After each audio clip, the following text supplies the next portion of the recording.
穿越长生多女出国陵园购创业杀伐果断，个别人物因需求年龄有少许出入。48年末，陈佑穿越到了融合年代剧中，好在他觉醒了签到系统，获得了长生功。娄小娥、秦怀茹、陈雪茹等等女主纷沓而来，四合院众人羡慕嫉妒，却毫无办法。海内外同时发展，夺取天地气运，成就逍遥人生。第1章穿越融合影视剧。爷，您还行吗？小桃红一双桃花眼水润，司晨又到吸口凉气，双手捂着快要炸开的脑袋，猛地睁开眼，还没来得及多想，便愣在当场。自己躺在雕花木床上，身上坐着个水灵灵女子，全身打着马赛克，可是却无能为力，脸色一沉，心里浮起不妙感觉。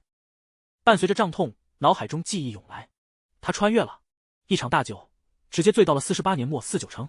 原身今年20岁，也叫陈佑，字启宁，职业巡捕，俗称黑皮狗子。这小子吃喝嫖赌样样俱全，年纪轻轻就让酒色把身子掏空了。不久前也是喝多了，猝死在青楼内，这才让他穿越过来。卧槽，这是什么烂摊子啊！穿越前看得到吃不到，穿越后直接没收工具，这不是白穿越了吗？小桃红见他脸色铁青，苦着脸糯糯道：“爷，要不叫些酒菜，我陪您喝几杯再说。”自己驰骋8大胡同10年有余，一身媚功无人能及，没想到今天却是栽了呀！滚！陈佑坐起身，随手摸出2块大洋，将小桃红打发了。现在哪还有心情喝酒？等穿戴整齐，站在镜子前，1米8大高个，腰背微驼，28分中长发，皮肤白净，长相周正，和自己上辈子有8、9分像。可这发型，这腔调，配上那阴柔痞气，活脱脱就是个街溜子。陈佑用力挺直了腰背，顿时感到一阵不适，应该是原身长期驼背造成脊椎变形，索性身子一垮，戴上貂皮帽子，一摇3晃出了门。死！寒风跟刀子似刮过脸庞，这鬼天气也太冷了吧！陈佑紧了紧毛呢大衣，硬着头皮走了出去。明月当空，街面上很热闹，8大胡同娱乐场所众多，妓院、赌场、茶馆、戏园子比比皆是，路边摆满了小吃摊，吆喝声此起彼伏，行人来来往往，穿着五花八门，长衫大褂、西装革履、破洞棉袄，啥样的都有。愣愣看着眼前情景，他不由恍惚，还真是穿越了。爷，您的车。龟公屁颠颠推了辆自行车过来，陈佑这才回过神，伸手接过，推着车寻了个馄饨摊子坐下，胃里火烧火燎的，不知道原身到底喝了多少酒。想到自己也是喝多了猝死的，不由下定了决心，今日起戒酒。不过身体还得找个老中医好好看看，他觉得自己还有救。喝了2口热汤，胃里顿时舒服了些。混蛋，放开我！哼哼，别不识好歹，爷看上你是你的福气。边上传来喧哗声，陈佑循声看去，眼睛顿时微微眯起，只见个穿着狐皮短袄年轻男人正在拉扯一个小姑娘。姑娘18、9岁模样，面容清秀，这不是赵露思吗？难道这里是影视剧世界？那个年轻男人眼睛细长，身量不高，陈佑脑海中立即浮现他的信息，这不是常世勋那狗东西吗？他爹是军队高层，自打这小子进了4、9成，欺男霸女的事就没少干。不过他爹位高权重，就算有人报案，黑狗子都不敢管。放开我崽儿姐！怒吼声刚落，小巷里猛地窜出一群小乞丐，一窝蜂涌上前，将常世勋推倒在地。兄弟们，撤！田枣吼了一嗓子，狠狠瞪了姓常的一眼，带着小乞丐转身就跑。常世勋被帮闲们扶起来，脸都气歪了，气急败坏怒吼：“拦住他们！”2个卫兵如狼似虎冲上去，举起枪托，劈头盖脸砸去。砰砰砰，入肉闷声不断响起，小乞丐们惨叫着摔倒，好几个孩子额头已然鲜红一片。咔啦，卫兵们拉开枪栓，黑洞洞枪口对准了一行人。田枣和乞儿们顿时僵住，脸色难看，竟然敢惹常少爷，活腻歪了。几个帮闲嘴里骂骂咧咧，抄着木棍就打。小乞丐们被打得嗷嗷叫，却死死护在田枣身前。路人哗啦一下散开，站得远远的，没有一个人敢管闲事的。这年头，官兵打死人不算多大事，平头老百姓可惹不起。陈佑眉头皱起，手往怀里一探，摸到冰凉枪身，一股熟悉感涌上心头，手枪详细用法也浮现在脑海中。原身竟是个用枪好手。瞧着孩子们的惨状，一股热血突然就窜上了头顶。陈佑一咬牙，推着自行车快步往角落晃去。另一边，田枣的小手不动声色放在腰间，那里是白天才偷来的手枪。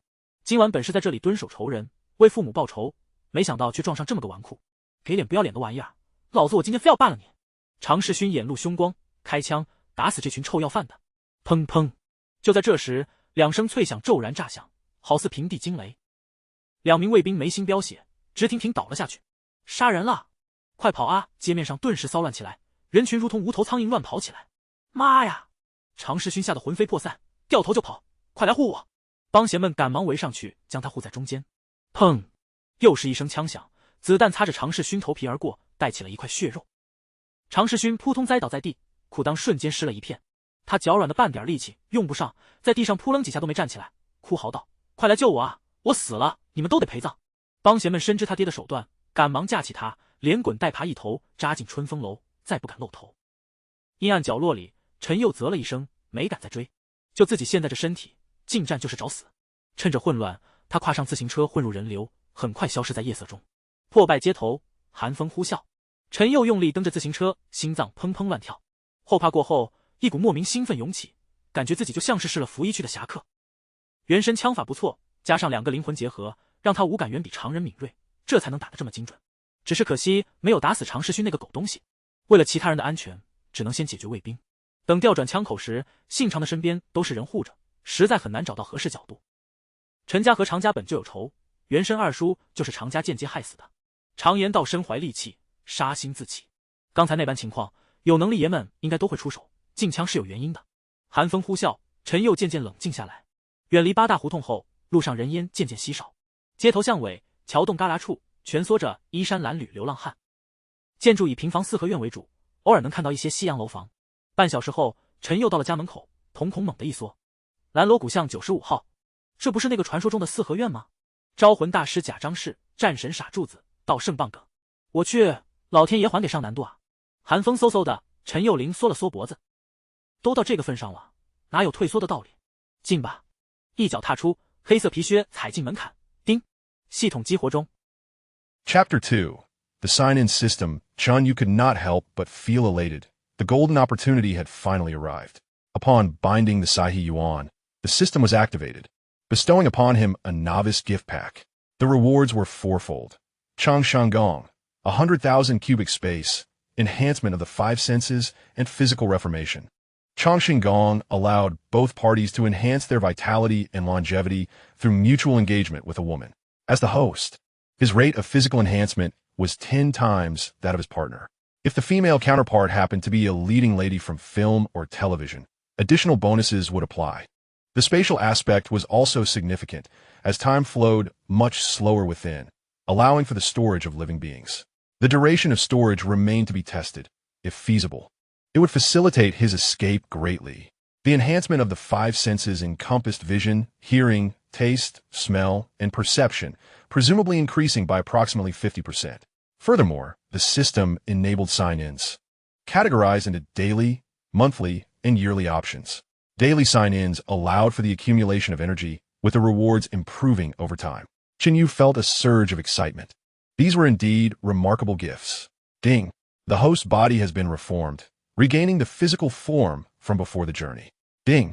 Due to certain unknown interferences, the host will inherit all bodily states of the original form. What does that mean? Chen You was bewildered, reaching out to assess. The daypin still could not spread its wings. Heaven, I implore you to be merciful. You allow a eunuch to engage in dual cultivation? Ding! The host is detected at the binding location. Would you like to sign in? The mechanical voice echoed once more in his mind. What are we waiting for? He silently urged himself. Sign in. Ding. Sign in successful. For the first sign in, the system scans the host's current condition and rewards 1 yuan pill. Consuming it can repair bodily deficiencies, restoring the human body to its peak state. Chen You let out a sigh of relief. At last, the system was behaving like a proper entity. Forget about the so-called natural deity. Once I rise, I shall be even more divine. Just as he grasped the pill in his palm, a raspy male voice interrupted. Oh, Chen Yi, you returned so early today? Chen You followed the sound and saw a slight man in his 30s standing under the eaves, looking refined with black tortoiseshell glasses. He was currently bowing and smiling, displaying a humble demeanor. Ah, isn't this Sandy Yi and Bagui? Chen You noted. I'm tired today. I'll head home for an early rest. You keep busy. His mind stirred. The pill entered a designated space. Quite useful indeed. He hastily prepared to take the medicine, exchanging a brief greeting before heading home. From afar, Yin Fugui's voice echoed. Take care. The Yin family of 4 relied solely on their meager savings. Otherwise, 1 or 2 members would surely starve. Despite teachers enjoying relatively high salaries at this time, The rampant devaluation of currency had ensnared the city of Sijukan, leading to soaring prices. The gold yuan had become mere waste paper, with transactions often conducted in silver dollars. Most residents in the courtyard were workers, and even they lived in dire straits, with monthly salaries seldom exceeding 10 silver dollars. A single silver dollar could now only purchase about 10 caddies of flour. It was evident how exorbitant prices had become. The lives of ordinary people were even more challenging, with scant reserves of food at home. Before 8 in the evening, the courtyard lay shrouded in darkness. The cold was biting, and no one ventured out into the frigid air. Oil lamps were too precious to ignite. An early slumber with their spouses was the more economical choice. Chen Yu's eyes sparkled. Darkness did not hinder him. He could even faintly perceive the positions and movements of people and objects within a 20-meter radius. He could not help but smile. The enhancement of his 5 senses was indeed remarkable. Passing through the hanging flower gate, he entered the central courtyard. The He family residence still bore light. Inside, the sounds of bamboo sticks cracking and children's cries echoed. It seemed that He Daking was once again instructing Xiao'e, likely reciting a recipe. No wonder Xiao'e's culinary skills were exceptional. They were honed under his father's rigorous expectations. Chen You paid no further heed and quickly proceeded to the backyard. The Su and Lu families resided in the east and west wing rooms, while the remainder belonged to the Chen family. The main house was divided into 3 sections, with an ear room on each side and 6 additional rooms at the back. His biological father had 3 brothers, with his father being the eldest. His parents had perished at the hands of the Japanese while trading in their youth, and his second and third uncles later joined the Nationalist Army. The second uncle sacrificed his life during the conflict before establishing a family. After the Japanese surrender, the third uncle, having been fortunate enough to receive an education, entered the police force and became the deputy director of Sijukan. Now, the Chen family was dwindling, with scarcely a few members remaining. The elderly matriarch and the Gu family women resided in the main house. The third uncle had employed 2 elderly maids to assist, who lived in the ear rooms. Chen You himself occupied the rear room, which also contained a space for his third uncle and aunt. They lived in a small Western-style building outside, only returning during festivals. As for the deaf elderly woman from the television drama, she resided in the central courtyard, in the ear room next to Yi Zonghai's family. The dim light from the main house beckoned, and Chen You stepped inside. To his dismay, a half-figure of a bald man hung in the hall. His lips twitched. His head felt heavy. His third uncle, Chen Huairu, sat drinking tea while the maid, Wu Ma, attended to him. Chen Huairu had a handsome face, though a gruesome scar twisted across his left cheek, a remnant from a knife fight with the Japanese. Upon noticing Chen Yu's entrance, he slammed his teacup onto the table and glared. "Did I not instruct you to return home after work? Or have you been wandering?" His tone was stern, clearly laced with genuine anger. Despite being only a decade older than the original form, Chen Huairu had raised the original since childhood. Chen You did not wish to appear too conspicuous. Adhering to the original's mannerisms, he lowered his head, feigning a pained expression. "Third uncle, I merely had a meal before returning." Chen Huairu let out a sigh, gesturing for Wu Ma to leave. Once the door was shut, he spoke earnestly. "Things are different now. One must be cautious in all matters. Keep this in mind." The original form was oblivious to the depth of his third uncle's words. But Chen You understood all too well. He nodded in agreement, but could not resist a mumbled retort. "Yet you still have the photograph hanging." Chen Huairu's brows furrowed in irritation, glancing around discreetly before hissing. "You understand the danger. Yet do you think I can act recklessly? Do you believe the spies are idle?" Chen You sighed inwardly. Those black-hearted individuals deserve their fate, but he was innocent, having merely crossed into this world to bear the brunt of their troubles. Fearing eavesdroppers, Chen Huairu quickly shifted the conversation. "We cannot afford to lose you. The Chen family relies on you to carry on the lineage. We must arrange for your marriage soon." Chen You was taken aback. What? Forced into marriage so soon after arriving? Escaping with family was not an easy task. Third uncle, can we delay a bit?" Chen Huairu clenched his fist on the table, his eyes narrowing, a flicker of menace present. "The will of your parents and the matchmaker's word must be honored. Do not be ungrateful. I can still negotiate with the Lu family, but that may not last long. Their support is substantial, and they are reputed in half the city. Marrying his daughter would be advantageous for you." Chen You scratched his head, finding the name oddly familiar. Liu Bangheng wasn't that the father of Liu Xiao'e? No. The girl was still quite young. Though in this era, marrying at a mere 10 years of age was commonplace, with many even bearing children at that age. Understanding that resistance was futile, he reluctantly acquiesced. If I must marry into the Liu family, so be it. Moreover, the matriarch insisted that he uphold his deceased second uncle's legacy, ensuring that their lineage would not fade away. Chapter 3. By Liasu Chen You grimaced in response. In this era, marriages were predominantly determined by the wishes of the elders, leaving him powerless to oppose. He would simply go with the flow. In truth, his internal resistance was not particularly strong. Why should he refuse such a fortunate turn of events? The second wife had already been chosen for him, with a grand wedding feast planned in 3 days, followed by the second wife's in 1 week. Chen You was momentarily stunned. Did this not seem a bit too hasty? Chen Xueru did not grant him the opportunity to respond, and continued, "Do not concern yourself with anything. Just await your role as the groom." He added, "It will be best if you refrain from work for the time being.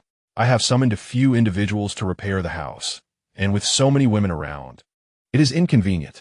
Stay home and watch over things." Chen You agreed, relishing the prospect of not having to work. With the system in place, he felt a surge of confidence about the future. Surely, he could not be reduced to mere cattle. Chen Huairu picked up his teacup, cleared his throat, and his expression shifted as he finally made up his mind. "I have divorced your third aunt. She is inside, so do not forget to pay your respects." Chen You was momentarily taken aback, but nodded in acknowledgement, saying, "I will change my clothes first. I must not let the cold air disturb her."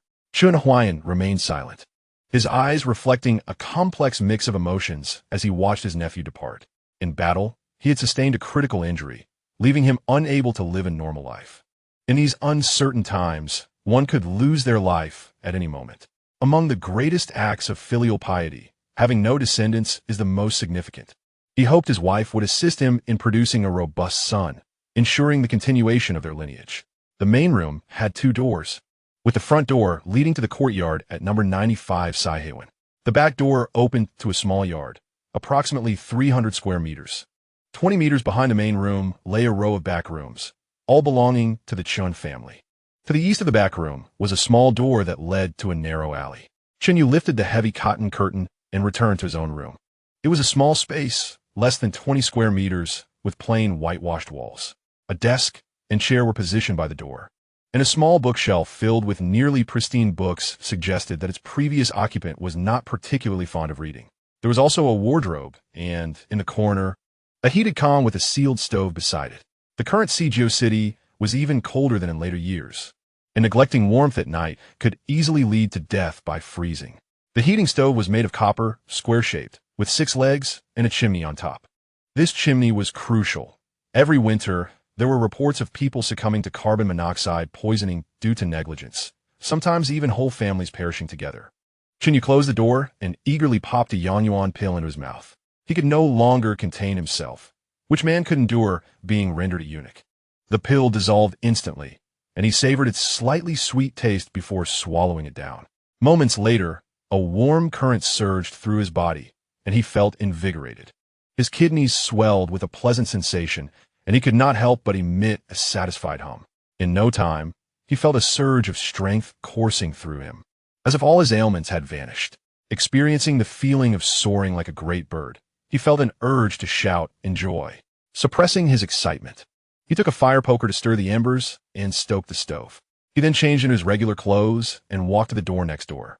He knocked gently, announcing, "It's me." A cool female voice responded from within. "The door is unlocked. Come in." Chen You complied, pushing the door open to be met by a wave of warmth.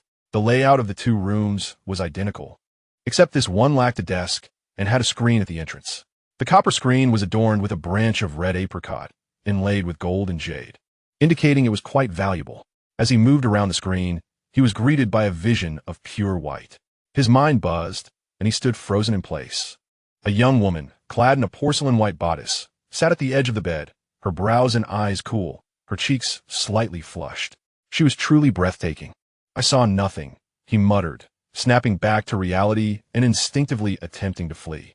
"Come back," Bai Liasu called sharply, her voice like a clear spring. Chen You turned his back, his heart racing.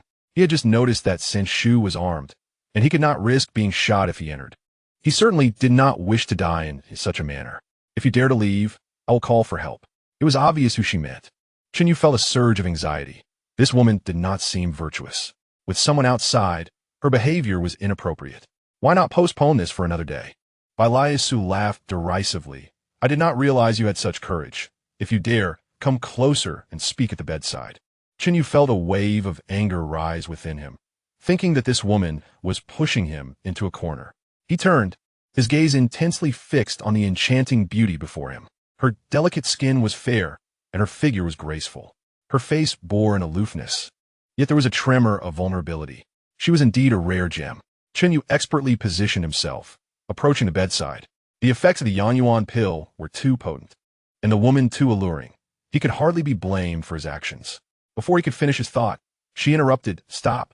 I have nothing to do with him anymore. Call me Lu Sujia. Chen Yu was taken aback, confused by this sudden turn of events. Noticing his silence, she sighed, her face tinged with sorrow. Given the circumstances, I will not hide this from you. The truth is, Bailayasu's eyes glimmered with unshed tears, making her even more captivating. I wish to leave behind a legacy. Will you help me? Chen Yu suddenly grasped the situation. No wonder her earlier demeanor seemed so peculiar. She likely feared for her future and sought to preserve her lineage. Chen Yu was momentarily paralyzed, contemplating whether to agree. Looking at Bailayasu's flower-like beauty, he unconsciously swallowed hard. Having been granted authorization, what was there to hesitate about? His soul, originating from future life, bore no psychological burdens. Very well. I shall assist you. As he spoke, he reached out to caress her delicate face. Bailayasu instinctively recoiled, but his hand persisted. She sighed inwardly and closed her eyes. Chen Yu finally grasped her soft visage, tenderly stroking it, his thumb gently gliding over her rosy lips. Bailayasu trembled slightly, an unfamiliar sensation rising within her. In 25 years, this was her first intimate encounter with a man.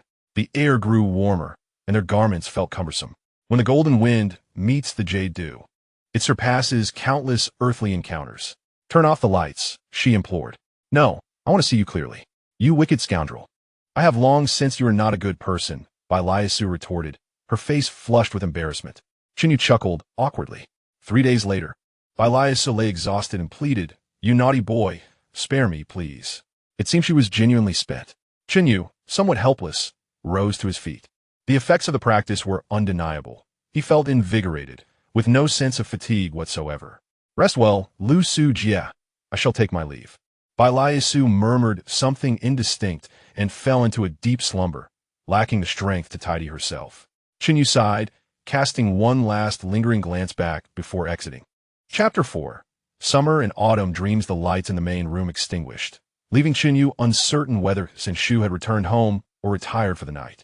He did not wish to investigate further and hurried back to his room. After washing with warm water, he lay down on the Kong, which had already been heated, and the bedding felt pleasantly warm. The cover was made of silk, as smooth as Bailayasu's skin. System, do I have a personal panel? Ding, data is being compiled. There may be minor discrepancies. Here are the details.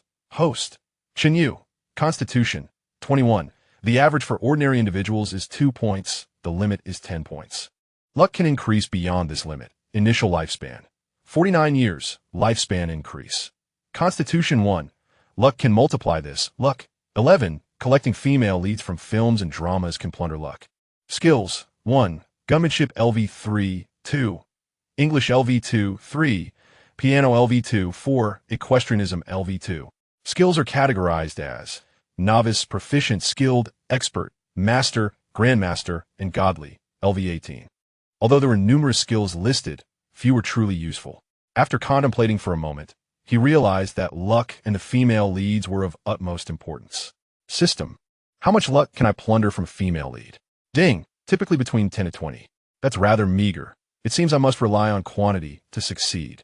I understand the principle of qualitative change arising from quantitative changes. Closing the personal panel, Chen Yu cradled his head in his hands, staring blankly at the ceiling. The experiences of this half-day felt like a dream. He was originally an ordinary university student who, after indulging a bit too much at his graduation farewell banquet, unexpectedly found himself transported to another realm. It was imperative to chart a course for the future without delay. Now that he possessed the system, there was no need for hasty escapes. Moreover, judging by the demeanor of his third uncle, it seemed he already had a plan in place. And all he needed to do was cooperate. The initial years would still present many opportunities. Given the rarity of such a crossover, he was determined to make the most of this life. More importantly, the sign-in system had already bound itself to the Xiao'e. With a decade-long commitment before he could change the binding location, he resolved to seize every possible advantage before departing. As thoughts swirled in his mind, Chen You couldn't help but smile. The Changxing Gong proved to be immensely useful, filling him with confidence and motivation for the future. After 3 sessions, coupled with the Yuan pills, his physique had improved significantly, and he could already faintly discern the contours of muscle on his body. It was worth noting that the original body was quite the debauchee, soft all over. Now, however, things were different. And it was no wonder that Sanbei Eliasu was utterly captivated. If this continued, he might very well become a national treasure. Lost in such thoughts, Chen You gradually drifted into slumber. In his hazy dreams, he galloped on horseback, reveling in the freedom. The following morning, he awoke early. Although he had slept for only a few hours, he felt invigorated and full of energy.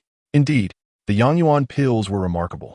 He wondered if he would have more opportunities to obtain them in the future. Such a tool for establishing connections was irresistible to any man. Of course, he did not forget the most crucial task. Internally, he chanted, "Sign in, ding, daily sign-in successful. Congratulations to the host for receiving 10 pounds of silky milk chocolate." Alas, the greater the hope, the greater the disappointment. The disparity between the 2 rewards was rather stark. He wondered if this was a standard for daily sign-ins or merely a matter of luck. Perhaps he would try again tomorrow. Chen You tidied his somewhat disheartened mood, donned his cotton jacket, and stepped out from behind the door curtain. Wu Ma and Lu Ma were busy in the kitchen preparing breakfast. Both were diligent women in their 40s. They hailed from the 4-9 city, had families of their own, and were industrious. In these times, it was risky to employ anyone without a solid background. The world was harsh, and one could never be too cautious of thieves and brigands. The kitchen was quite rudimentary, consisting of 2 earthen stoves erected in a small courtyard, sheltered by a wooden canopy. "Young master, you're up so early today," Wu Ma exclaimed, cheerily greeting Chen You as she emerged with a small pot. It was just 7 in the morning, and the original body rarely rose so early. Working under his third uncle, tardiness was a common occurrence. "Ah, I have matters to attend to," Chen You replied nonchalantly before heading to wash up. The back courtyard lacked running water, but had a water tank filled daily by the 2 women. There was no toilet, but the Chen family had a commode that was kept clean by the maids, making it quite convenient. After finishing his morning routine, Chen You entered the main hall.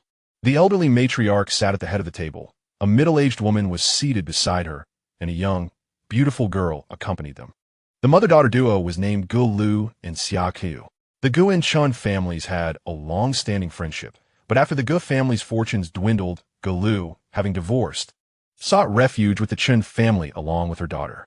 Gu Lu was around 40, yet still possessed a certain charm. Xiao'e, with her rosy lips and pearly teeth, stood elegantly and was exceptionally beautiful. Although clad in a simple red jacket, she exuded grace. Having grown up in the Chen household, where she was treated like a young lady, her demeanor was far from ordinary. At 18, she was considered Chen Yu's child bride, awaiting his marriage to formally bring her into his household as a concubine. Gu Lu held no objections to such an arrangement. In this era, a concubine's status was significantly higher than that of ancient concubines. They possessed property rights and could divorce, no longer entirely at the mercy of their husbands. The mother and daughter rarely ventured outside, and Xiao'e received her education from a private female tutor at home. Chen You gazed at Xiao'e's face, momentarily stunned. Wasn't she the renowned beauty of Xiangjiang? Why had she not gone to Xiangjiang, but instead come to 4-9 city? Chen You felt a surge of excitement. She was famously dubbed the Audrey Hepburn of Daxia, and such beauty should not be overlooked. If she were to fall into someone else's hands, he would surely regret it. Fortunately, the original body had been kept under strict supervision at home, so their relationship remained untainted. In that moment, Chen You couldn't help but smile, feeling as though he had struck gold. "You're up quite early today, showing great ambition." The matriarch beamed at her eldest grandson, her face lighting up with joy. At over 70, her health was fragile, requiring constant care. This term of endearment made Chen You feel awkward, but he was powerless to oppose the matriarch's long-standing tradition. The table was already set with bowls and chopsticks, and rice porridge was ladled out. A few side dishes were also prepared: pickled cucumbers, snow greens, scrambled eggs, and more. The Chen family, hailing from Jiangnan, had only moved to 49 City in 1946, and their culinary preferences still leaned towards the south. Such a simple breakfast was something most people could hardly afford nowadays, with many lacking the habit of eating breakfast altogether. Xiao'e cast a surprised glance at him. Chen You had shed his usual carefree demeanor, now standing tall and radiating vitality. What drew attention was the enigmatic charm that emanated from him. Her cheeks flushed slightly, and she turned her head away, unable to continue looking. Previously, she had felt indifferent towards Chen You, neither liking nor disliking him. Yet she was resolute in her desire not to marry him. She simply disliked his debauched aura, but felt powerless to resist. However, today, something felt different. Just a glance made her heart race. With marriage on the horizon, she couldn't help but feel a bit bashful. Chen You glanced around and asked, "We're a third uncle and third aunt. Your third uncle left last night. He seems to be busy with something every day." The matriarch replied with a chuckle. "Your third aunt is still asleep. Let us not wait for her. Let us eat." "Aunt Gu, Sister Q," Chen You sighed in relief, then greeted the mother and daughter from the Gu family before sitting down to sip the rice porridge. Wow, this is delicious. The flavor was exquisite, and he felt he could easily consume several bowls without a second thought. The matriarch beamed with joy, delighted to see her grandson enjoying his meal even more than she herself did. "Darling, your third aunt has been living here lately. When you return, bring some meat and vegetables. She's gotten used to being a lady, and if the food isn't good, she might not eat." The matriarch added another reminder. It seemed she was still unaware of their divorce. "Understood, Grandma. I'm heading out now." After downing 3 large bowls of porridge, Chen You wiped his mouth, stood up, and exited the house. The matriarch smiled contentedly. "Don't be lazy. Serve the D country well." Chapter 5. The Broken Soldier. Chen You stumbled slightly. Indeed, she was his beloved grandmother. However, being confined within the walls of the household, how could she understand the world outside? In this tumultuous era, how many truly comprehended the greater dynamics at play? Today, Chen You was not required to serve. The deputy director had already given him a reprieve, and he was more than happy to enjoy a leisurely day. The craftsman would not arrive to measure the site until the afternoon, with construction set to begin the next day. He rubbed his head, deciding to step out and get a haircut.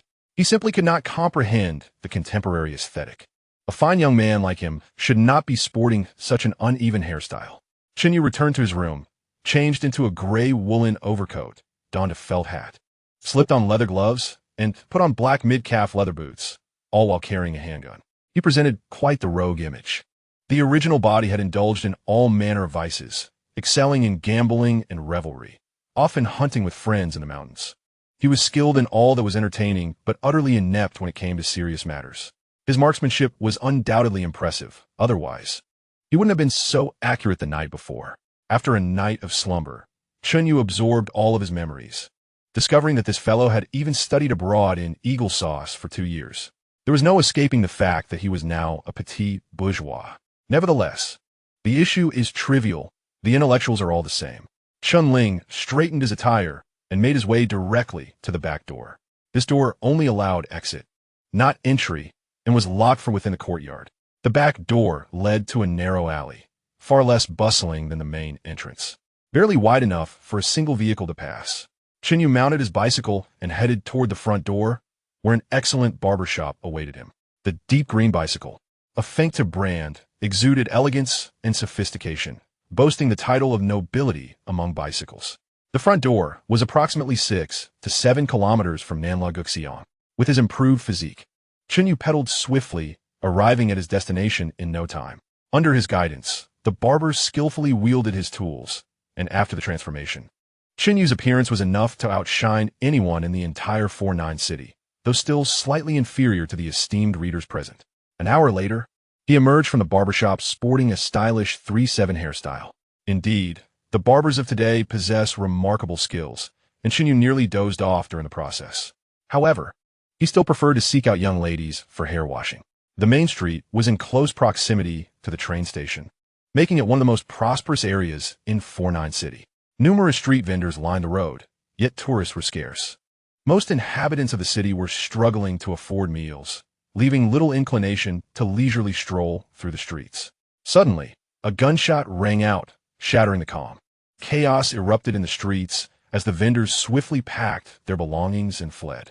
They had grown accustomed to the daily violence, remaining anxious yet composed. A piercing scream echoed. A murder! Passers-by remained bewildered as they frantically scurried about like headless flies. Chen You, quick on his feet, pushed his bicycle to the wall and peered out. A group of over 20 scattered soldiers was looting the shops along the main street. Not far away, a hotel employee lay in a pool of blood. Chen Yu's pupils contracted. The vivid red blood was somewhat blinding. This group appeared to be a band of stragglers retreating from the battlefield. As the saying goes, robbers are as gentle as a comb, but soldiers are as ruthless as a comb. These soldiers were even more despicable than bandits, having perpetrated numerous atrocities within the city. His heart raced, not out of fear but excitement. He pulled out his handgun, an M1911, equipped with an extended magazine containing 13 rounds, along with a backup magazine sufficient to handle this group. His heightened senses, enhanced by the system, allowed him to perceive even the minutest details, able to distinguish an ant 50 meters away. Once he ventured outside, he would encounter more opportunities for firearms. He could not afford to let these stragglers go to waste, as they would serve as excellent practice. Chen Yu's hawk-like gaze scanned the surroundings, and with his extraordinary perception, he quickly grasped the situation.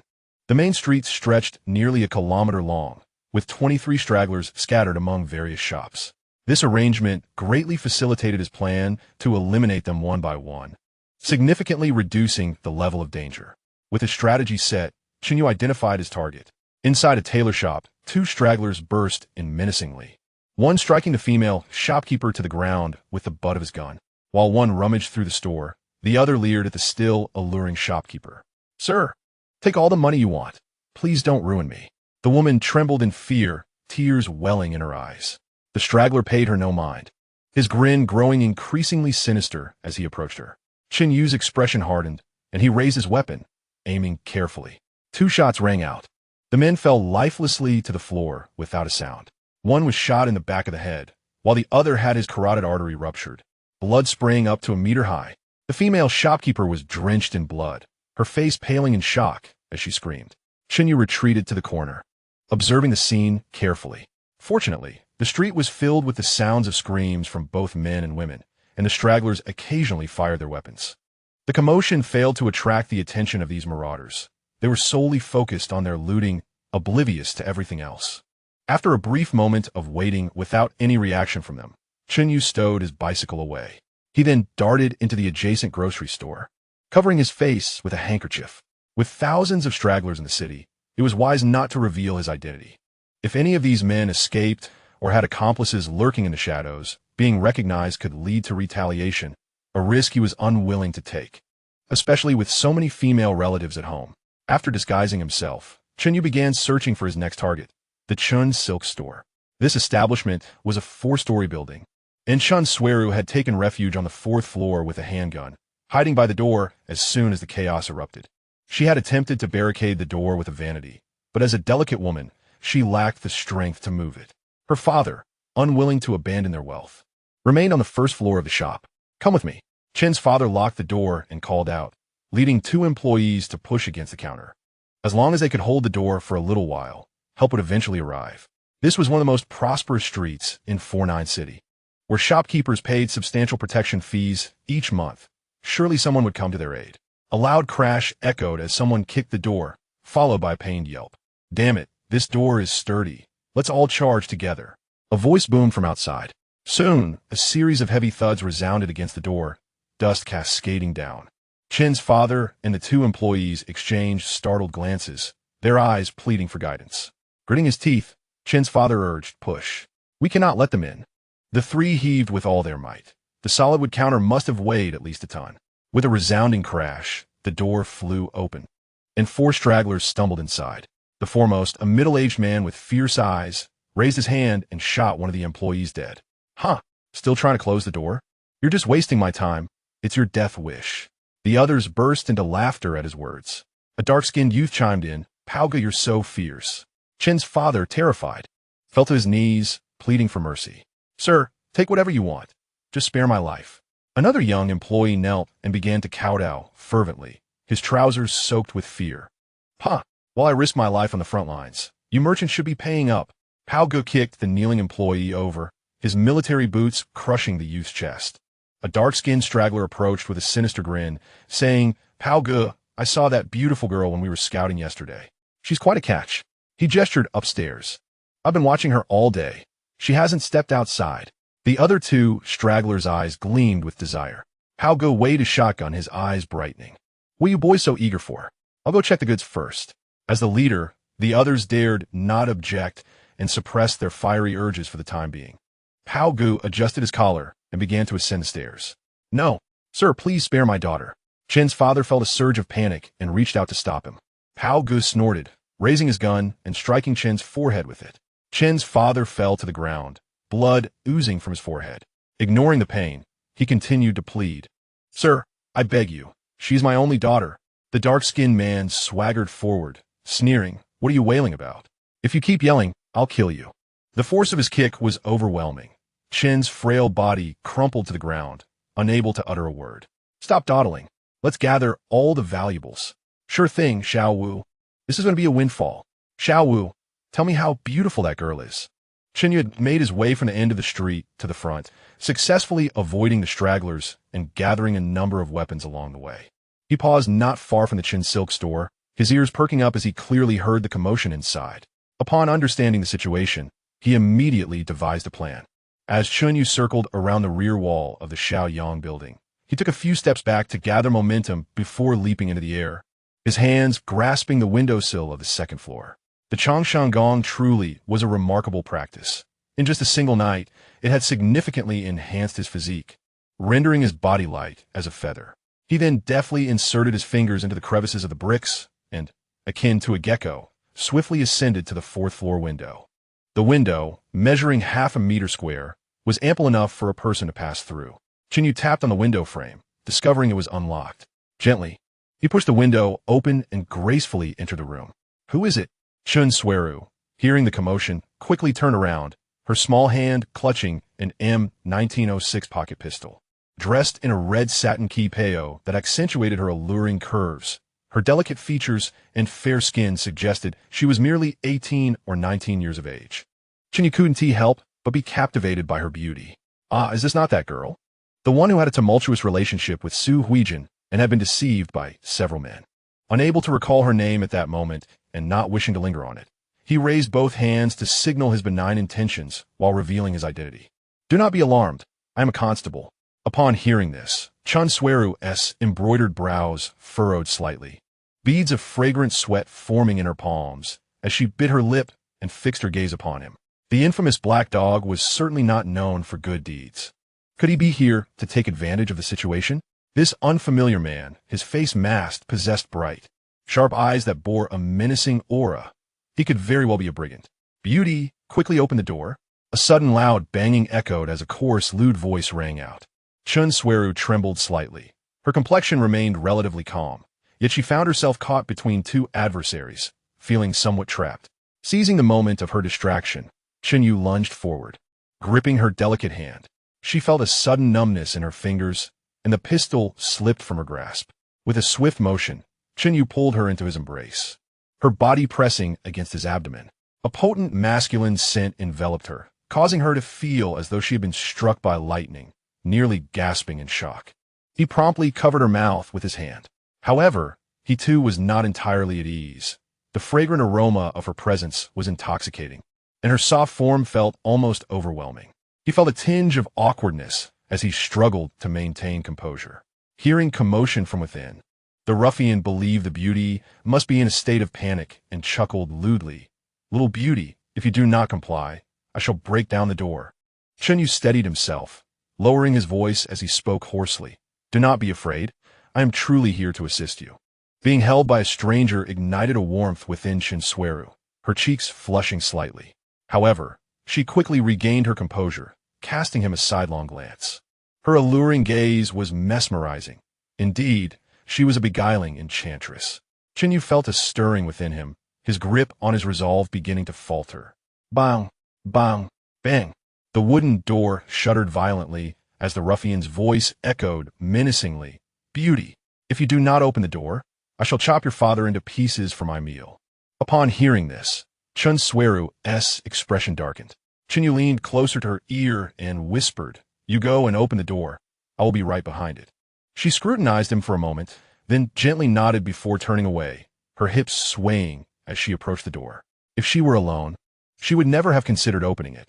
But this stranger, whose intentions remained unclear, was a variable she deemed worth introducing.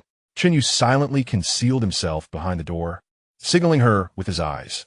Click! Chen Xueru unlocked the door, swiftly retrieving the fallen pistol from the floor before darting toward the window. Though her movements were somewhat unsteady, they did not detract from her grace. Chen Yu withdrew his gaze, standing quietly behind the door. The ruffian forcefully pushed the door open, immediately spotting Chen Xueru, his heart leaping with delight at the sight of such a rare beauty. Beauty, quickly set down the gun, or your father shall suffer dearly. He leered, his excitement palpable, as he hurried toward her with unrestrained lust. His attention was entirely fixated on the enchanting woman, causing him to momentarily lower his guard. Like a wraith, Chen Yu approached silently, his left arm shooting out with lightning speed to seize the ruffian's neck, while his right hand swiftly followed suit, pressing firmly against the back of his head. With a sharp crack, the ruffian crumpled to the ground like a heap of mud, lifeless. Chen Xueru exhaled sharply, a wave of relief washing over her. If matters had escalated, she would have preferred to leap from the building rather than be at the mercy of these brigands. She still harbored doubts about Chen Yu, her small hand tightly gripping the pistol, its barrel aimed at him, prepared to fire at a moment's notice. Stay upstairs. I will deal with the remaining ones, Chen Yu instructed before slipping out the door. Chen Xueru blinked in surprise, her heart racing. Was he truly a good person? Meanwhile, on the first floor of the silk shop, 3 disheveled soldiers were merrily packing silk. Hey, why is it so quiet upstairs? Hee. Could it be that the ruffian is getting things done? This little lady seems quite obedient, neither crying nor causing a fuss. Ha ha, splendid. We can take her back and keep her for a while longer. As the 3 chatted cheerfully, Chen's father lay on the ground, tears streaming down his face. Regretting the choices that led to such a tragic fate, Chen Yu stealthily ascended to the second floor, closing his eyes to attune himself to the surroundings, and soon discerned the positions of the 3 men. This enhancement of his senses proved remarkably useful. With 3 gunshots ringing out, the last 3 disheveled soldiers fell into pools of blood. Suddenly, Chen Yu's ears perked up, catching the sound of synchronized footsteps approaching. A large contingent of constables must be arriving. Not wishing to reveal his identity, he hurriedly leaped from the window. Chen Xueru stood at the 4th floor window, her gaze fixed on his retreating figure. She had yet to inquire about his name and pondered if they would ever cross paths again. But even if they did meet again, what would it matter?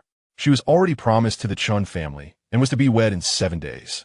The man was the deputy director of the constabulary, wielding power over her family with ease. He would certainly not tolerate any change of heart. Sigh. A sense of melancholy enveloped her. Such is fate. One is often powerless against the whims of destiny. Chapter 7. Adversaries. Chen Yu pedaled away from Kinmen Street on his bicycle. At that moment, he remained unaware that the woman he had just saved was his future fiancée. He felt a flutter of emotion for Chen Xueru. However, with the constables already on their way, he had to retreat to avoid exposure. There was no rush. She would not be marrying so soon. Chen Yu rode at a leisurely pace, yet his hands trembled slightly. It was not just his hands. His entire body quivered subtly, as if he could still sense the mingling sense of gunpowder and blood. An overwhelming sense of exhilaration surged within him. It took him a while to regain his composure. He turned his bicycle into Meisher Alley and stopped in front of a shop with a wooden structure, intricately carved doors and windows, and gray-tiled roofs. The sign above read Pian Yifeng, established during the Yongle era of the Ming Dynasty, boasting a history of over 600 years. His family had always enjoyed this delicacy. Sir, how many will be dining? The young waiter greeted him with a broad smile, lifting the door curtain to usher Chen Yu inside. Chen Yu waved his hand. Please pack a duck for me. Certainly. Please take a seat and enjoy some tea while I fetch your duck, the waiter replied. leading him to an empty table and kindly pouring him tea before retreating to the back kitchen. Before long, the young waiter returned with several ducks, all meticulously plucked and cleaned. Chen You selected the fattest one, took a brush from the waiter, and marked a symbol on its back. The ducks from Pian Yifang were prepared using a slow roasting method, resulting in a tender texture, while Quanju used hanging ovens for a crispier skin. The flavors were distinctly different. The waiter took the duck back to the kitchen, where it would be roasted to perfection, enhancing its deliciousness. Chen You sat by the window, leisurely savoring his fragrant tea while admiring the antique streetscape. In a single day, his fortunes had changed dramatically. It was nothing short of surreal. Now that he had arrived in this era, armed with his unique abilities and foresight far beyond his time, he was confident he could achieve great things. As polygamy was permitted in Xianjiang, he resolved to make it his first destination. When the time came, he would return home in style, perhaps as a figure like Qin Banking. The thought brought a smile to his lips. At this moment, Chen You caught sight of a shop across the street selling dim sum. He raised his hand to summon a waiter, instructing him to fetch some snacks. The waiter, thrilled by the generous tip, eagerly complied. After more than an hour, the roasted duck was finally ready. It was carefully wrapped in lotus leaves and securely tied with grass string, making it both aesthetically pleasing and easy to carry. The fragrant lotus leaves complemented the flavor of the duck. Chen You hung the lotus-wrapped duck on the handle of his cart, while on the other side, he attached several paper bags. Sister Lu and the old lady enjoyed eating pea flour, while the Gu family favored crispy rings and sweet ears. So he weighed out a pound of each. As Chen Yu pushed his car into the courtyard, he noticed a group of 10 women gathered, chatting amiably, while several boys played energetically in the yard. The men had all gone out to work, leaving this rare moment of leisure for the women. Those who did not work only ate 2 meals a day, at 10 in the morning and 4 in the afternoon, and after their meals, they would not eat again. This resembled intermittent fasting, but it was merely a consequence of poverty. In these times, the common folk were hardly ever overweight. They were all gaunt and emaciated, wishing they could eat more. Upon seeing Chen You enter, the women quickly stood to greet him. Although his previous self was a wastrel, known for taking advantage of others outside, within the courtyard, he maintained a decent reputation. When neighbors faced difficulties, they would lend a helping hand. The surrounding courtyards also benefited from the Chen family, ensuring they were not excessively bullied by the local ruffians. People value the notion that distant relatives are not as good as close neighbors, and it was essential to foster good relationships. You never knew when someone might rise in fortune, and there would be nowhere to hide. This was the wisdom passed down by ancestors. However, the former self was simply too timid to stir up trouble, for the family enforced strict discipline, and his uncle would not hesitate to punish him with a belt. Chen Yu did not put on airs. He smiled in response. Many familiar faces were present. The future 3 aunts were there, the eldest being the deaf old lady. She greeted him with a half-smile that bore no warmth, instead hinting at subtle mockery. This old woman harbored a grudge against his grandmother, and Chen Yu surmised that she was envious of his grandmother's numerous grandchildren. Aside from these women, there were some young wives he had only seen on television. It must be said that the women in the courtyard possessed a certain charm. Even the likeness of Jia Zunxi was not lacking. She appeared to be in her late 30s, with fair skin and a slightly plump figure. Chen Yu could not help but marvel at Jia Zunxi, thinking that in this era, it was impressive to maintain such a figure. Poor old Jia, who would never find rest and could hardly eat or sleep well, ultimately passed away early. Come, sisters, taste some snacks. Chen Yu offered a bag of pea flour to the eldest aunt. The character of this particular woman was quite controversial, so he decided to reserve judgment for the time being. By the standards of 1955 currency, a pound of pea flour was merely a few dimes, and this bag weighed less than half a pound, making it quite inexpensive. He resolved to be amicable first, aiming to alter his image. It was wise to consider potential failures before anticipating success. Should his endeavors not succeed, he could still rely on the goodwill of his neighbors to restore his reputation. Oh, Chen Yi, you are too kind. The women beamed with joy, and the children eagerly gathered around. Chen Yu waved his hand with a smile, and soon entered the back courtyard. The neighbors were charming and amiable, with pleasant conversation. This must be the most harmonious courtyard. Each woman received a small piece of snack, and they sat in a circle again. The third aunt licked her palm, savoring the crumbs before expressing envy. Look at how well the Chen family is living. I just caught a whiff of roasted duck. It smells divine. As she spoke, she could not help but swallow hard. Recently, the school has been delaying wages. Our family is on the brink of starvation. The eldest aunt chimed in cheerfully. Everyone has their own troubles. You only see others enjoying meat, not the beatings they endure. Jia Zhenxi, quick to seize the moment, snatched a large piece of pea flour and stuffed it in her mouth, gulping down some water before swallowing. Several women exchanged subtle glances, disdainfully regarding Jia Zhenxi for her shamelessness, though they hesitated to provoke her due to her fierce temper. Jia Zhenxi remained unbothered by the disapproving looks of others. Without a thick skin, how could one seize an opportunity? She smacked her lips, still yearning for more. Indeed, the world is quite chaotic these days.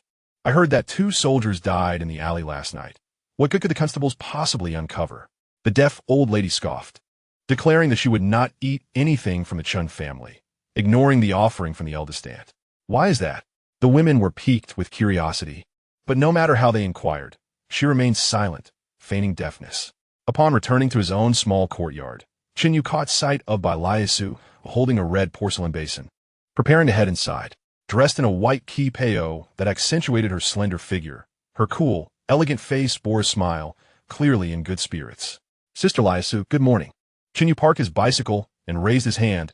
I bought your favorite roasted duck from Bain Kifang. Bai Liasu cast him a sidelong glance, her smile instantly vanishing as she responded with a faint hum, before hastily retreating indoors. Ah, this woman could turn cold so swiftly. I must ensure to teach her a lesson tonight. Chen You, feeling somewhat disheartened, carried the roasted duck into the main room. Bai Liasu gently closed the door behind her, leaning against it, her heart racing with the echoes of her own heartbeat. This rival did not seem to consider the implications. If someone overheard him calling her sister in the courtyard, it could lead to trouble. Recalling the delightful events of the previous night, a wave of heat washed over her, compelling her to squeeze her legs tightly together. Chapter 8. Renovating the house. After finishing lunch, Chen You returned to his room. He casually picked up a book from the shelf and began to read. Without a mobile phone, he felt quite unaccustomed. Surprisingly, he became engrossed in the reading. Is the master home? We are the craftsmen here to make repairs. A voice called from the courtyard. Chen You set the book down, lifted the curtain, and stepped outside. 2 men stood at the moon gate, both of average height, with weathered, dark skin and slightly stooped postures. They wore tattered cotton coats, and one had a toolbox slung over his shoulder. They exhibited a sense of decorum, which endeared them to Chen You. He politely inquired, "What are your names, gentlemen?" The slightly shorter man bowed, looking somewhat anxious. "You may call me Lao Wang. This is my junior, Lao Chao." Chen You silently noted that their surname was rather informal, and understood why his uncle had asked him to keep an eye on things at home. "Komin, gentlemen. Let's have some hot tea." He led them into the living room and brewed a cup of aged white tea for each. After a brief exchange of pleasantries, Lao Wang handed over a piece of paper. "Chen Yi, this is a request from Director Chen. Please review it and let us know if you have any additions. We will begin our work now." Chen Yu nodded in understanding, and the 2 men, equipped with their toolbox, began measuring dimensions in the small courtyard. He examined the paper carefully. His uncle's requests were extensive. They needed to build a toilet, which required digging and laying pipes. Additionally, they were to extend the back room by adding another row of 6 rooms, turning it into 12. A kitchen was also to be constructed, and the 2 side rooms needed to be doubled in size. Furthermore, the water supply for the courtyard had to be routed into the small yard. Goodness, Uncle is quite generous, Chen You mused. However, such a substantial workload could not possibly be completed in just a day or 2. Lao Wang and his companion toiled for over an hour, recording all necessary data before returning indoors. Chen You, noticing their sweat-drenched faces, rose to offer them a cup of hot tea. "Please, have a drink. You've worked hard." He simply spoke out of habit, but to his surprise, the 2 men expressed deep gratitude, their eyes glistening with appreciation. In this era, most craftsmen were regarded as lowly, whereas in the future, such artisans would be celebrated as artists. After they had sipped their tea for a while, Chen You finally asked, "I have no specific demands, but given the scale of the project, how long do you anticipate it will take to complete?" Lao Wang set down his teacup, rose, and bowed in response. Director Chen's request was to first install the plumbing, followed by the construction of the bathroom and kitchen, with the remaining rooms to be built one by one. The overall timeline was estimated to be around 6 months. Chen You raised his eyebrows slightly. That was quite a lengthy period. However, there was no need to go against his third uncle over such trivial matters, so he decided to let him carry on. Fine, let us proceed as planned. Has the deposit been paid? Yes, it has. Then we shall return, and tomorrow the workers will commence construction. After bidding farewell to the two men, Chen You turned back to his room to continue reading. That evening, he stealthily visited by Liasu, only releasing her when she pleaded for mercy. Time flowed like water, and in the blink of an eye, 3 days had passed. During this time, Chen You had not ventured outside. The plumbing had been completed, and the bathroom and kitchen were already finished. The Chen family was preparing for a banquet, so the construction work was naturally paused for a day. The rewards for signing in over these 3 days were quite meager, consisting solely of candies and snacks, collectively worth less than 10 silver dollars. It appeared to be a matter not of luck, but rather the standard rewards for daily check-ins. He resolved to accumulate a month's worth of check-ins before assessing the results. On this day, Chen You rose early, donning the black Zhongshan suit specially tailored for him by his third uncle, topped with an overcoat. As he stepped outside, Xiao'e Dream inadvertently caught a glimpse of him, her cheeks flushing crimson as she hurriedly retreated indoors. "Brother, you look splendid today," she exclaimed from her perch at the head of her bed, her hands pressed tightly against her heated cheeks, chiding herself for her shamelessness. Chen You remained oblivious to Xiao'e Dream's unusual behavior, entirely unaware of his own allure. The practice of Changxing Gong not only enhanced one's physique, but also subtly refined the appearance of both parties, rendering them increasingly handsome. In the small courtyard, a large cowhide canopy had been erected, featuring a window made of transparent plastic that allowed light in while blocking the wind. Inside were 3 round tables and a warming stove. With the cold weather, without the canopy, the dishes would freeze within moments. Chen You approached to inspect the setup before making his way to the front courtyard. Upon entering the middle courtyard, the previously chattering young wives fell silent, transforming into gentle maidens with fixed gazes. Young Master Chen is truly handsome. With such a noble nose, he surely possesses remarkable capabilities. As they contemplated, their cheeks flushed with shyness, rendering them incapable of standing steadily. A canopy had also been set up in the middle courtyard, with tables, chairs, bowls, and plates gathered from various households. The children curiously darted in and out, treating it like a playground. Although it was Saturday, the workers were still required to be present. Yet the elderly and young men of the courtyard gathered. The Chen family was hosting a celebratory banquet, and this was a matter of great importance. The third uncle, clad in a black long robe, was cheerfully handing out cigarettes at the main entrance. At this moment, the high-end cigarettes were worth 2 or 3 packs for a day's wages for a worker. Suddenly, a child's shrill cry pierced the air, drawing everyone's attention. A boy with a horse-like face clutched his lower abdomen, curled on the ground, wailing. Beside him stood a daft lad with his hands in his pockets, nonchalantly proclaiming, "Hey, Demao, you started it. Don't act like a sore loser." Chen You raised an eyebrow. Were these not the foolish Zhu and Su Demao? It seemed that even at their tender age of 10, they were already adversaries. No wonder Mao ended up childless later on. "What are you doing, Zhu?" Ida Qing approached angrily, delivering a resounding slap to Zhu's face. "Don't you see what day it is? You could bring disgrace to the Chen family. The He family cannot bear the consequences." Zhu pouted, feeling somewhat wronged. Su Demao had insulted him about being born and raised without a mother, which had provoked him into action. He hadn't even used much force, yet he was astonished at how fragile this boy was. Su Yude rushed over to assist his son, checking for injuries and finally sighing in relief. "All right, Demao, stop crying. I'll take you to buy some candy." Today was a joyous occasion for the Chen family, and he did not wish to offend anyone. Otherwise, a confrontation with the He family would surely ensue. Upon hearing this, Su Demao immediately brightened, prompting laughter from the crowd. The deaf old lady cast a glance at Su Demao and sneered, "Tisk, he is indeed a bad seed, always pretending." Chen You stepped forward, hands tucked into his pockets, and with a thought, he conjured a handful of candies from his space. These were all the by 2 milk candies given for check-ins, with no markings on the packaging, making them inconspicuous wherever they were produced. "Old Su, no need to bother. Come, children, come and collect your candies."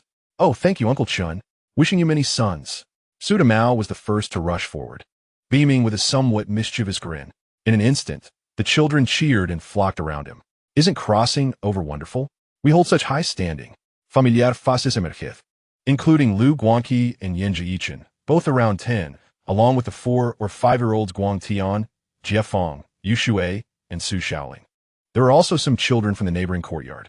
Chen You ensured fairness, giving each child 2 candies. Not too many. These milk candies are quite precious. Wow, what kind of candy is this? It's so delicious. Mama, taste this, it's amazing. The children were instantly captivated by 2 candy. Having never tasted anything as delightful, Jia Dongxiu, unable to withstand his mother's insistence, awkwardly approached. Standing among the group of children, he couldn't help but feel a bit embarrassed.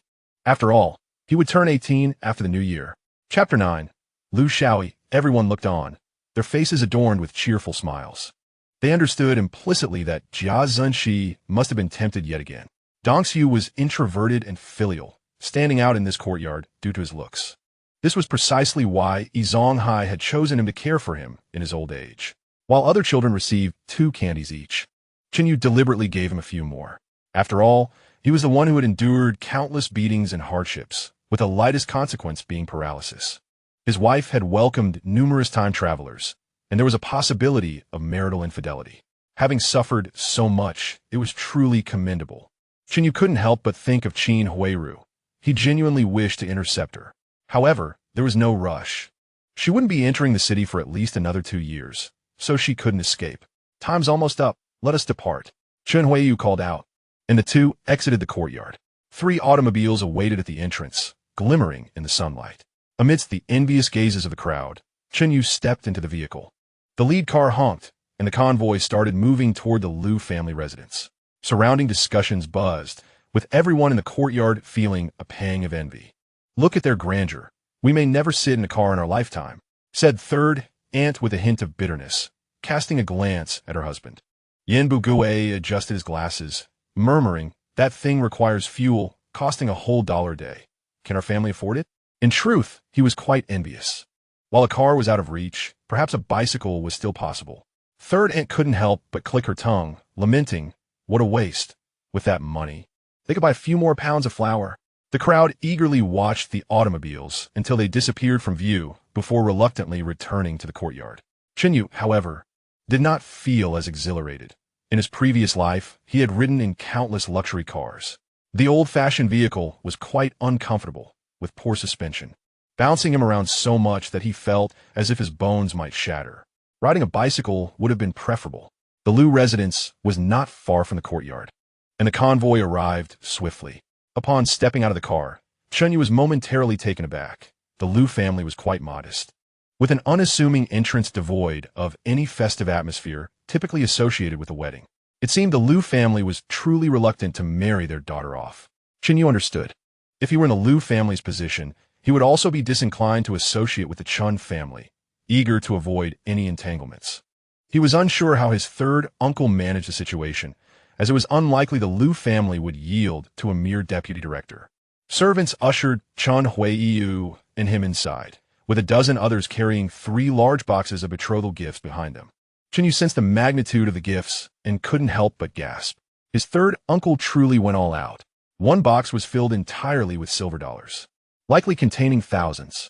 Another held antique calligraphy and paintings, including works by renowned artists such as Qi Bei Yishi and Zhang Deqian, merely considered supplementary. The last box contained fine silks and satins. Chen You felt a surge of emotion within him. San Shu is an aspiring young man, never one to oppress the common folk, nor would he engage in corruption or bribery. In these times, he is indeed a breath of fresh air. For the sake of his marriage, it is estimated that he has exhausted his family's wealth. Upon entering the living room, he finally glimpsed the Lu couple. They rose to greet him, with Lu Jinhua clasping his hands in a formal gesture, his smile not quite reaching his eyes, welcoming him. Welcome, Brother Ronzi.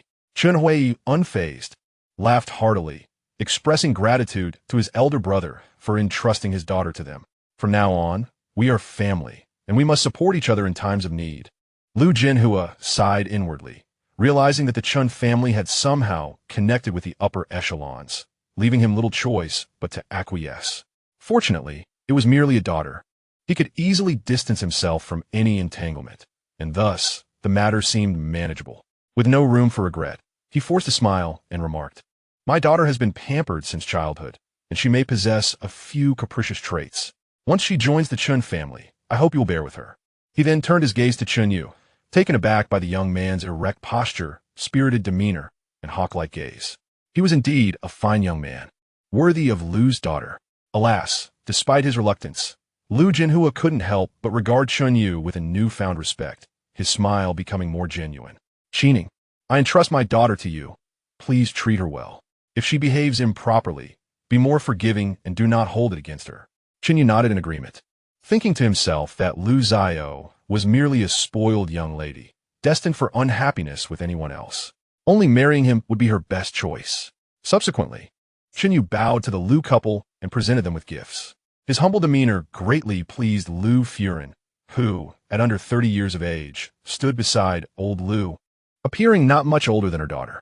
With her fair and delicate skin, she certainly upheld the standards expected of a former concubine. Lu Furen grasped Chen Yu's hand, her eyes glistening with tears. Qining, you must frequently bring Xiao'e back to visit us. If she misbehaves, be gentle with her. Chen Yu hurriedly assured her, rest assured, mother-in-law, I will treat Xiao'e with utmost care. Qin Huairu, standing by, chuckled, fear not. The Chen family is of scholarly lineage. How could we resort to violence? As time pressed on, he suggested, it is getting late. Let us fetch the bride. Before long, Lu Xiao's elder brother, Lu Xinyi, carried her to the automobile. A petite figure, less than 1 meter 40 in height, adorned in a phoenix crown and red bridal attire. What a sight! Chen Yu sighed with a wry smile as he entered the car. The Lu family, indeed affluent, provided a dowry that could fill a small truck. Returning the wedding gifts, multiplied. The procession swiftly returned to the Saihewen, where Chen Yu lifted the red veil, revealing a youthful, innocent face. Lu Xiao'e showed no signs of shyness, casting glances at him that sparkled with delight, breaking into a sweet smile. Chen Yu looked at the young girl before him, bemused. She was simply too young. However, this was not a significant issue.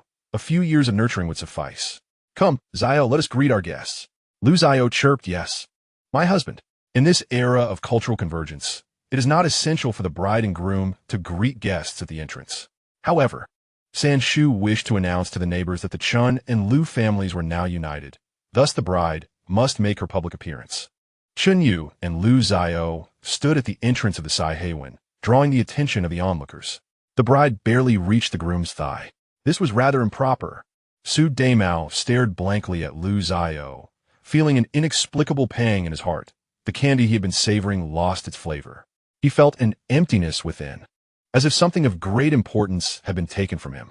Yet, Lu Xiao'e, filled with joy, stood beside her husband, oblivious to Su Daimao's presence.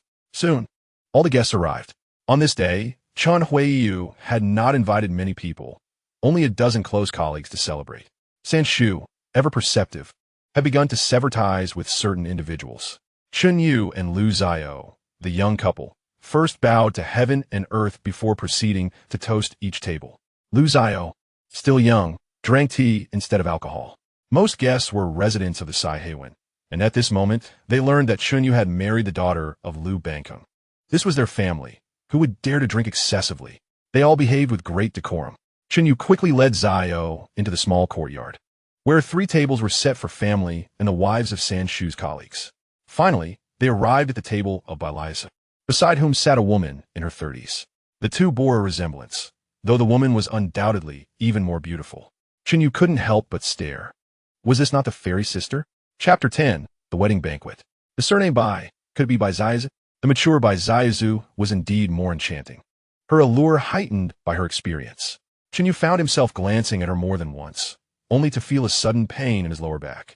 He turned to find himself meeting a pair of reproachful eyes. Who else could it be but Bai Liasu? This is my mother, she said, exasperated. Chen Yu forced a sheepish smile, leading Lu Xiao'e to toast the elders. Bai Zaizu cast a curious glance at her daughter, drinking the toast with a smile. After toasting 3 tables, Chen Yu left Lu Xiao'e behind and hurried to the main courtyard, returning to the main table. Seated there alongside San Shu and his colleagues were Yi Zonghai and Yin Bugui. They technically had no right to be there, yet both had some standing in the neighborhood. Having been longtime neighbors, and with impending changes in the situation, it was reasonable for them to be included. For these two, it was their first time dining with such distinguished individuals, leaving them somewhat uneasy. The banquet was lavish, featuring 8 large bowls and a variety of cold and hot dishes, totaling 24 courses. The 8 large bowls included braised pork, for happiness meatballs, and red braised pork knuckle, among other hearty dishes. The braised pork was resplendent in color, rich yet not greasy. The 4 happiness meatballs were plump and auspicious. The cold dishes included marinated jellyfish, century eggs, and marinated beef, refreshing and appetizing. The hot dishes featured braised fish, stir-fried meat slices, and sautéed shrimp. Such a menu was already of high caliber. During times of scarcity, it underscored the Chen family's generosity. The wine served was exclusively Lianhua Bai, a royal court wine from 2 dynasties, highly esteemed in the capital. This was Chen Yu's first experience with it. Its rich, mellow taste left a lingering hint of medicinal aroma that he immediately grew fond of. After taking a couple of bites, Zhonghai stood, slightly bending at the waist. Holding out a wine glass, Mr. Chen, I raise a toast to you, wishing you a joyful marriage. At this moment, he was still a robust man, with a square face and a crew cut, radiating a sense of integrity that put people at ease. Chen Yu set down his chopsticks and quickly approached to assist him, exclaiming, "Dear neighbors, may I have your attention for a moment?" Hearing this, everyone paused their meals, turning their attention to him. Jia Zhenxi's eyes lit up, and seizing the moment, she stealthily scooped a plate of meat dishes into an oil paper bag beneath the table. Well, tomorrow's meal is taken care of, she thought. As for tonight, if I eat more now, I can save on dinner. Chen Yu surveyed the room and spoke loudly. I have but one request. Please refrain from calling me sir from now on. Those older than me may simply call me by my name, Xiao Chen, while younger ones may address me as brother or uncle. We've known each other for 2 to 3 years. Let us not stand on ceremony. No more of this or nonsense. It is time to discard such titles. Good. Mr. Chen is generous. The crowd erupted in applause. And Qin Huairu glanced at his nephew with surprise, feeling a sense of pride. This young master was indeed maturing. It seemed that a man truly needed to settle down. Hey, if you keep calling me sir, you might just owe me a drink. Chen Yu exchanged banter with the guest before turning to Zhonghai. Old, you are far too courteous. Allow me to toast you. Zhonghai, taken aback, raised his glass and downed it in one gulp. At this time, he was not yet an 8th-level worker.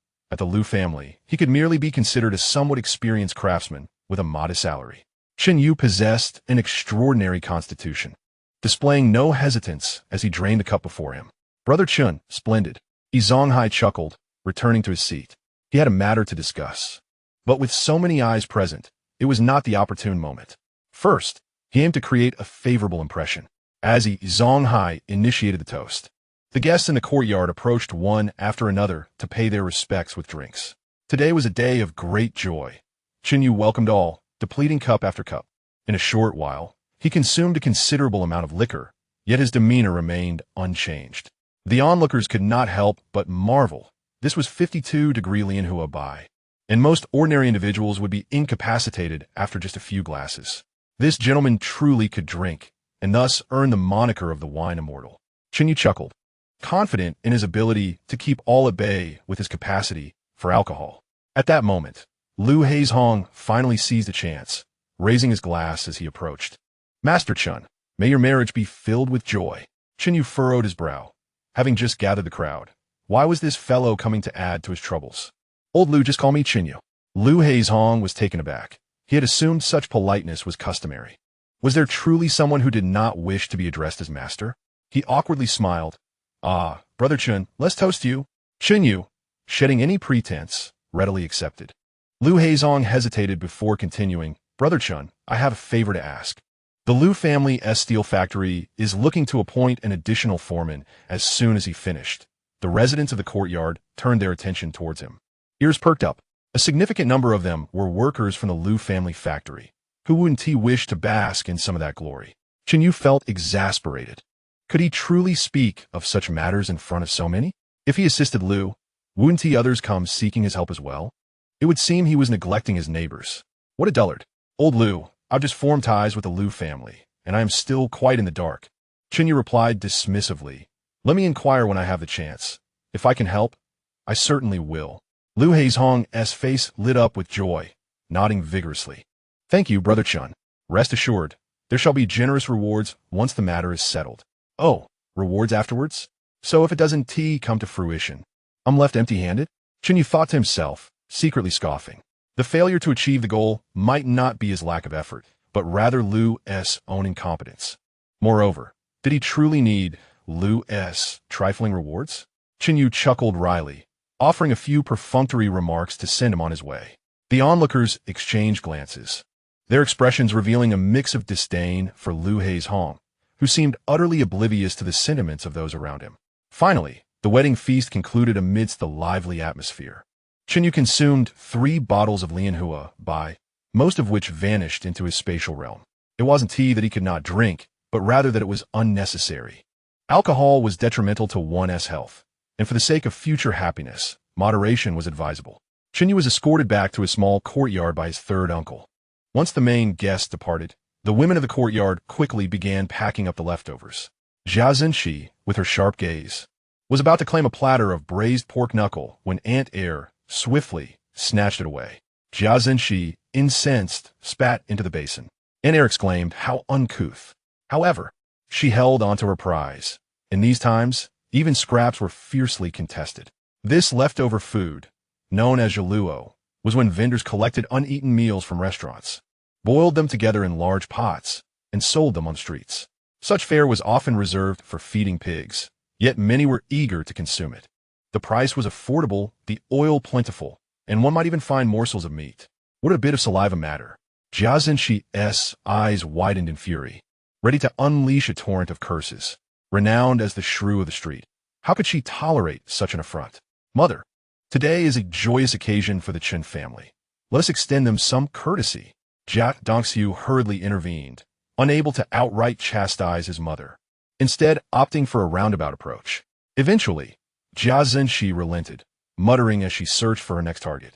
In any case, the Chen family's banquet had established its prestige and reputation, earning unanimous acclaim from the neighbors. They had witnessed a feast unlike any other, with many dishes they had never even heard of. Though they had not brought much in gifts, the entire family had come to partake in the feast, ensuring they had covered their expenses. Moreover, the Chen family discarded all leftovers, distributing them to the neighbors. Truly, such a benevolent family was a blessing to have as neighbors.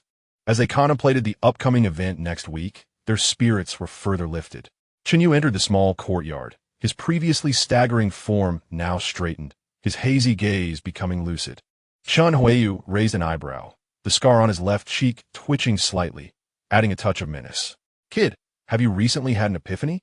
Chen Yu felt a jolt in his heart. It seemed his transformation had been rather abrupt, catching the attention of those close to him. "Uncle, it's simply that I've married." He hastily fabricated an excuse, surprised when his uncle seemed to accept it. "Very well, maintain this. I shall take my leave." Chen Huairu hesitated before lowering his voice. "Take good care of your third aunt." With that, he hurried away. Chen Yu scratched his head, pondering his third uncle. He wondered when he would be able to acquire Yanji Yuan again. Perhaps he would wed another once his health improved. Otherwise, with Chen Huairu treating him so well, he felt a bit embarrassed. Unbeknownst to him, Yanji Yuan was of a high grade, and obtaining it again was nearly impossible. As night fell, the new home was awash in red. The 2 adjoining rear rooms had been merged and then redivided. One room, approximately 10 square meters, served as a study, while the bedroom had been slightly expanded. Lu Xiao'e sat at the bedside, her face flushed, her body slightly trembling. Chen Yu removed his outer garments. "Time to sleep. You can rest inside." Lu Xiao'e was taken aback. This was not how her mother had instructed her. Her large, innocent eyes blinked, sparkling with intelligence. Chen Yu could not help but chuckle at her naive expression. He gently pinched her cheek. "Sleep now. You're still young. We could discuss things later." "Oh." Lu Xiao'e, unable to comprehend, chose to heed her husband's words. She reached for her ceremonial gown, and Chen Yu stood behind her, assisting in removing her phoenix crown. Goodness, it was heavy, weighing several pounds. He truly wondered how she had endured it. Lu Xiao'e looked up, sweetly smiling, her heart fluttering with joy. Her husband was indeed handsome and so gentle. Suddenly, she jumped up and opened the wardrobe, rummaging until she revealed a wooden box. "Husband, can you help me lift it? I can't manage." As Chen Yu approached, he noted the box was half a meter square a deep purplish-brown adorned with tiger stripes. Crouching down, he lifted it with ease, estimating it to weigh at least 100 pounds. He was curious about when the Liu family had placed it there. Fortunately, his physique had been steadily improving. Otherwise, he might have struggled. "You're so strong, husband. I see others needing 2 people to lift it." Liu Xiao'e's eyes brimmed with admiration. "But why did you have me lift it? If I couldn't manage, it would be quite embarrassing." Chen You thought ruefully, gently placing the box on the ground. Liu Xiao'e crouched down, retrieving a key to unlock it. Inside, the box was neatly arranged, resembling an exquisite treasure chest. The first compartment housed 2 delicate little boxes, followed by land, deeds, and jewelry. The remaining half was brimming with small yellow fish. In that moment, a golden glow emanated from within, almost blinding. This pile must weigh over 100 pounds of gold. Chen You was momentarily stunned. Was this the wealth of the capitalists? This was merely a portion of the dowry, and one could only imagine the extent of the Liu family's opulence. To think he had managed to align himself with a wealthy lady, potentially securing a life that would save him 2 decades of hard work. "These 2 items are heirlooms of our Liu family. I begged my father for quite some time before he finally agreed to part with them." Liu Xiao'e regarded these treasures with nonchalance, her expression unfazed. As she spoke, she opened the 2 small boxes on the table. One contained a jade pendant, its color warm and inviting. The other held a jade stone, the size of a goose egg, emanating a faint luminescence. Chen You picked it up, but could not discern anything particularly special about it. This was a treasured heirloom passed down through generations, the purpose of which even his father was unaware. However, wearing it was said to help focus the mind and calm the spirit. Liu Xiao'e, standing beside him, explained with precision that their family possessed 2 such pieces, and this one was to be gifted to her husband. Chen You accepted graciously. After all, she was a woman of means, and there was no need for pretense. He could always return the favor with a gift when he encountered something delightful in the future. The jade was adorned with a brown cord, which he promptly hung around his neck. Upon seeing this, Liu Xiao'e's eyes crinkled in delight, and with a playful wave of her hand, she said, "Husband, please keep these safe for me, and just provide me with a monthly allowance." Ah, this girl is truly straightforward and generous. He certainly had no desire to covet her possessions. As a time traveler endowed with extraordinary abilities, he wouldn't stoop to such pettiness. "All right, I will keep them safe for you. You needn't worry about your dowry. If you find yourself short on funds, just let me know." His primary concern was that the innocent girl might be easily deceived. Afterward, he moved the wooden box back to the wardrobe, and at the moment he closed the cabinet door, he willed the box into his spatial realm. These treasures were far too precious to be left unprotected. "Well then, it's getting late. Time to sleep." Chen You pulled back the covers, and Liu Xiao'e, like a little rabbit, swiftly burrowed into the quilt. She was snugly wrapped up, with only her little head peeking out, gazing at him with delight. "This is my husband. I simply cannot get enough of him." Chen You smiled, slipping into another quilt. The night passed without incident. In the morning, Chen You felt a slight tickle in his nose. Upon opening his eyes, he discovered that Liu Xiao'e had somehow nestled into his embrace while he slept. She was in a deep slumber, her hair brushing against his face, exuding the sweet fragrance of youth. He lay there for a moment, but she showed no signs of waking. Truly, she was a heavy sleeper. After waiting a little longer, he could no longer hold back the urge to relieve himself, and carefully shifted her aside before getting out of bed. The newly constructed toilet was just beside the wall. Although it was a squat toilet, it had a small wooden seat on top, hollowed out in the middle and lined with cotton cloth, making it more comfortable than a conventional toilet. Above it was a water tank connected to running water, allowing for easy flushing, which was incredibly convenient. The interior was also infused with fragrant incense, leaving no unpleasant odors. This is the essence of daily life. Chen You emerged from the toilet feeling quite pleased and washed his hands at the nearby sink. The small courtyard had finally been connected to running water, brought over from the central courtyard. The Su family and the Liu family also benefited, as a tap was installed in the back courtyard as well. The winters in Sijio City were exceedingly cold, so to prevent the pipes from freezing, they were wrapped in thick black cotton cloth and surrounded by a layer of straw buried underground. Liu Xiao'e did not rise until after 10 o'clock. Feeling somewhat embarrassed, she nervously fiddled with her fingers and said, "Husband, I woke up so late because I was exhausted yesterday. I'm not usually like this at home." Chen You couldn't help but chuckle, pinching her chubby cheeks, which felt delightful. It's all right. The Chen family doesn't have so many rules. Gome, let us go pay our respects to Grandma. In the bedroom, the elderly matriarch reclined against the bed, while Aunt Gu kept her company. Chen You took Lu Xiao'e by the hand as they entered. Grandma, we've come to see you, and Aunt Gu is here too. The matriarch had not been feeling well lately, but after the wedding yesterday, her spirits seemed to have improved significantly. Upon seeing Lu Xiao'e, who resembled a delicate jade figurine, her eyes sparkled with joy, and she beckoned. Oh, my granddaughter-in-law, come here. Aunt Gu smiled and nodded, rising to make room. Grandma. Lu Xiao'e broke free from Chen Yu's grasp and joyfully ran to her. The matriarch took Lu Xiao'e's small hand, her face beaming with delight. The little girl was sweet and charming, and in her happiness, the matriarch gifted her a treasured jade bracelet. After Chen You and Lu Xiao'e left, the matriarch's affection for the child was palpable. She had a blessed visage and a lovely temperament, though she was still quite young. I think we should arrange for Qiuming to move into the main house to help manage things. Chapter 12. Brother, someone is here. Aunt Gu had no objections, as this would spare her the trouble of dealing with the first wife, which was a good thing. In the following days, Lu Xiao'e brought a great deal of vitality to the small courtyard, becoming the family's source of joy. Xiao'e got along well with her as well. Chen You frequently visited by Liasu's room, and his physique continued to grow stronger. 3 days later, Chen You woke up feeling refreshed in the morning, while Bai Liasu was still fast asleep. This was truly exhausting. He spread out his senses. The surroundings were silent, and he then opened the door and slipped outside. Although he had toiled through the night, the effects of his cultivation made him increasingly vigorous, and his spirits remained high. However, the numbers on his data panel showed no change, indicating that the quantity was still insufficient. The road ahead was long, and he needed to persist in his efforts. Chen You hummed a tune as he walked to the wash basin. Just then, Xiao'e entered the small courtyard. Dressed in a cobalt blue cotton jacket with a white pleated skirt, she exuded grace and elegance. His eyes lit up. How splendid she looked in that outfit. He owed her a great deal over the past few days. Lu Xiao'e had mostly been sleeping with her, which had afforded him the opportunity to enhance his physique. Brother. She greeted softly, lowering her head shyly. Seeing her maid, Chen Yu's heart flutter, she truly captivated him. The two quickly finished washing up, and when Chen Yu noticed she seemed about to leave, he called out, Coming, let me take you out for a meal, and afterward we can stroll around the market.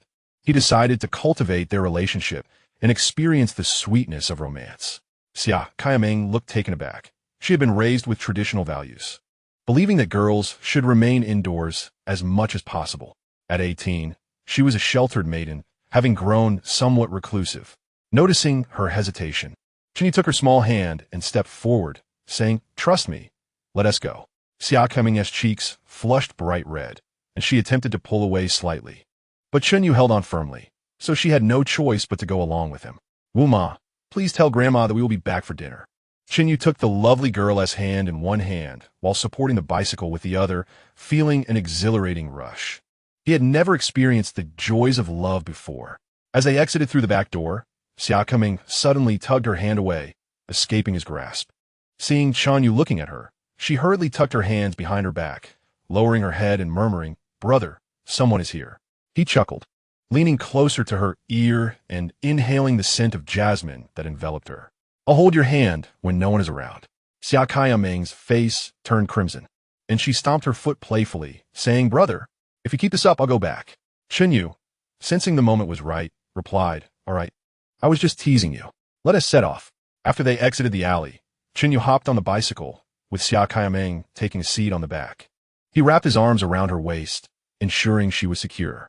Let us head to the overpass first. As the speed increased, she clung to him tighter, her cheek resting against his back.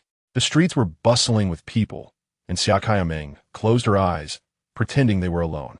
Within a quarter of an hour, they arrived at the overpass, which was already bustling with activity in the early morning. Numerous food stalls lined the roadside, and various street performers showcased their talents. Among them, a performer was delivering a raucous comedic routine, which Chen Yu found utterly entertaining. However, after hearing just a few lines, Xiao'e's face flushed with embarrassment, and she turned to leave. Chen Yu had no choice but to follow her, thinking he would seize the opportunity to return and enjoy the performance thoroughly later. Such cultural treasures. After finishing breakfast, Chen Yu led Xiao'e straight to Qin Street. It had been several days since he had last seen Chen Xueru, and he wanted to check on her situation. This enchanting woman was infatuated with love. Perhaps there was a chance to win her over. Upon arriving at Qin, the area had returned to its former bustling state, and the recent turmoil had seemingly faded. They entered the Chun silk and satin store, and a female attendant immediately approached them. Chen Yu scanned the room, but did not see Chen Xueru. "Where's your shopkeeper?" he inquired. The attendant replied with a smile. "Sir, our shopkeeper is currently at the hospital with a family member. If you need anything, I can assist you." "How can that be the same?" Chen Yu pouted, feeling a tinge of disappointment. However, today's primary objective is to accompany Xiao'e on a shopping excursion. He pointed to a red woolen coat in the store, along with those boots and a blouse for women, requesting a complete set in her size. Xiao'e tugged at his clothing and whispered, "Brother, I'm not particularly fond of these dresses. What girl does not adore beautiful attire?" She merely feared they might be prohibitively expensive. At that time, imported dresses could cost the equivalent of several months' wages for an average person. "I prefer you dress like this, so heed my words." Chen Yu glanced at the female attendant and instructed, "Select 2 more sets of inner garments, and let her try on any new arrivals." "Certainly, sir." The female attendant beamed, her eyes narrowing with delight as she ushered Xiao'e into the fitting room. After a while, Xiao'e emerged somewhat bashful. She was adorned in a black wool coat paired with wide-legged trousers and ankle boots, accentuating her graceful figure. Chen Yu stroked his chin, nodding in satisfaction. Her intellectual charm was on full display.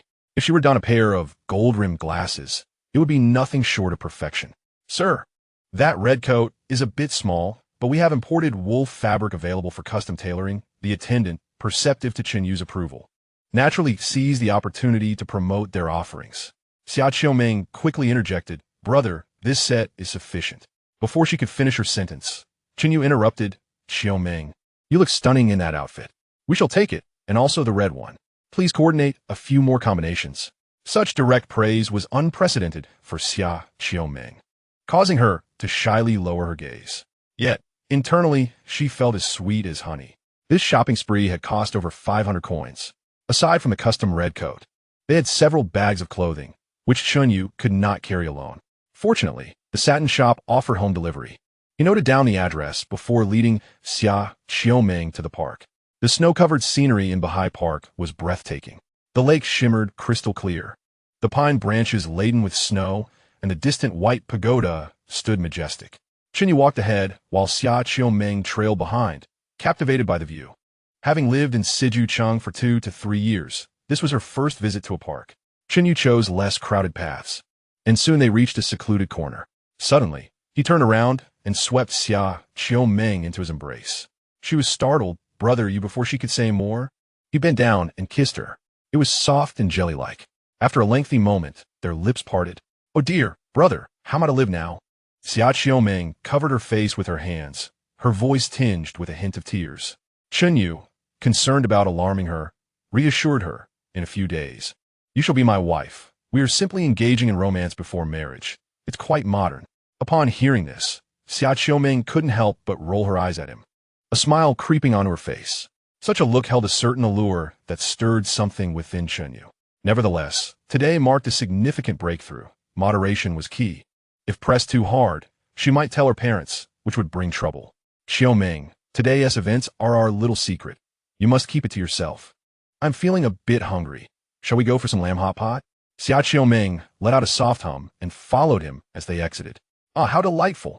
Where can one find such a compliant little fairy? Ah, is that not Chen Yi?" Chapter 13. Terrified Young Master Chen. "Why do you not come over and pay your respects to Lord Chang?" A voice, reminiscent of a duck's quack, rang out, filled with mockery. Chen Yu turned towards the sound, his expression darkening. There stood Chang Shaixun, his head wrapped in bandages, swaggering towards him, flanked by 4 guards due to the recent incident at Chunfen Tower.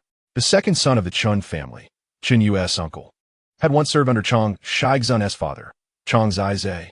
10 years prior, Chang Zizhe had fled at a critical moment, leading to Chen Yu's uncle meeting his demise at the hands of the enemy. Since then, Qin Huairu had sought revenge. However, Chen Xueru thrived in his career, continually overshadowing him. Chen Xueru had also resorted to underhanded tactics, attempting to uproot the Chen family, but fortunately, Qin Yu's third uncle had powerful allies. Thus, the two families remained locked in a tense standoff, engaging in both overt and covert conflicts, with minor skirmishes occurring frequently.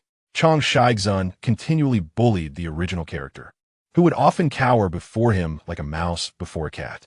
Chen Yu seethed inwardly, wondering why he hadn't shot this pest the last time. Chen Xueru approached him, sneering, "Oh, you seem to have the leisure to flirt here." Before he could finish his taunt, his eyes widened as they fixated on Xiao'e. Swallowing hard, a lascivious grin spread across his face. "Beautiful, simply exquisite. May I ask for the name of this fairy?" He stepped closer, attempting to grasp her delicate hand. Xiao'e, her face contorted with disgust, shot him a fierce glare and quickly moved behind Chen Yu. Naturally, Chen Yu could not let this behavior go unchecked. He raised his hand and delivered a resounding slap.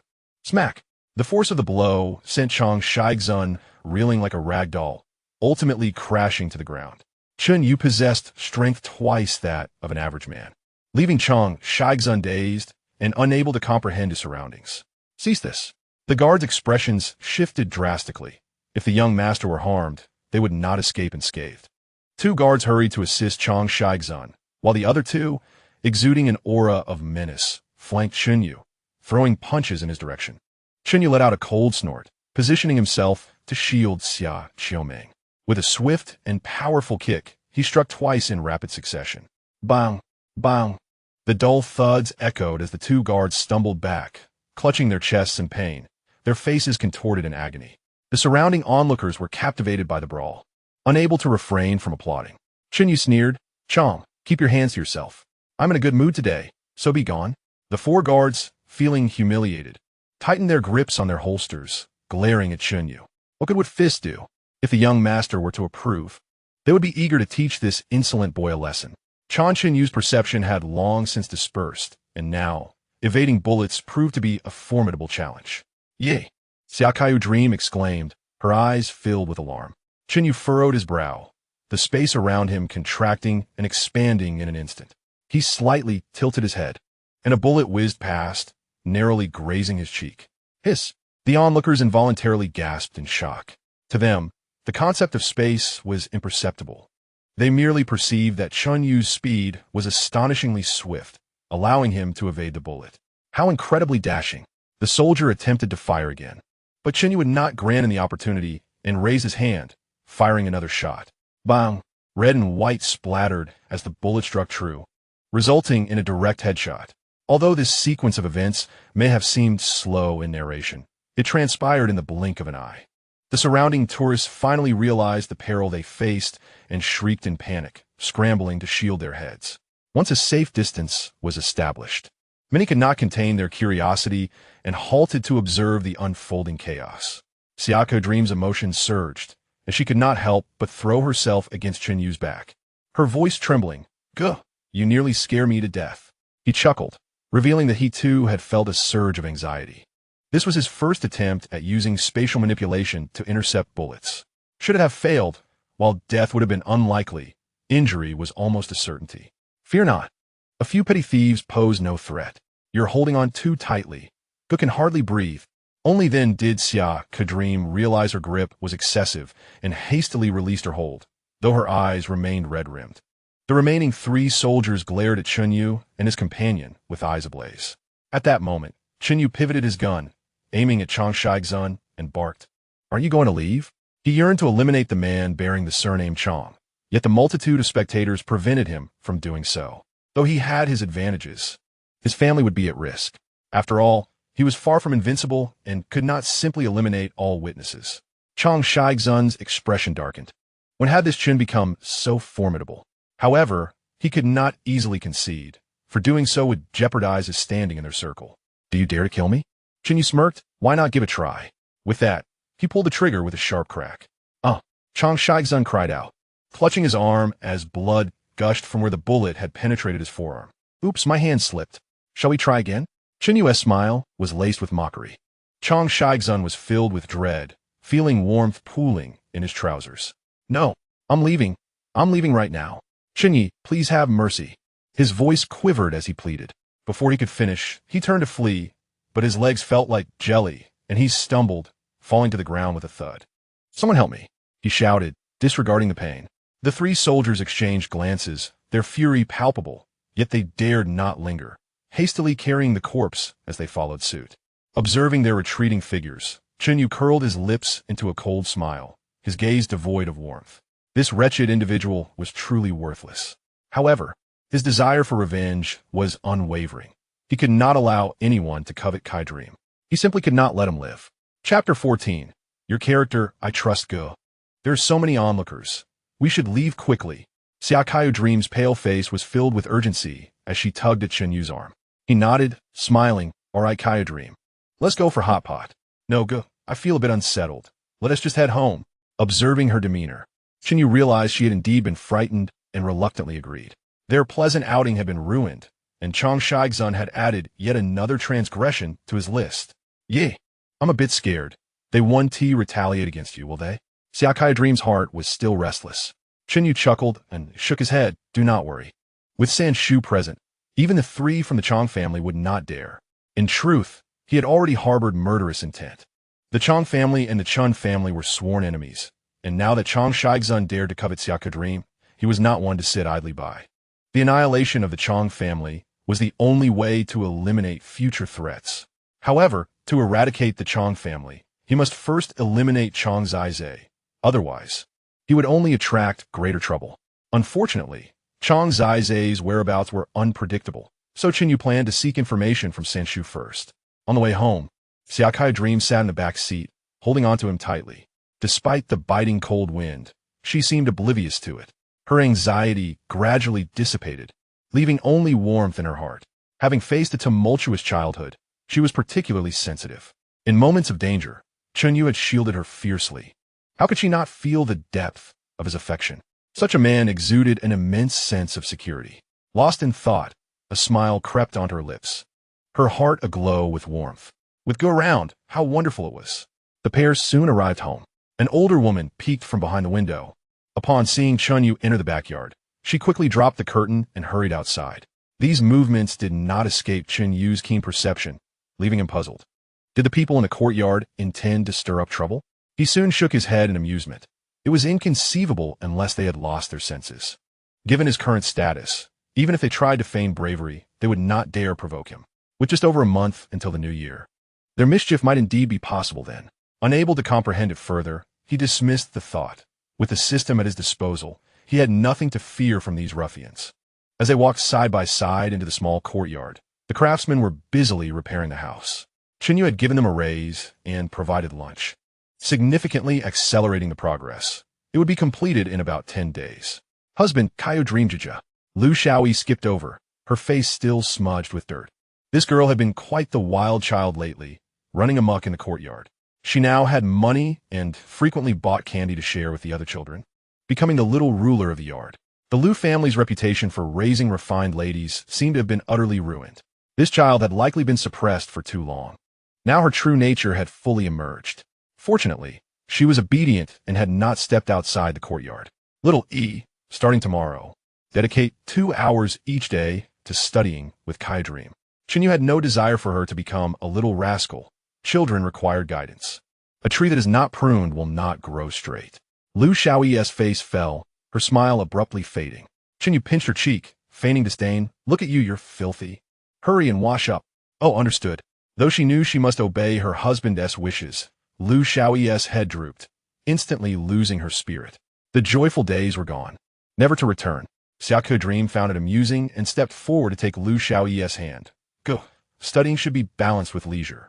How about we grant a few days off each week? Lu Xiao'e's eyes lit up, filled with longing as she gazed at Chen Yu. Very well. 2 days off each week. No more than that. Hee. Thank you, husband. She beamed with delight. Thank you, Kaio Dreamjija. You look lovely in that coat. Let us go wash up. Look at you. You're almost a little calico cat. Xiao'e Dream led the little girl away. Chen Yu could not help but smile wryly. Was he marrying a wife or experiencing fatherhood in advance? After dinner, he was in the study, perusing a storybook. The tale was quite intriguing, though the classical language proved somewhat challenging. Suddenly, his brow arched as he noticed an older woman and Yi Zonghai sneaking through the moon gate. Soon, Lao Yi stood there while the older woman continued into the small courtyard. She approached Chen Yu's door and gently knocked.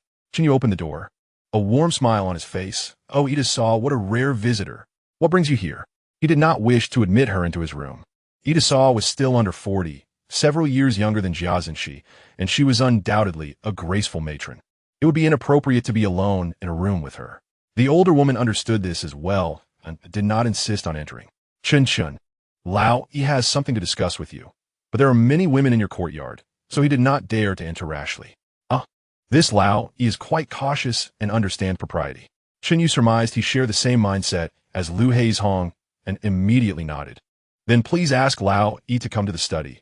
Aunt Gu is currently conversing with my grandmother in the living room.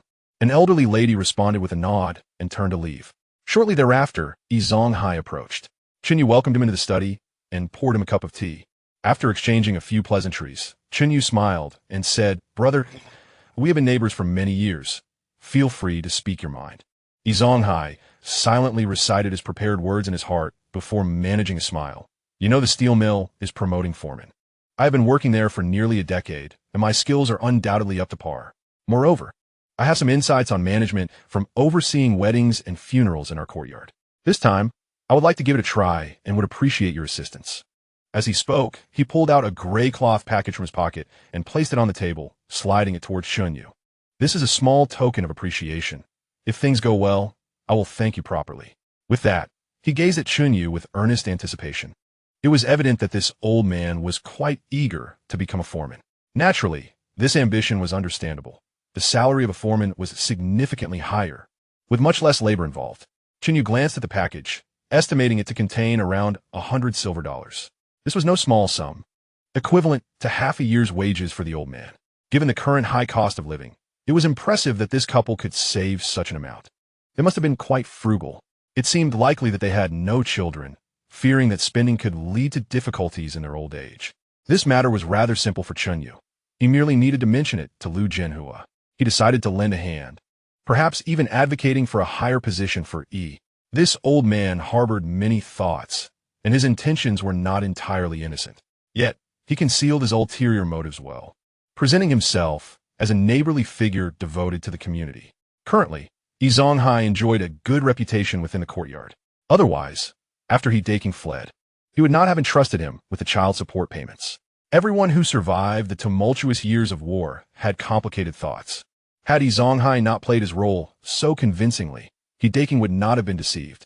In the future, all factory management personnel would have to undergo re-education.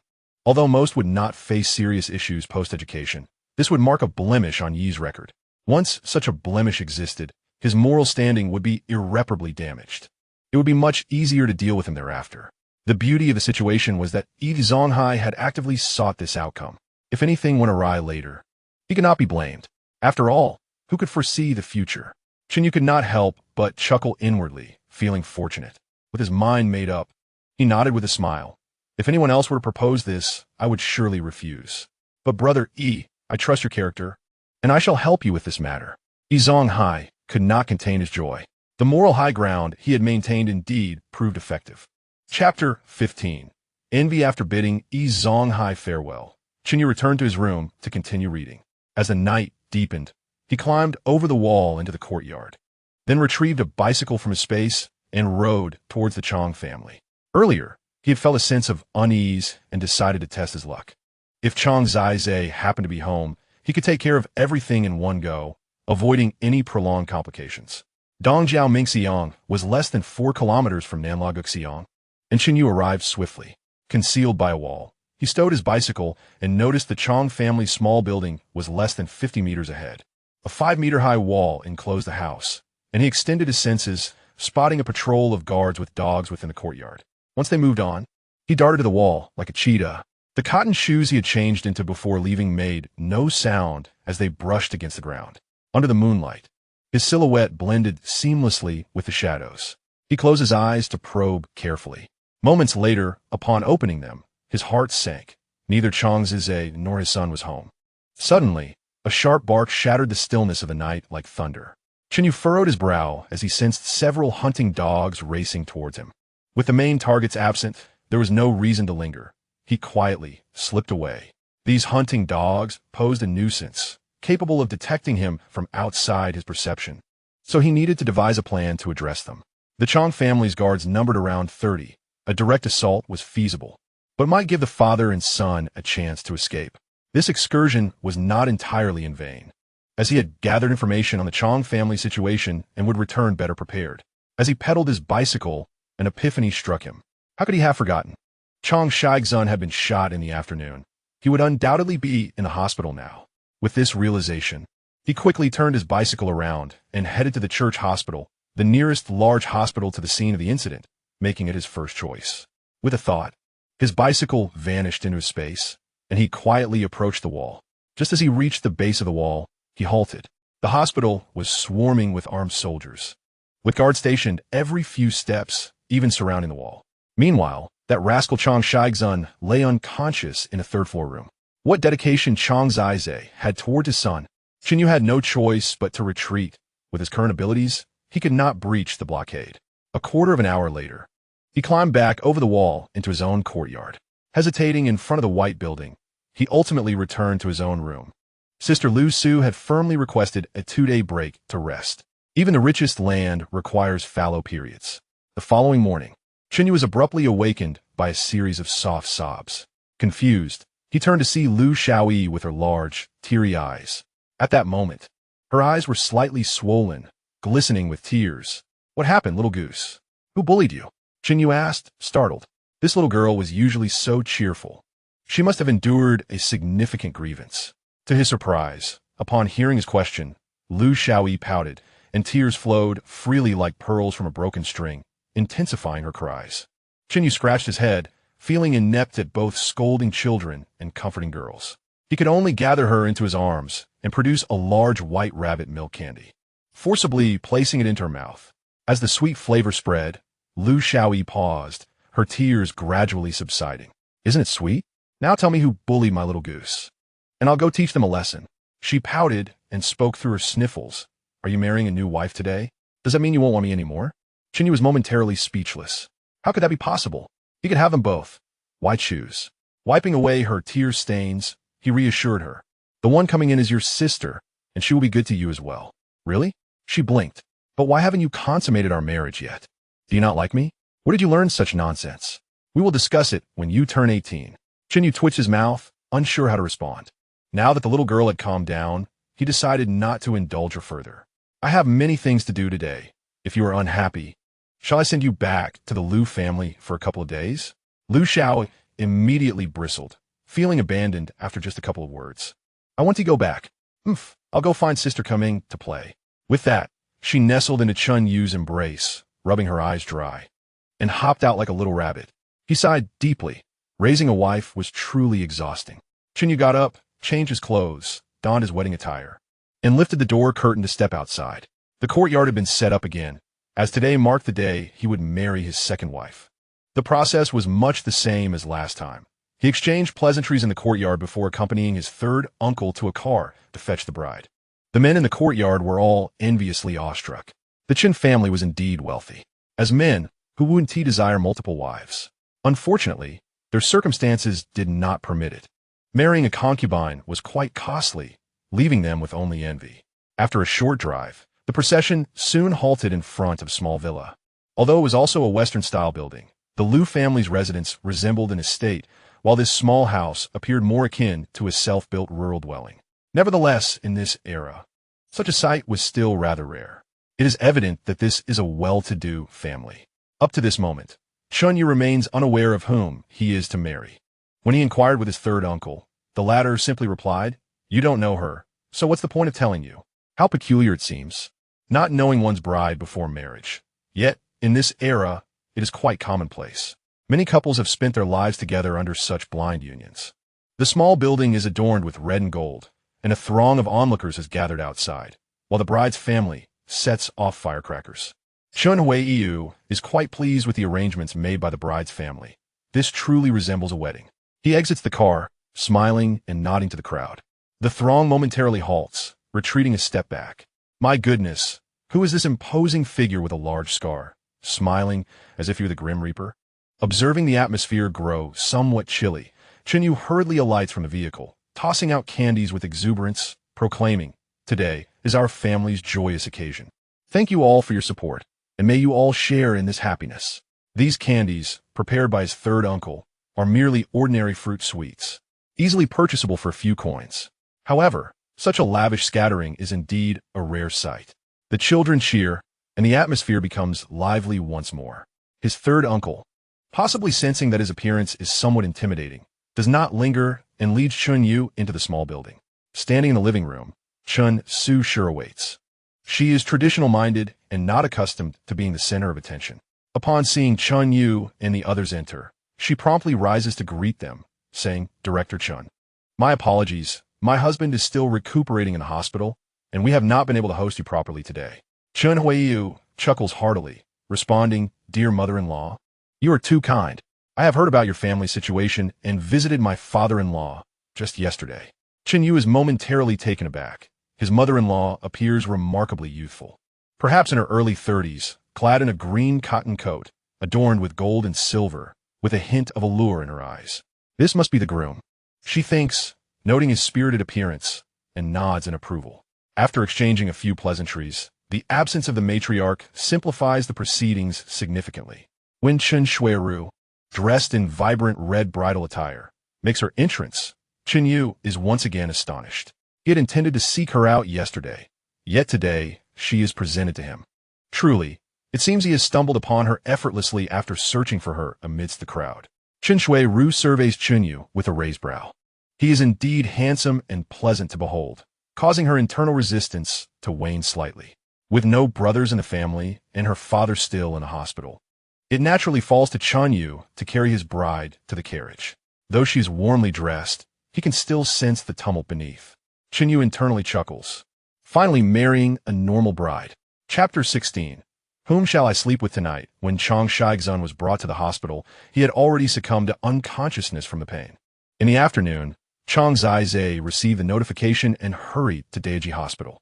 At this time, the hospital had been cordoned off by a battalion of soldiers, allowing only exit but no entry. In the corridor, armed soldiers saluted Chang Zai as he passed, yet he did not lift his eyelids. Hastily striding into the intensive care unit. Upon entering, he saw Chang Shaixun lying on the hospital bed, his face devoid of color. His heart twisted painfully. He rushed to his son's side, grasping his icy hand.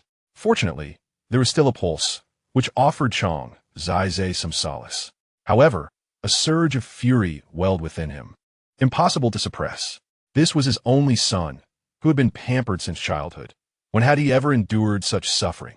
Now, seeing him in agony, Chang Zai felt as though he were being torn apart. What is happening? Why hasn't my son awakened yet? He glared at the middle-aged doctor, his voice icy.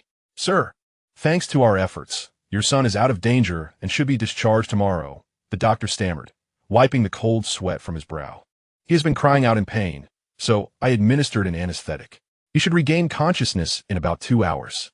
Chen You was unaware that, due to limited medical resources at that time, many gunshot victims did not die instantly, but rather succumbed to excessive bleeding or complications later.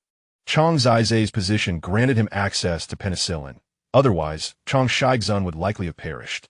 Nevertheless, even if he had considered it, he would have acted similarly, seeking to resolve the matter swiftly and eliminate any lingering threats.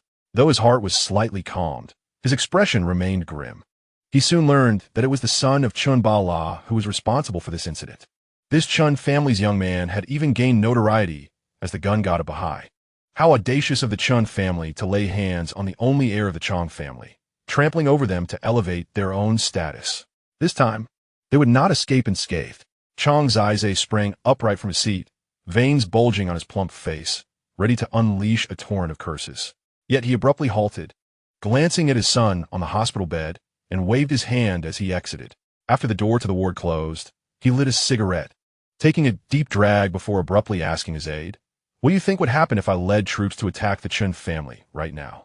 The aide hesitated for a moment, exclaiming, "Sir, your son is still alive. Such an action would be unwise. Sir, we have already been warned about sealing off the hospital. Now is not the time for a major confrontation."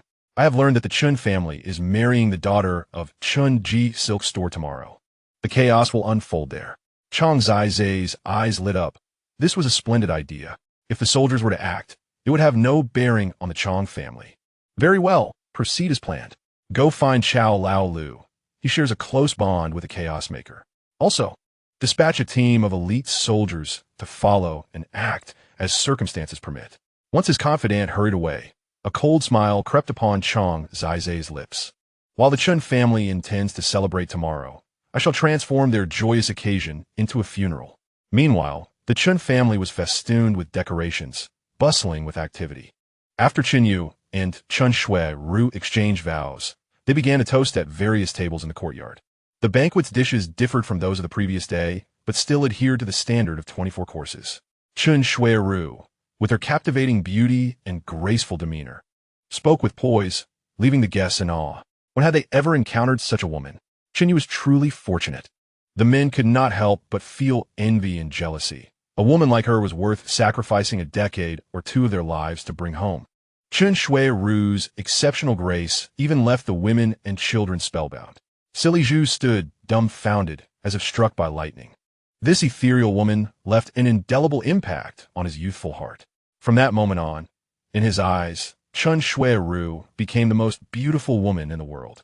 Jia Dongxu glanced at her and quickly averted his gaze, feeling that even a moment's lingering look would be sacrilegious. Yet, his mind was consumed with visions of her radiant smile, rendering the food and drink on the table utterly tasteless. He Qing down a cup of liquor, secretly glancing at Chen Xueru, pondering whether it was time to take another chance at love. His wife had passed away several years ago, and the cold, empty bed was increasingly difficult to bear. While he could endure, his 4- or 5-year-old child also needed a woman's care. Chen Yu's perceptiveness was keen. He noticed the expressions of these men, particularly that of Silly Zhu. Could it be that Chen Xueru had supplanted Qin Huairu as his new ideal? Chen Yu felt no anger. After all, it was only natural for others to admire his beautiful bride. Would he prefer to marry an unattractive woman instead? After each table in the courtyard had raised a toast, Chen Yu led Chen Xueru to the rear courtyard. Chen Xueru also arrived in the vehicle, sitting beside the matriarch. Previously, the Liu family had refrained from attending the wedding banquet to avoid any misunderstandings, which had displeased his third uncle. Chen Yu and his new bride headed to the main table in the rear courtyard, where he instantly spotted by Zaizu. She wore a gentle smile, engaged in conversation with the matriarch. Bai Liasu cast a reproachful glance. Chen Yu grinned. Sister Liasu's perceptiveness had truly sharpened, even catching such subtle glances. It was no wonder. Given her recent frequent exertion, her constitution was bolstering rapidly. "Nah, we have come to toast you." "Ah, very well. Just a little. Do not overindulge," the matriarch replied, beaming, while also offering a reminder. Seated at the main table were several prominent ladies. Chen Yu and Chen Xueru took turns toasting, and soon it was Liu Xiao'e's turn. Chen Xueru felt a wave of unease. What a remarkable lady. Is this the esteemed Mrs. Defong? She appears to be quite the young girl. With an odd glance, she cast her eyes upon Chen Yu, wondering if he harbored any peculiar inclinations. Chen Yu, well aware of her implication, had encountered such glances far too frequently of late. Chen Xueru adjusted her mindset. Having managed a silk shop since the tender age of 16, she had witnessed a multitude of scenes. The youthful age of Defong could potentially lead to fewer frictions in their future interactions, which she considered a blessing. With a smile gracing her face, she raised her wine glass, exclaiming, "Sister-in-law, let us toast as sisters." Although both women were married to the same man, they belonged to different households, and their assets were to remain separate. Luo Xiao'e glanced at Chen Xueru, momentarily dazzled by her beauty, yet felt a pang of disappointment within her heart. Pouting, she plaintively asked, "Husband, will you not sleep with me tonight?" The crowd fell silent at her words. With her eyes still closed, it was evident to all that Chen Yu and Luo Xiao'e had not consummated their marriage. The Chen family had initially wed Luo Xiao'e for ulterior motives. Having brought her into their fold, it was acceptable to wait a few years. This innocent remark instantly incited laughter among the guests. "Oh dear, my poor child," the elderly lady chuckled, nearly losing her breath as she pulled Luo Xiao'e into her embrace, her frail hand stroking the girl's hair. "Tonight, shall you sleep with your grandmother?" Luo Xiao'e was indeed the cherished darling of the Chen family, and the women there all showered her with affection. Bai Liasu added with a grin, "Little goose, bring me to your room tonight, and I shall teach you traditional Chinese painting." Chen You gently ruffled Luo Xiao'e's hair, laughing, "Tomorrow, I will come to your room. If you are too frightened, you may sleep with your sister Kayameng." Luo Xiao'e, feeling a bit glum and pouting, conceded, "All right." Chapter 17. Who Dares to Snatch My Wife? The courtyard of No. 95 was festooned with decorations. A throng had gathered at the entrance, discussing the Chen family's extravagance. Moments ago, the Chen family had scattered several bowls of fruit candies, and the crowd had eagerly collected their share. Suddenly, a group of disheveled soldiers stormed in, numbering around 40 to 50, each armed with a firearm. The common folk, terrified of such rabble, hastily dispersed. Upon noticing the door number, the soldiers surged inside. As they reached the central courtyard, a burly man with a beard stepped forward. Raising his pistol, with a bang, he fired a shot into the air, and the courtyard fell into silence. Chen Huairu furrowed his brow and stepped forward, demanding, "Old Chow, what is the meaning of this?" Chow Laoliu grinned broadly, revealing a mouthful of blackened teeth. "Chen Ballet, I am here to take one person. Hand them over, and I shall leave immediately." Chen Huairu scoffed, "All those who have come today are guests of the Chen family. You cannot simply demand to take someone away." His tone was resolute. Regardless of who the Chow family wished to take or what they had done, the Chen family would not relinquish them. Otherwise, they would lose their standing. He quickly changed his approach, suggesting, "There is no need for a confrontation. Instead, let us sit down and enjoy the festivities. I shall act as a mediator, and we can discuss this matter calmly." Chow Laoliu sneered coldly, "I'm looking for Chen Xueru, the young mistress of the Chen silk shop. I am offering you face, so do not be ungrateful." As his words fell, dozens of soldiers cocked their weapons in unison, aiming at him. The enmity stemmed from the death of his sworn brother at the Chen silk shop, and this grievance must be avenged. Chen Huairu's expression darkened. Did Chow not realize that Chen Xueru was now a member of his family? The guests in the courtyard were oblivious to the unfolding drama. Upon hearing the gunshot, they emerged from their tents to investigate the commotion, only to be struck dumb by the sight before them. Chen Huairu, undeterred, drew his own pistol, his gaze fierce. "Chow Laoliu, do not dare to lay a finger on my wife." As he spoke, a dozen loyal followers at his side simultaneously brandished their weapons. Observing Luo Xiao'e's distressed countenance, Chen You could not help but chuckle, discreetly offering her a piece of chocolate. She shot him a glare, questioning his intentions. Did he think she was still a child, that a mere piece of candy would bring her joy? Chen You, undeterred, added 2 more pieces, and her expression transformed into one of delight. "Thank you, husband. Tonight, I will sleep with Sister Kayameng." The crowd erupted into laughter once more. A loud bang echoed from afar. At that moment, the atmosphere was so lively that the guests assumed it was merely the sound of firecrackers and continued to clink their glasses. However, Chen Yu's heightened senses discerned the truth. It was gunfire, causing his expression to shift. "Xueru, stay here with the elderly lady. I shall step outside to check on Uncle San." He hastily concocted an excuse and hurried out, his awareness expanding like a tide, swiftly grasping the situation outside. A sense of dread washed over him. Dealing with dozens of soldiers would not be easy. What should he do? Suddenly, recalling that his sign-in system had accumulated nearly 10 days' worth of rewards, he promptly activated it. An electronic voice resonated in his mind. "Ding, sign in, successful. Current situation detected. Granting reward.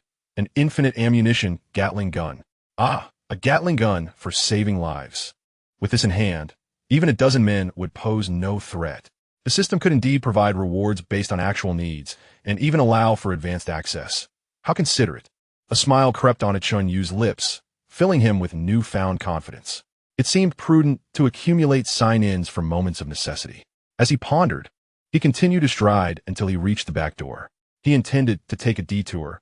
With such a large number of opponents, a frontal confrontation could lead to casualties among the guests. After taking just a few steps, he halted abruptly. Through diligent effort, his perceptive radius had nearly expanded to 30 meters. At that moment, 10 fully armed soldiers lay in ambush within the alley. A cold smile graced Chen Yu's lips as he reached into his pocket. The soldiers, startled by his sudden appearance, exchanged glances. One whispered, "Captain, the target has exited the courtyard. Shall we take action?" Another furrowed his brow, Let us observe the situation. The master instructed us to wait for Xiao'e to act before we do. Xiao'e was truly a coward. Why was there no movement? If nothing happens in 10 minutes, we charge into the backyard and pretend to be disbanded soldiers, eliminating the Chun family's women.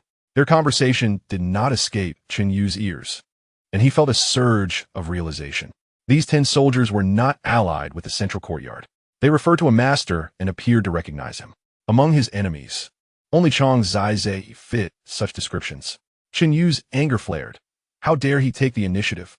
Yet he could only chalk it up to bad luck, as the Chang family father and son were absent the previous night. As Chen You walked slowly, calculating his course of action, he produced a string of firecrackers totaling 500. Lighting them with a match, he hurled them forward. With his hands tucked into the pockets of his Zhongshan suit, he continued onward. The soldiers stood stunned. Where had he procured such firecrackers? Crack! The firecrackers erupted, releasing a thin veil of smoke. Chen Yu's expression shifted to one of ferocity as he swiftly drew out 2 pistols, one in each hand. Bang! Bang! Bang! The flashes of gunfire illuminated the scene as he strode forward, squeezing the triggers without need for aim, his instincts proving true. Within seconds, the 10 soldiers caught unawares lay lifeless in pools of blood. Chen You paid them no mind, holstering his pistols as he hastened towards the main entrance. The situation in the central courtyard was urgent. There was no time to waste. Upon entering the front yard, he focused his thoughts and summoned a long gun into his hands. The gleaming muzzles of the Gatling gun shone ominously as he slung the belt over his shoulder, marching forth with purpose. At that moment, Chen Huairu hesitated. It was merely a woman, and he was not averse to relinquishing her. What concerned him was the reputation of the Chen family. Narrowing his eyes, he spoke in a grave tone. Old Chen Xueru is now a member of the Chen family. Do you truly wish to turn against me? Chen Bele, you are nothing of consequence. Scram quickly, or my gun will not be merciful. Who dares to snatch my wife? A loud shout erupted from the Chihua gate, causing Xiao'e's expression to darken, his fury surging within. He turned to see a young man burst in, clutching a peculiar iron tube. Before he could utter a word, the Gatling gun erupted with flames. The rapid-fire bullets poured forth like a torrential downpour, sending soil and debris flying within the courtyard. The dozens of panicked soldiers were completely unaware of the situation. They had only just turned around when they were mowed down by the hail of bullets. The Gatling gun, with a firing rate of 3,000 rounds per minute, typically required a stand for support. Yet, this was a handheld version produced by the system. Chen You possessed extraordinary strength, rendering the recoil virtually negligible. Chapter 18. Blood-boiling Chen Yu's eyes gleamed with madness, a slight smirk forming on his lips. Under his perceptive control, his shots were unerring, sparing the innocent. The bullets carried immense power. Even a mere graze on the arm would tear away substantial flesh. In an instant, blood splattered and severed limbs flew about. While Xiao'e was momentarily stunned, he witnessed his men collapsing in droves. Counterattack! Counterattack! He bellowed in rage. Chen You raised an eyebrow and adjusted his aim. True to his reputation as a seasoned veteran, Xiao'e instinctively rolled to avoid several incoming bullets. Unfortunately, he was faced with a storm of gunfire. Before he could regain his footing, a barrage of bullets swept toward him. With a series of sharp reports, Xiao'e barely had time to react before a bullet struck him squarely in the forehead, his head exploding like a watermelon, blood and brain matter splattering everywhere. In a mere 30 seconds, not a single soldier was left unscathed. Severed limbs lay scattered, and rivers of blood flowed. The entire courtyard transformed into a hellish scene, the stench of death permeating the air. Once the soldiers were all dispatched, Chen You let out a cold snort, curling his lip in disdain. I expected more than this. The guests fell into an eerie silence.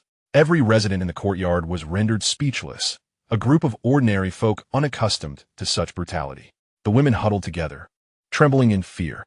Oh my! Jia Zhenxi rolled her eyes and fainted. Su Yide and his son collapsed in terror, their pants soaked with sweat. Liu Heizong and Yin Fugui fared no better, their faces pale as they lay on the ground, on the verge of vomiting. Yi Zonghai and He Daking managed to maintain some semblance of composure, though their legs trembled uncontrollably. The man standing amidst the pool of blood, still smiling casually, resembled a grim reaper. Only Shazu, stared blankly at him, as if the blinding sunlight made him glow. Chen Huairu was momentarily dazed, wiping the cold sweat from his brow. Was this truly his nephew? How could he be so fierce? Chen You calmly walked through the carnage, chuckling. Ah, a wedding should be vibrant and festive. The guests trembled at his words, overwhelmed by his brutality. Who would dare provoke this living specter of death again? Third uncle, I hope I haven't caused you any trouble. Chen You approached, even though his stomach churned. He forced himself to maintain his composure. He kept reminding himself, this is just a game, I'm fighting monsters. Chen Huairu had witnessed countless scenes on the battlefield and quickly regained his composure. He scoffed, his scarred face appearing even more menacing. What trouble? Just a bunch of autumn grasshoppers. Go, find some people to clean this mess up. One of his subordinates immediately took the order, casting an admiring glance at Chen You as he left. This young man was truly astonishing.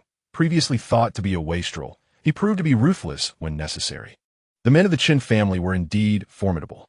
Chen You leaned closer to his third uncle, lowering his voice. Third uncle, I suspect that Chang's family may have instigated this from behind the scenes. There was no need to hide anything from his uncle, so he detailed the situation, allowing for better judgment. Chen Huairu's expression darkened as he nodded. I understand. Today is your wedding. Do not concern yourself with these matters.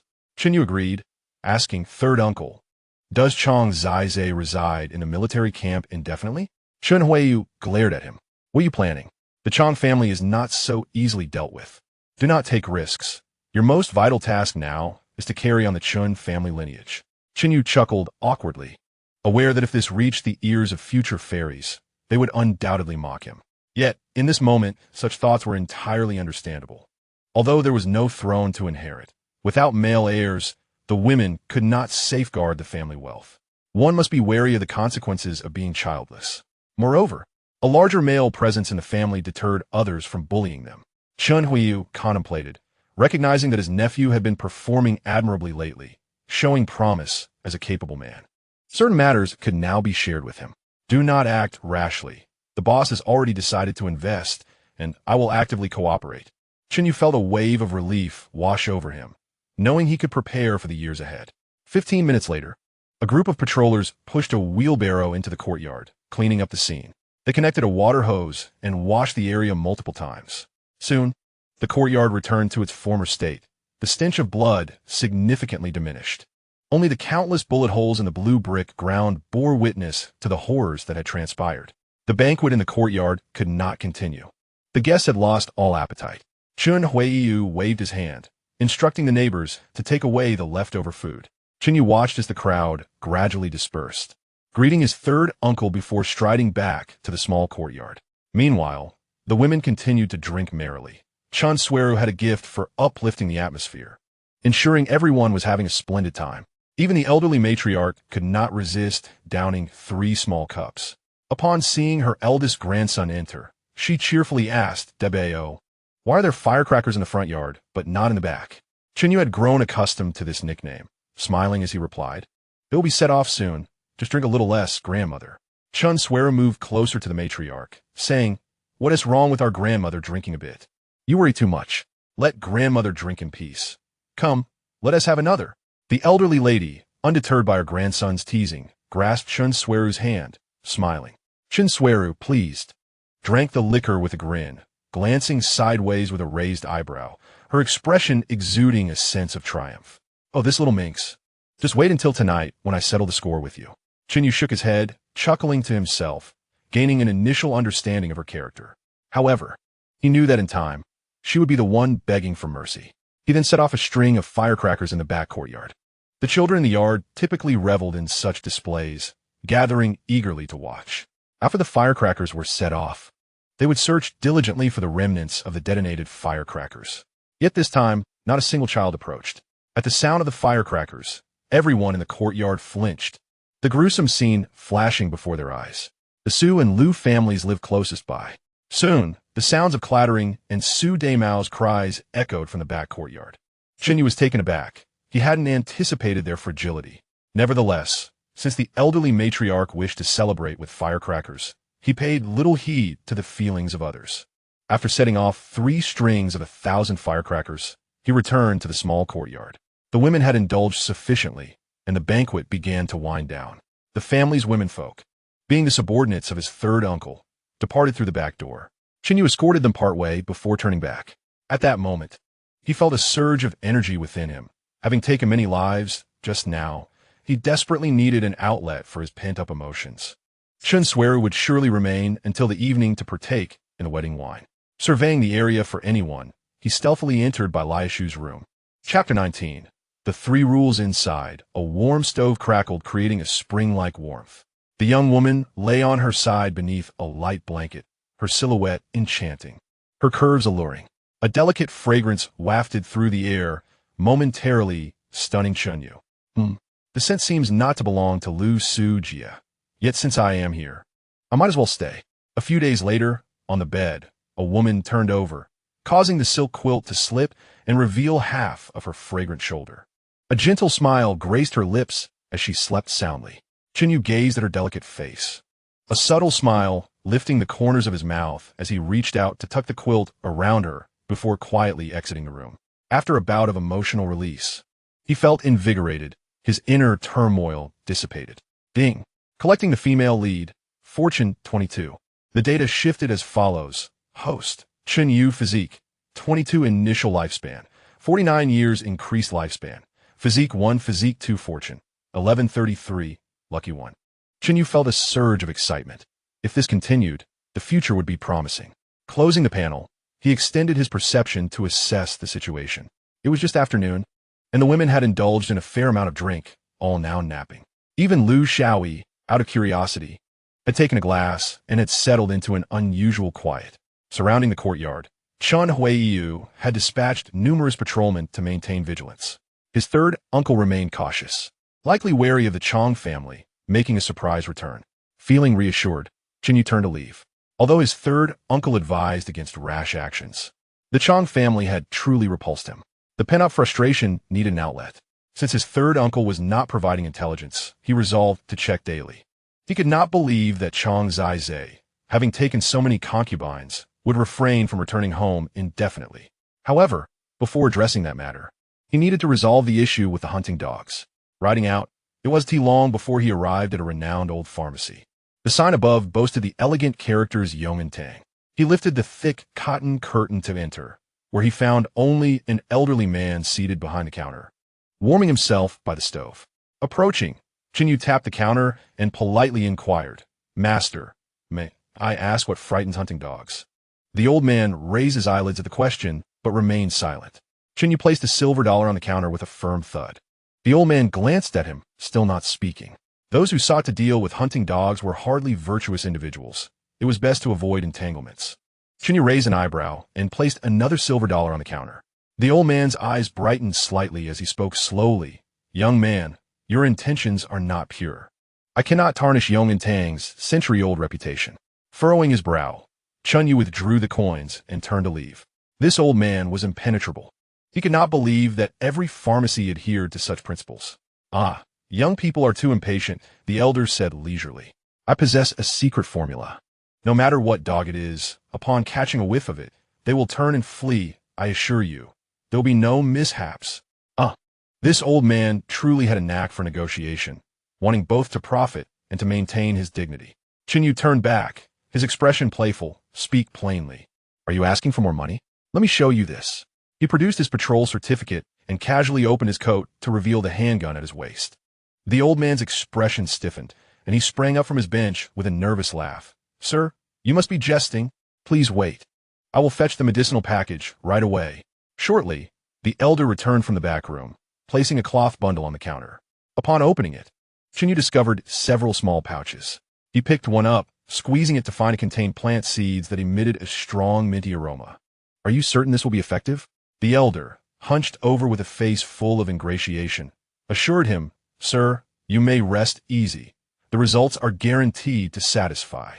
Nodding, Chen You tossed a silver dollar, collecting the cloth package. Just as he turned to leave, his peripheral vision caught sight of something that halted him in his tracks. Upon closer inspection, he found wild ginseng, rhinoceros horn, and tiger bone. Treasures indeed. His eyes sparkled. He could not let this opportunity slip by and needed to procure a considerable amount for future keepsakes. Although he had little money, his wife did. Lu Xiao'e's dowry was stored in the space. In this era, a woman's dowry was her own possession. Unless she consented, her husband had no right to utilize it. However, Chen Yu thought of temporarily borrowing it, intending to return it once he earned money. Old man, I want this, and that. Chen Yu immediately entered a frenzy of purchasing. After some haggling, he ultimately spent several hundred silver dollars to clear the pharmacy's stock of these precious items. One must admit, these goods were quite affordable. In the future, even if he had to pay 10 times the price, he might not find them again. At the pharmacy's entrance, he called for a cart puller. The medicinal materials filled an entire cart. After negotiating the price, he had the puller take the cart into a secluded alley, where they stopped in front of an unoccupied small courtyard. Chen Yu instructed him to unload the materials at the entrance, settled the payment, and sent him away. Once he confirmed that no one was watching, he waved his hand to store the materials in his space. After such commotion, it was already late, and he hastily rode home. Tonight was the wedding night. He could not afford to be delayed. In the glow of the setting sun, Chen Yu pushed the cart into the courtyard. It was eerily quiet, devoid of any figures. Presumably, everyone had been frightened today. He hastened back home. Dinner was simple, consisting of millet porridge accompanied by a few side dishes. After a feast of fish and meat at noon, a lighter meal was just what he needed to ease the heaviness. The elderly matriarch, with the assistance of Wu Ma, slowly sat down and inquired, "Oh, has Xiao'e not risen yet?" Bai Lu Su replied, "Mother, she drank too much at noon. I left her some food. Let us eat first." With that, she shot a fierce glare at Chen Yu. Why had she not risen? Shouldn't someone ask your precious grandson? Oh, this porridge is truly fragrant. Chen Yu buried his head in the bowl, pretending not to notice. Chen Xueru raised an eyebrow, her gaze laden with meaning. Her perceptive mind detected something amiss. That night, in another new room, with a similar layout and decor, Chen Yu and Chen Xueru drank from the bridal cup. Gazing at his charming wife, he felt a stirring of desire. "Xueru, it is getting late. We should rest." Suddenly, Chen Xueru pressed her hand against his chest, her expression serious. Chen Xiao has a notorious reputation. This young master indulges in all vices, but neglects responsibilities. I must be cautious. Chen Yu, I have certain conditions. If you agree, from this day forth, you shall be the head of the household, and we will live a grounded life. Huh, if I refuse, does that mean life becomes unbearable? Chen Yu raised an eyebrow, unperturbed, curious about what this woman might propose. Chen Xueru lifted her hand, extending a finger. "First, after marriage, I wish to continue managing the silk shop. Can you agree to this?" He nodded, without a moment's hesitation. He had no desire to confine a woman to the home. After all, she was quite adept at business and might prove to be a valuable partner in the future. "I agree." Chen Xueru did not expect his swift acceptance. Sighing in relief, having grown up in the silk shop and assisting with business since childhood, she relished the taste of earning money. His open-mindedness delighted her. Yet, she maintained an impassive demeanor. The 18-year-old Chen Xueru had already developed a considerable depth of character. "Second, the silk shop is my dowry. You cannot interfere with its management. Will you agree?" Upon hearing this, Chen Yu scoffed. "Who would covet that? Is your shop worth even half of Lu Xiao'e's dowry?" "Very well. I agree. Is there anything else?" Chen Xueru's lips involuntarily lifted, surprised by how smoothly matters were progressing. While she did not place excessive value on money and could spend freely, it was her source of confidence and security, thus not easily relinquished. Extending a third finger, she announced, "Thirdly, can we adopt our second child into my family?" In this era, children were typically given the father's surname. Following the mother's would imply a loss of dignity. Chen Xueru was aware her request was unreasonable, but this point was non-negotiable. As his father aged, he experienced a significant shock that left him fearing for his health, consumed by the thought of leaving no descendants behind. She wished to fulfill her father's desire. Is that all? Compared to the demands of certain celestial beings in later generations, this request seemed trivial. Yet, Chen Yu remained indifferent. After all, the question of having children was still up for debate. The longevity technique granted him and the women an extended lifespan, and it was likely that their children would soon be older than they were. The anguish of burying one's own progeny was a burden few could bear. However, Chen Yu could only utilize this technique. He could neither articulate nor pass it on to others. Moreover, human nature tends to be selfish. Should any of the children turn out to be ungrateful and divulge Chen Yu's secret of longevity, it would lead to significant trouble. Thankfully, the longevity technique had a side effect. Physical enhancement required refining essence into qi. As long as he practiced the technique, he could ensure complete contraception, thus alleviating many complications. Very well, I shall agree. Although Chen You was indifferent, he felt a twinge of annoyance. Did this woman truly believe herself to be a rare treasure? Making one demand after another? His gaze sharpened, piercing her like a hawk. Surely, she had no more requests? Chen Xueru suddenly froze. That gaze was so familiar. Wasn't he the one belonging to the person she had been yearning for day and night?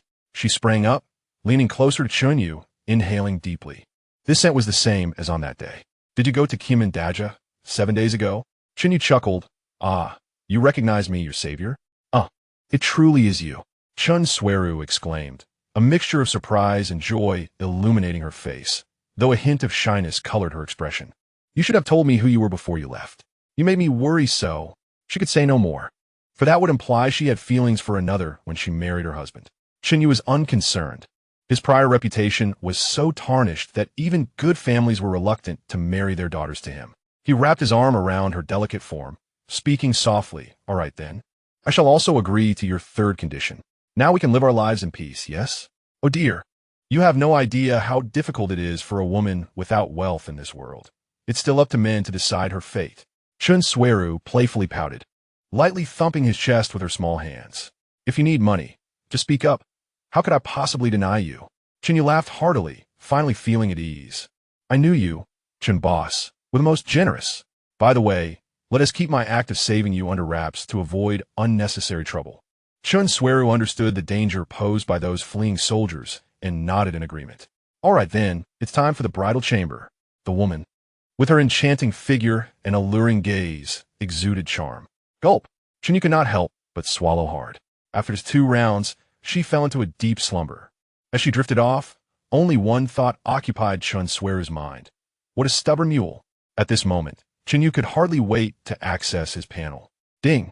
Collected the female lead Chen Xueru. Fortune increased by 28, now at 61 points. So, each person's growth was indeed different. Once Chen Xueru was sound asleep, Chen Yu dressed and stealthily left the room. His senses detected several guards still patrolling the courtyard. Even in the dead of night, they remained vigilant. Uncle San has a solid grip on his men. Chen Yu felt a surge of respect, carefully avoiding their line of sight, and retrieved a bicycle from his space. He rode swiftly to the Chong family home, but alas, the father and son were not at home that night. He visited several nearby hospitals, but found no leads, ultimately returning home in disappointment. The next day, Chen Xueru did not rise until the sun was high in the sky. Her frail body could not withstand the ordeal. She had planned to visit the silk shop today, but with no strength left, she had to abandon the idea. For 3 consecutive days, Chen Yu remained in her room. Her constitution improved, yet Chen Yu's growth was tenfold, and she could never hope to match him. Chen Xueru felt a sense of despair. Did this man not want her to work? It had already been 3 days since she last visited the silk shop. She feared the employees might abscond with the inventory. However, as a woman, it was her duty to accompany her husband, and she could not refuse. What was to be done? One day, while Chen Xueru was still fast asleep, Chen Yu took Lu Xiao out. Today, he intended to visit Lu Jianhua to resolve the positions of Yi Zonghai and Lu Heizong. Lu Xiao, excited to accompany her husband for the first time, insisted on sitting on the front bumper. All the while, her eyes sparkled with curiosity, and she occasionally burst into peals of laughter. Chen Yu indulged her, feeling increasingly like a father taking his child out. The streets were bustling with bicycles, tricycles, and rickshaws intermingling. Occasionally, one could spot buses and trams. At this time, the population of Siju City was less than 2 million, with nearly 200,000 bicycles. Roughly 1 in 10 people own one. The 2 stopped at a stall for breakfast. The vendor tossed dough sticks into the frying pan, sizzling as they hit the oil. The waist-high earthen stove radiated heat, and a long-handled iron spatula was used to retrieve a piece of baked bread that surprisingly contained poor cracklings. The aroma was irresistible, and Chen Yu devoured 4 servings of the baked bread and 2 fried dough rings. He finished with a bowl of soy milk, realizing that with his growing physique, his appetite had increased, and he was only 8/10 full. Lu Xiao, the delicate young lady, was experiencing street food for the first time and wanted to try everything. Chen You ordered her a bowl of mung bean juice. After a sip, Lu Xiao'e spat it out, her big eyes misty with tears, her voice tinged with grievance. "Husband, I never want to be with you again. We have you." The surrounding crowd stared, as if witnessing a beast. Chen You felt a bit embarrassed, regretting his choice. He hurriedly scooped up the little girl and fled, grateful that a piece of chocolate could easily appease her. After more than half an hour, they arrived at the Lu residence, guided by the servant into the living room. Lu Jinhua and his wife, Madame Lu Tan, were still in their pajamas, having breakfast. Also at the table were Lu Xiao's two half-brothers, Lu Xinmin and Lu Xinyi. Upon seeing the two enter, Lu Jinhua was taken aback. To avoid any suspicion, he had not allowed his daughter to return home. Chen You clasped his hands in greeting. However, Lu Tan genuinely missed her daughter. It was the first time in many years that her daughter had been away for so long. Yet, as a concubine elevated to primary status, she had little say in the household. Even if she missed her daughter and wept at night, she dared not defy her husband. "Goose." Lu Tan's eyes reddened as she rushed over, embracing Lu Xiao. Although Lu Xiao had been enjoying her time at the Chen residence and had not missed home much, seeing her mother now made her nose tingle and tears welled up in her eyes. "Mama, I miss you so much." Lu Jinhua approached, waving his hand. "All right, you two go back to your room and catch up." Once they left, he scrutinized Chen You with a disapproving tone. "Didn't I say our families should keep their distance? What brings you here?" Chapter 21.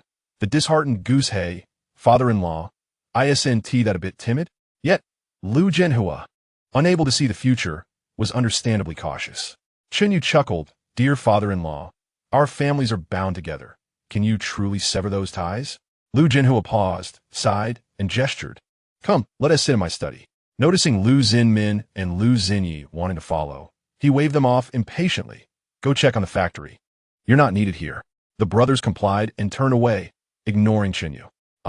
The Lu family certainly has a sense of superiority. I must ensure they experience the consequences of their arrogance someday. Following Lu Jinhua upstairs to the villa, Chen You settled into the study. The servants brought tea, and after tasting it, Chen You savored its delightful aroma. Lu Jinhua lit a cigarette, propping his legs up, and with a tone laced with disdain, asked, "So, what do you want to discuss?" What a display you are putting on." Initially, I thought this matter would be rather straightforward, but it appears to be somewhat complicated. It seems I must apply a bit of pressure on Lao Deng. Chen You casually leaned against the sofa and boldly remarked, "I say, father-in-law, you are not far from your demise." Lu Jinhua was taken aback by this remark, his expression darkening as he scolded, "What nonsense are you spouting?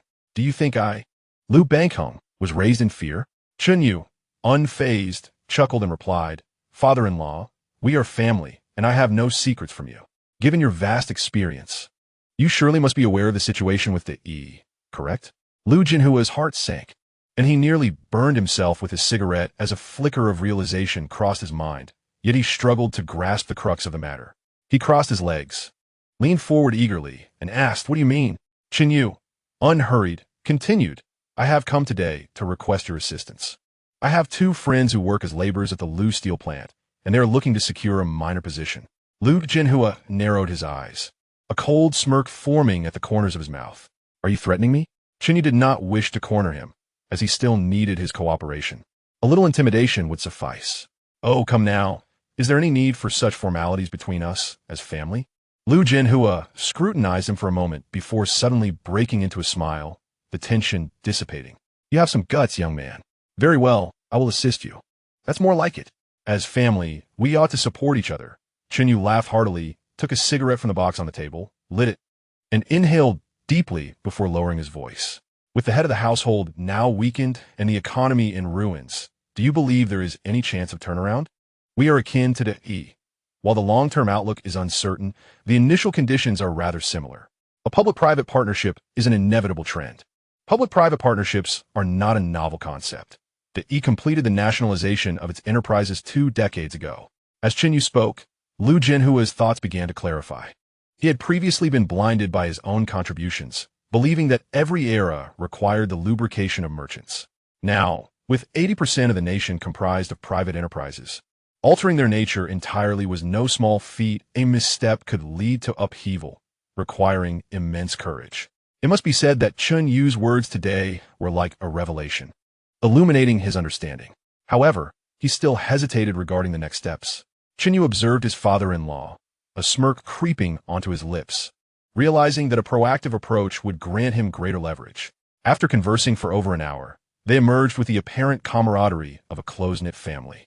Chen Yu enjoyed lunch at the Liu household and prepared to take his leave.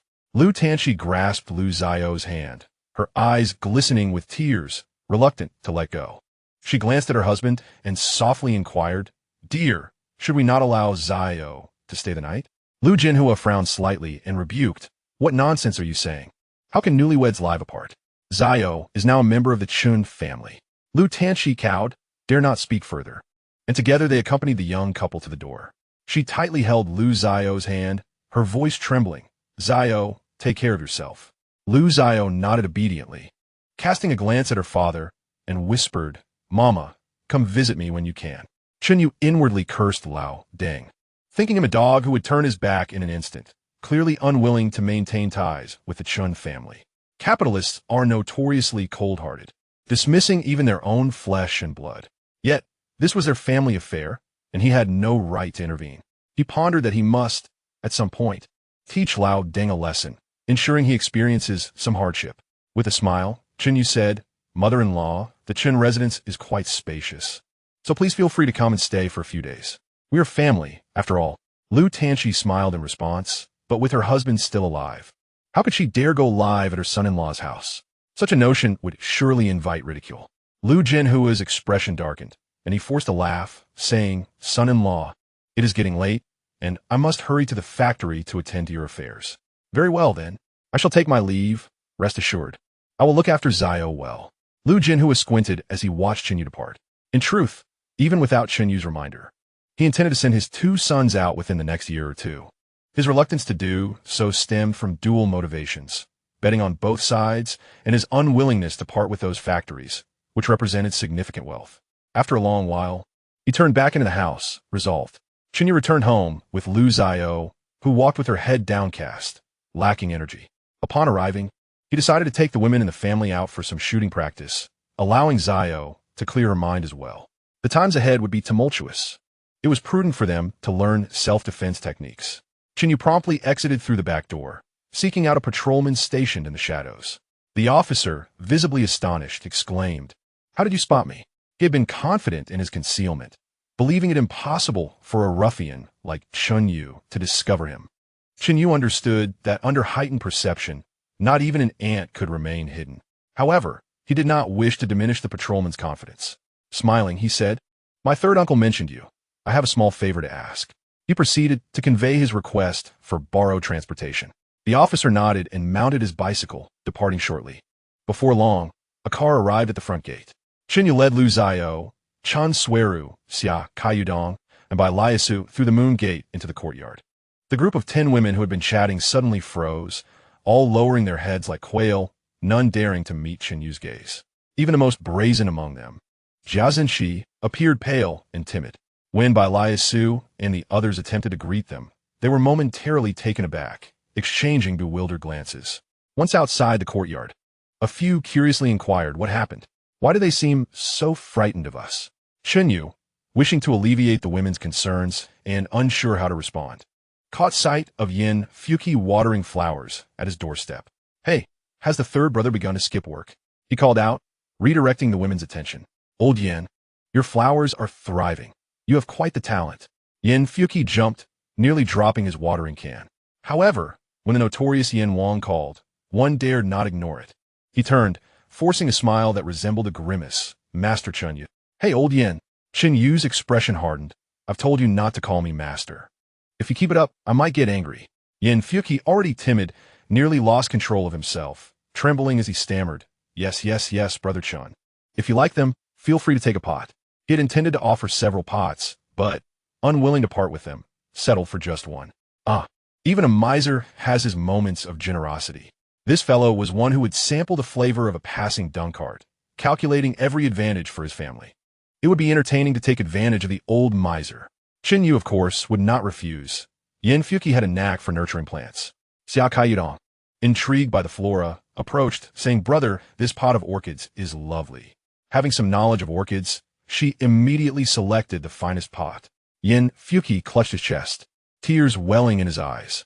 This particular pot was meant as a gift for the principal, essential for his promotion and salary increase. Chen You, oblivious to the significance of the flowers, simply wished to elicit a pang of regret from the old miser.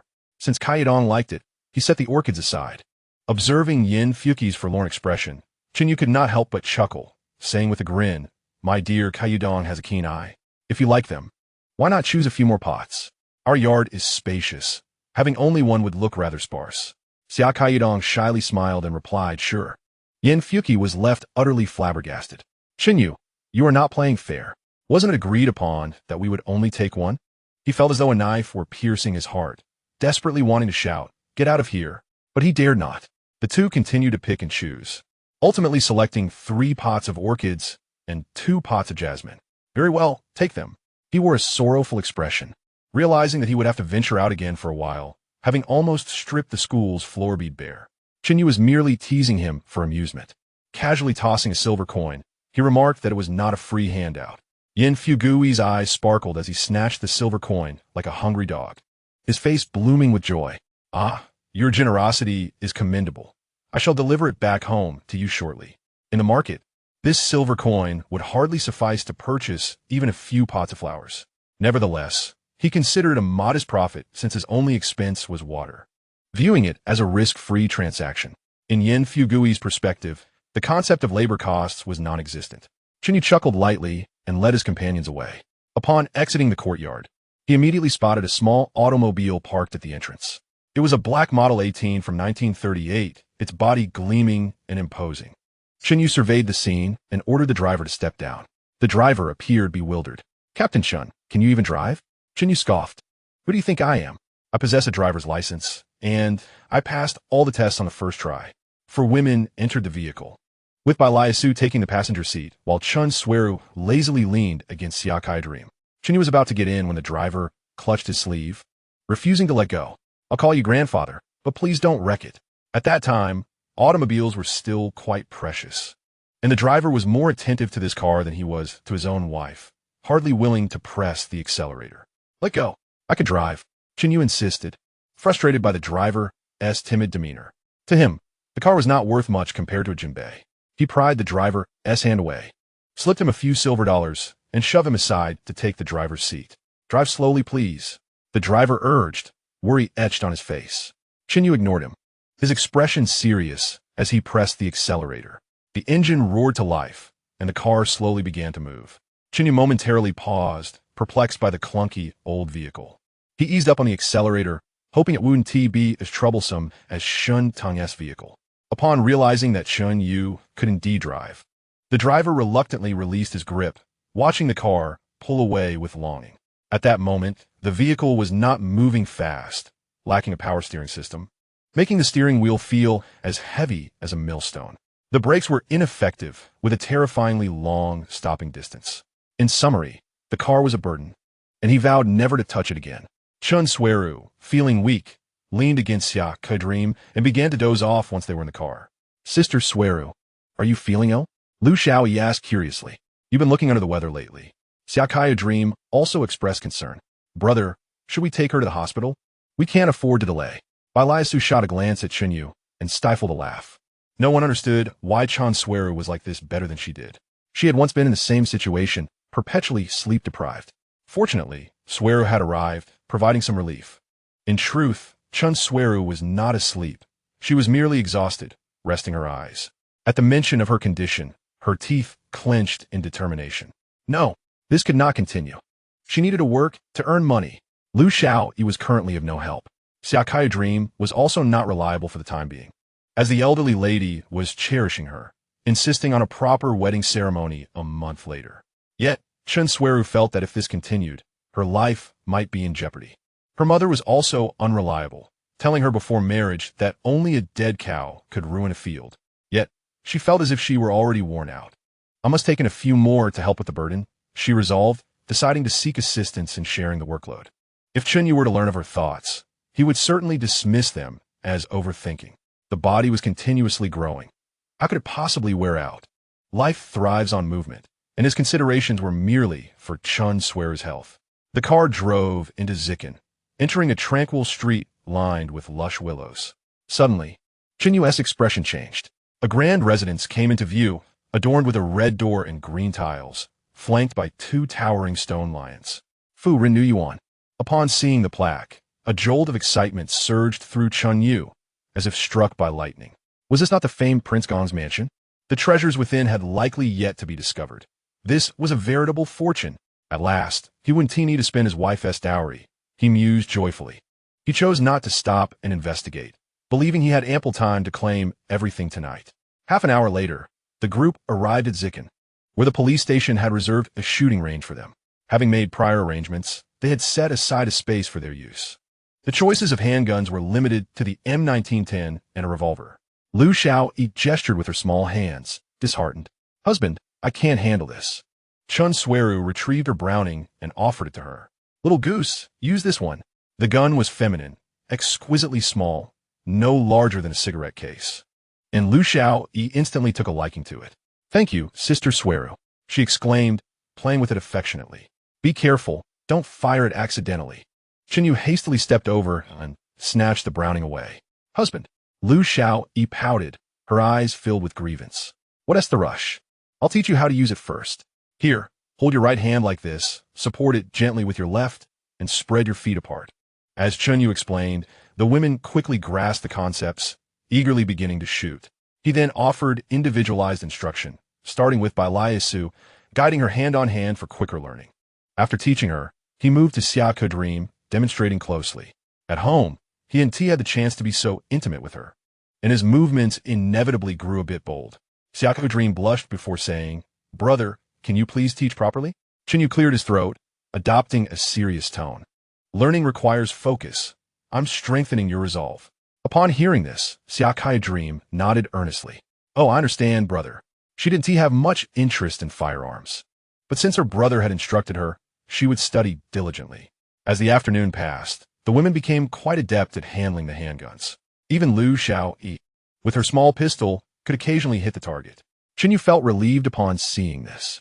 With the household typically comprised solely of women, having firearms significantly enhanced their safety. However, as he glanced at the Browning, a thought occurred to him. He had space and could easily acquire items without cost. It was said that Eagle Sauce was abundant with gold. He was curious to see if that held true. Even if it did, he would ensure to take full advantage. Chen Yu chuckled to himself, deciding that this plan would indeed come to fruition in a little over a month. After the group had grown weary from practice, they prepared to head out for dinner, with Chen Xueru choosing Fengjuan. This Shandong cuisine restaurant, established 30 years ago, ranked among the 8 great establishments of the capital. The small automobile stopped at Fengjuan's entrance, and the doorman promptly approached to assist with the door. As the 3 women exited in succession, onlookers couldn't help but gawk in admiration. Each of them, like the 4 noble plants, plum, orchid, bamboo, and chrysanthemum, boasted their own unique charm. Beautiful, utterly enchanting. The men gazed at Chen Yu, surrounded by the 4 women, feeling a twinge of envy and resentment. Why did this ordinary man deserve the affection of 3 stunning beauties? Chen Yu snorted softly, radiating an aura of intimidation as his gaze swept across the crowd. The men felt a chill run down their spines, their body hair standing on end as they dared not meet his eyes. With the enhancement of his physique, he discovered that he could exert considerable psychological pressure on others when focused. He hadn't yet comprehended the nature of this phenomenon, dubbing it an aura of intimidation. The 4 women remained oblivious, continuing their light-hearted conversation. Chen Yu and his companions followed the attendant into a private room. Truly worthy of a grand establishment. The room boasted a thick carpet beneath their feet, providing a soft and comfortable sensation. The tables and chairs were elegantly crafted, clearly high-quality items reflecting a significant investment. A few exquisite calligraphic and painted masterpieces adorned the walls, instantly elevating the ambience. Chen Xueru, familiar with the place, ordered all the signature dishes from Feng's garden in one go: braised soft-shelled turtle egg soup, crystal pork knuckle, and 9-turn fatty intestines. She, being attentive, did not forget the elders at home, calling over a waiter to pack a portion for them to take back. The practice of food delivery is quite common in the city of Siju, reportedly existing since the Song dynasty. Large restaurants have dedicated three-wheeled carts equipped with homemade insulated boxes, which are essentially wooden boxes wrapped in cotton blankets. Once a meal box is placed inside, even on the coldest of days, the food arrives home still warm. This contraption can even store popsicles in the scorching summer, which speaks volumes about its insulation capabilities. Dishes flowed onto the table like a stream, and the delightful aroma wafted through the air, instantly tantalizing everyone's appetites. The most famous dish at Feng's Garden is the scallion-braised sea cucumber. The large scallions from Chen You are deep-fried to a crisp and fragrant state, with a perfect balance of crunchiness and tenderness, savory yet slightly sweet. The top-quality wild spiny sea cucumber is soft and glutinous, and the broth is rich and flavorful, making each bite an exquisite indulgence. Truly, Feng's Garden serves a taste that is beyond compare. Chen You, having been a poor student in his past life, had never tasted such delicacies, and he couldn't help but feel his appetite expand. Fortunately, although he ate voraciously and quickly, his manners remained impeccable. Chen Xueru and Bai Su also indulged heartily. Wow, Xueru, your appetite is incredible. How come you still look so good? Lu Xiao'e exclaimed with wide eyes, her tone brimming with envy. Despite her youth, she was already conscious of her appearance. Unable to control her cravings for snacks, she naturally suffered the trials of dieting. Bai Su had already noticed the change. Her strength had increased significantly, as she had almost crushed a teacup yesterday. These changes had occurred since following Chen You, and she harbored some suspicions. Thus, she was not overly concerned. When Chen Xueru heard Lu Xiao'e's question, she was momentarily taken aback. Upon reflection, it was true. Her appetite had grown day by day, and she had not even noticed. She couldn't quite comprehend the reason, but she felt perpetually hungry.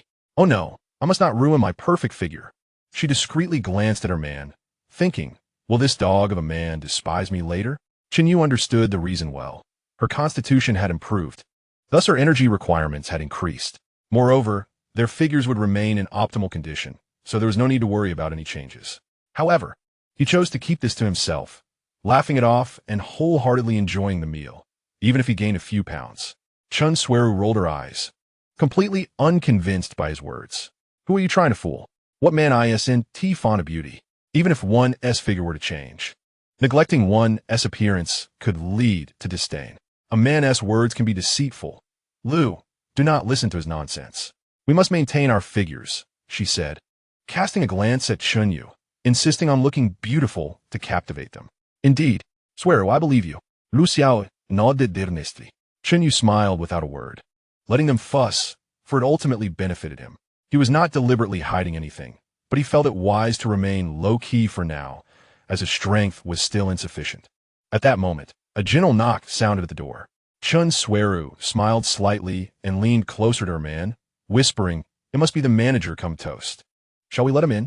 As she spoke, her demeanor exuded a hint of pride. This woman had such a nature, strong and image-conscious.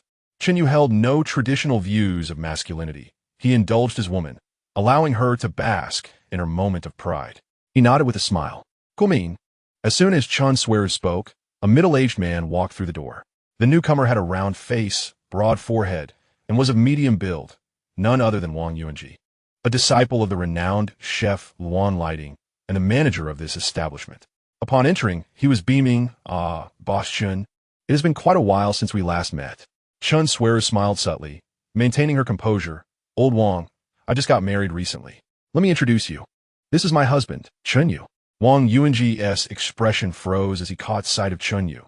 He recognized him instantly, knowing that this gentleman never paid for his meals at Feng's Garden. He was indeed a notorious figure. It is Master Chen. My apologies for the oversight. Today's bill is on me. Chen Xueru was taken aback. You know each other? Chen Yu stood up and chuckled. We've known each other for 2 or 3 years, Manager Wang. I apologize for any past grievances. Rest assured, I won't be dining for free anymore. Wang Yuanji laughed heartily. Oh, you flatter me. Your patronage is an honor. He had been in the business long enough to maintain a thick skin. His true feelings were well concealed. Let us drink to that, and let bygones be bygones. Chen Yu filled his cup, downed it in one go, savoring the taste. I used to come here often. It's your excellent cuisine that draws me. Wang Yuanji internally sighed, thinking, So my culinary skills are merely fodder for your exploits? Nevertheless, as a restaurant owner, welcoming diverse patrons was part of the job, so he raised his glass and toasted, "Thank you for your kind words. You're always welcome here." Afterward, Wang Yuanji offered a cup in salute and hurriedly took his leave. Once he departed, Chen Xueru appeared somewhat displeased. "Oh, Chen Yu, you have quite the clout. It seems Manager Wang wasn't here for me." Chapter 24, A Plot for Wealth and Murder. Chen Yu chuckled, shaking his head. Was she truly jealous over this? It seemed she was a bit too possessive. If Wang Yuanji knew he was here, he would not have entered. It was undoubtedly the presence of Boss Chun that compelled him to come. Chen Xueru pressed her lips together, but could not suppress a laugh. Her husband's willingness to indulge her filled her heart with sweetness. After some light-hearted banter and laughter, they took over an hour to finish their meal. Naturally, the bill was footed by the affluent Boss Chun. After dining, Chen Xueru waved her hand. "Let us all go to the silk shop for a bit. I'll treat you each to a few new outfits." Xiao'e exclaimed in surprise. "Oh, Chen's shop belongs to Xueru. Just the other day, my brother took me there to buy clothes." Chen Xueru's eyes lit up upon hearing this. It appeared her man had indeed thought of her, having visited her before their marriage. This made her mood soar as she giggled. "We're all family. From now on, feel free to come for clothes, and it'll all be on the house." Chen Yu gave her a thumbs up. Boss Chun is generous. She lifted her chin, a hint of pride in her demeanor. Indeed, she exuded a captivating charm that drew attention. The location was not far from Kimmage Street, and they arrived at the destination in no time with a press of the accelerator. Chen Xueru had not been to the shop for several days and hurried inside upon alighting. "Xueru, you finally come." A girl of about 16 or 17 rushed over to greet her. "Lu Lottie, how has business been these past few days?" Liang Lottie shook her head. "Not great. Some clients came, but left upon seeing you weren't here." She was a distant relative of Chen Xueru from Liangjia village outside Siju City, who had come to seek refuge 2 years prior. Chen Xueru saw that she was quite bright, so she arranged for her to learn tailoring. Recently, the shop had lost a worker, and another was hospitalized, prompting her to call Lottie to fill in. Chen Xueru felt a pang of sympathy upon hearing this. After all, these were small earnings.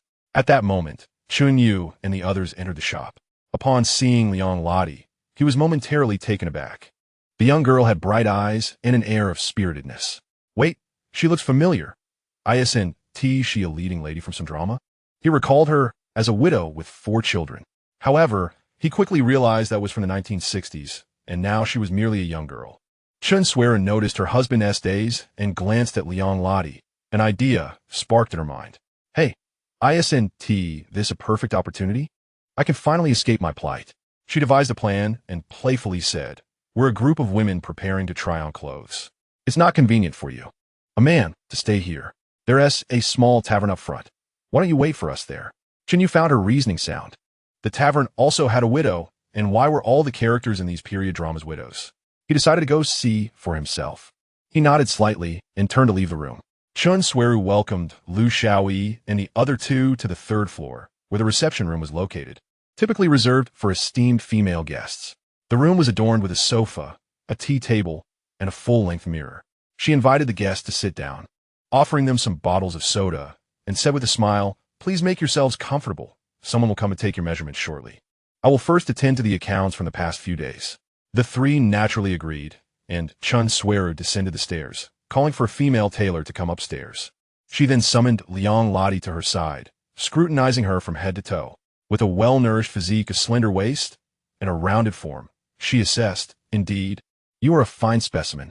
Liang Lottie, a young girl, was taken aback by such unabashed scrutiny. She lowered her head and whispered, "Sister Xueru, what are you looking at?" Chen Xueru chuckled lightly, taking her small hand and saying, "Lottie, you have reached the age where one might consider marriage. Haven't you?" Upon receiving a nod, she continued, "I have a splendid opportunity for you. You must seize it." Startled, Liang Lottie, though young, was not naive enough to believe in fortunes falling from the sky. "Sister, please speak plainly. I'm timid, so do not frighten me." Chen Xueru pondered for a moment and replied with a smile, "I wish to find a young lady for the man in my family. Would you be willing?" "Sister, I have no such intentions regarding my brother-in-law. You must be misunderstanding something." Liang Lottie hastily waved her hands, her face paling. Although her brother-in-law was handsome, She had only stolen a few glances.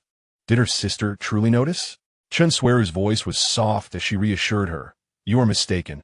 I believe you would be a suitable match. I wish to be your lifelong sister. Rest assured, the dowry will be 100 silver dollars. You will not be embarrassed. Liang Ladi was bewildered. Was there truly someone eager to help find a partner for her brother-in-law? Sister, are you serious?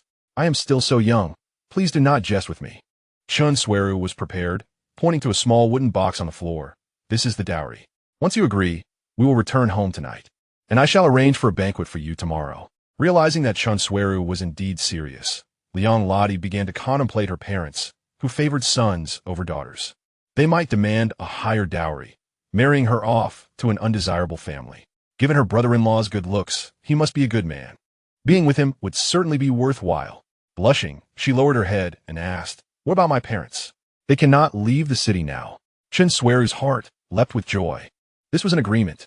Finally, she would be free tonight. She smiled and said, If the city gates never open, would you remain unmarried for life? Do not worry. You can keep the dowry for yourself, and I will additionally provide you with $20 a month for your savings. Liang Ladi fidgeted, feeling a bit anxious. Sister, I'm not worth that much money. Chen Xueru raised an eyebrow, her expression turning serious as she coldly replied, We have known each other for 2 years, and we are still distant relatives. What kind of person do you think I, Chen Xueru, am? Why would I scheme against you? I only see compatibility in you. If you are unwilling, then so be it. I will listen to you, sister. Liang Ladi exclaimed eagerly, her mind finally made up. As a poor girl from the countryside, she recognized that someone like Chen Xueru, a successful businesswoman, had no reason to harm her. Chen Xueru felt triumphant, thinking to herself, a mere girl, easily manipulated. She then smiled again, saying, To serve the man well, there is nothing else for you to worry about. Now, let me teach you how to please a man. Liang Ladi giggled awkwardly. Sister, not today. I just got my period. Chen Xueru felt a chill. Would she have to suffer tonight? How could she have forgotten about a woman's monthly cycle? This would not suffice. She needed more assistance. Lati, quickly fetch Lupo, Zankpo, and Tuangpo. We need to prepare more for your brother-in-law. Liang Ladi was bewildered, but our man is no iron pestle. We cannot wear him out like this. Sister, you cannot be plotting something sinister, can you? Chen Xueru was taken aback, teasing.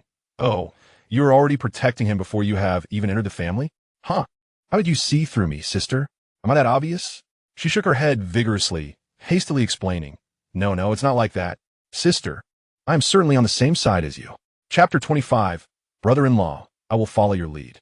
All right, sister was merely teasing you, observing how frightened you were. Chen Xueru feigned a sorrowful expression. Oh, you're unaware of the reason I have not been to the shop these past few days. It is not that I did not wish to come. Rather, Liang Ladi, being a young girl, felt as if she were hearing a heavenly decree. Her cheeks flushed, yet her ears perked up, not wanting to miss a single word. Chen You had visited a small tavern, indulging in a couple of drinks before returning. At that time, Su Huijin had yet to move in, and what was so appealing about He Yongchang? As he approached the silk shop, he happened to see 3 middle-aged women exiting. Liang Ladi was in the midst of bidding farewell, and Chen You curiously inquired, Who are those 3 elderly ladies? They did not seem the type who could afford silk. Thinking about his future partner, Liang Ladi, who had always been bold, felt a wave of shyness. You should ask Sister Xueru. Finishing her sentence, the young girl covered her face and ran off. Chen You scratched his head, wondering, Is my charm so great that I have mesmerized her? Upon meeting Chen Xueru, he learned the full story, feeling a surge of happiness. I have chosen the right wife. She is proactive. How clever. Why had he not thought of this sooner? It seemed he must intensify his efforts tonight, encouraging her to strive even harder. Her actions had opened up new avenues of thought for Chen You. This matter needed to be expedited. After April 1950, it would no longer be permissible to marry more than one wife. At that time, there would be officials coming to negotiate. However, this was inconsequential. Divorce without separation was quite manageable. After all, many families had women who were reluctant to divorce. Once the laws were enacted, such situations became commonplace, leading to considerable resistance, which was eventually tacitly accepted. As long as the marriage occurred before the law was enacted, women could choose freely whether to stay or leave. Now, marrying was simple. There was no need for official documentation. A few tables of food in the courtyard and witnesses from the neighbors sufficed. As for whether the woman would run away after being wed, that was virtually impossible. The longevity technique had a particular effect. Once a woman experienced it, she would not easily betray him. The more experiences shared, the greater the loyalty. Chen Yu was confident that no woman would ever betray him. In the blink of an eye, these thoughts sparked like lightning, filling him with excitement. What is most abundant in the world of dramas? The female lead. They are all lovely young maidens. Just as he was lost in thought, Chen Xueru playfully slapped him, bringing him back to reality. Chen Xueru looked up, her eyes pleading, "Darling, can you not stay in my room tonight? The silk shop's business is nearly failing. Under the current circumstances, who has the mood to shop for clothes? Just wait a month." Chen Yu would never agree. How could he not go to her room if he intended to intensify their relationship? Chen Xueru's attention was quickly diverted. She took her business seriously. "I have insider information. Next month." Chen Xueru listened intently, finding her reasoning quite sensible. Chen Yu sat beside her, wrapping his arm around her shoulder. "Have you considered expanding the business, making it larger and stronger?" How can we do that?" His sudden topic shift caught Chen Xueru off guard, but she was intrigued by the idea of expansion, her eyes sparkling with interest. Chen Yu had no immediate plans to flee. He needed something to occupy his time.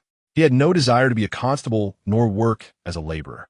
After all, what was the point of traversing through time only to toil like a beast? He planned to establish a few factories. Before 1953, such policies were permissible. Even with the public-private partnership, it was all right. He did not intend to profit from this factory. Once he left, the factory would remain. Would incur losses? In a single transaction of 0 yuan, he ascended to the status of the world's wealthiest individual, as money is merely a numerical representation. Engaging in some entrepreneurial ventures and contributing to the Xia would render his extraordinary journey worthwhile. Following this, he could indulge in leisure activities. Thus, he planned to collaborate with his father-in-law. He would provide factory equipment while his father-in-law would supply the premises and operational costs, an arrangement that seemed sound. This cold-hearted individual, Lao Deng, if he doesn't exploit him, who else would he target? Chen Yu grasped Chen Xueru's delicate hand and cheerfully remarked, "I shall travel abroad next month to survey the market.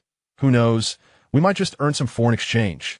He intended to procure goods and simultaneously assist his wife in acquiring advanced equipment. Moreover, he could vaguely envision many garments from the future, which would be ahead of global fashion trends. Surely, these clothes would sell like hotcakes. Witnessing her partner's confidence, Chen Xueru felt a surge of ambition and declared, "All right, you are the head of the household. I shall follow your lead." The couple discussed the finer details and prepared to launch their venture next month. Chen Yu would conduct his market research abroad, while Chen Xueru remained to secure a site for their factory. As they conversed, 3 women descended the stairs. Bai Lu Su noticed the closeness between the couple and felt a twinge of jealousy. With a playful smile, she teased, "Oh, is Boss Chun settling accounts? Aren't you already tired of each other at home that you need to come to the shop?" Chen Xueru laughed lightly. Despite being her elder, she was not one to shy away from a challenge. "At this moment, my man cherishes me, and I am delighted." Chen Yu quickly intervened, aware of both women's strong personalities, hoping to prevent any genuine discord. "All right, what else with the family bickering? It's getting late. Let us head home." Chen Xueru, now somewhat tamed, obediently fell silent. As they approached the entrance, she turned and said, "La Di, you stay and watch the shop. Wait for Jie to come pick you up next week. Be sure to collect your dowry." Liang La Di was taken aback. Was her sister reconsidering? That couldn't be. She had already decided on the name for the child. Bai Lu Su and the others were puzzled, unaware of the unfolding events. Chen Xueru explained briefly, noticing Liang La Di's pale expression, and chuckled. "You see, our man has agreed, so just wait for your wedding day." Chen Yu nodded with a smile. "La Di, I will check on you in the next few days. Focus on your work. It's almost time for you to become my woman. So let us nurture our relationship before the wedding night to avoid any awkwardness." "All right, brother, I shall listen to you," Liang La Di cheerfully replied, a sweet smile gracing her lips. "Now off we go. Ensure you lock the door and stay safe." Chen Yu reminded her. In truth, he preferred returning home. But Xueru was concerned about the silk in the shop, so they allowed her to keep watch. La Di brandished her pistol, a gift from Xueru for her protection, and casually reassured him, "Don't worry, brother." After parting ways, Chen Yu and Xueru headed home. Late at night, after watering the flowers, he donned his attire and quietly slipped out of the house.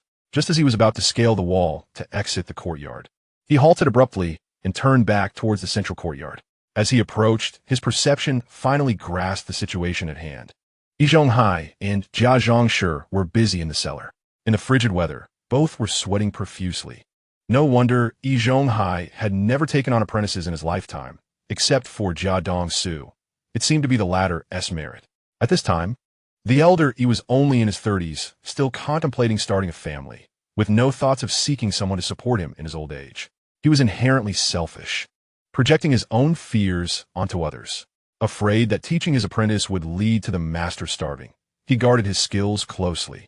Yet, Jia Zhongshi was astute enough to grasp his weaknesses. Chapter 26. The strange artifact Chen You observed for a while, finding the sight somewhat unbearable, and quickly turned to leave. He leaped over the courtyard wall, retrieved his bicycle from his spatial dimension, and headed straight for the Chong family's small building. For several nights, he had been visiting there as if clocking in for work, spending some time each evening. With the presence of the herbal pouch, the hunting dogs indeed dared not approach. As the scent of the pouch wafted through the air, the dogs retreated, noses dripping, regardless of the guard's shouts.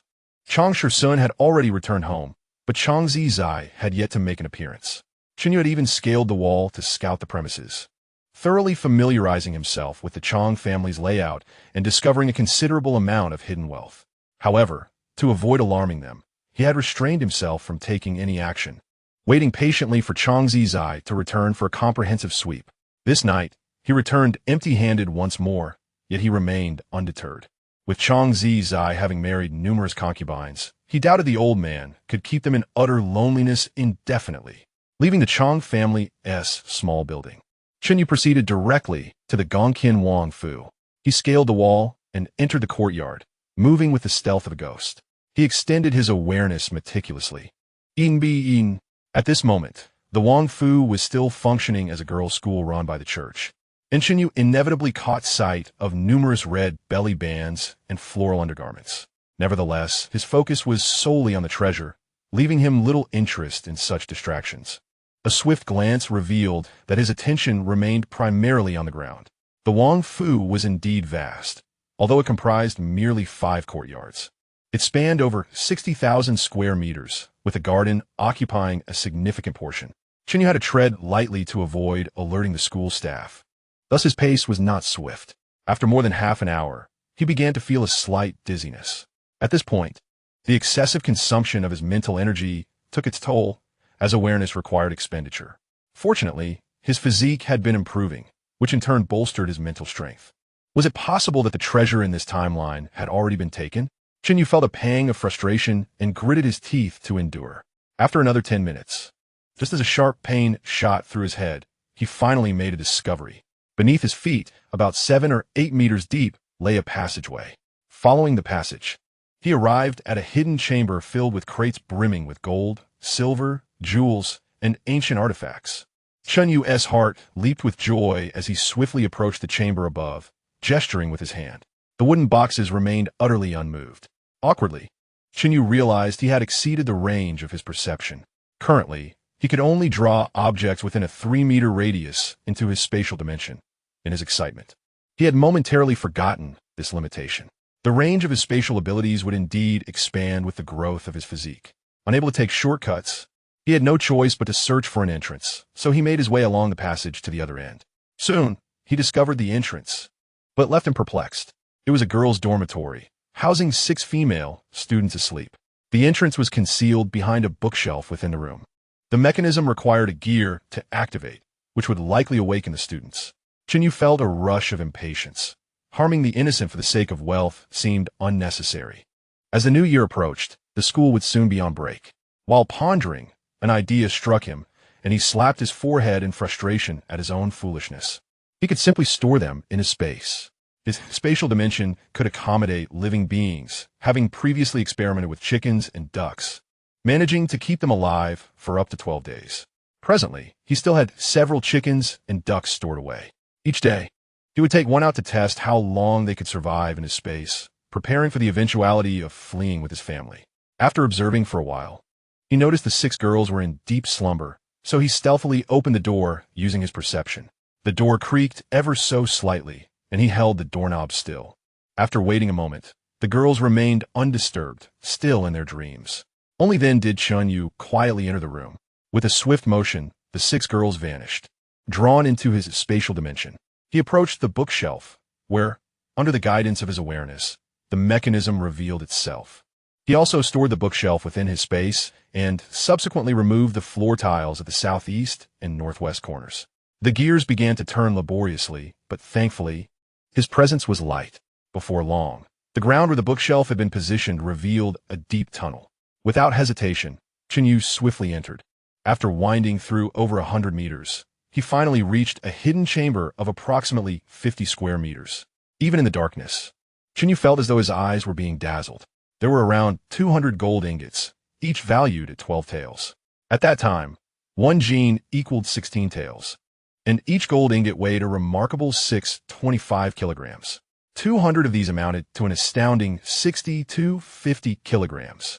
Upon such contemplation, Chen You felt a rush of excitement coursing through his veins, leaving him somewhat lightheaded. Initially, he believed himself indifferent to wealth, yet when confronted with such a staggering fortune, his hands trembled with anticipation. In addition to this, there were also 200 silver ingots, each weighing 1,000 taels. Pearls, agates, jade, and precious stones were in abundance. And among the antiques and artworks were exquisite masterpieces. Notable works such as Gu Kaizi's Nushijin II, Wang Wei's Wanchuan II, and Wu Deizai's 87 Immortal Scroll were prominently featured. Even replicas of these pieces held considerable value, while genuine articles would be priceless national treasures. In particular, the Huangdi Weijing and Zhang Senjiao's 5 stars and 28 constellations captured Chen Yu's attention. Merely glancing at them seemed to revitalize his weary spirit. A sudden thought struck him. Could there be some hidden mystery within these artifacts? Unable to grasp it fully in that moment, he resolved to return later for a more thorough examination. With a wave of his hand, he carefully stowed away all the treasures and made his way back, elated. After restoring the secret chamber to its original state and returning the girl to the heated bed, he swiftly exited the room. This bountiful harvest meant he would no longer need to rely on the dowry of the little goose. With the treasure secured, there was no reason to linger. Cautiously, he made his way outside, only to be momentarily halted by the sight of another passage leading to yet another secret chamber. How cunning! Unfortunately, he was too fatigued to explore further and decided to return another time. At long last, he arrived home and collapsed into a deep slumber. The following morning, Chen You awoke revitalized. He vowed to be more cautious in the future, for excessive depletion of spiritual energy was indeed an unpleasant experience. After breakfast, he settled in the small courtyard to observe the craftsmen working on the house. He became engrossed in the remarkable mortise and tenon craftsmanship, marveling at how structures could be rendered stable and durable without the use of nails or glue. Truly astonishing. Qining, aren't you accompanying Xueru back home today? Aren't ye invited? Noticing him still in the courtyard, Chen You paused, recalling the visit. Oh dear, he had completely forgotten. He hurried back inside to rouse Chen Xueru from her slumber. You might as well end my life, she replied, her gaze filled with resentment. This man was truly something, knowing she had to rise early. He had still exerted himself the previous night. At this rate, she would be spending her days in bed instead of at work. Chen You felt a twinge of embarrassment, as he had genuinely forgotten about it. All right, I shall grant you the day off tonight, so you can catch up on your sleep. But we must rise to attend the homecoming feast. Chen Xueru's eyes brightened, and she instantly became alert. By nearly 11 o'clock, they hurriedly departed. He had gone back on his word and drove the car instead. There was no other option. He couldn't let Chen Xueru, still half asleep, risk falling off the bicycle. Chapter 27. The Jia family. As Jia Dongxiu entered his home, his face bore the marks of exhaustion, collapsing into a chair like a wilted flower. Jia Zhenxi, filled with concern, hurriedly poured him a glass of cool water and set it by his side. Oh, my son, do take a sip and rest a moment. Jia Dongxiu reached for the cup, but his arm trembled uncontrollably, and despite several attempts, he could not grasp it. With a sigh, he let his hand fall. His voice strained, Mother, I truly cannot continue with this forge work. It is far too exhausting. His position was not inherited, as such concepts were not prevalent at the time. While there were many factories hiring, few were eager to join the workforce. Capitalists treated workers as mere beasts of burden, forcing them to labor day and night without regard for working hours. Overtime pay? What a fanciful thought. If one was unwilling, they were shown the door. Compensation for work-related injuries was minimal, if offered at all. Chen Xueru had only been in the factory for a year, with no prospect of becoming a regular employee in sight. The seasoned workers in the shop shifted the heavy tasks onto him, leaving him utterly drained each day. What nonsense are you spouting? If you don't work, how will we survive? How will you ever marry? Jia Zhenshi furrowed her brow, scolding him lightly, as she held the water cup to his lips, urging him to drink. Immediately after, her expression brightened with a smile. Rest assured, I have already spoken with old E. Tomorrow, he will take you on as an apprentice. Once you become a fitter under his guidance, life will become much easier. Jia Dongxiu's eyes widened in disbelief. What? Uncle E has never taken on apprentices before.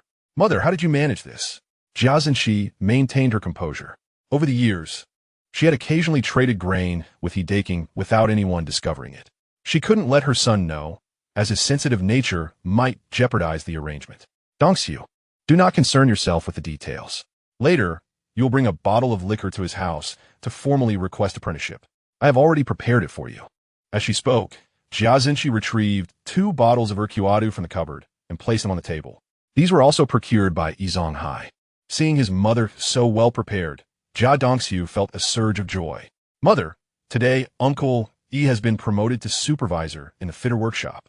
Does that mean I will also prosper?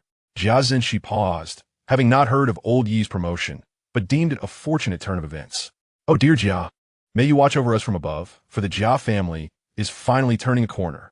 You must flatter him and keep him happy, she urged, sighing slightly.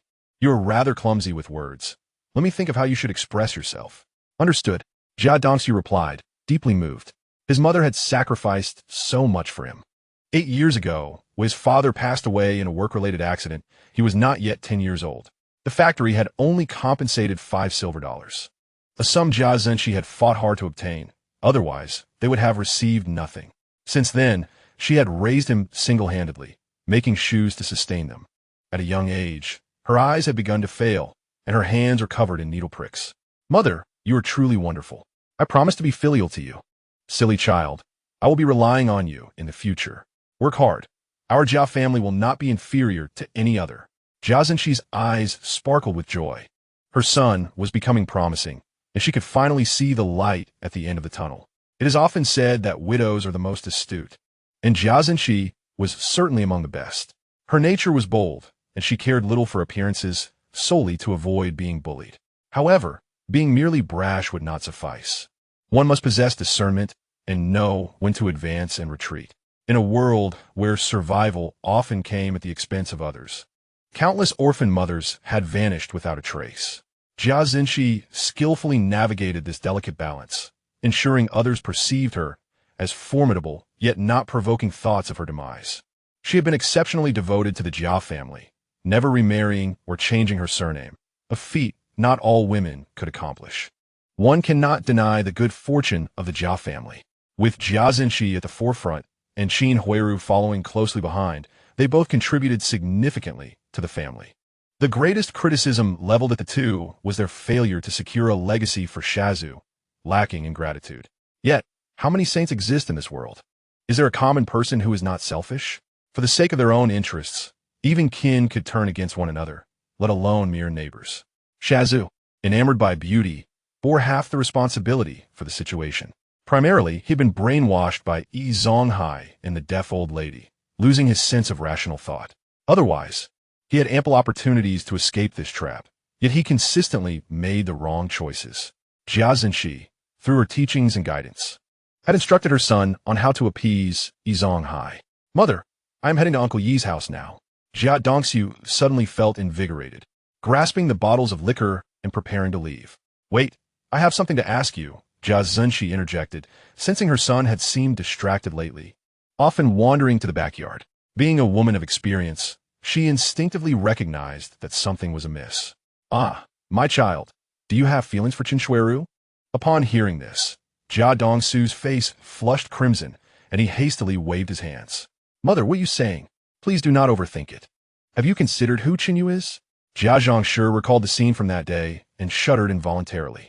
You must not harbor any thoughts about his wife. Jia Dongsu, blushing, stammered, I do not have such thoughts. I merely think she is beautiful. He lowered his head, unable to meet his mother's gaze. Yet Chen Xueru's visage unwittingly filled his mind. Jia Zhongshi truly dared not provoke that living embodiment of wrath. If he were to discover this, would he not eliminate both mother and son? From now on, you are forbidden from going to the backyard. Trust me, mother will not harm you. Work diligently, and once you are confirmed in your position, I shall find a matchmaker to secure you a wife, one who is no less than Chen Xueru. Jia Dongsu was obedient. Despite his reluctance, he agreed. I will listen to you, mother. I am heading to Uncle Yi's home now. Chen Yu had taken Chen Xueru to his father-in-law's house for lunch. Chen Fu had been discharged from the hospital, but due to the excessive shock and severe beating, he could only rest in bed.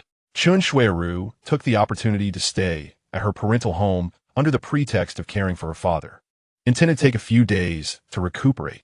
Chen Yu found himself both amused and exasperated.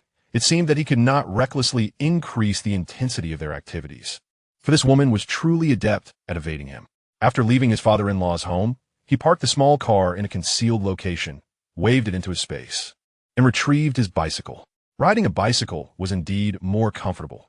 Although the cold wind was biting, his robust constitution rendered him largely unbothered by the chill. He pedaled directly towards Beihai Gongyuan, recalling that during his last date with Xiao'e, he had seen many people skating there and wished to observe it again. Most schools had suspended classes, and many students would flock there to enjoy themselves. Such a perfect place for romantic encounters must surely attract the presence of the female lead. Chapter 28. An accidental encounter with when Chen You found a secluded spot and stored his bicycle in his space. Reading was forbidden by Haigong Yuan, and there were no parking facilities, making theft a concern. He then purchased a ticket for 15 cents and stepped into the park, which included the ice rink usage fee, with no time limit for the day. The ice rink spanned over 10,000 square meters, its surface smooth as a mirror divided into several sections. One area was bustling with a crowd. A group of 16 or 17-year-olds was engaged in a hockey match, their play spirited and lively, with cheers and encouragement echoing throughout.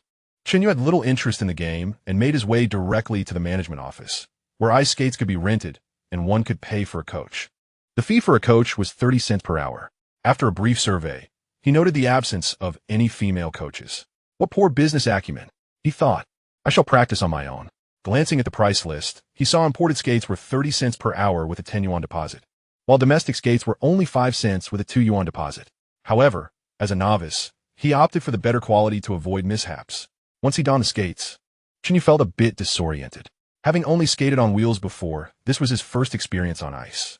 Sitting at the rink's edge, he hesitated to stand, concerned about the embarrassment of falling in front of so many female students. Come on, classmate, give me your hand. A voice, rich and magnetic, broke through his thoughts.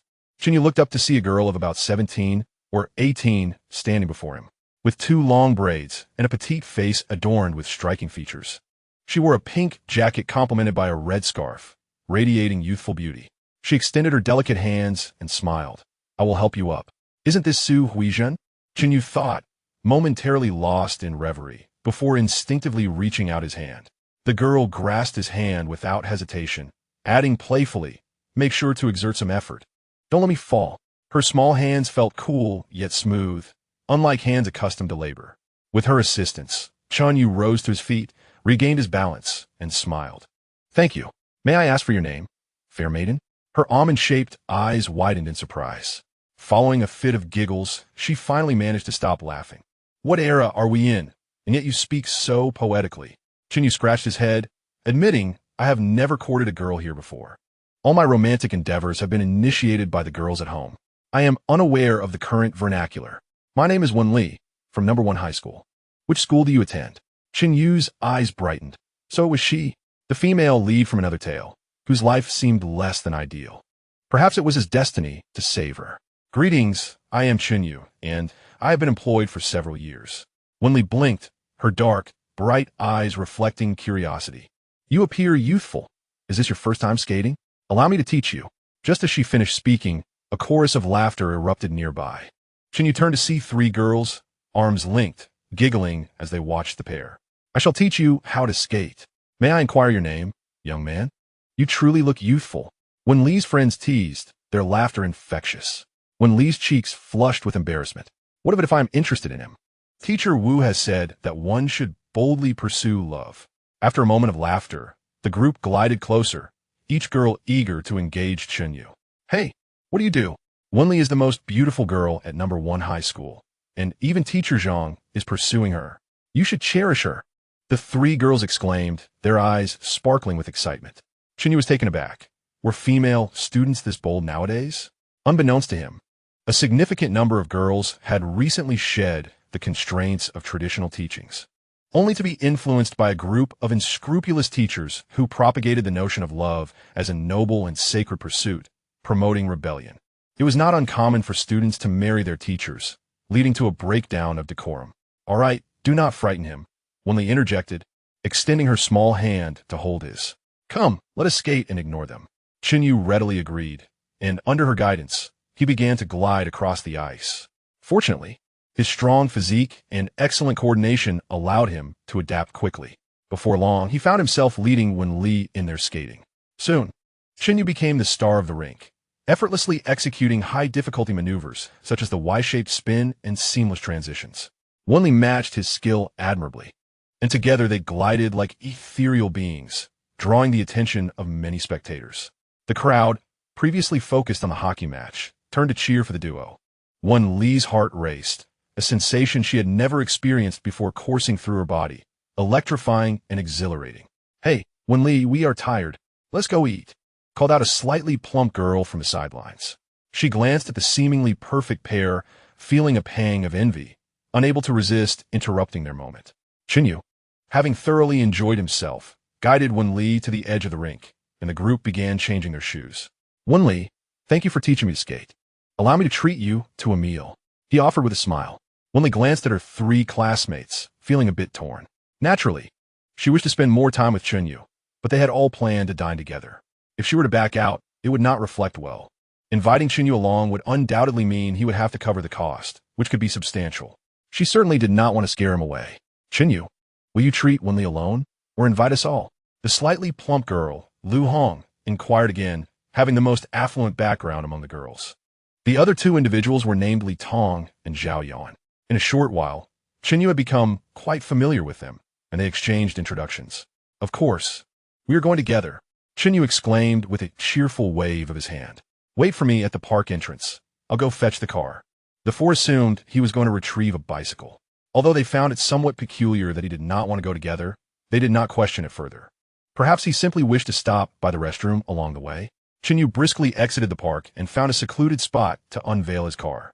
As the sun set, casting a warm glow, the 4 girls waited at the entrance, one of them, Lu Hong, even pushing a bicycle. Ben Li, have you truly taken a liking to Chen Yu? Zhao Yan inquired, her gaze fixed intently on Wenli's face. Wenli nodded with confidence, admitting, I have a good impression of him and wish to get to know him better.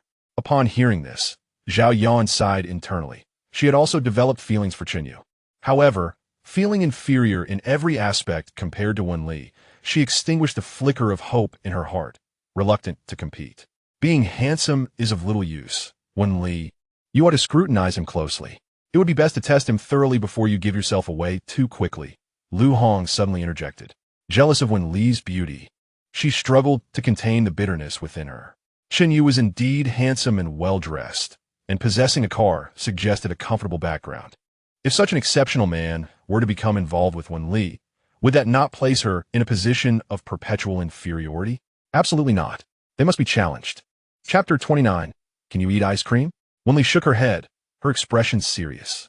Teacher Wu once said that love cannot withstand tests. If the feeling is right, one must pursue it boldly. Wenli, you are truly brave. I wish you success. Zhao Yan and Li Tong expressed their admiration, envious of Wenli's daring pursuit of a man like Chen Yu, one they themselves lacked the courage to chase. Lu Hong opened her mouth, momentarily at a loss for words, her expression darkening. Beep! Chen Yu honked the horn, poking his head out of the window, calling, Wenli, over here. The 4 girls turned around, momentarily stunned. Oh, my car. At that time, cars were considered rare luxury items, akin to prime real estate in major cities. Most people would need to forego food and drink for 2 to 3 decades to afford one. The girls approached, their faces filled with envy, touching and admiring the vehicle. Their families were reasonably well off, as evidenced by their ability to send their daughters to school, and thus they understood the value of a car. This car is stunning. Our principal still rides a bicycle. They exclaimed. Chen You, what do you do for a living? They chattered excitedly. Passers-by were also drawn to the spectacle, unable to resist pausing to gaze at the car with longing. Chen You had not anticipated that his modest vehicle would garner such attention. He exited the car and opened the front passenger door with a smile. Wen Li, hop in first. Aren't you all hungry? The girls ceased their exploration and climbed into the car one by one. As soon as they settled in, they marveled at their surroundings, their small hands reaching out to touch everything. It was their first time riding in a car, and they were filled with curiosity, exclaiming, "These seats are so soft. The wind outside is so strong, but in here you can hardly feel it." Chen Yu secured Lu Hong's bicycle to the back of the car, as there was no trunk yet. He then took his seat behind the wheel, driving away amidst the envious gazes of onlookers. Seeing those envious stares, Wen Li couldn't help but lift her chin slightly, a smile playing at the corners of her lips. She had already been captivated by Chen Yu's appearance, and now her vanity was greatly satisfied, making her heart flutter even more. However, Lu Hong felt a pang of discomfort. Among her classmates, few owned bicycles, and with her father being a school leader, she had always been the center of attention. Yet, seeing Wen Li cozying up to a man with a car made her feel diminished. She pouted. Chen Yu, what do you do? Are you a driver? While being a driver was respectable, it paled in comparison to the status of high-ranking officials or wealthy individuals. Chen Yu raised an eyebrow and smiled. Something like that. Being a driver is great. The salary is quite high. Zhao Yan's eyes sparkled, clearly enamored by the idea. Then you must treat us to a meal. It can't be at a shabby place, right? We can't stand dining in a fly-infested restaurant. Honestly, it's the ugly ones who cause trouble. Chen Yu retorted, slightly annoyed. With your attitude, just treating you to a spicy hot pot would be quite generous. Are you really going to that kind of place? If so, maybe I should get out. Lu Hong retorted, her face flushing bright red. How can you lack any decorum? Don't you understand ladies first? At that moment, the school was teaching Western culture, and certain ideas had begun to permeate. Chen Yu shrugged, stating in my past life, I was greatly influenced by the fairy realm, believing only in gender equality. Unless she is my own woman, I won't indulge anyone. Oh, come on. Everyone is having such a good time today. Let us not argue. Wen Li and the other two quickly stepped in to mediate. Lu Hong, fuming, chose to remain silent, mentally cursing both Wen Li and Chen Yu. She resolved to ridicule him if the restaurant they went to was not upscale enough. Chen Yu also fell silent. His focus was on Wen Li. Since the other party was no longer provoking him, there was no need to escalate the situation. In a quarter of an hour, they arrived at Xiao'e restaurant. Standing 5 stories tall, its brick and concrete structure towered over the surrounding low-rise buildings. Chen Yu parked the car in the restaurant's lot, and a doorman hurried over to assist him in opening the door. Tossing a silver coin to the doorman, he was met with a more respectful demeanor. As the doorman bowed and led the way, they entered the lobby through the revolving doors. The spacious hall featured a dazzling crystal chandelier overhead, and the marble floor gleamed. Numerous exquisite oil paintings adorned the walls. None of the girls had ever been to such a high-end establishment, and they were momentarily dazzled, unsure of where to look. Lu Hong felt overwhelmed. Are you doing this on purpose? How am I supposed to ridicule him here? Not only has she never been here, but even her father, the principal, has never set foot in such a place. Western cuisine was typically expensive, often costing several dollars per meal. Moreover, this restaurant was known to be the most upscale in the city, with individual meals starting at $10. For the 5 of them, the minimum bill would be $50. Lu Hong was taken aback. How could she possibly ridicule him? She wanted to act tough and just walk away. Yet she couldn't bear to leave. After all, this was Xiao'e restaurant. Dining here would provide her with bragging rights for half a lifetime.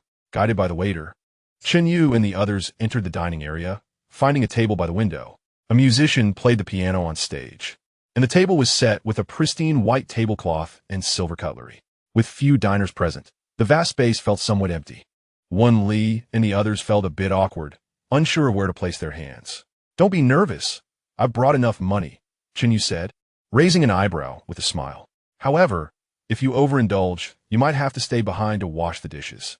Wenli shot him a playful glare, her charm radiating as she quipped, then just leave the car, as collateral. Chen Yu's light-hearted banter eased the atmosphere considerably, making the girls less tense. In truth, he had never dined in such a high-end restaurant before. Even his previous self would not have dared to dine on someone else's tab here. However, with his current wealth of treasures, ordering food was no issue at all. Dishes such as baked snails, red wine braised steak, fish and chips, borscht, and roasted pork knuckle were all ordered. Western cuisine typically revolves around these staples, and since it was a rare opportunity to change up the flavors, he ordered them all, along with desserts for each of the girls. Red wine chocolate cake, caramel pudding, and so forth. Can you eat ice cream? Chen You gazed at Wenli earnestly. She paused for a moment, responding, well, I'm not picky. Anything is fine. Oh, good. Chen You was somewhat bewildered by her answer, realizing that perhaps contemporary girls are still naive in these matters. His attempt to test the waters had failed. Perhaps due to the lack of patrons, the dishes arrived swiftly. The four girls stared at their forks and knives, momentarily unsure of how to begin, their expressions tinged with embarrassment. Chen Yu's lips curled into a slight smile as he rose and approached Wenli from behind, leaning in slightly. A delicate fragrance wafted around him, quite pleasant. He extended his hands, gently grasping her small ones, leaning his head close to her ear, and said with a smile, come, follow my lead. Feeling the warmth of his breath and the closeness of his body, Wenli stiffened, her cheeks instantly turning crimson like a ripe apple. This person is quite audacious. Yet, oddly, she felt a flicker of joy within her. Chapter 30. Effortlessly captivated. Apologies for the changes in the previous 2 chapters, which may have caused some inconvenience. Chen You taught the girls how to use their cutlery, and then returned to his seat.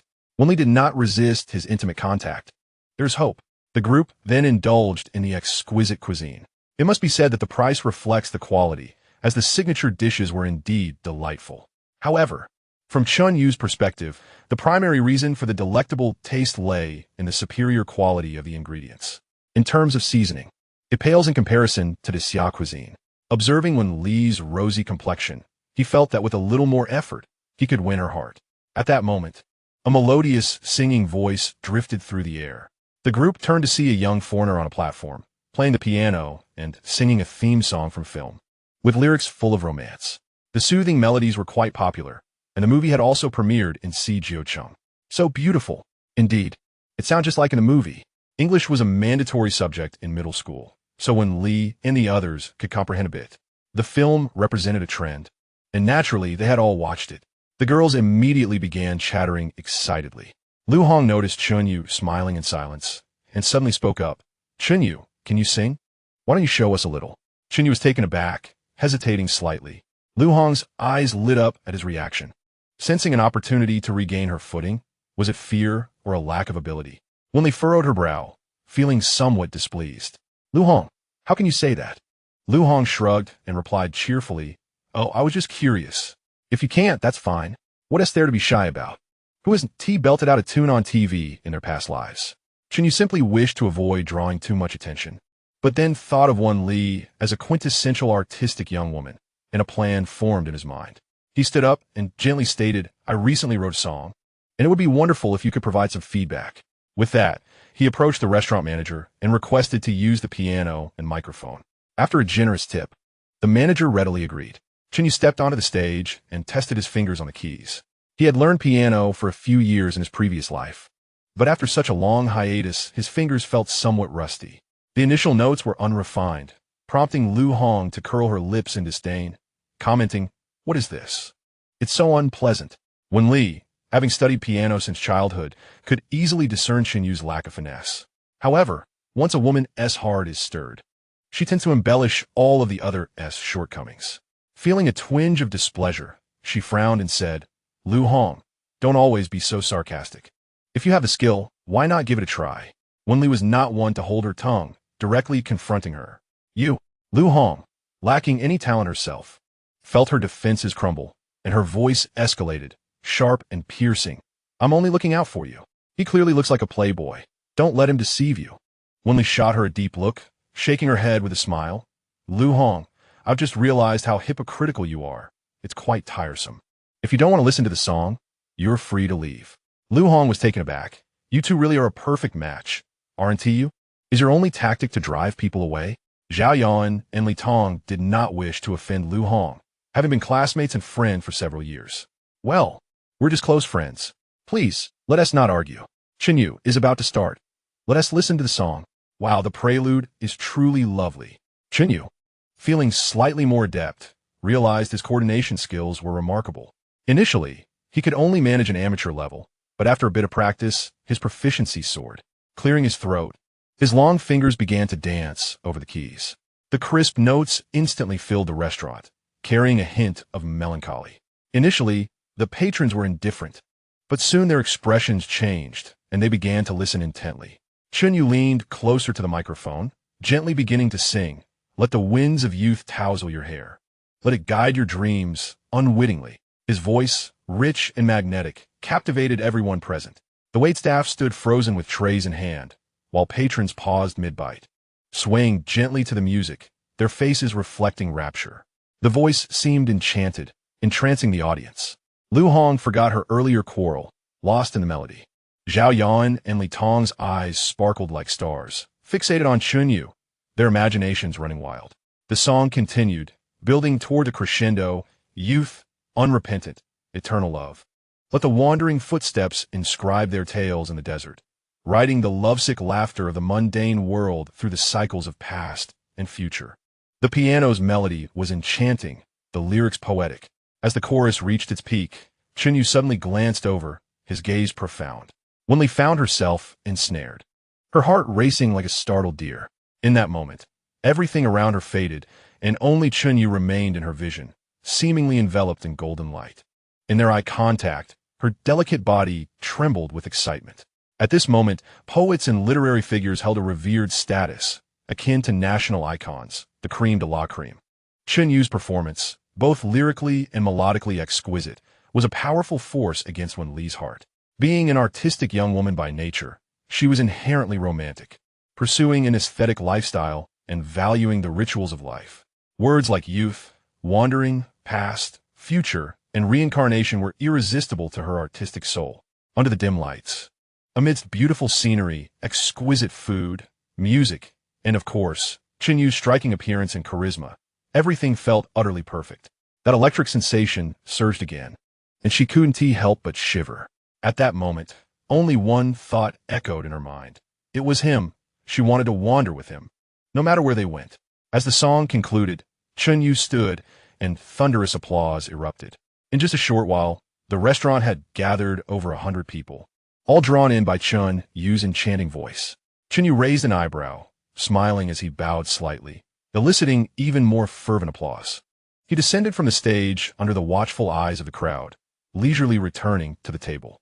Winley suddenly threw herself into his arms, rising on her toes, wrapping her arms around his neck, and pressed her fragrant lips against his. The kiss was clumsy yet continuous. Just as Teacher Wu had said, being close to Chen Yu made her body tremble uncontrollably. Yet, she couldn't help but yearn to be near him, wishing to meld into his very being. In that moment, she felt the magic and magnificence of love. Chen Yu's lips curled upward as he wrapped his arms around her waist, initiating a personal lesson. Cheers and whistles erupted around them, while Zhao Yan and the others stared in disbelief. "Sister, you're incredibly brave." Simultaneously, the three felt a pang of melancholy. In their youth, it was best not to encounter someone too dazzling. Once one has a place in their heart, no other man can surpass that presence. Perhaps they would never find happiness in their lifetimes. A lengthy, passionate kiss ensued, and only when Li felt she could scarcely breathe did Chen Yu finally relent. She breathed heavily, her gaze unwaveringly fixed upon him. "I love you, Chen Yu. I wish to marry you." Her eyes radiated determination. Chen Yu smiled and nodded. "All right." "Oh, how romantic. Congratulations to you both," an expatriate exclaimed in halting Chinese, prompting a wave of applause. The Jiqiu restaurant was bustling with foreigners. Chen Yu, disinterested in engaging with them, offered a polite nod before swiftly settling the bill and hastily escorting four girls away. Lu Hong was taken aback when the waiter announced the bill of 78 yuan. That meal equated to half a year's salary for her father. What extraordinary luck had Wenli stumbled upon? Jealousy flared within her, a consuming flame that she could only suppress with gritted teeth. The cost of that meal was sufficient to hire a few ruffians to easily ruin her. At the entrance of the restaurant, Chen You retrieved Lu Hong's bicycle. Yuan, slightly bewildered, asked, "What are you doing?" Chen You replied coolly, "I have no time to take you home." "What about them?" Lu Hong gestured toward Li Tong and Zhao Yan, her expression darkening. "I simply find you displeasing. Must I be so blunt?" Chen You shrugged. "Ugly people cause trouble. Best you just leave." Lu Hong's eyes reddened, her body trembling with suppressed anger. She turned to her three friends. "What do you say?" Wenli scoffed, turning away disinterested. The other two remained silent, heads bowed. "Come on, get in the car." Chen You started the engine and drove off. Throughout the journey, Wenli, Li Tong, and Zhao Yan regarded him with eyes full of longing. However, Chen You had principles. He was only attracted to beauty and held little interest in the other two. Once the car was occupied by just the two of them, Wenli could no longer contain herself and leapt into his arms. With parted lips, she leaned in for a kiss. Chen You was taken aback. Goodness, female students are truly passionate. Their lips met. Wenli felt dizzy, taking a considerable time to regain her composure. She grasped Chen Yu's hand, her smile radiant. "When do you plan to marry me?" He pondered briefly before responding honestly. "Wenli, to be frank, I am already married. If you wish to be with me, you can only be my mistress." He preferred honesty. Given his circumstances, there was no need for deceit. No sooner had he spoken than he felt a tightening grip on his hand. Wenli stared at him, her eyes unwavering. "I am willing. Let us first consummate our union, and then my parents will have no choice but to accept." Wenli's father, an overseas-educated university professor, would never agree to his daughter becoming a mistress. Yet, Wenli was resolute in her affection for Chen You, convinced that no one could deter them from being together. "Does your father have any particular expectations for son-in-law? I will do my utmost to meet his requirements. There is no need for any underhanded tactics." Wenli dismissively replied, "Do not concern yourself with their expectations. As long as I desire you, that is all that matters. Let's begin quickly." "Here? So brazenly?" Chen Yu was astounded.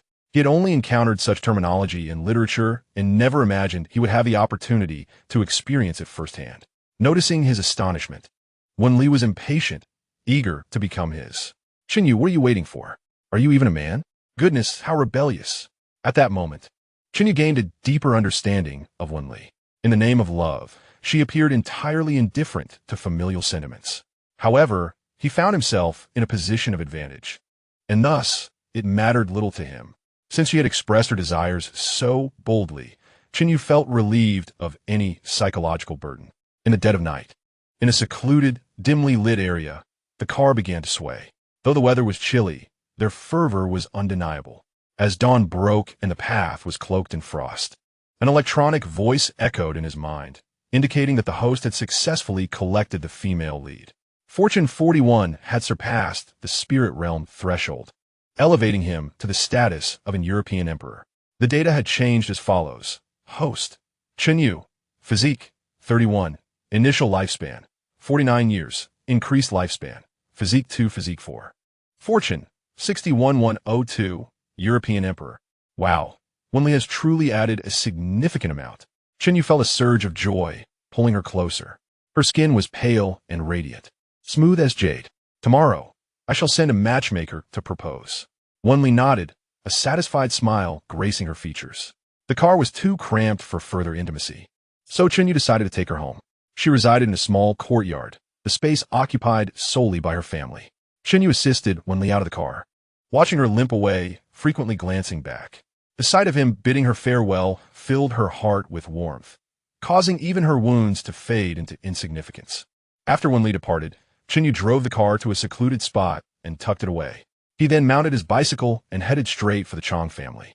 Having waited for over half an hour, he grew anxious as Chong Zai, that scoundrel, had yet to return home. Chen Yu hoped to resolve matters within a month, lest complications arise. It seemed he would need to devise alternative strategies. Perhaps he would visit the camp in a few days.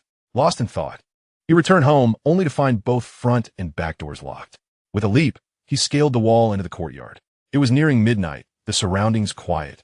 With everyone at home, fast asleep, he felt no fatigue and entered his study. After adjusting the heater, he brewed a cup of fragrant tea before settling into a chair. This chair had been crafted by carpenters, and from his collection, he retrieved the Huangdi Niajing and Wuxing Air Shiva Xiao Shenxing II, placing them on the table. The Huangdi Niajing had long been lost to another world. He opened the ancient text, skimming the initial page that briefly outlined the content, touching upon three main areas. First, shamanic practices such as exorcisms and blessings. Second, the mysteries of the human body, including the 8 extraordinary meridians and the 9 worms. Third, alchemy, featuring numerous unique formulas. However, the entire text was written in classical Chinese without punctuation, rendering it exceedingly difficult to comprehend, akin to a celestial script. After reading for a while, Chen Yu felt a headache coming on, having understood little, and decided to take a break. He resolved to find a few teachers in the future to study classical Chinese, antique appraisal, and traditional medicine. Holding the ancient text, yet unable to decipher, it was quite vexing. Fortunately, he possessed strong learning capabilities, almost with a photographic memory, making the process likely less arduous. Chen Yu carefully stored the Huangdi Niajing and turned his attention to the painting before him. This masterpiece, fusing astronomy, mythology, and Taoist beliefs, left him utterly perplexed. After studying it for some time, he discerned nothing of significance. Feeling disheartened, he set the artwork aside and retired to Bai Liasu's room for rest. The following day, Chen Yu first informed the elderly matriarch about Wenli. The more prosperous the Chen family became, the more delighted she was. Promptly, Sinjingvu Ma Tosamin a matchmaker. Chen Yu was generous, offering a bride price of 2,000 yuan, with the promise of more if necessary. In this context, he was indeed quite magnanimous. Unless the bride's family was exceedingly impoverished, the dowry would usually be between 1 to 200 yuan. Even for Liang Ladi, a country girl, Chen Xueru's dowry had been insufficient. Liang Ladi, possessing remarkable beauty, would be difficult to marry without a dowry of 3 to 500 yuan. However, this young girl lacked experience and had been easily swayed by Chen Xueru, leaving her quite pleased.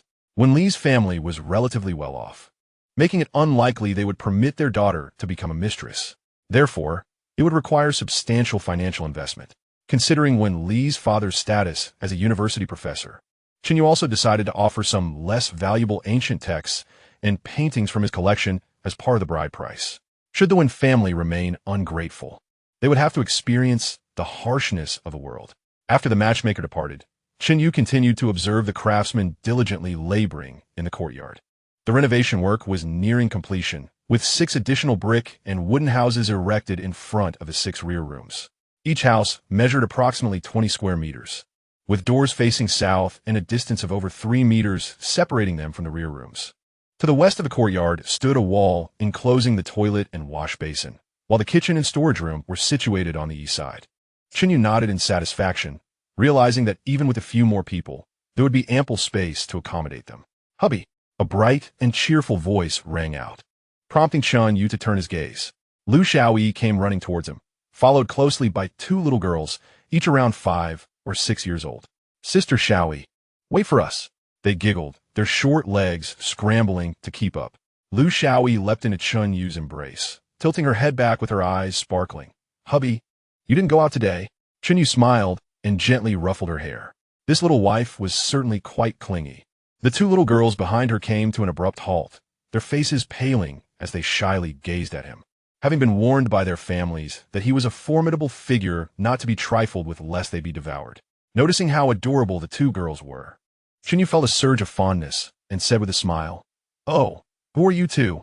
The girls shuddered, their faces turning pale, tears welling up in their large eyes as they pouted, torn between fleeing and remaining. Chen Yu scratched his head, wondering if children nowadays were so timid. "Xiao'e, why don't you take care of your friends? Here, share some candy with them." He quickly pulled out a handful of large white rabbit milk candies from his pocket and turned to leave, fearing that if he lingered, the little ones would truly begin to cry, and others might think he was bullying them. After glancing around to ensure no one was watching, he slipped into a side room. It had been several days since he last conversed with Xiaomeng, and he wished to cultivate their relationship. Meanwhile, Lu Xiao'e, cradling the candy, approached He Yushui and Su Shaoling, her curiosity piqued. "What are you 2 crying about? Here, have some candy." Instantly, the 2 girls ceased their tears, their eyes fixated on the milk candy, unblinking. Sweets were a rare treat for them, something they could only hope to enjoy during the new year. Imagining the taste from her memories, Lu Xiao'e distributed the candy evenly, giving each girl 3 pieces. Having grown up in a well-off family, she rarely concerned herself with material possessions and was always willing to share her treasures with friends. Shui could hardly wait to pop a piece of candy into her mouth, the sweetness bursting forth, making her squint and smile broadly, revealing 2 prominent gaps in her teeth. Her clothes were clean and tidy, and her cherubic face indicated that her family was quite well off. Su Xiaoling was slightly leaner. Her clothes equally neat but faded and patched, likely hand-me-downs from Su Daimao, lacking the elegant style of Shui's attire. Come on, let's go play in my room. My husband made me some toys a few days ago, and they're so much fun. Lu Xiao'e eagerly led the 2 little girls back inside, retrieving a collection of wooden blocks of various shapes from a cabinet. Chen had taken a liking to woodworking while watching the carpenters at work, and, in practicing his skills, had crafted some building blocks from leftover wood. Sister Xiao'e, what does hubby mean? Shui asked with her finger in her mouth, tilting her head in curiosity. Lu Xiao'e replied earnestly, hubby is the head of the household, and you will both have one in the future. Shui shook her head vigorously. I don't want one. My daddy is the head of our family, and he treats me very well. Su Xiaoling leaned in and whispered, is that person your hubby? My brother says he is a big bad wolf who eats people.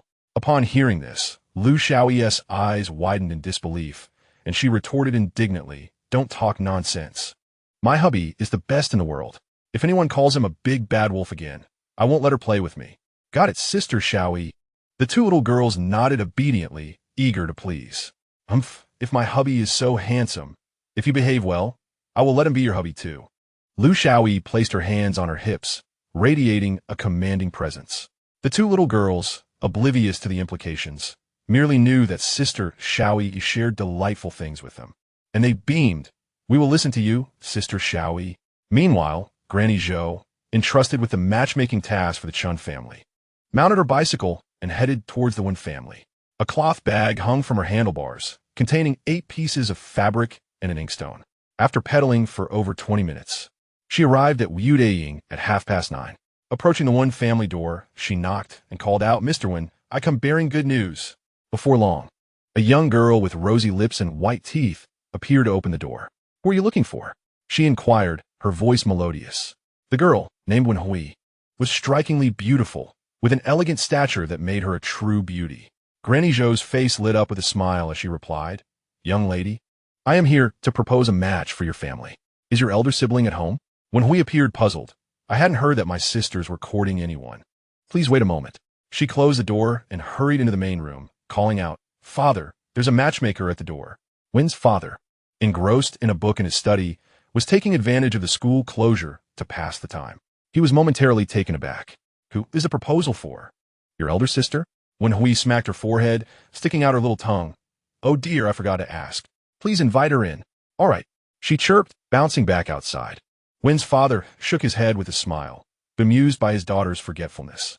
He set down his book, donned a black robe, and went to the living room to wait. Before long, Wen Hui returned with Granny Zhou. Oh, Mr. Wen, a great joy. The Chen family from Namla Guxiang has entrusted me to propose. Granny Zhou began her congratulatory speech from a distance, articulately laying out the details of the situation. Wen's father rose to greet her, courteously offering a seat and pouring a cup of tea before inquiring, but our families have not had any prior dealings. Which daughter are the Chens seeking to marry? Granny Zhou recounted the Chen family's background, and Wen's father's expression immediately darkened. Granny Zhou, a seasoned matchmaker, was well aware of the dubious nature of the Chen family's reputation. However, she feigned ignorance, continuing, the Chen family is willing to offer a bride price of 2,000 silver dollars along with 2 large boxes of antiques and paintings. Seeking to wed your second daughter, Wen Li. Hearing this, Mr. Wen was taken aback. The Chen family was quite generous. At this moment, the Wen family's circumstances were not particularly favorable, with school salaries unpaid and only a meager supply of rice and flour distributed monthly.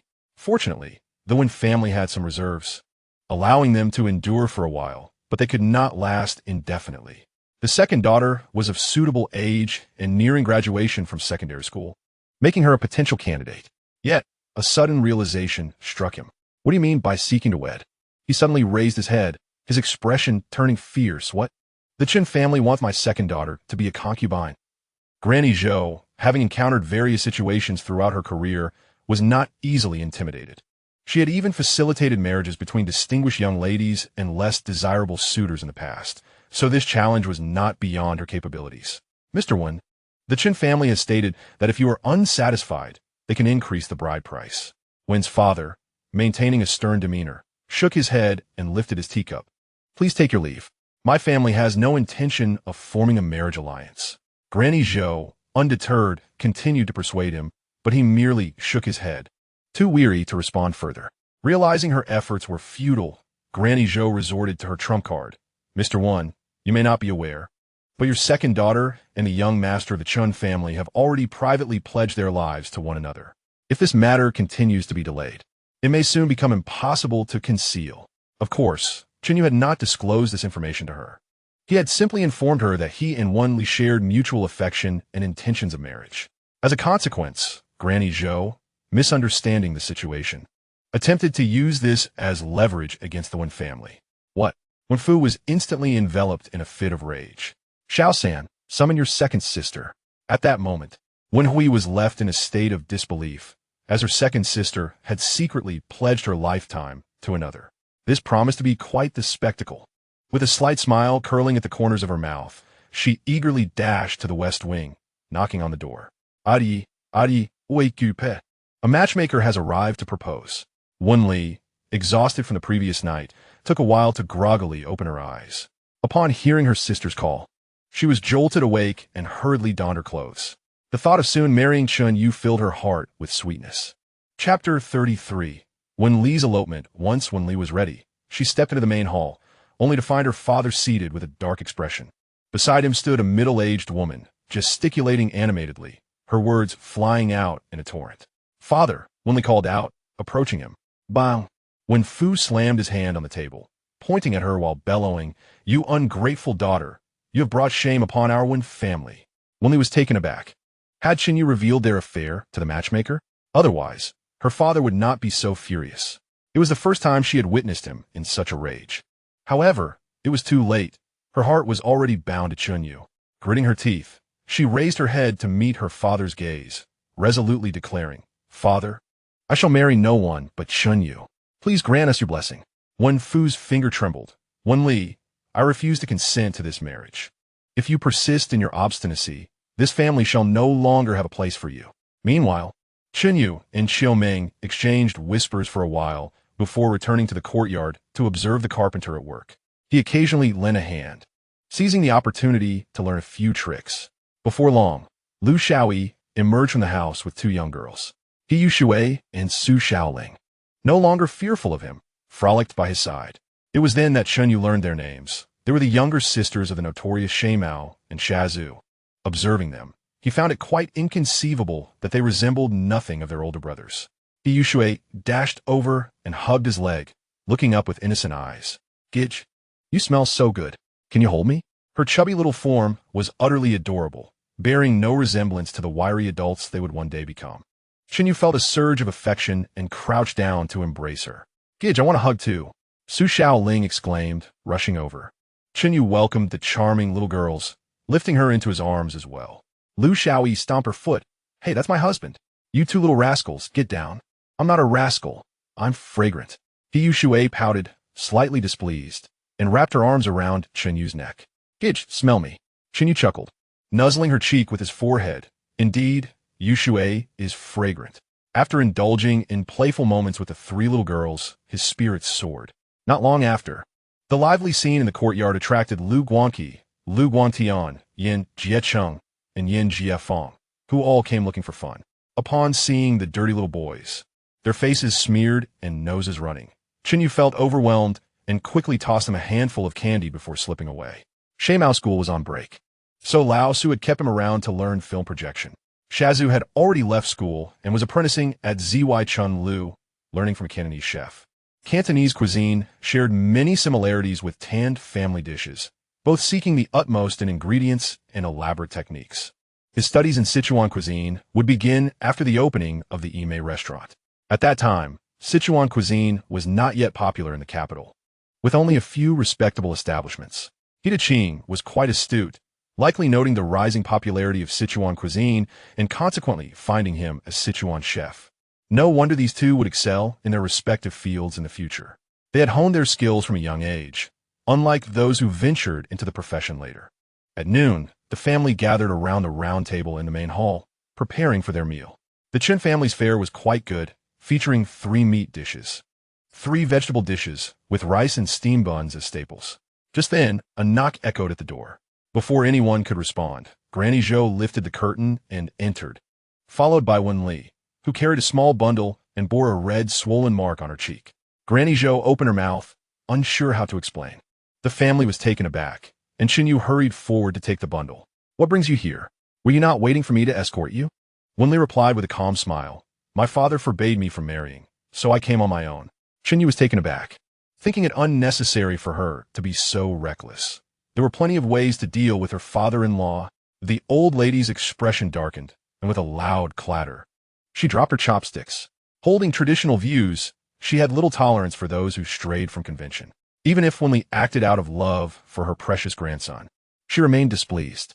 To her, such a woman was frivolous and unrestrained, deserving of a punishment like being drowned in a pig pen. She glared at Wen Li with her murky old eyes, snorted disdainfully, and retreated to her room, refusing to eat. Wen Li's face paled. She was a proud woman. Having eloped for love and freedom, she now had no way out. If the Chen family cast her out, she might as well perish.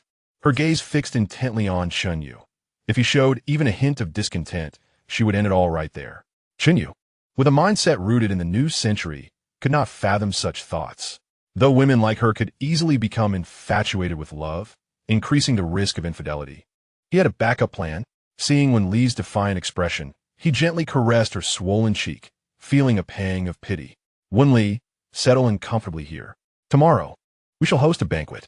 Xiaomeng, please take her to freshen up, then return for dinner." "All right, Gidge." Xiaomeng promptly set down her chopsticks and led Wen Li to her room. Lu Xiao'e followed closely behind, fearing her grandmother's anger and wanting to distance herself from trouble. Wen Li felt a wave of relief. Thankfully, she had not misjudged him. With sparkling eyes, she glanced at Chen You, her heart swelling with sweetness, before turning to follow. "Every day, you bring home all sorts of filth and stench. Can you not settle down a bit?" Bai Lu Su and several other girls had just stepped outside when she finally voiced her discontent. Chen You cast her a peculiar glance, causing her heart to race. "Isn't it because you couldn't handle it that we had to look for more? Everything we do is to bolster our strength and ensure longevity." Ge Lu rose gracefully, her demeanor composed. "I shall return to my room to read. I will join you all for dinner." With that, she departed.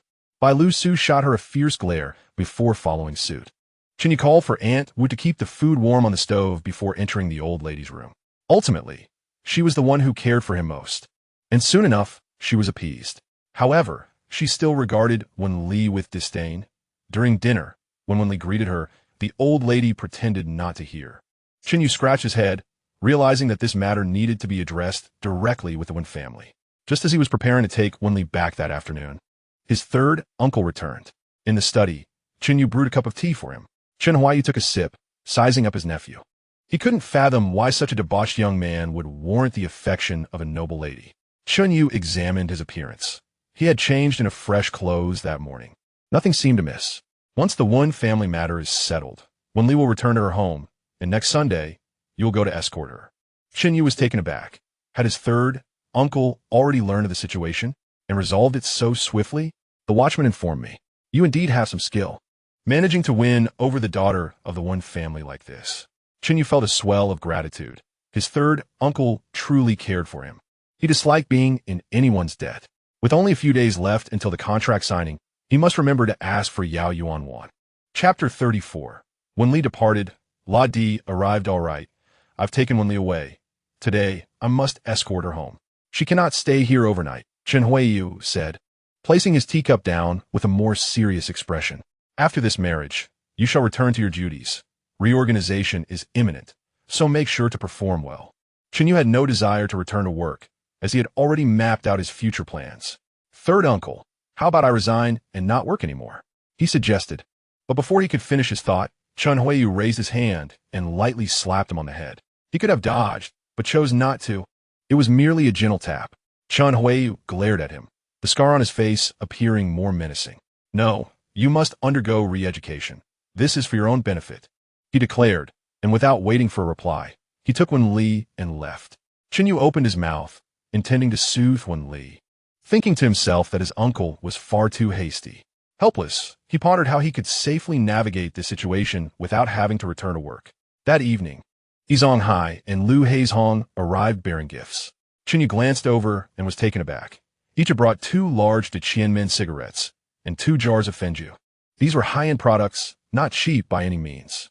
Previously, a single de Qianmen cigarette cost $50, while a jar of Fenju was approximately $1. Now, during these extraordinary times, prices had soared tenfold or more. The 2 men had certainly spent a small fortune, equating to over a month's wages. The higher-end brands of tobacco and alcohol were inaccessible to them, as such luxuries were only circulated among the elite. Chen You chuckled inwardly, hoping they wouldn't regret their generosity in a few months. The steel mill, a critical industry, required early public-private cooperation. He waved his hand and smiled warmly. "Gentlemen, you're being too formal. We are neighbors. It's only natural that we help each other out. One mustn't only think of oneself." Upon hearing this, Yizong Hai beamed with joy, gripping Chen Yu's hand and shaking it vigorously. "Brother Chen, what you've said is truly wonderful. If you ever need anything, just let me know, and I'll not hesitate for a moment." Lu Haizhong, standing beside them, scratched his head, his mind blank as he forgot the words he had prepared. He could only nod vigorously, say yes, yes. Old E is absolutely right. After sending the 2 men off, Chen You returned to his study to continue his research on ancient texts. Time flew by, and in the blink of an eye, 5 days had passed. The Chen family's house was finally repaired. The back room was merged into a larger space, while 3 rooms were allocated for Chen Xueru, Lu Xiao'e, and third uncle. The newly built 6 rooms were separate, yet small doors connected them, allowing for easy merging. This area was designated for the younger generation. At noon, under the warm sun, the elderly matriarch reclined in a lounge chair, accompanied by Galu, Xiao'e, and others, each occupying a chair. These were crafted by Chen You along with the carpenters, totaling 6 in number. With soft fur blankets draped over them, they were incredibly comfortable, and the family adored them. They had not basked in the sun for a while due to the workers' presence. "Nai, gu, yi, kaiming miaizi," a crisp, melodious voice resonated from afar, drawing their attention. A graceful woman, swaying her hips and stepping elegantly, entered the courtyard. She wore a bright red jacket paired with a black skirt, draped in a snow-white fox fur coat, and donned short boots, her features as exquisite as a celestial being. It was none other than Chen Xueru. "You silly girl, what are you shouting about?" The elderly lady chided, yet her face was creased with joy, betraying her delight. Chen Xueru giggled as she approached, half squatting beside her grandmother. "Nai, Xueru has missed you dearly." The matriarch's smile widened as she grasped Chen Xueru's small hand with her gnarled fingers. Apart from Xiao'e, Xueru and Xiao'e were her favorites. "How considerate of you to think of this old woman. Is your father doing well?" However, Chen Xueru's expression dimmed slightly, though she quickly masked it with a smile. "Nai, this time I brought New Year gifts for everyone." As she spoke, she stood up and called out everyone. "Gumin." No sooner had she spoken than 4 young men carrying 2 large wooden chests entered the courtyard. They dare not look around, setting down the boxes before hastily exiting. Chen Xueru stepped forward to open the chests, revealing splendid garments. "Wow, these clothes are beautiful," Lu Xiao'e exclaimed, unable to resist picking up a piece, which was of the same style as Chen Xueru's but in a different color. These were the improved hanfu and skirt designed by Chen You, more streamlined and convenient for wear, adorned with diverse and attractive patterns. While he appreciated form-fitting black stockings, he believed traditional attire needed development. He envisioned a market for hanfu in East Asia, and even if they did not sell out, production would be limited. Additionally, he had designed various other garments for both men and women, which he entrusted to Chen Xueru, as many factories were selling off inventory at low prices. She seized the opportunity to acquire a small clothing factory along with 100 sewing machines. This would suffice for the time being, and future scaling would depend on Chen Yu's overseas assessments. Seeing that even Xiao'e and Gu were drawn to the garments, Chen Yu nodded in satisfaction. Indeed, the improvements had been successful. Seeing her family's delight, Chen Xueru felt a surge of happiness and opened another large chest. "This box contains all the materials I've been saving.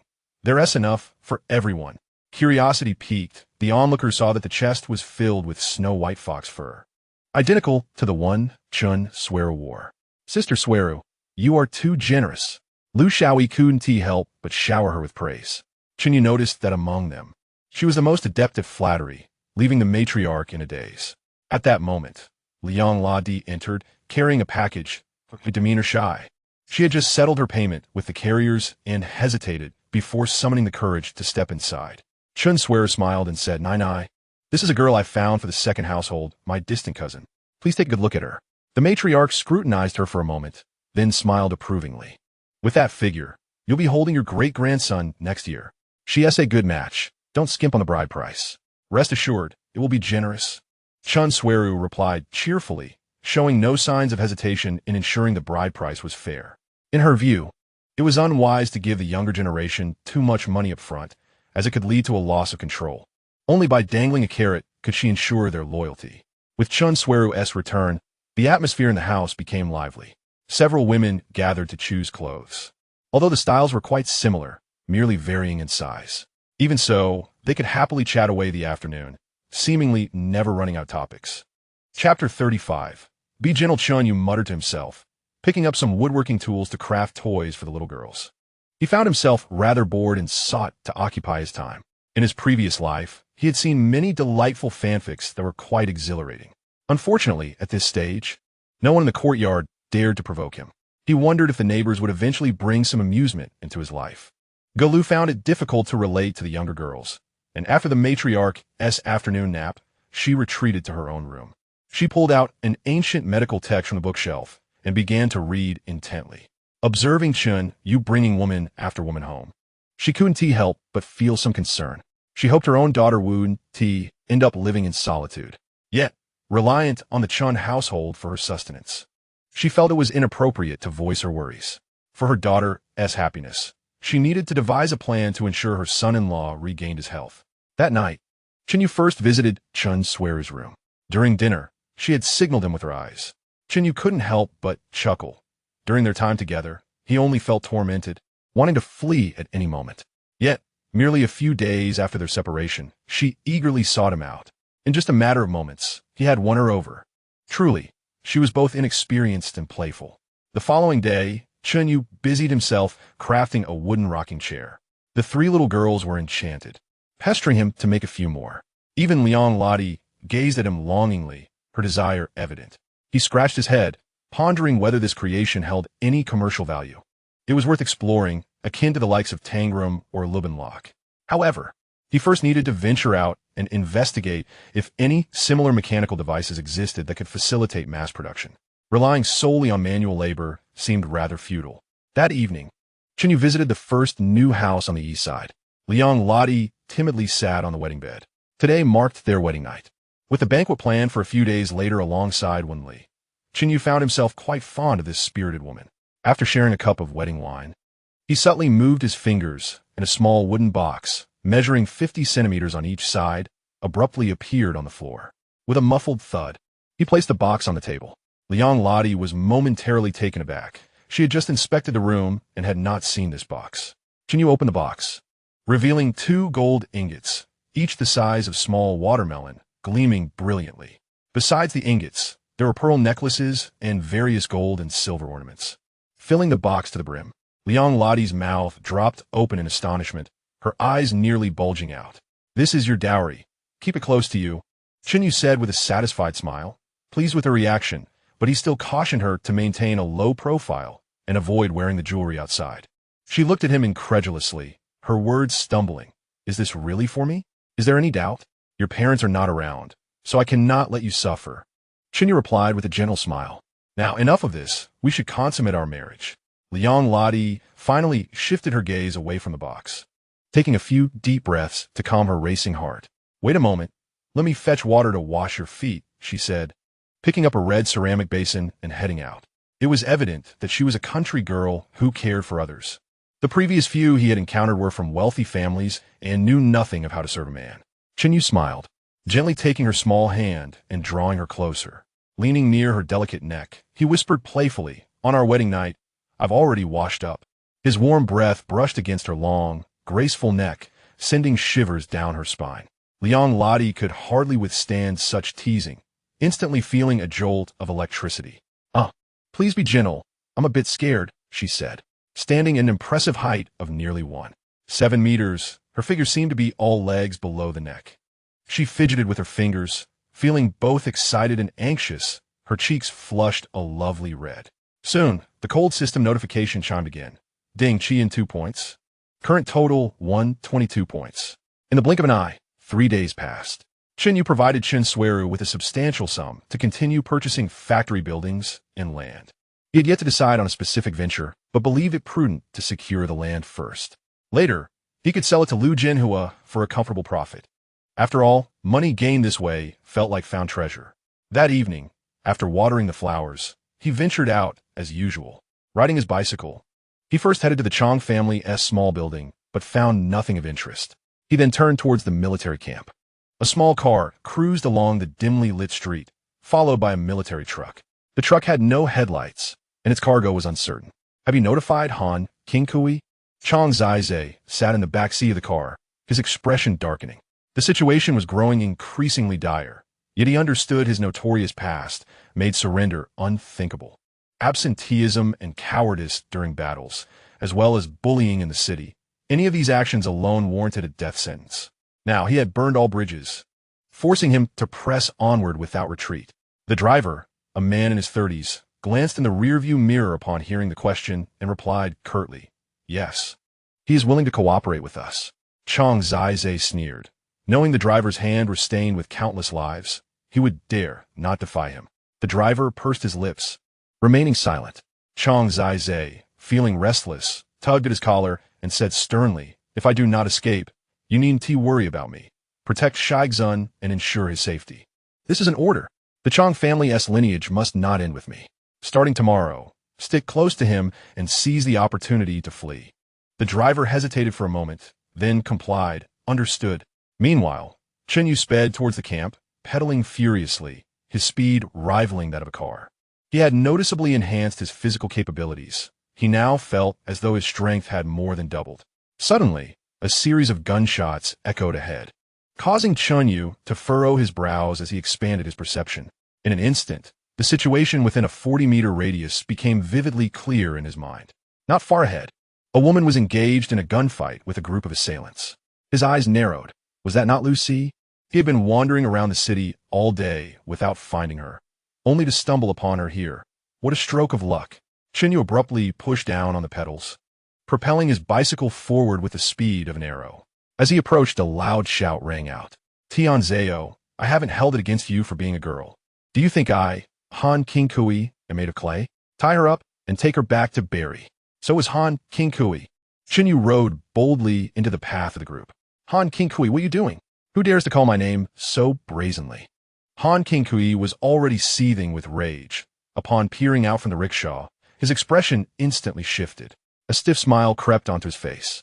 "Ah, Chen Gia, what brings you here at this late hour, instead of resting at Chunfeng Building?" He was unafraid of the black dog, but knew Qin Huairu was not to be trifled with. He had to show Chen You some respect. Chen You calmly parked his bicycle and walked over to a rickshaw. There, he saw Tianzhao, wearing an old cotton hat, clad in tattered clothes and pants, bound tightly with rope, desperately struggling with a rag stuffed in her mouth. He stroked his chin, observing her closely. She bore a striking resemblance to Lucy. What happened to this girl? "This wretched woman is Tianzhao. She tried to kill me earlier. How foolish of her. She'll soon be buried in the backyard." Han Qingkui scoffed. So it's her. Chen You realized, relieved that he recognized Lucy. Otherwise, he might not have identified her. Tianzhao now presented a tomboyish appearance, her face smudged with dirt. "I have my eye on this girl. I'll be taking her with me today. I promise she won't trouble you again." He knew these bullies would soon meet their end. There was no need to confront them head-on. He could simply watch as their downfall unfolded. Han Qingkui hesitated, but ultimately decided to grant this request. A mere girl posed no threat to him.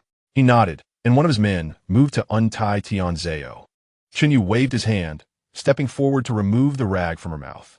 At that moment, Tianzhao ceased her struggles, lifting her head to gaze intently at him. "Kill Han Qingkui, and I, Tianzhao, will follow you for life," serving you unconditionally, without regret. Otherwise, I would rather die than submit to you. Han King Kui sneered, mockingly addressing Chen You. Ah, Chen Xueru, seems you've got yourself quite a spirited mare. Do you need my assistance? He was filled with disdain, thinking it absurd to expect this scion to take a life. What a joke. Chen You raised an eyebrow, feeling a flicker of interest. The television series he watched infrequently. Yet he was aware that Chen Xueru had a childhood friend, a bosom buddy, with whom she later tied the knot. Initially, this was indeed difficult to overcome. But now, Chen Xueru, known for her generosity and loyalty, placed great importance on promises, and, crucially, she was strikingly beautiful. This business venture seemed quite promising. He leaned close to Chen Xueru's ear and whispered, "Is it true?" Chen Xueru's eyes sparkled with excitement. Han King Kui was her sworn enemy, and she wished nothing more than to devour him alive. At that moment, Tai Dan had long been cast aside from her thoughts. She opened her mouth, but Chen Yu was quick to cover it with his hand, subtly shaking his head to signal her to remain silent. He then cast a contemplative glance toward Han King Kui, pondering the most effective way to eliminate him. The latter remained blissfully unaware, believing he understood Chen Yu well, dismissing him as merely a debauched scion indulging in vice. Accompanied by 5 or 6 henchmen, he felt even more at ease. Chen Xueru, it is your fortune that Chen Xueru has taken a liking to you. Do not be ungrateful. Just content yourself as his concubine. Han King Kui turned aboard a rickshaw, waving his hand. Well, I'm off now. Do come visit my place when you have the time. Chen Yu guided Chen Xueru to the street, smiling and nodding. All right, take care, Lao Han. Until next time. Chen Yu expanded his senses, noting that this street was secluded, with not a soul within a 30-meter radius. Han King Kui and his entourage soon turned into a spacious courtyard not far ahead. Wait for me here. I will go in and deal with these scoundrels. Upon hearing this, Chen Xueru became anxious, exclaiming, Quickly untie me. I want to go with you. Don't worry, I can take care of myself. What do you take care of? Without us, Tai Dan would have to bring a gang of street urchins to rescue you. Fine, turn around. I will help you untie the ropes. Chen Xueru, filled with joy, promptly turned her back. Suddenly, a sharp pain struck her head, and darkness enveloped her. She knew nothing more. Chen Yu swiftly enveloped her within his space, then pressed against the wall, moving rapidly toward the courtyard. He aimed for a swift resolution, as Tai Dan would soon arrive. Upon reaching the courtyard wall, he halted abruptly. A small car and a military truck appeared within his perception, approaching one after the other. Among the occupants was Chang Zai. The military truck was laden with a substantial amount of munitions. Chen Yu's eyes glimmered with excitement. At long last, he had caught this old bastard. He immediately contemplated retrieving his bicycle to pursue Chang. Han King Kui was destined to die sooner or later. Even if Chen Xueru did not remain with him, it was inconsequential. Eliminating Chang Zai was of utmost priority. To his surprise, both vehicles halted at the entrance of Han King Kui's courtyard. The driver exited the vehicle and opened the rear door, from which Chang Zai emerged. Chen Yu's heart leaped. Fortune was indeed smiling upon him. As the two men entered the courtyard, he quickly made his way toward the vehicles. This batch of arms needed to be secured before any complications arose.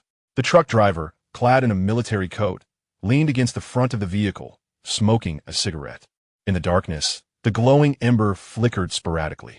This fellow stood in a rather precarious position, making it challenging for anyone to launch a surprise attack. Chen Yu placed his hand on the truck, and with a mental command, the vehicle was instantly absorbed into his space. Suddenly, the driver lost his balance and fell backward. Chen Yu, moving like a wraith, appeared behind him, swiftly twisting his hand and cleanly snapping the driver's neck, then waved to collect the corpse along with the small car. Subsequently, Chen Yu delved into his space to assess the condition of the munitions. What a haul! M2 grenades, TNT explosives, M1A1 submachine guns, several common handguns, along with various knives and daggers, all packed tightly into the truck's cargo space, weighing several tons. Chen Yu clicked his tongue. Had he possessed these items earlier, he could have avoided wasting his sign-in rewards. After roughly accounting for his gains, he crouched low and cautiously approached the courtyard wall. He circled around the courtyard, thoroughly familiarizing himself with the interior situation. In the front yard, over a dozen men were drinking and gambling, engrossed in their revelry. The backyard was occupied by women. In the central courtyard, Han Qingkui and Chen Xueru were discussing their plans for destruction. Additionally, there were several men stationed at various passageways, armed with wooden clubs, while only Han Qingkui and a few others bore firearms. He swiftly leaped over the wall into the front yard, resolved to leave no one alive. A few individuals inside had previously encountered him, and he could not afford to be lenient. Silently, he dealt with the guard near the flower gate, inching closer to the interior. Bet locked in. Bet locked in. I'm betting big. Open, hurry. Damn, what bad luck. Shouts echoed from both side rooms, where 7 or 8 men were engaged in gambling. Chen You lifted the thick cotton curtain of the east side room and boldly stepped inside. He made no attempt at disguising or concealing his presence. If necessary, he would simply pull out his submachine gun and shoot his way through, with no witnesses. Who would know it was him? Hurry up and come in. Aren't you cold? When Chen You entered, only one person turned back to shout, promptly returning to the gambling table. He paused momentarily, glancing down at his black cotton coat. Each time he ventured out at night, he donned this outfit for convenience. Hey, it's quite similar to the uniforms of this crowd. Chapter 37. Hidden dangers. Observing the 8 men fixated on the card table, their eyes bloodshot, none noticed his presence. Chen You smirked, his mind stirring as 2 daggers materialized in his hands. He dashed forward, hands like lightning, swiftly slitting the throats of 2 men. Ugh! The 2 clutched their throats, blood gushing forth, splattering the table. The others froze, glancing up in shock. The dealer, presumably a minor leader, wore a grim expression and bellowed. Kill him. Chen Yu's gaze sharpened as he raised his hand and hurled a dagger. Whoosh! The dagger pierced the dealer's mouth and lodged into the wall with a thud. His command was silenced, and he collapsed backward. With a thought, another dagger appeared in his hand, his senses fully engaged. He was acutely aware of every movement within the room. Anyone attempting to make a sound would find a flying dagger at their throat. Chen You moved with blinding speed, darting left and right. Hey! A man barely managed to shout before Chen You was upon him, raising his hand and swiftly slicing his throat. Dodging the spray of blood, he continued his slaughter. The men fell like sheep, the cramped room of less than 20 square meters offering no place to hide. And soon they all lay in pools of blood. Chen You flicked the daggers, his hands unstained by a single drop of blood. He waved to collect the bodies and daggers into his space, erasing his footprints before turning to the west side. In the central courtyard, Chen Xueru and Han Qingkui remained oblivious to Chen Yu's infiltration. At this moment, both parties had reached an agreement. Chen would supply weapons and ammunition, while Han would create chaos within the city.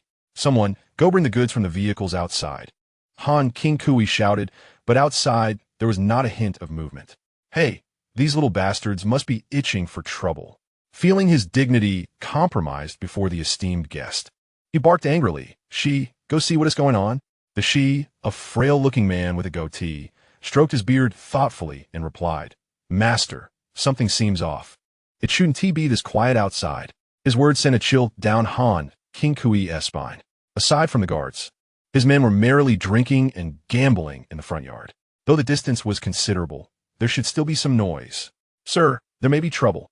He sprang to his feet, his face radiating murderous intent, and drew his handgun with a flourish. Chen Xueru's expression darkened, and he nodded curtly, Kunzi, go check it out. The driver Su Kun donned a dark-hued outfit, his aura subdued, as if he had seamlessly blended into the surrounding environment.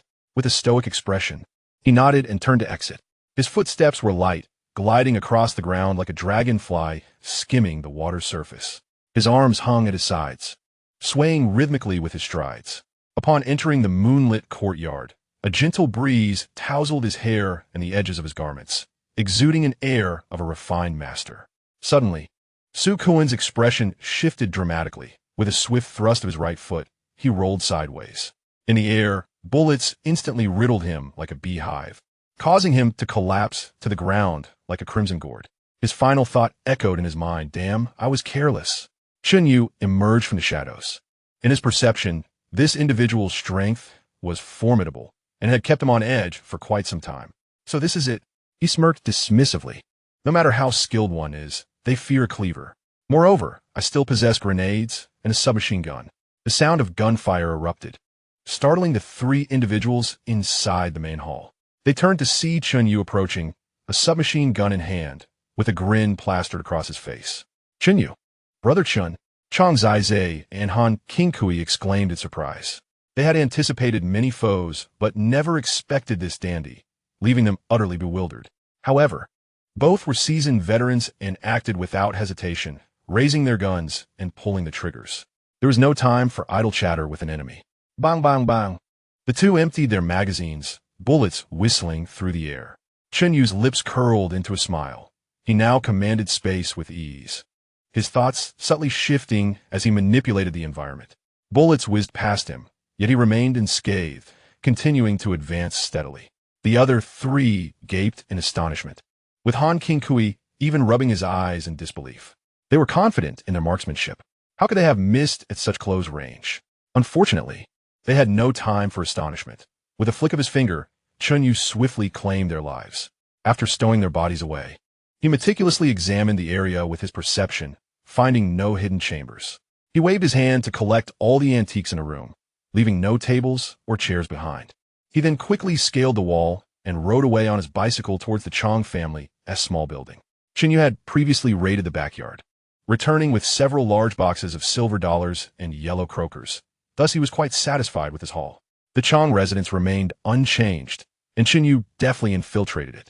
He climbed through a window into a bedroom on the second floor, quietly approaching the bedside. Chang Shaixun lay peacefully in slumber, a smile gracing his lips, seemingly lost in a delightful dream. Unbeknownst to him, a dagger glimmered in Chen Yu's hand amidst the darkness. With a swift motion, Chen Yu sliced across his neck, severing arteries and trachea. Chang Shaixun jolted awake in agony, hands clutching his throat, yet unable to stem the flow of blood. His eyes darted around until they finally landed on Chen Yu at his bedside. "Spare me," his gaze pleaded, filled with desperation and a strong will to survive. However, his words were cut short as he sputtered blood. Chen Yu nodded with a smile and softly spoke, his voice hoarse. "Remember, it was I who killed you. Do not be a fool." With that, a flash of cold light glimmered, and a fountain of warm blood erupted, his head rolling onto the ground. Chen Yu sidestepped the blood, using the bedclothes to clean the dagger before exiting the room. Chang Zizhe had taken 12 concubines, yet only had one son, Chang Shaixun. The boy's mother had passed long ago, and most of the concubines were taken by force through power, rendering them unnecessary to deal with. With his heightened perception, nothing within the dark, small building escaped him. After seizing the majority of the Chang family's valuables, Chen Yu crawled out the window, locking the interior as he vanished into the night. The following day, Chang Shaixun was discovered lifeless in his own bed, his death a gruesome sight. This murder case left investigators baffled, especially with Chang Zizhe missing. During such chaotic times, no one was willing to invite trouble. The concubines of Chang Zizhe quickly divided the spoils and scattered, and the incident was soon forgotten, ultimately becoming an unsolved mystery.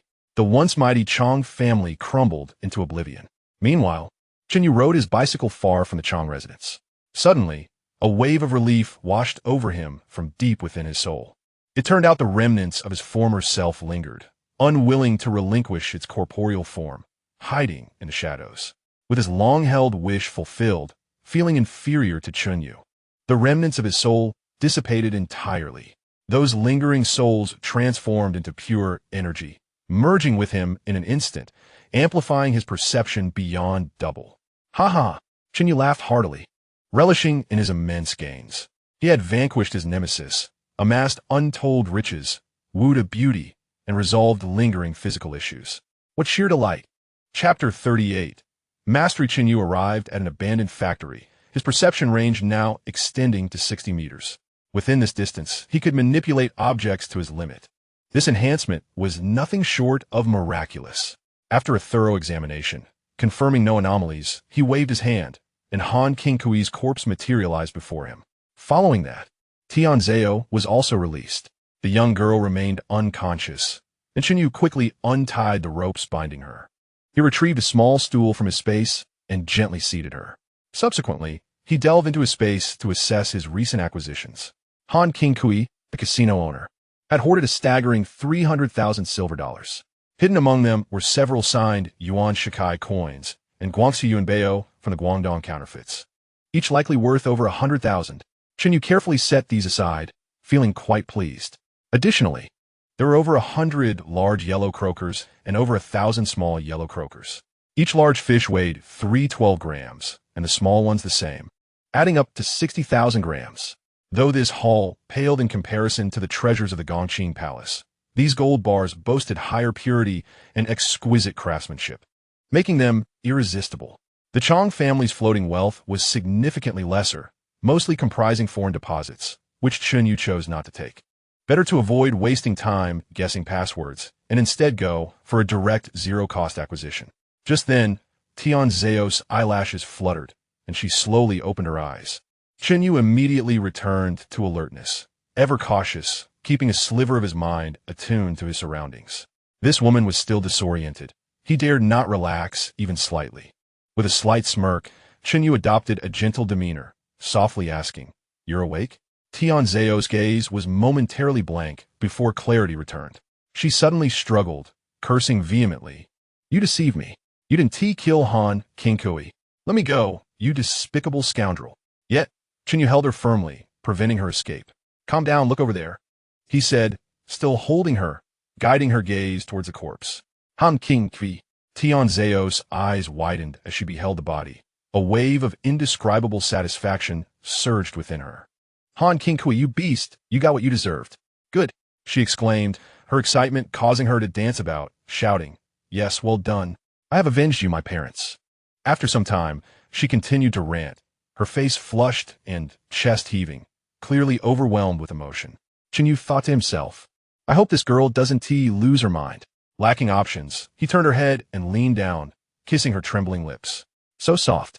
Tian Zhao froze, her eyes wide with astonishment. Chen Yu's unique aura enveloped her senses, her gaze gradually becoming moist, her breath quickening. Just as she felt herself teetering on the brink of consciousness, Chen You abruptly released her. Tian Zhao gasped for air, her heart pounding like a drum. Instinctively, she licked her lips, feeling a slight tingle on her tongue. Today had truly opened her eyes. She never anticipated such an experience. "All right, it's all over now." He dead. Chen You gently stroked her small head and softly proclaimed, "From this day forth, you shall be a member of the Chen family, and I shall be your kin." Tian Zhao fell silent. To be honest, she felt a twinge of regret. How could the bond formed with Tai Dan during their childhood be severed so easily? Yet, breaking her word was out of the question. "Very well. I will return to arrange for my brothers and come to find you." Tian Zhao clenched her teeth and acquiesced. However, Chen You would not allow her to leave. It would only introduce uncertainty. "Xiao'e, I am aware of your circumstances. Rest assured, I will take care of your brothers from now on." After they exited, he too would require assistance. At that time, he would utilize his space to transport those little beggars away. With Tian Zhao present, they would be obedient and thus a worthy investment. Yet, she hesitated, unsure how to counter his assertions. "Do not worry. Tomorrow I will accompany you to arrange accommodations for them. In this frigid weather, their lives as beggars must be exceedingly difficult." Upon hearing this, Tian Zhao felt cornered. Her brothers often went hungry and lacked proper clothing, frequently having no choice but to take refuge in bridge arches. "All right, I will return with you." She gritted her teeth and agreed. "Wait a moment. I must ensure Han Qinghui suffers a fate worse than death." Chen You nodded, retrieved a box of matches, and from behind him produced a small canister of oil. "This is from the truck. There isn't much of the gas station now, but vehicles always carry a bit of gasoline." At this moment, Tian Zhao's emotions surged, leaving little room to ponder the source of the fuel. She seized the oil can and doused Han Qinghui's corpse with gasoline. With a swift strike of the match, flames erupted instantly. Tian Zhao stared intently, her pupils reflecting the roaring inferno, tears cascading like pearls from a broken string. Chen You stepped forward, enveloping her in his embrace, and she reciprocated tightly, sobbing. He gently patted her, offering soft reassurances. "It is over now. I will be by your side. Our future will grow brighter." After a while, Tian Zhao's emotions began to stabilize. She lifted her head, her eyes swollen and red, and choked out, "Thank you. Tian Zhao, keep my promises. I shall belong to you from now on." Chen You smiled and nodded, a flicker of thought capturing his attention as a handkerchief appeared in his grasp. He raised it to wipe away the traces of tears on her face. "Then let us return home." He lifted her onto the front of his bicycle, holding her close as they made their way home. Once they had moved a fair distance away, he swiftly stored Han Qinghui's corpse in a space. Throughout the journey, Tian Zhao nestled against him like a quail. The cold wind whipped around them, her mind flitting between thoughts of Tai Dan and her promise. Her head felt ready to explode, yet no clear thoughts emerged. Before she knew it, they had arrived home, her heart still a tangled mess. Having never received an education, her impulsive nature left her ill-equipped for sound judgment. Encountering others might offer an escape, but how could she expect to elude someone as relentless as Chen You? Outside the walls of number 95 courtyard, Chen You extended his perception, noting that everyone around them was asleep. He scooped Tian Zhao up in a princess carry, cautioning her to hold on tightly. He then leapt gracefully, landing gently in the backyard. As they touched down, Tian Zhao's eyes brightened at his impressive skill. Her father was a wrestling master, and she held great admiration for those proficient in martial arts. At that moment, her heart tilted further in his favor. Chen You discreetly stowed the bicycle in his space and silently returned to the bedroom with Tian Zhao in his arms. Zaya, I will make it up to you with a celebratory feast in the coming days. For now, I must ask you to endure. A flicker of fear crossed Tian Zhao's heart, yet she responded, I have sworn to serve, and without a feast, I am still willing. Ah, you said it yourself, so you cannot hold it against me. Chen You realized the stubbornness of her words. Once the room warmed, he first boiled water for her bath. This girl had been mingling with the little beggars daily. He found it hard to be tender if she remained unclean. Chapter 39. Xiao'e is no longer needed. Brother, is it you returned? Do you need me to help you boil water? A voice called from outside the room, deliberately lowered. Chen You expanded his perception, discovering that Xiao'e had heard the commotion and emerged in her coat to investigate. Her expression was grave, tightly gripping a handgun with the safety off, her finger ready on the trigger. Her vigilance was commendable. This was a good thing. He could rest somewhat easier knowing she was capable. A smile crept onto his lips as he gently said, Kyle, I've already boiled the water. It's freezing outside. You should return to sleep. Upon recognizing her brother's voice, Xiao'e sighed in relief and returned indoors. Inside, Tian Zhao tensed at the sound of conversation, but fortunately, the footsteps faded soon after. Chen You stood guard nearby, occasionally adding hot water for her. As Tian Zhao washed away the grime, steam enveloped her, and her face flushed a delicate pink. Could you step outside for a moment? She asked, wrapping her arms around herself, her head bowed and her body slightly trembling. When the beautiful maiden emerged from her bath, clad only in a light garment, Chen Yu's eyes widened. In her startled exclamation, he swiftly pulled her into his embrace, the scent of soap wafting around them. With a gentle tug, he drew her closer, and soon she found herself lost in the moment. His large hand felt cool against her skin, regaining a semblance of clarity. I still did not know your name. Chen You smirked, his voice light and teasing. I am your man. What do you think I should be called? Xiao'e softly replied, Master. He relished that title, and upon hearing it, felt an invigorating surge of strength. Of course, his fortune increased by another 16 points, reaching a total of 138. After a night of storms, when she opened her eyes again, it was already morning. Tian Zhao lay in bed, staring blankly at the ceiling. The figure of Tai Dan had quietly blurred in her heart over time. Her fingers brushed against the smooth silk quilt, and childhood memories surged like a tide. Back when her parents were still alive and thriving, they had such luxurious bedding. They had finally avenged their wrongs, and she could finally face them with pride. Once the city gates opened, she would visit the grave and burn paper to share this good news with her parents. All of this had been brought about by Chen You. Thinking of her master, a smile naturally graced her lips, and for the first time, she felt an unprecedented sense of peace. This feeling was something she had never experienced with Tai Dan. Of course, the effects of the Changshan Gong played a significant role as well. Oh no! Suddenly realizing the time, Tian Zhao jumped up from her bed in a hurry. A sharp pain shot through her body, nearly causing her to stumble. Luckily, accustomed to falling since childhood, she had a high tolerance for pain. Adjusting her posture, she felt somewhat better. Beside her bed lay a fresh set of clothes. As her figure was similar to Xiao'e's, Chen You had brought over an outfit that morning. Everything was accounted for, from the undergarments to the outer garments. He had measured her, so the fit would be perfect. A light green jacket with a black pleated cotton pant and a snow-white fox fur shawl. Gazing into the mirror, She could hardly believe the beauty staring back at her. Cradling her face in her hands, she examined herself from every angle, unable to get enough. Feeling elated, Tian Zhao stepped lightly out of the room, though her posture remained somewhat awkward. As she lifted the door curtain, a rush of cold air made her shiver. In the small courtyard, a stunning sister held a gilded hand warmer, speaking with Chen You. Tian Zhao's eyes widened in surprise, and she called out, "Xueru Jie." Chen Xueru, having rarely risen early, had just returned home a few days prior and found it hard to adjust. Chen Yu's vigor was overwhelming, though she enjoyed it. The energy drain was considerable.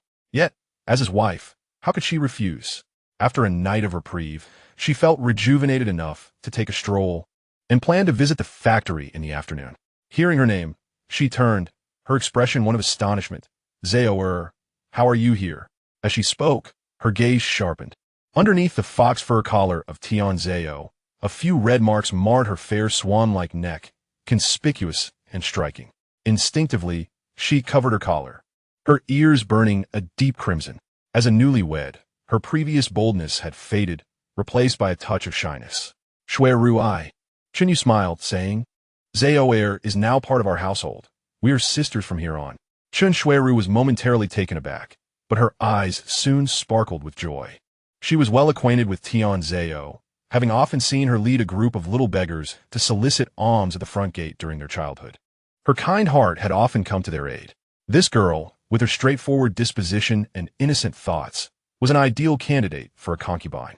No, I must secure her for the second household to help share the burden. Although Liang Lati was already present, it felt insufficient. The more, the merrier. Otherwise, I might truly perish. I am familiar with Xiao'e. Perhaps she should join the second household, Chen Xueru said, stepping forward with a charming smile. Affectionately taking Tian Zhao's hand. "Xiao'e, what do you think? Rest assured, your monthly allowance will be ample, and caring for your dozen or so younger siblings will pose no issue." Chen You scratched his head at the side, remarking, "Boss Chun is indeed generous. He offers allowances without hesitation and even provides dowries to support the little ones." Tian Zhao felt a stirring in her heart. She genuinely held a fondness for Xueru. Several times, when she and her brothers were on the brink of starvation, it was Xueru who had lent a helping hand. She gazed at Chen You, her big eyes blinking innocently. Chen You understood her unspoken desire and chuckled. "As long as you are willing, fear not. I will ensure your sister Xueru takes care of you." Chen Xueru shot him a playful glare, saying, "What kind of talk is that? Would I ever let Xiao'e suffer?" Chen You smirked inwardly, knowing her well. She indeed had the capacity to fulfill such promises. It was no surprise she was a savvy businesswoman. Tian Zhao's greatest virtue lay in her gratitude and willingness to repay kindness. Chen Xueru had helped her, but with motives, and she would undoubtedly agree. Thus, the matter was settled. Chen Xueru was thoroughly pleased with her reaction, feeling a swell of pride. "Zaya, I remember you have a friend who was sold into a brothel. I will pay the ransom. Consider it your dowry." Xiao'e was the elder sister of the little beggar Mei He. To treat her mother's illness, she had regrettably sold herself, only to lose her mother in the end. For years, Mei had been by Tian Zhao's side, relying on her for sustenance. In a few months, the brothel would be shut down and the women would be rescued, but that was still over 8 months away. Every day, Xiao'e lived in torment. A little expenditure could liberate her early, so why not? Moreover, the more Tian Zhao owed, the more devoted she would become in the future. It was a win-win situation, and Chen You was more than willing. Is that so? "This afternoon, Xiao'e and I will go retrieve her. The sooner she escapes that dreadful place, the better." Tian Zhao was deeply touched, tears glimmering in her eyes. "Thank you, master. Thank you, sister. I will surely repay you both with my utmost effort." Chen Xueru frowned slightly, interrupting, "Xiao'e, what are you saying? We are family. ISN team mutual support what we should do?" Tian Zhao nodded repeatedly, feeling warmth in her heart. Chapter 40. Disordered Kinship. A series of giggles echoed through the air. Lu Xiao'e, still half asleep, instantly awakened at the sight of Chen You. Breaking free from Xiaomeng's grasp, she scampered over, leaping into his arms. Chen You chuckled, "You're not a child anymore. Hurry and wash up with your sister Xiaomeng."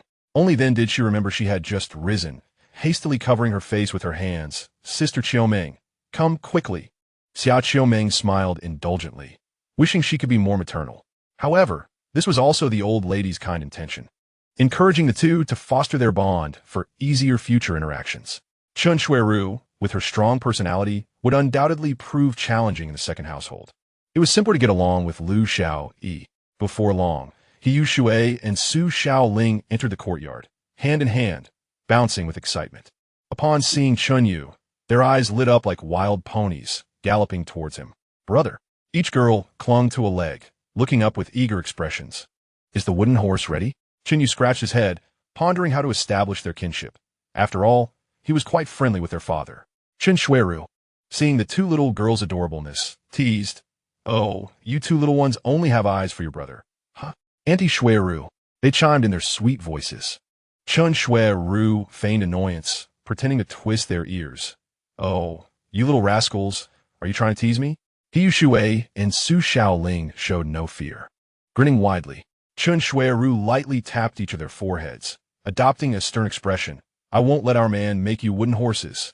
At her words, the two girls looked as though they had been struck by lightning, their big eyes brimming with tears, their little mouths pouting, yet they bravely held back their cries.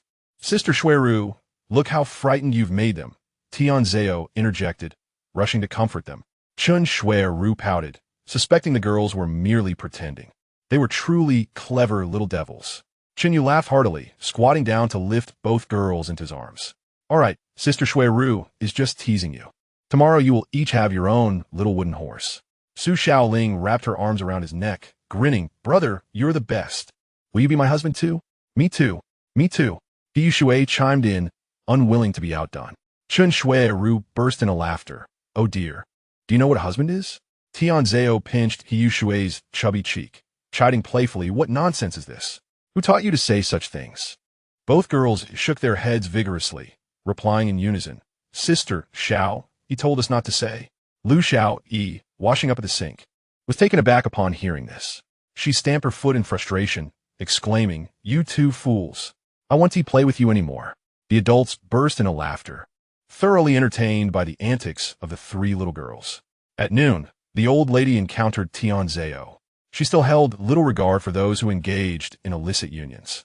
Even as a concubine, she was displeased. However, having witnessed Wen Li's experience, she had become considerably more open-minded, showing little overt disdain.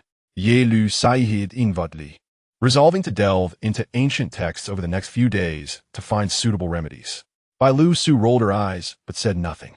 She now dared not be reckless. Every time she stirred trouble, Chen You would impose strict measures, leaving her hesitant to speak out. The others were quite friendly towards Tianzao. She genuinely felt the warmth of family, her sense of belonging to this household deepening. After lunch, the four of them set off on bicycles, Chen You carrying Chen Xueru, Liang Lati with Tianzao, heading towards the garment factory. The patrol bureau was about to begin clearing materials, having reclaimed the cars from the third uncle. Chen You thought to himself that when the 0 yuan purchase opportunity arose, he must acquire several more vehicles. They would be registered under the factory's name, ensuring their use until 1956 at least. The garment factory, leased by Chen Xueru, was located in the southern city. 20 minutes later, they arrived at the site, where numerous workers were constructing walls and leveling the ground. The construction team was from a building company, akin to future architectural firms.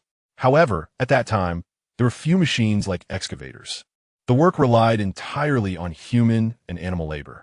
Chen You noted several donkeys pulling stone rollers to compact the foundation.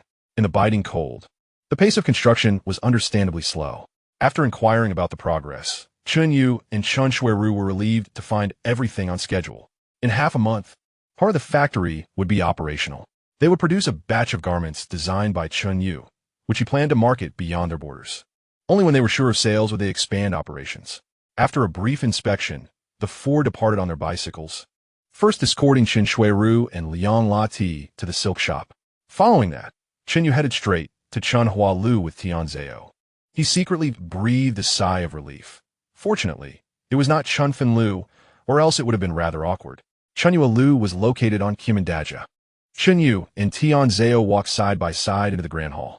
During the afternoon, the place was desolate and silent, with only a few attendants resting their heads on the tables. Chen You wore a cold expression and rapped on the table to summon the old matron. The attendants jolted awake, and upon seeing the fine attire of the two, they dared not to be negligent and hurried to relay the message. Before long, a plump woman in a red kipeo sauntered down from the upper floor. "Who is it? The girls are still resting. Come back later if you wish to play." She did not recognize Chen You, but immediately recognized Tian Xueru. Tian Xueru often brought coal kernels to visit Xi'er and was always subjected to her various trials. The old matron appraised Tian Xueru's attire and clucked her tongue, exclaiming, "Oh, sir, you've really made it big." Tian Xueru did not return her smile and stated firmly, "I am here to redeem Xi'er, as agreed upon for 800 silver dollars." Saying this, Xiao'e produced 2 large yellow fish from her bosom and tossed them onto the table. The old matron's eyes widened in astonishment as she rushed forward, grabbing a gold bar and biting into it. After confirming its authenticity, she instructed an attendant to bring a scale. Once the weight was verified, she lit a candle and held the gold bar over the flame for a moment before dipping it into the tea beside her. After scrutinizing it for a while and seeing it did not change color, she finally felt at ease. What a professional operation. The old matron concealed the 2 large yellow fish in her bosom and cackled. "Oh, it's not that I'm going back on my word. I stated 800 silver dollars, but recently a wealthy guest has taken a liking to Xi'er." Chen You frowned and impatiently interjected, "Get to the point." The old matron, eyeing him despite his noble appearance, was too greedy to care. With a decisive smile, she said, "You are quite impatient. However, the redemption fee must be doubled." Chen You couldn't help but laugh in anger. "Do you think you can bully me? What if I just take her away?" He nodded and slapped the 2 large yellow fish back onto the table. The old matron's face broke into a wide grin, reaching for the gold bar. "Hey!" Chen You blocked her hand. "I haven't even seen the girl and her bond yet. What if she is already gone?" Tian Xueru's face changed dramatically as she exclaimed, "Xi'er is dead." Chen You shot her a glance, bemused by her naivete. The old matron quickly waved her hands. "Absolutely not. Someone, bring Hong Yi here." Hong Yi was Xi'er's stage name. While speaking, she discreetly signaled to the side. 7 or 8 burly men silently moved to encircle Chen You and Tian Xueru. Soon, a somewhat attractive woman descended the stairs. "My dear, you are truly fortunate. Someone has come to redeem you." The old matron feigned a smile. Upon hearing this, Chen Shi looked at Xiao'e in astonishment. "Xiao'e, is this true? Where did you get the money?" Xiao'e, beaming with joy, grasped Chen Shi's hand and said, "Sister, this is my man. He paid for your redemption." Chen Shi turned to look, immediately struck by the tall and handsome figure before her, her heart fluttering. But upon recalling her own circumstances, she felt a wave of sorrow wash over her. Chen You subtly nodded, uninterested in their reunion, and focused on the old matron. "Where's the bond?" The old matron, seeing her own people surrounding her, felt emboldened and pulled the bond from her bosom, handing it over. Chen You took the bond, meticulously examined it, and, satisfied, passed it to Tian Xueru. The old matron rubbed her hands together, grinning. "Sir." "About the money," Chen You coldly scoffed and tucked the gold bar back into his bosom. The old matron's expression darkened. "You." Chen You raised his hand, delivering a forceful blow. "Do you think my money is so easily extorted?" The old matron, akin to a rag doll, spun in the air before crashing heavily to the ground. The burly men were momentarily taken aback, reaching for their guns. But Chen Yu's senses had already spread out, ensuring they could not succeed. A flurry of gunfire erupted, with several men clutching their wounded hands, collapsing to the ground in agony. Tian Xueru and Chen Shi were stunned. How could a fight break out so suddenly? Yet, both felt a sense of exhilaration, as they had long harbored resentment towards this place. Chen Yu strode over to the old matron, lightly kicking her. "Stop playing dead. Where's my money?" The old matron internally lamented her misfortune, realizing she had hit a wall. However, clutching the gold tightly, she remained on the ground, feigning unconsciousness. Crack! Chen Yu pulled the gun's bolt, sneering. "It seems you wish to test my resolve?" "No, sir, I concede." Chen Yu retrieved the gold bar, snorting disdainfully. "Listen well. If anything happens to anyone in Xi'er's establishment, I will eliminate all of you. Do you understand?" "Understood, understood." The old matron and her companions quickly nodded, eager for this formidable presence to depart. "Xiao'e, let us go." Chen Yu led the 3 out of Chen Yuelu. Chen Shi suddenly knelt on the ground, sobbing uncontrollably, Thank you, Sir Chen, for your great kindness. In the future, should you have any orders, I shall not hesitate to plunge into fire and water. Chen You hastily motioned for Tianzhao to help her up. He could empathize with her feelings. Anyone in this line of work would feel as though they were living in hell. It took Tianzhao a while to console her, and together they made their way towards Gueba Hotong by Shishaha. Tianzhao no longer had any family, but she had some neighbors she had lived with for several years. When she found herself in dire straits, it was these neighbors who lent a helping hand. She had grown up eating the food of the local aunties and uncles, or else she would not have survived to this day. Therefore, Tianzhao felt immense gratitude towards them, and later, when she became a community worker, she devoted herself to helping her neighbors without any selfish motives. Along the way, as she recounted her past with the neighbors, Chen You couldn't help but sigh. Compared to the residents of number 95 Courtyard, her neighbors seemed like a group of saints. Hey dear, no need to turn here, just go straight ahead. Tianzhao, sitting at the front, pointed the way, but soon sensed something was amiss. Chen You chuckled softly, but said nothing, quickly stopping in front of Chunji's silk shop. The sign had now changed to Xueru Silk Shop. Come, let's go inside, he called out, leading Tianzhao and Chen Xi into the shop. Chen Xueru was busy calculating behind the counter when she heard the commotion and looked up. Upon seeing her partner enter, a flash of surprise lit her eyes, and she inquired curiously, Hey dear, why are you back? Measure their sizes. Make a few garments for them. Chen Yu smiled and replied, I'm going to buy some gifts. After hearing Zer's story, her neighbors are like her elders, so I can't arrive empty-handed. With that, he greeted her and stepped out of the shop. Chen Xueru swayed her hips, emerging from behind the counter, clicking her tongue, and laughing. Zoer, our dear is really keeping you in his thoughts. Otherwise, how would he pay attention to such details? Tianzhao was momentarily taken aback. She had always been candid and viewed her partner as meticulous, but she hadn't thought much deeper. After this little nudge from Xueru, she couldn't help but blush, feeling as if she had consumed honey, her entire being tingling with warmth. Chen Xi looked at her enviously, wondering what kind of luck Zoer had to meet such a good man. Oh, is this Chen Xi? She is truly beautiful. Chen Xueru stepped forward, taking one of each by the hand, smiling charmingly. Don't think about that scoundrel. Let us focus on ourselves. After more than half an hour, Chen Yu returned, followed by a flatbed cart. The cart was laden with pastries, cornmeal, white flour, and other grains, completely full. 2 workers were pulling the cart, allowing it to move. With resources scarce in the city, nothing was more practical than sending such goods. Chengzi had donned a pure white garment, discarding her floral attire. From this day forth, she was no longer the red leaf of Chenyue Tower, but simply Chengzi. A group of individuals made their way to Tianzhao's residence. After a 10-minute walk, they arrived at a courtyard. The vermilion wooden door was weathered, with rust accumulating on the door knocker. The courtyard walls were riddled with cracks, and the plaster had flaked off in many places, exposing the inner blue bricks. Wilbo retrieved 2 long wooden planks from the cart and placed them before and behind the threshold. These planks formed a sloping ramp, and Chen Yu stepped forward to assist, smoothly pushing the flat cart inside. Following him, Chen Yu mounted his bicycle, and the 3 entered the courtyard. Chengzi felt a mix of nervousness and excitement, her palms sweating profusely. She was apprehensive about how the neighbors would perceive her, feeling timid as she quietly hid behind the group. Tianzhao, unconsciously clenching her small fists, felt the sharpness of her nails digging into her palms. She pondered whether Tai Dan would be waiting for her in the courtyard. If they met, what would she say? How would she begin?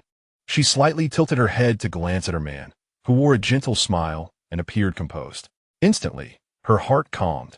Having made her decision, there was no need for excessive worry. After all, she and Tai Dan had no marriage contract nor any promises of lifelong commitment. They were merely childhood friends. With this thought, her heart felt considerably lighter. Chapter 42. The joys and sorrows of humanity are incommunicable. This was a large courtyard housing about a dozen rooms, centered around a small courtyard. Young Master Tong was practicing his singing, while a 7-year-old boy, Maihi, rested his chin on his hands, listening intently.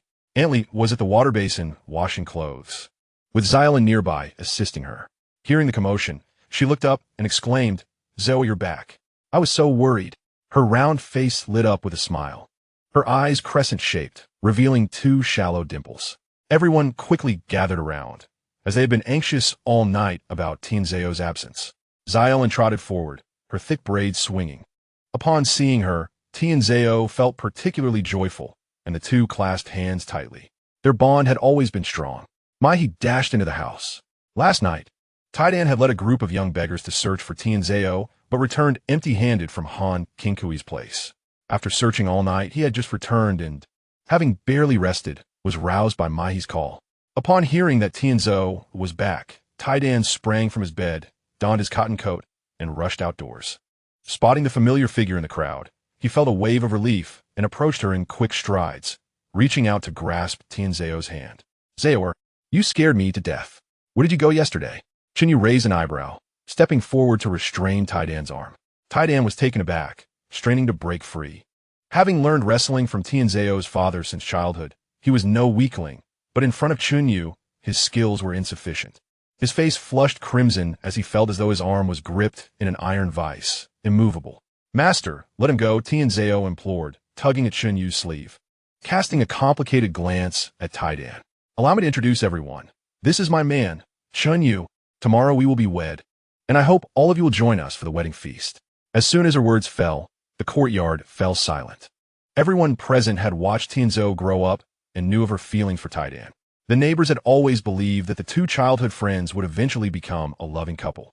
They were taken aback to hear she was marrying without any prior announcement. All eyes shifted to Chen You, noting his refined attire, reminiscent of a wealthy gentleman.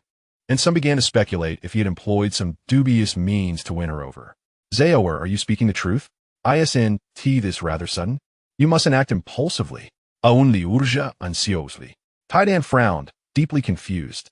Tianzheo was not one to easily yield or be coerced, even if she could not resist. She would certainly fight back. Was it possible that she truly chose this path willingly? Chen Yu's lips curled into a smile as he clasped his hands in greeting. "Dear neighbors, I appreciate your concern for my wife. Tianzheo and I have known each other for some time, but we have kept it private. Our feelings for one another are genuine, and we hope for your blessings. Thank you all." He bowed slightly as he spoke. This had been a plan they had devised the previous night, serving to maintain Tianzheo's dignity while also concealing the incident concerning Han Qinghui. With the military entering the city today, it was better to avoid complications. Tianzheo quickly echoed, "What my husband says is exactly what I wish to express. I, Tianzheo, am an orphan, and I owe my survival to everyone's support. Should any of you encounter difficulties in the future, please do not hesitate to seek me out. Moreover, the gifts from my husband are to be shared among the neighbors. Aunt Li, please distribute them."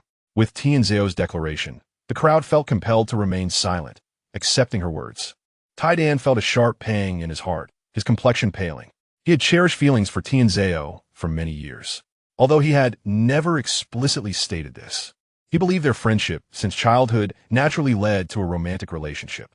Little did he know that another had entered the fray, and Tianzheo had indeed changed her heart. Watching the two share laughter amidst the crowd, Taidan felt a wave of bitterness rise in his throat. He quickly covered his mouth, feeling as though he had lost his soul, stumbling away from the scene. Taidan, proud by nature, could not bear the thought of becoming fodder for others' gossip. In such an embarrassing situation, he could not linger any longer. Before long, his figure vanished from sight. Many did not notice this exchange. Some did open their mouths, but found no words to express. After all, the two were clearly in love, and it was best not to add to their troubles. At that moment, Tianzhou realized Chengzi was hiding behind them and pulled her forward, smiling. "Everyone, guess who this is?" Chengzi's head hung low, her hands awkwardly unsure of where to rest. "Sister." Mai was the first to rush forward, tears glistening in his eyes. Chengzi, upon seeing her younger brother, was overwhelmed with emotion, squatting to embrace him tightly. "Ah, Xi'er has returned. Wonderful. Heaven has finally opened its eyes. This unfortunate child has triumphed at last." The neighbors exchanged heartfelt words, expressing their joy. In these times, how many could achieve such a feat of selling oneself to save a mother? With her escape from hardship, everyone felt happiness for her. Chengzi had wept profusely before, but this time her emotions quickly settled. The neighbors refrained from harsh words, which comforted her. She stood up, a smile gracing her face as she said, "I owe my freedom to Xi'er, and my brother has relied on her care all these years. With everyone here, let me have you as witnesses." Before she could finish, she suddenly knelt before Tianzhao, proclaiming, "From now on, my life belongs to Xiao'e." Tianzhao, unable to let her finish, swiftly pulled her up, her face flushing with urgency. "Sister Shi, what are you saying? He is cared for by all of us. And it was my husband who redeemed you. Please don't say such things." Chen You stepped forward with a smile. "We didn't spend any money. You need not feel burdened. Living well is what matters most. Indeed, let us live our lives well, so that we may honor the goodwill of Xiao'e and her husband." The crowd joined in urging Chengzi, who smiled and agreed, saying no more. Gratitude need not be spoken. Some things were best kept in the heart. After the neighbors joyfully divided the gifts, Chen You took his leave with Tianzhao. Before departing, he shared his address with everyone and even left some travel fare. The distance to Courtyard 95 was about 7 or 8 kilometers, and Chen You felt it would be too taxing for everyone to walk. The neighbors, despite their insistence, refused to accept any money. Little did Chen You know that, at this moment, even if the journey spanned 7 or 8 kilometers, or even more for many, it was merely a matter of gritting their teeth and persevering. It was hardly a daunting task. With a reluctant gaze filled with longing from Chengzi, Chen You mounted his bicycle and departed with Tianzhao. Chapter 43. Sister Xiao blushed. The duo made their way directly towards the western gate of the city, where a bridge arch served as a common refuge for a group of young beggars. Upon their arrival, they found 2 or 3 dozen ragged children, tightly huddled together beneath worn quilts, deeply immersed in slumber. They had spent the previous night searching for dates. Chen You had never witnessed such a sight, and a pang of sorrow welled up within him. However, Tianzhao had long been accustomed to it. She shouted at the top of her lungs, "Brothers, wake up!" They had already devised a plan for the children's future, intending to place them in Chen Xueru's garment factory to assist with whatever tasks they could manage. Naturally, they would be compensated for their efforts. Once the factory was organized, the older children would remain as security personnel, while the younger ones would lend a hand. Chen You also intended to hire several teachers to impart cultural and martial arts lessons, fostering their development. These children shared a profound bond with Tianzhao, and they would undoubtedly become invaluable allies in the future. The little beggars, already alert in their slumber, sprang to life at Tianzhao's call. Upon recognizing her, they cheered and rushed towards her. "Sister Xiao, sister, you're back. We were so worried." Tianzhao waved her hand dismissively. "What could possibly happen to me? Gome, let me introduce you to your brother-in-law." With a smile at the corner of his lips, Chen You stepped forward and pulled 2 pieces of candy from his pocket. "Hello, I'm Chen You. Here, have some candy." The little beggars were momentarily taken aback. "Where's Brother Taidan? Why is there suddenly a brother-in-law?" Tianzhao scolded. "Why are you all just standing there? Hurry up and greet him. Brother-in-law. Hello, brother-in-law." The little beggars, visibly startled, quickly complied. Chen You was not perturbed. After all, it was their first encounter, and a bit of awkwardness was to be expected. As time passed, they would grow more familiar with one another. As long as he treated the children with sincerity and with Tianzhao's watchful eye, they would not dare to stray far from his guidance. Subsequently, Chen You hired several ox carts. At this time, animal-drawn carts were quite common in the city, often with a pea bag hanging from the rear of the oxen. This was to prevent the animals from soiling the environment and to allow for the sale of manure. If one were careless and allowed the oxen to relieve themselves, it would be a significant loss. The 2 transported the little beggars back to the garment factory. Chen You handed a handful of silver dollars to the leader, De Yong. "De Yong, take your brothers to buy a couple of changes of clothes, and then head to the bathhouse for a good wash. You'll be working soon, so you can't be looking so scruffy." De Yong hesitated to accept the money, glancing at Sister Xiao. Tianzhao shot him a stern look, admonishing, "What are you looking at? From now on, whatever your brother-in-law says goes. Understand?" De Yong chuckled sheepishly and finally took the money, saying, "Thank you, sister. Thank you, brother-in-law." One of the little beggars chimed in, "Sister Xiao, who is in charge at home? You or brother-in-law? Of course, my husband is the head of the household, so I'll listen to him."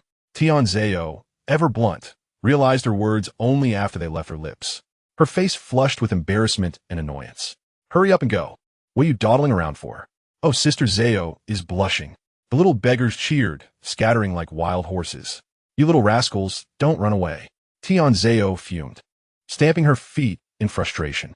Chen You watched the scene unfold, unable to suppress a chuckle. At that moment, Tianzhao appeared distinctly endearing. After arranging for the little beggars, Chen You took Xiao'e to Chen Xueru's place, and together they returned home. As the evening approached, there was no time to waste. He had to focus on improving his physical condition, for the night was not to be squandered. The next morning, Chen You arose early. He was to go to the one family to fetch his bride. Since Xiao'e and Liang Ladi's relatives were not present, this step was omitted. Logically, there was no such requirement for a minor wife. However, for a woman of distinguished lineage, even becoming a concubine involved a process akin to that of marriage. Moreover, Chen You wished to afford the women some dignity. After all, one only lived once. Today, the three women would host a banquet, and they had all agreed upon it. It was not that the Chen family could not afford it. After several years of hosting banquets, his wealth seemed inexhaustible. The reality was that it was prudent to maintain a low profile. Apart from the neighbors, no one else was invited. As he entered the courtyard, everyone was already up and assisting. Some were setting up tents, while others moved tables and chairs. Even those holding bowls and dishes were busy, leaving no idle hands except for the children.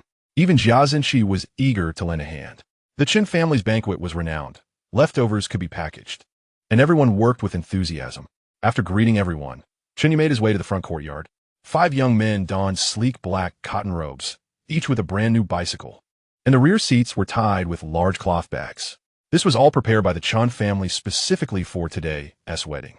With automobiles no longer an option, Chen You had purchased several bicycles to accompany the unmarried young men from nearby courtyards to the wedding. With many family members, having several bicycles was no burden. If well maintained, they could even be resold at their original price during the rationing period. Nearby, 2 young men sat on a flatbed cart loaded with 3 large wooden boxes filled with the promised betrothal gifts. In the 95th courtyard, only Jia Dongxiu was of a similar age. The other courtyards had provided for additional young men. The 5 young men, with their hair slicked back and brimming with vitality, called out in unison upon spotting Chen You. Brother Chen. Chen You surveyed them with satisfaction and nodded approvingly before waving his hand, signaling them to set off. This method of fetching a bride was unprecedented, positioning him as a trendsetter of sorts.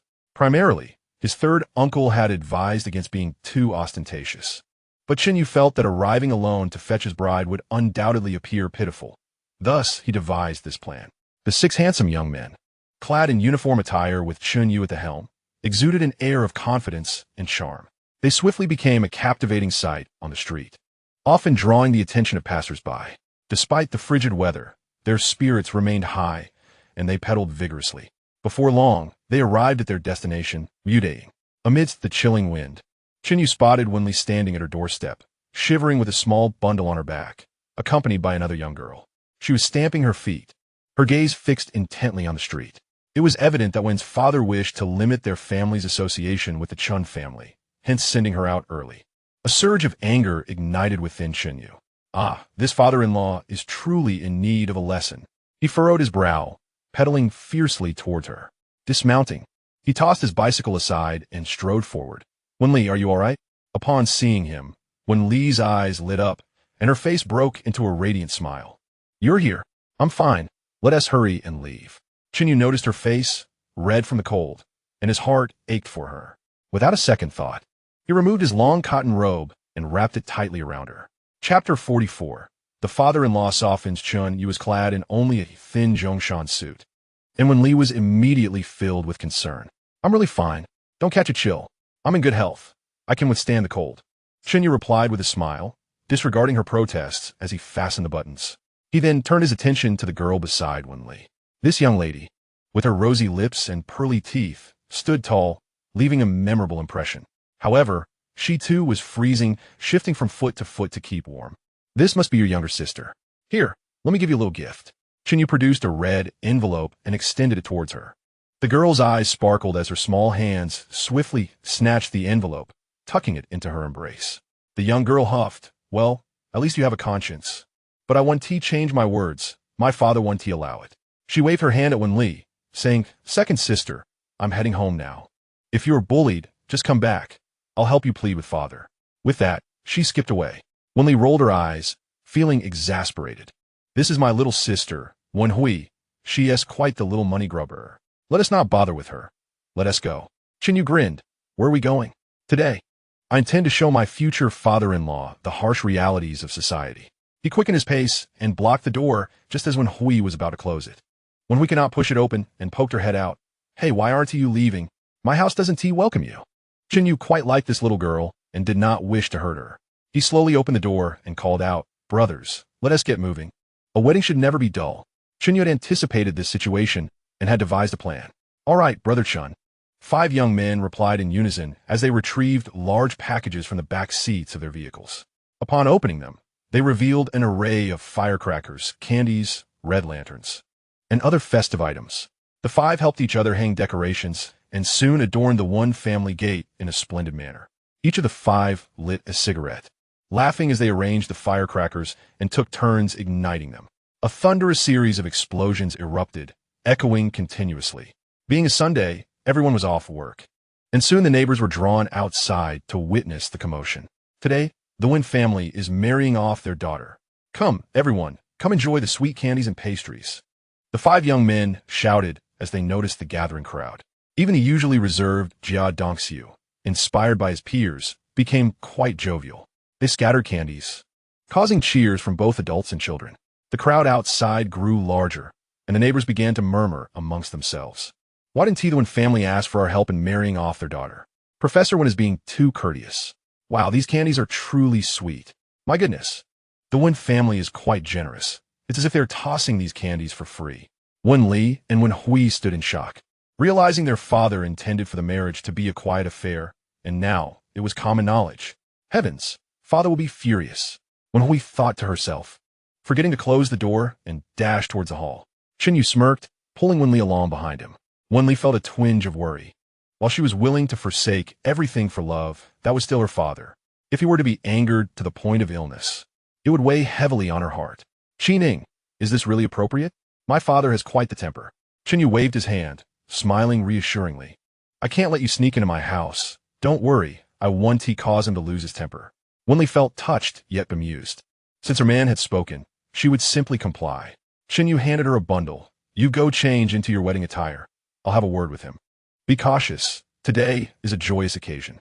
Wen Li nodded and, with a word of caution, turned to return to her room. The phoenix crown and bridal garments are something an ordinary woman might wear only once in her lifetime. Which woman wouldn't wish to don them for a grand wedding? At this moment, when father had received the news, his neck veins bulging, he smashed the teacup onto the floor. "This is too much. They are being utterly unreasonable." He paced back and forth in the hall, momentarily at a loss. Chen Yu's actions had undoubtedly severed all his escape routes. Unless he could learn to be shameless and endure the scrutiny of others, he had but one path left. That was to accept this son-in-law and, in turn, allow his daughter to be married off splendidly. When mother, with a gentle heart, had long held reservations about her husband's actions. However, as the man of the house, she dare not speak up. Now, having finally found an opportunity, she softly advised, "My dear, should we not consider Chen's intentions? It's impossible to distance ourselves from this now." When father maintained a stern expression, silent. To change his stance now would be akin to admitting defeat, and he simply could not bring himself to do so. "Father and mother, I have come to escort the bride." Chen Yu called out cheerfully as he entered the hall, his face beaming with joy. When father took a deep breath, suppressing his anger, and sat back down in the grand chair, maintaining his silence, Chen Yu inwardly chuckled. They would all be family soon, and respect needed to be given where it was due. He stepped forward, bowing deeply, and respectfully addressed, "Your son-in-law pays his respects to my esteemed father and mother-in-law." When father's demeanor softened slightly, the opportunity had been presented to him, and he could only comply. Rising, he stepped forward to assist Chen Yu up, forcing a smile as he said, "My worthy son-in-law is too courteous. Xiao-san, hurry and pour tea for your brother-in-law." When Hui, observing the congeniality between them, was momentarily stunned. She hurried back, thinking she had come to witness a grand spectacle. But this, however, she dared not disobey father's orders and quickly went to brew tea. When she returned with the teacup, she found the two engaging in lively conversation, with one father even laughing heartily. When Hui felt perplexed, as if she had seen a ghost, she could not comprehend it at all. She placed the teacup beside Chen Yu. He glanced at her with a grin and said, "Xiao-san, what should you be calling me now?" When Hui was taken aback, this man was rather petty. Pouting, she reluctantly replied, "Brother-in-law." "Ah, Chen You responded cheerfully, producing a red envelope from his pocket. Here, this is your renaming fee. Wen Hui instantly forgot her earlier displeasure, snatching the envelope with a beaming smile. Thank you, brother-in-law. She thought to herself, this brother-in-law, isn't too bad. I should visit my second sister's home more often. Wouldn't that mean I could collect some pocket money? When the betrothal gifts arrived, when father did not refuse this time, accepting them honestly, the neighbors were watching, and there was no room for embarrassment. Chen You, escorted by one father and one mother, rode away on a bicycle with Wen Li, leaving in splendid style. By the time they returned to the 95th courtyard, everything had been arranged. Tian Zhao's neighbors had already arrived, including over 20 small beggars. They could no longer be called small beggars, having bathed, shaved their heads, and donned new clothes. Each looked quite spirited. Chapter 45, A Supplement to Protein. Today's banquet was hosted by Chen Xueru. She stood majestically at the entrance of Xiao'e's home, commanding the scene with an air of authority, directing the men who scurried about under her guidance. Lu Haizhong led the men in erecting tents and arranging tables, chairs, and utensils. Yizhong Hai, along with some older children, waited at the entrance, ready to set off firecrackers and distribute candies as soon as the newlyweds arrived. Su Mao, Yin Jiecheng, and others craned their necks, eagerly awaiting Chen Xueru to return. Firecrackers, which could only be set off during the new year, were finally within reach, promising an exhilarating experience. Who knows, they might even find some unexploded firecrackers. In the courtyard, 6 cooking stations have been set up, with He Qing leading a group of apprentices in preparing the dishes, while Zhu could only assist for now. Under Chen Xueru's meticulous supervision, everything proceeded smoothly. Every man and woman in the courtyard gave a thumbs up, exclaiming, Boss Chen is truly generous. As her man married a concubine, she felt no resentment and was happy to help. Yin Fugui sat in the front yard, a wooden table in front of him, responsible for collecting gifts and keeping accounts. Jia Zhenxi waited for everyone to finish giving gifts, then quickly approached when no one was looking. With a slap, she placed the money she had clutched in her palm onto the table. Yin Fugui was taken aback. Good heavens, it's you again, Jia Zhenxi. The dishes at Chen's banquet are quite substantial, and every household has come to eat. Others have at least contributed 50 cents. What kind of nonsense is your 5 cents? You are even stingier than I am. I mean, Jia Zhenxi, isn't this amount a bit too little? Yin Fugui couldn't help but inquire. Jia Zhenxi, with a dismissive twist of her mouth, nonchalantly remarked that Dong Su was merely there to lend a hand, and it was only fitting for the host to provide a meal. I am the sole one dining at our table. That's already a full 5 portions. With this, I could buy half a gene of rice. Yin Fugui, taken aback by Jia Zhenxi's audacious demeanor, stared at her in astonishment. How can you shamelessly take both food and favors? Such behavior was unbecoming of an educated man like Yin, who valued his reputation. Quickly, make sure to note this down for me. As a single mother, you ought to show some understanding. With this, Jia Zhenxi flounced back to the central courtyard, muttering incessantly about thick-skinned individuals who feast freely, contrasting with those who, being thin-skinned, miss out. Chen You and his companions first arrived at the back gate of No. 95 courtyard, where Xiao'e Dream and others had already opened the door in anticipation. Xiao'e Dream stepped forward, taking his bicycle with a smile. Brother, both brides are eagerly waiting. Chen You chuckled, playfully pinching her cheek, teasing, don't be too impatient. In a few days it will be your turn. Just yesterday, she had mentioned organizing the banquet with 3 others for convenience. However, the matriarch was adamant about choosing an auspicious date for a grand wedding. Rarely did the matriarch trouble others, so when she made a request, everyone naturally complied. Xiao'e Dream stomped her foot, her cheeks flushing with embarrassment, and playfully warned brother, if you keep this up, I won't acknowledge you. Chen You laughed, knowing her sensitivity, and ceased to tease her. He hurried a few steps into the second new room on the east side. Tian Zhao and Liang Ladi were clad in wedding attire, seated on the bed. Upon Chen Yu's entrance, both shyly lowered their heads. He took one by each hand and exited the room. Outside, a tricycle was ready. Tian Zhao, Benli, and Liang Ladi, being slender, managed to squeeze into the vehicle. Once the 3 brides were settled, Chen You grasped the handlebars, pushing off as the tricycle sped toward the front gate. The trio, without veils, displayed their enchanting beauty, leaving 5 young men mesmerized. These brides are extraordinarily beautiful. What divine fortune does Chen Gu possess? Hey, snap back to reality. Chen Yu has already moved on. Anka couldn't bear to watch and called out a reminder. The 5 young men blushed and scrambled onto their bicycles, pedaling furiously to catch up.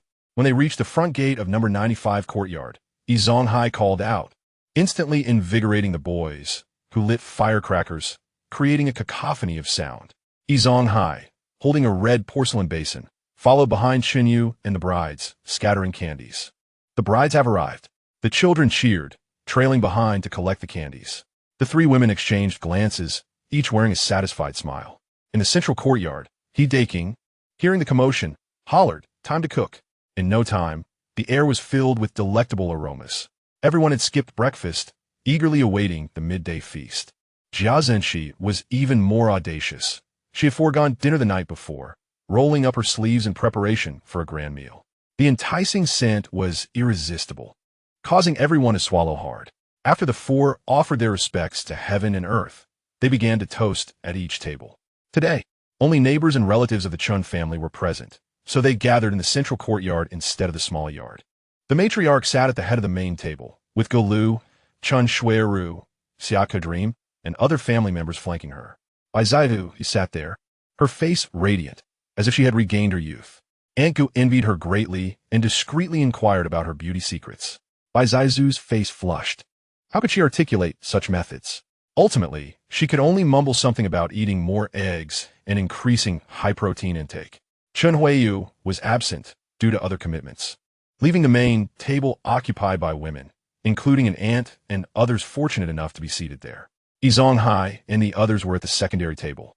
Technically, there should have been a place for the deaf old lady, but she had never attended a banquet with the Chen family due to their discord.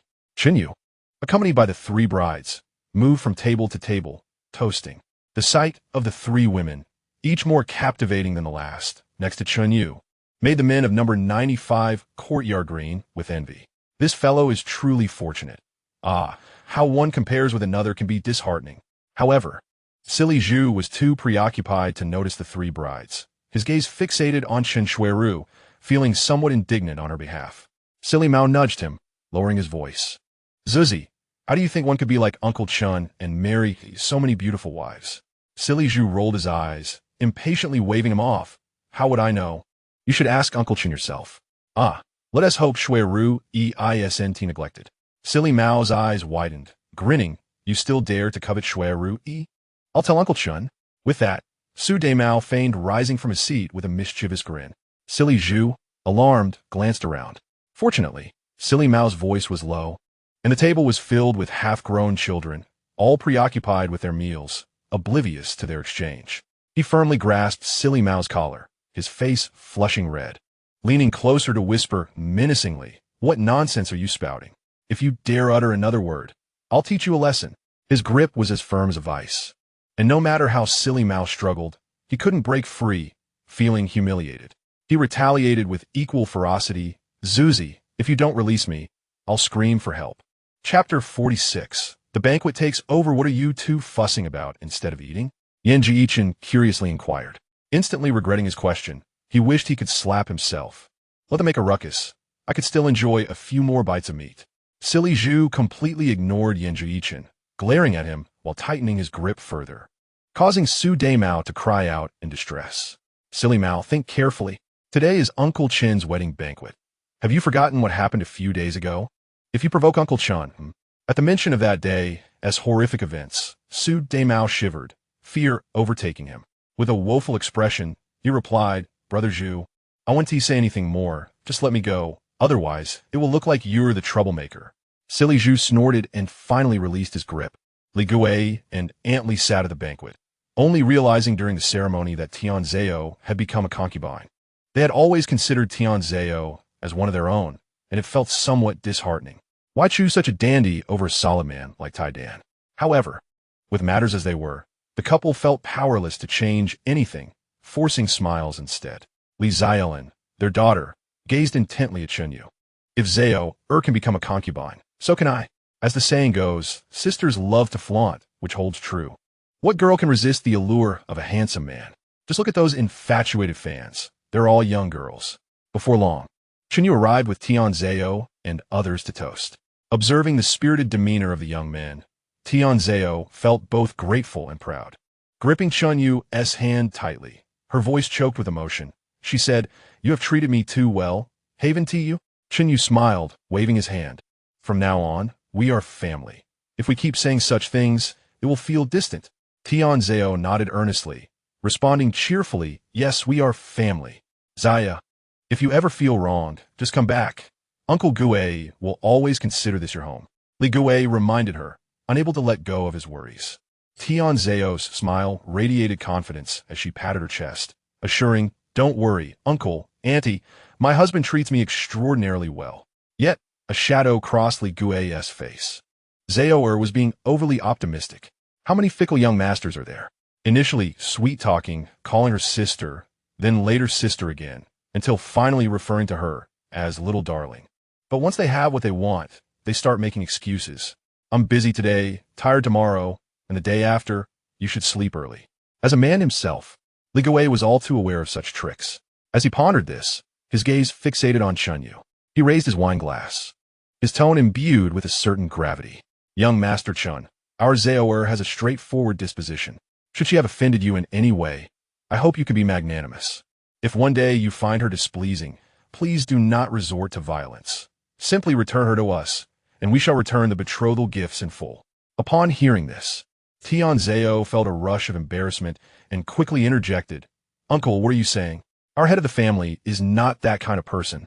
Chen Yu, shaking his head with a bemused smile, understood Li Gue's concerns. He spoke gently, "You are too kind. Feel free to call me by my name. You may not believe me now, but in the future, you shall see." He raised his glass in gratitude for Li Gue's care of Xiao'e. Li Gue knew that further words might be unwelcome, but couldn't help adding, "Just remember, Xiao'e has family on her side." He then declared, "Enough talk, let's drink." Despite her naivete, Xiao'e understood that Uncle Gue was offering her support, and her heart swelled with emotion, causing her eyes to glisten.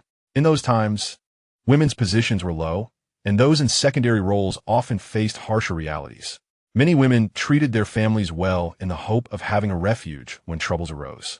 While it was not as extreme as the tales of dark wizards, during this era, men held the financial reins, and the few who could return to their families brought back little more than trifles. Brothers should remember this well, and guard their wallets to avoid losing both wealth and life. Aunt Li quickly stood up and took Xiao'e's hand, their relationship akin to that of mother and daughter. Xiao'e had learned everything about women's affairs from her. "Zoe, on this joyous occasion, we must not weep. Your uncle and I only wish for your happiness. If you cannot endure life at your in-laws, return to us. There will always be a place for you." "Thank you, Uncle, thank you, Aunt." Xiao'e's eyes brimmed with tears, her voice choked with emotion. After toasting to everyone, Chen Yu consumed nearly 2 jin of Lianhua Bai, appearing unfazed and as spirited as ever, leaving the crowd in awe of his remarkable drinking capacity. Henceforth, none would dare to challenge him in a drinking contest. It was understandable that Liang Lady's family was absent, as they were outside the city, yet the absence of when Li's family left Chen Yu somewhat displeased. This old rascal was outwardly compliant, but inwardly rebellious. He would seek an opportunity to stir trouble. The banquet concluded swiftly, with the young and old in the courtyard fully satisfied. If the Chen family were to marry more, they could enjoy even more feasts. Wouldn't that be delightful? One could only wonder if Chen Yu's slender frame could withstand it. The next morning, Chen Yu brushed aside the jade arm resting on him, feeling invigorated as he rose. After freshening up, he whimsically decided to try the daily sign-in. He had accumulated enough points over the past fortnight. He had long contemplated procuring a Yanjiyuan wand for Qin Huairu, contemplating for a while before finally choosing sign-in. Ding! Sign-in successful. You have received a complete set of 36 designs for novelty lingerie and 1 sample of each. What on earth? Chen Yu was left dumbfounded. Where's the Yanjiyuan wand? Why was he given designs for novelty attire? He quickly reviewed the details. The system offered no explanations. The rewards were entirely random and might be based on the host's current crises. He scratched his head, pondering the plethora of irregularities. Fortunately, his third uncle was still young and could afford to wait. If necessary, he could always seek the medicine again next year. As for it being for personal use only, that was easily resolved. He could consider establishing a Yanjiyuan manufacturing facility. Perhaps he could secure the formula. Having prepared himself, Chen You arrived early at the headquarters. His third uncle had insisted he report today. Upon entering the premises, he abruptly halted. Goodness, the courtyard was filled with the heads of the bureau, all gathered in clusters, exchanging pleasantries while their faces betrayed their unease. At the forefront stood a stout middle-aged man, flanked by numerous subordinates. That was Director Liu. His third uncle stood a short distance away, his demeanor calm and unperturbed, in stark contrast to the others. As Chen You entered the courtyard, 7 or 8 individuals quickly surrounded him. All his subordinates, their expressions frantic. "Captain, you finally arrived. What is going on?" A subordinate whispered. "We heard someone is coming to take over today." "Captain, are we in trouble?" Chen You scanned the crowd, quickly recalling the memories of his original self. The original was a lackluster character, merely coasting through life, whose subordinates primarily engaged in petty corruption, never stained by bloodshed. When encountering the Red Party's special forces, he had acted as if blind, fleeing faster than anyone. With this understanding, he felt reassured and casually replied, "Why the panic? The sky won't fall." Just as he spoke, the roar of engines echoed from outside the gate. Director Liu and the others perked up, their anxious expressions quickly morphing into obsequiousness as they scampered to greet the newcomers. They resembled eager lapdogs seeking favor. Outside the gate, several military vehicles came to a slow halt. Dozens of men clad in yellow military uniforms, fully armed, nimbly disembarked from the trucks. Each stood tall, exuding an imposing aura. The old officers had never witnessed such formidable soldiers and instantly wore expressions of terror, scarcely daring to breathe. The leader of the yellow-clad soldiers was not tall, his face a mask of sardonic amusement, his sharp gaze scanning the crowd before finally landing on Director Liu. "Director Liu, did you expect to see me, your wanted criminal, return?" As Director Liu bowed in greeting, he suddenly raised his head, his eyes wide with disbelief. "Zheng Xiao'e, how is it you?" From the back of the crowd, Chen You squinted. Goodness. Here was another male lead. He had watched this show. Zheng Xiao'e had been lurking within the police bureau, his identity only recently exposed. With the assistance of a female lead, he had narrowly escaped the city, saving his own life. Now, the tides had turned, and he returned with the swagger of a victor. Director Liu's face turned pale as he wiped the cold sweat from his brow, his lips trembling. At a loss for words, the wanted notice for Zheng had been issued by his own hand. Now that Zheng had returned in triumph, how could he not be flustered? Zheng stepped closer, patting Director Liu on the shoulder with a grin. "Old Liu, we have worked together for many years. I know your character well. Do not be anxious. As long as you reform positively, we can overlook these minor matters." Director Liu, as if granted a reprieve, nodded vigorously, grinning awkwardly. Yes, whatever you say." Zheng Xiaoyang paid no further attention to the spineless man and turned to Chen Huairu, laughing heartily as he extended a firm handshake. "Brother Huairu, it's been too long." Director Zheng, "Indeed, it has been a while," his third uncle replied with a mild smile, gesturing, "Please, let us expedite the handover so I can return to rest." Zheng Xiaoyang had previously served as the head of the secretariat at the sub-bureau, a position he had achieved through his third uncle's support. However, the landscape had changed dramatically. One could never be certain if such bonds still held weight. "Brother Huaiyu, I am not a director," Zheng Xiaoyang insisted, gripping his hand tightly. "You must not rush to rest. The security of Sijukan will still depend on your efforts." This statement was a source of reassurance for Chen Huaiyu. The surrounding old officers erupted in excitement, their gazes towards Chen Huaiyu filled with envy. Everyone understood that he had secured a powerful ally. Many began calculating how to curry favor with Chen Huaiyu to secure their own futures, while the notion of directly approaching Zheng Xiaoyang was beyond their wildest thoughts. The Red Party never responded well to flattery. One might find themselves in dire straits if they misstepped. "Let us not rush. The commander is nearly here," Zheng Xiaoyang remarked, standing at the entrance to wait. Hearing this, no one dared to decline. The cold wind howled, stinging their cheeks, yet no one complained. Each stood upright, their demeanor serious, fearful of showing any sign of laxity that might cost them their lives.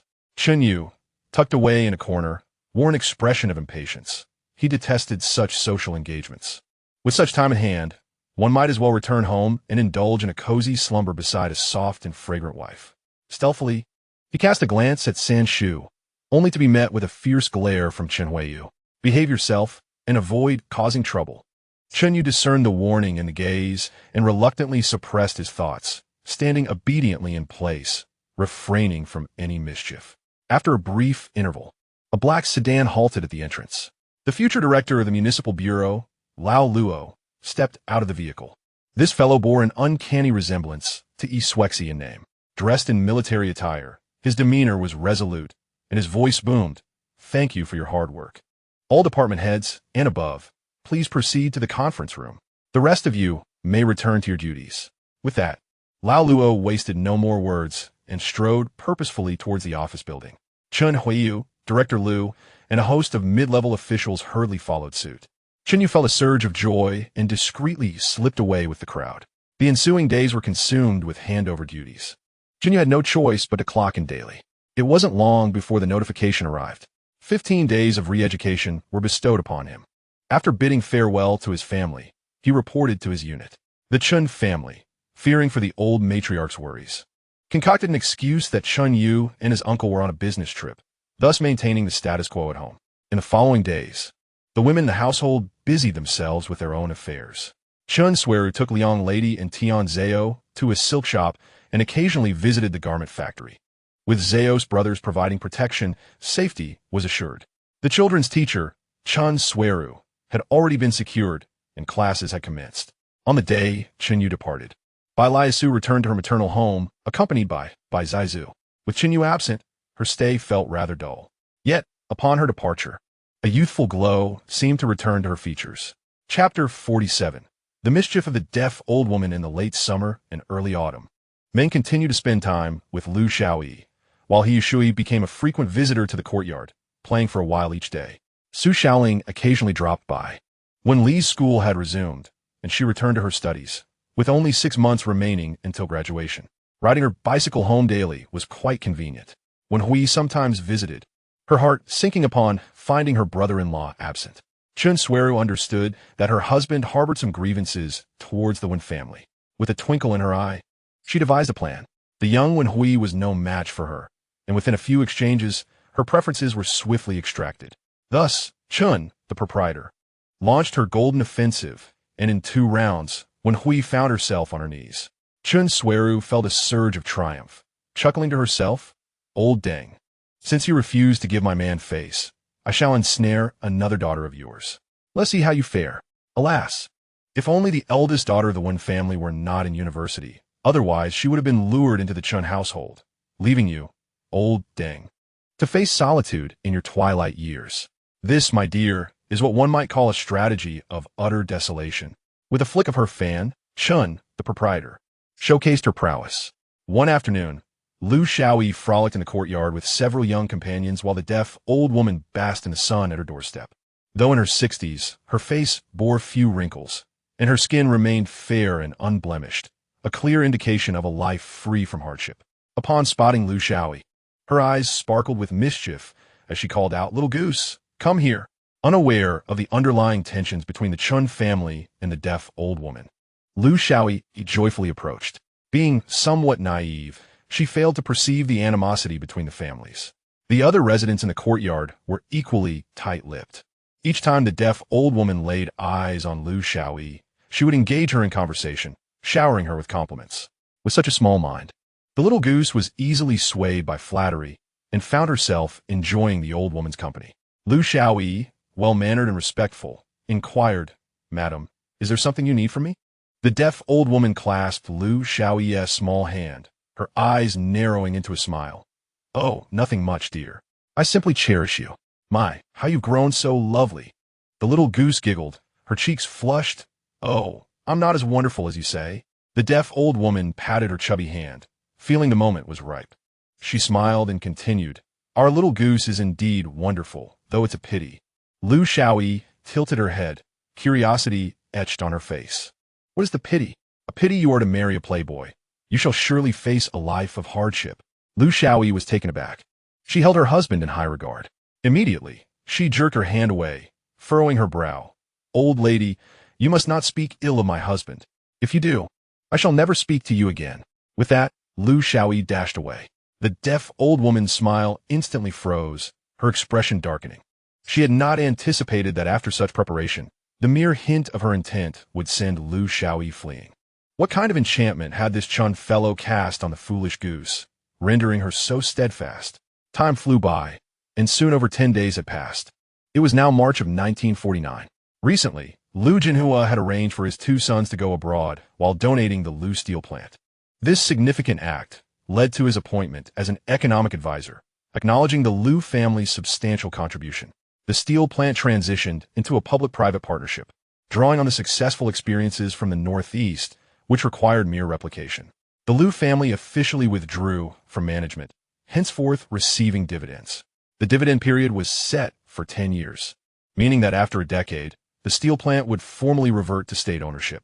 With the partnership established, the workers swiftly gained control, each one now holding an iron rice bowl. In the 95th courtyard, most families basked in joy, creating a vibrant atmosphere. Yet, the Yi family, Liu Haizong's family, and the Jia family remained unusually quiet. As the sole disciple of Yi Zonghai, Jia Dongxiu found himself implicated, and the 3 of them faced re-education together. Upon receiving this news, Jia Zhang's legs buckled, and she collapsed to the ground, pounding the tiles with her hands and wailing, "Old Jia, you worthless coward. You couldn't even protect our only heir. Old Jia, please show some spirit and think of a way." Her cries grew louder, sending chills down the spines of those who heard. That morning, Chen You concluded his classes and sought a place to wash up thoroughly before cycling home.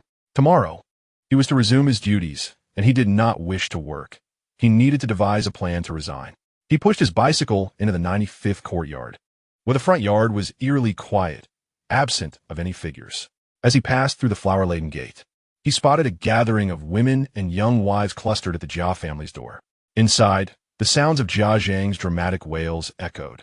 Everyone's attention was focused on the Jia family, allowing Chen You to enter the courtyard unnoticed. Listening intently, he quickly grasped the situation's context. A smirk crossed his lips. It seemed his earlier machinations had borne fruit, though he felt sympathy for Dongxiu, who had become collateral damage. This was not his fault. Every cause has its effect, and every path is chosen deliberately. He quickened his pace, a lightness in his step as he headed home. Having delayed his cultivation for half a month, he resolved to expedite his progress that evening. With that thought, a sense of warmth ignited within him. Upon entering his small courtyard, he secured his bicycle. "The head of the family is back," exclaimed Chen Xueru, Tianzhao, Liang Lady, and Xiao'e Dream, their faces instantly lighting up with smiles as they flocked around him. Aunt Gu, hearing the commotion, hurriedly assisted the elderly lady to the entrance of the main hall. Numerous small, fair hands patted and prodded him, and upon confirming he was indeed unscathed, a collective sigh of relief echoed through the gathering. Chen You stepped forward, respectfully greeting the elderly lady. She extended her frail hands, cupping his face and observing him for a while before smiling warmly, saying, Good. It's wonderful that you have returned safely." Afterward, she waved her hand, "Xiaomeng Ma, assist me in returning to my resting place. I am quite old." Chen You hurried to support her, and the others escorted the elderly lady back to her bed. They chatted for a while before retreating together. During the past 2 months, Chen You had greatly benefited from this family. The elderly lady and Qin Huairu were genuinely kind to him. Although he had not entirely regarded them as his own kin, he held them in esteem as respected elders and an older brother. His wife, Liu Xiao'e, finally seized an opportunity and joyfully leaped into Chen Yu's embrace. He smiled indulgently. Having spent considerable time together, he had grown quite fond of this spirited girl.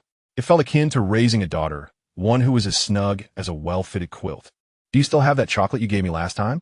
Liu Xiao'e's eyes sparkled with desire. Chen You chuckled, reaching into his pocket, and with a flicker of thought, produced a piece. "Oh, how come you have everything in your pocket?" Liu Xiao'e's eyes brightened, her small hands eagerly exploring his clothing. She had long recognized her husband's miraculous ability to conjure anything she wished. "This is the last piece, so don't search for more." Chen You laughed, handing her the chocolate while cautioning, "Be mindful of your sugar intake. You wouldn't want to harm your teeth." Liu Xiao'e bowed, knowing that young girls were often precocious and concerned with their beauty. "Then I want to eat it," she replied. Chen You shook his head, laughing. "Just eat a little less. It's not a problem." Liu Xiao'e pouted. "I've already had some today. Dear husband, please keep it safe for me." "I'm afraid I want to resist." The women shared laughter for a while, when suddenly Liu Xiao'e exclaimed indignantly, Husband, you have no idea how wicked that deaf old lady in the courtyard is. She speaks ill of you behind your back. Chen Yu was taken aback, as none of the others had heard her mention this, and they curiously leaned in to listen. Lu Xiao'e quickly explained the situation. Chen Yu's expression darkened. Oh, you old hag, do you take me for Su Mao? Try to use such tricks to steal my goose. Humph. I shall make you pay. Without uttering another word, he turned and strode outside. Xiao Ming's expression changed. She was well aware of her brother's temper, having seen him nearly beat a scoundrel to death last time. She rushed to grab his sleeve, her eyes brimming with urgency. Brother, times have changed. Besides, she is a lonely old woman. What if you accidentally harm her? How will we live? Chen Xueru was also alarmed, quickly rushing forward to cling to Chen Yu's arm, her tone anxious. Master, please don't act impulsively. We have plenty of ways to deal with that old witch. Yes, dear husband, please don't be rash. Liang Ladi, Tian Zhao, and others gathered around, each offering their counsel. Chen Yu smiled slightly, feeling a touch of warmth in his heart. Rest assured, I won't be foolish. You all stay here and don't worry about me. Watching him stride away, Lu Xiao'e felt a mix of guilt and self-reproach, nervously twisting the hem of her garment. Sisters, it's all because of Little Goose. I shouldn't have said those things, she murmured timidly. Chen Xueru frowned, her tone displeased. What nonsense are you talking about? If you have been wronged outside, you must come back and tell your husband and us. Our Chen family is not to be trifled with. Xiao Ming stepped closer, embracing Little Goose, speaking gently. Don't overthink it. This is not your fault. Rest assured, brother will handle it well. Only then did Lu Xiao'e feel slightly reassured, though she still berated herself for being useless and vowed not to cause her husband any more trouble in the future. Chen Xueru snorted softly, silently plotting how to deal with that deaf old lady. Chen Yu strode into the central courtyard, deciding not to confront the old witch immediately. Silently eliminating her would be too lenient. If they wished to care for the elderly, he would take control of the elderly they selected, rendering their schemes futile. The cunning Yizonghai aimed to manipulate the Jia family, ensuring Jia Dongxiu remained wholly devoted to supporting him. For many years, he suppressed Jia Dongxiu's work level, wishing to keep the Jia family from living well, making them reliant on him for every little thing, thus creating a debt of gratitude. Although Jia Zhenxi was astute, she was ultimately a sheltered woman, lacking broader insight. At most, she could only flounder about in the courtyard and could not fathom Yizonghai's deep intentions. The Jia family had not been reduced to such hardship. Jia Zhenxi and Qin Huairu had always retained rural household registration for land division. However, when the commune was established and grain was allocated based on work points, the two women were left dumbfounded. Unable to obtain grain, migrating their household registration became nearly impossible. Under the grain purchasing and selling system, children's registrations followed their mothers, leaving only Jia Dongxiu with grain rights. Jia Dongxiu's wages were low, and he could hardly afford high-priced grain from the pigeon market, relying solely on Yizonghai for assistance. The Jia family had 3 children, and it was not until Jia Dongxiu's work injury led to his death that Qin Huairu registered them, allowing them to become urban residents. This was why later on, the gang still had to go to the countryside. Rural residents had no such obligations. Jia Dongxiu was an honest man, yet Yizonghai's tactics were ruthless, keeping him firmly in line. Yizonghai had calculated everything, except for one oversight. Jia Dongxiu unexpectedly took the initiative. Afterward, he turned his sights to the foolish Zhu. Before Jia Dongxiu's death, Zhu was merely a large hand, a blood bag in Yizonghai's eyes. Chen Yu contemplated these matters, a smile creeping onto his lips. It was time to rescue his 2 nephews. Without these 2 helpers, let us see how you eldercare group would cope. This was also an opportunity for some amusement. In this era, without phones or computers, days could be quite dull. Oh dear, what has happened to the Jia family? He called out, approaching, and upon seeing Chen Yu, the crowd immediately parted, creating a pathway. Although the Chen family no longer held their former influence, no one dared to provoke them lightly in this courtyard. Who did not know Chen Yu's temper, capable of unleashing a gun at a moment's notice? Everyone were ordinary folk, who would be foolish enough to seek trouble with him. Moreover, they had all received favor from the Chen family to varying degrees. In such times, reputation was of utmost importance. Once a person was labeled ungrateful, even neighbors would avoid them. Chen Yu greeted everyone with a smile as he stepped into the Jia household. The front door was intentionally left ajar. Jia Zhenxi was now a middle-aged woman. One could only hope no scandal would arise. Upon entering, he found Jia Zhenxi slumped on the floor, crying with snot and tears. Chen You turned and called out, "Two elder sisters, lend a hand. It's freezing out here. We wouldn't want to freeze our dear sister." He still held influence in the courtyard, so a few people quickly entered, including third aunt. The usually warm-hearted first aunt was absent, busy weeping at home. The few of them worked together to help Jia Zhenxi to sit down. Third aunt even thoughtfully took a towel and vigorously wiped her face. Chen You inhaled sharply, realizing the towel was wrinkled and frozen stiff. How painful it must be to wipe with that. Third aunt and Jia Zhenxi must have had grievances, for Jia Zhenxi suddenly shouted, coming back to her senses. She had been in a daze, acting on instinct. Grabbing the towel, her squinty eyes widened. "What is wrong with you, Yang? Do you think my face is made of pigskin?" Among the aunts, third aunt was the most beautiful. Her surname was Yang, but for convenience, she was referred to as third aunt here. She pouted, "Aren't you just a pig? We haven't forgotten the incident where you spat into the vegetable basin." Jia Zhenxi, "We come with good intentions to assist. Do not be ungrateful." Jia Zhenxi, currently preoccupied with thoughts of her beloved son, had little desire to engage in disputes. Suddenly, her gaze brightened upon spotting Chen You amidst the crowd. "Brother Chen, you have returned.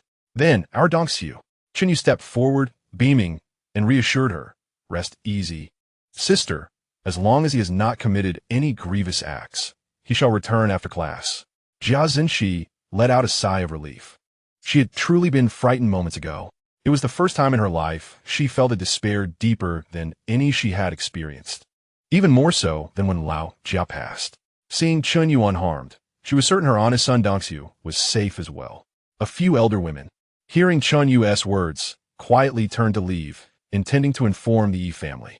One must admit, Yi Zonghai had cultivated good relations with the people in the courtyard over the past 2 years. Only Chen You remained in the room, and he sighed, his expression grave as he spoke. Although Xiao'e can come out, his chances for promotion will be severely affected. "Sister, you wouldn't want Xiao'e to be a temporary worker for life, would you?" At this time, the 8-level worker system had yet to be implemented. That would come after 1956. The Hongqing steel mill was still utilizing the 6-level worker system established by the Liu family, which included apprentice, junior worker, middle worker, senior worker, skilled craftsman, and master craftsman. Yi Zonghai and Liu Heizhong were already qualified to take on apprentices, considered skilled craftsmen. Their skills ranked among the top within the factory. And this incident had indeed placed Chen You in a difficult position, as merely retaining a senior worker status after class would be commendable. Even in private enterprises, when determining ranks, one would take into account the individual's background. Hearing this, Jia Zhenxi became flustered. Xiao'e was her hope for the latter half of her life. She hastily reached out and seized Chen Yu's sleeve, her expression urgent, her voice tinged with desperation. "Brother Chen, you have extensive knowledge and connections. You must help me find a way to save my Xiao'e." Chen You deftly evaded her chubby hand, smiling as he said, "I have an insider tip. Soon they will be recruiting active members for the street committee. You should actively apply when the time comes. Your enthusiastic participation will surely bring honor to Xiao'e." The street office was not established only after the military control ended. In densely populated areas like Nanleguxiang, a street government would soon be founded, recruiting active members. The titles may differ, but the actual authority was quite similar. These active members would mostly become members of the neighborhood committee in the future. Chen You believed Jia Zhenxi was clever, and with training, she would be quite suitable for this role. If she truly excelled, the Jia family would undoubtedly thrive without relying on Yi Zonghai. Jia Zhenxi, unaware of these intricacies, nodded fervently, "As long as it helps my Xiao'e, I am willing to do anything." Chen You, concerned she might just be acting on impulse, continued, "This job initially does not offer any wages, merely some food subsidies. However, if you perform well, the Jia family could soar to great heights." He added, "I typically do not disclose this information to others, so please keep it to yourself to avoid competition. It is said that while women are inherently weak, they become formidable when it comes to their children." Jia Zhenxi, for her son, was willing to take on this challenging endeavor. Her eyes sparkled with hope as she eagerly nodded, "Brother Chen, I trust your words. I will follow your guidance." Having achieved his objective and provided her with encouragement, Chen You took his leave. "Oh, wait, Brother Chen, Jia," her round face beaming with joy, exclaimed, "Have you eaten? Why not come to my house for a meal?" "No need, sister. Please do not trouble yourself. I'm not hungry at the moment." Jia approached him, playfully swaying, her smile alluring. "Oh, you simply haven't tasted it yet. Once you do, you might find yourself wanting more." There was something unsettling about this remark, and Chen Yu felt a chill. "Jia, do you hear what you were saying?" No, truly no need." The scene of her and Yi Zonghai in the cellar flashed vividly in his mind. How could he possibly be swayed? He repeatedly declined, quickening his pace to escape. Once he entered the small courtyard, the women, who had been anxiously awaiting his return, finally relaxed, letting out a collective sigh of relief. Shortly thereafter, when Li returned on her bicycle, upon seeing Chen Yu, her eyes sparkled with surprise and delight. She tossed aside her bicycle and rushed into Chen Yu's arms. "Delivering auf Ferventkisch." Chen Xueru observed this with raised brows, a hint of disdainful amusement playing at her lips. The daughter of the one family, a lady of refinement, truly had no sense of shame. After soothing Wen Li's longing, Chen Yu strode into the main room and sat down, leisurely sipping tea. The women gathered around him, their eyes fixed upon him as if he were the sun, unwilling to look away for even a moment. Noticing he had set down his cup, Liang Ladi promptly rose to refill it, then positioned herself at his side, ready to serve. Chen Yu, taken aback, realized two people were missing from the household and inquired, "Where are Zhang Ma and Wu Ma?" Chen Xueru quickly stood, a hint of timidity in her demeanor, and explained, "Husband, our Chen family has finally found stability. Although those two old maids know us well, they might still let household matters slip outside. I took the liberty of dismissing them. Grandma is already upset, so please do not blame me." Chen Yu raised an eyebrow. He had intended to address this matter upon his return, but his wife was even more decisive and cautious than he had anticipated. Indeed, she was a virtuous wife. He smiled and said, "Well, you certainly do not appear to be acting. You have done excellently. How could I possibly fault you? I will speak to Grandma. She has known Zhang Ma for a long time, and being an elder, she is sentimentally attached. If any unpleasant words are exchanged, do not take them to heart." Chen Xueru could no longer maintain her facade. The understanding of her husband was enough for her. Her face blossomed into a radiant smile, unable to suppress her joy. "You know, I would never hold a grudge against Grandma. As long as you understand my feelings, I am content." Chen Yu nodded at her with a smile. But then he hesitated. "However, if that is the case, who will take care of Grandma? She cannot be left alone. And there are chores like laundry and cooking that cannot be neglected. Do not worry, for these past few days, Lottie, Thor, and Kaiming have been busy at home. Grandma has already been using her cane to keep me in line." Chen Xueru playfully rolled her eyes at him and continued, "But with the factory and the silk shop demanding so much attention, I cannot manage alone. Therefore, I have devised a plan." Instantly, all eyes in the room turned to her. Chen Yu felt a sense of relief. With someone capable of making decisions at home, he could venture out to procure resources without worry. Chen Xueru, having absorbed the most wisdom, knew well the unique talents of men and had already formulated a strategy. Under the scrutiny of the others, she stood tall, her spirits soaring. "I have already spoken to all the matchmakers in the vicinity. Starting tomorrow, they will go to the countryside, village by village, to find suitable young women. We will carefully select a few to become our wives. And they need not work or earn money. They will simply attend to our family. What do you think of my plan?" The room fell silent in shock. This was a bold idea indeed. Chen Yu was equally astonished. A comprehensive search, was it? How could Qin Huairu possibly escape? If it came to cooking and laundry, Huairu was more than qualified. "You are truly remarkable, Xueru." Chen Yu had no choice but to give her a thumbs up, acknowledging her expertise in finding concubines. Chen Xueru's face lit up, her smile reminiscent of a cunning little fox that has just pilfered chicken. The praise from her husband felt as refreshing as a cool drink on a sweltering summer day, filling her heart with indescribable joy. Chapter 50. Deception of injury in the evening. It was a rare occasion for Sanshu to return home, and he brought by Lu Su along. The family gathered joyfully around the table, enjoying a reunion dinner. With the troubles of the Chen family temporarily resolved, it was undoubtedly a moment worth celebrating. Before leaving, Sanshu, with a serious expression, admonished Chen Yu to remember to arrive at work on time and to be diligent, warning him not to continue with his previous carefree attitude. Chen Yu scratched his head, reluctant to go to work. yet he felt obliged to heed Chen Xueru's words. After half a month of idleness, he felt stifled. As night fell, the moonlight enveloped everything in darkness. Chen You, like an unwearied ox, toiled in the fields. The next morning, as dawn broke, he was awakened by a sudden chime in his mind. Ding! The system detected that the host was at the binding location, and the monthly sign-in was successful, granting one lottery chance. The daily sign-ins could accumulate continuously, while monthly and yearly sign-ins could be done separately without affecting the total accumulation. As the electronic voice resonated in his mind, a colossal spinning wheel appeared, filled with numerous options. Straining to see, he found the characters too obscure to decipher, and thus he had to abandon the attempt. Nevertheless, each option shimmered in a spectrum of colors, broadly categorized into 7 hues: gray, white, green, blue, purple, red, and gold. With a thunderous sound, the wheel began to spin faster and faster. "Stop," he silently commanded, and the wheel gradually came to a halt, the pointer finally landing on a purple reward. That option began to enlarge. "Congratulations, host, you have acquired the trait Unparalleled Insight." A jolt surged through his mind, a refreshing sensation spreading within. After a moment, he sighed contentedly and opened his eyes, feeling a clarity he had never experienced before. Cautiously pushing aside the jade ornament on him, he rolled out of bed. Stretching his body, he felt an indescribable comfort.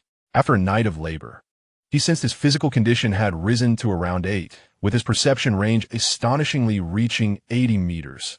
The slightest stir from both the backyard and courtyard was now within his awareness. Suddenly, Chen Yu's attention sharpened, sensing something unusual at the deaf old lady's residence. Focusing intently, his perception extended like fine threads downward, quickly discovering 3 large jars buried underground, not deeply, merely a meter below the surface. 2 of the jars brimmed with gold bars and silver dollars, dazzling to the eye. The last jar, astonishingly, concealed a radio set. Chen Yu's eyes brightened as he examined it closely.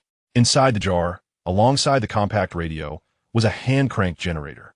Judging by their condition, they must be several decades old. Covered in rust, beneath the black radio lay a document filled with intricate characters.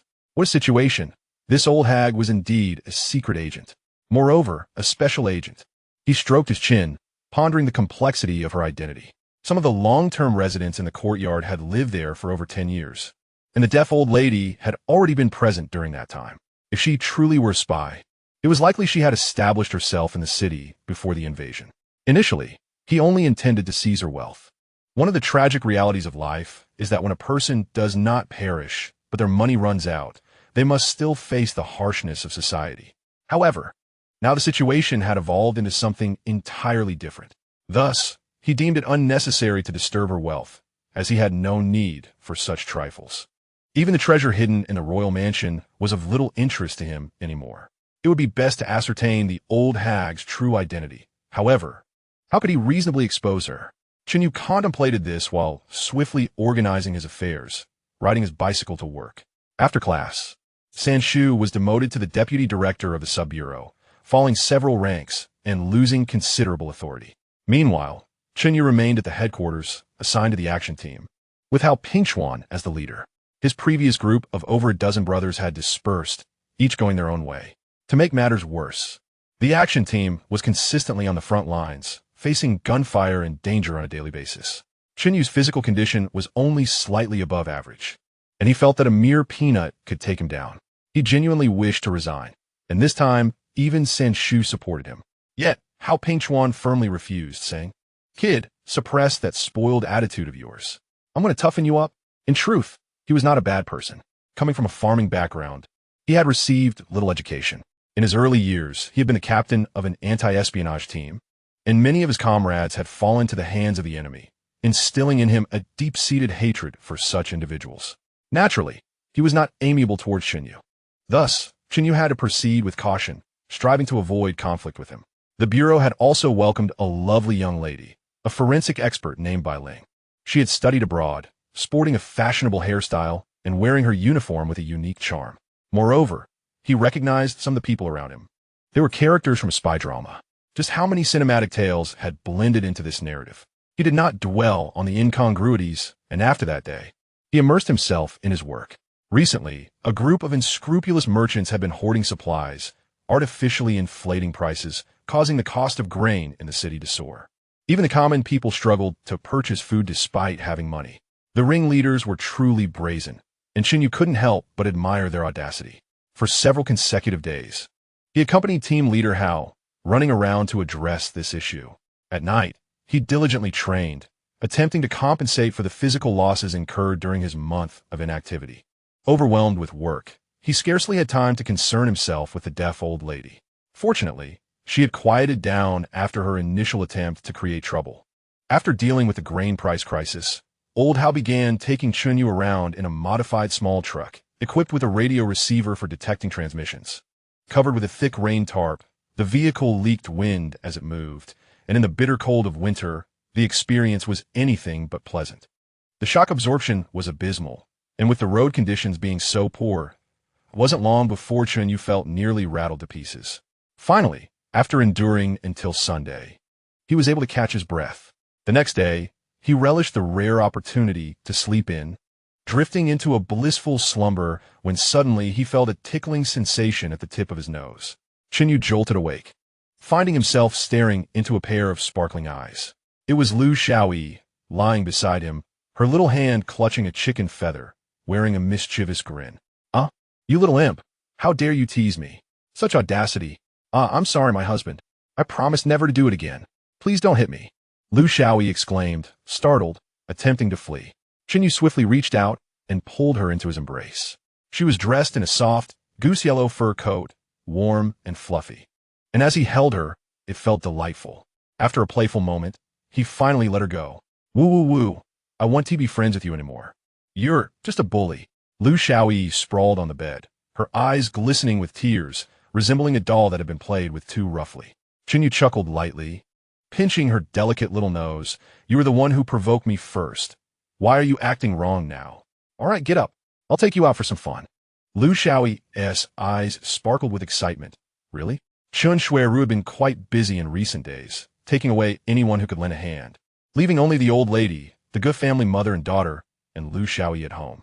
Initially, he considered inviting Qiu Meng, but since she had previously been reprimanded, she adamantly refused to be alone with Chen You. This girl was inherently conservative and insisted on waiting until after marriage. Naturally, Chen Yu did not wish to pressure her. After tidying up, the two ventured outside. The weather was too cold, so they opted not to ride and instead hailed a tricycle on the street. As the new year approached, the temple fair was bustling with people, lively and vibrant. Chen Yu held Lu Xiao'e's hand, strolling through the fair and sampling various treats. He indulged her every whim, making her beam with joy. While they were engrossed in a street performance, a familiar voice suddenly called out from behind, Hey Xiao Chun, what a coincidence, you're here at the temple fair too. Chen Yu turned to see Zheng Chaoyang, his expression momentarily stunned. The individual shared a close bond with San Shu, yet he himself was not very familiar, having exchanged only a few words in passing. He tugged at the corner of his mouth in a perfunctory smile, remarking that he had merely come for a casual stroll. Upon spotting Lu Xiao'e, Zheng Xiaoyang's eyes widened in surprise. My word, Xiao Chun, you married so early? Your child is already this big? Chen Yu's smile faltered, his lips twitching as he contemplated changing the subject. However, Lu Xiao'e was incensed. With hands on her hips and her chin raised, she exclaimed, Hey, don't speak recklessly. I am not a child. I am his legitimate wife. Zheng Chaoyang was taken aback, his gaze flitting between the two. Meanwhile, several onlookers shot them disdainful looks, thinking, how shameless, not even sparing a young girl. Chen Yu wished he could sink into the ground. Yet, Lu Xiao'e's declaration was the truth, leaving him with no way to explain. He hastily tucked her under his arm and dashed away, not daring to look back. After sprinting several hundred meters, he paused, realizing he had forgotten to remind Zheng Chaoyang to keep his secret. He certainly did not want his colleagues to know about his little wife. Chen Yu quickly scanned the area, but amidst the bustling crowd, there was no sign of Zheng Chaoyang. This fellow must be a spy. His mouth should be tightly sealed, he thought, feeling a bit more reassured. However, to his astonishment, the very next morning, upon entering the municipal police station, he sensed something was amiss. The glances directed at him were peculiar. Chen Yu's expression darkened, feeling exceedingly vexed. Goodness, Does Zheng Chaoyong have such a loose tongue? In the following days, Chen Yu remained busy, either capturing enemy agents or on duty in the radar vehicle. The pressure of work was immense, yet his physical condition held up well, steadily improving and surpassing that of an ordinary person. Nonetheless, the monotonous routine was mentally exhausting.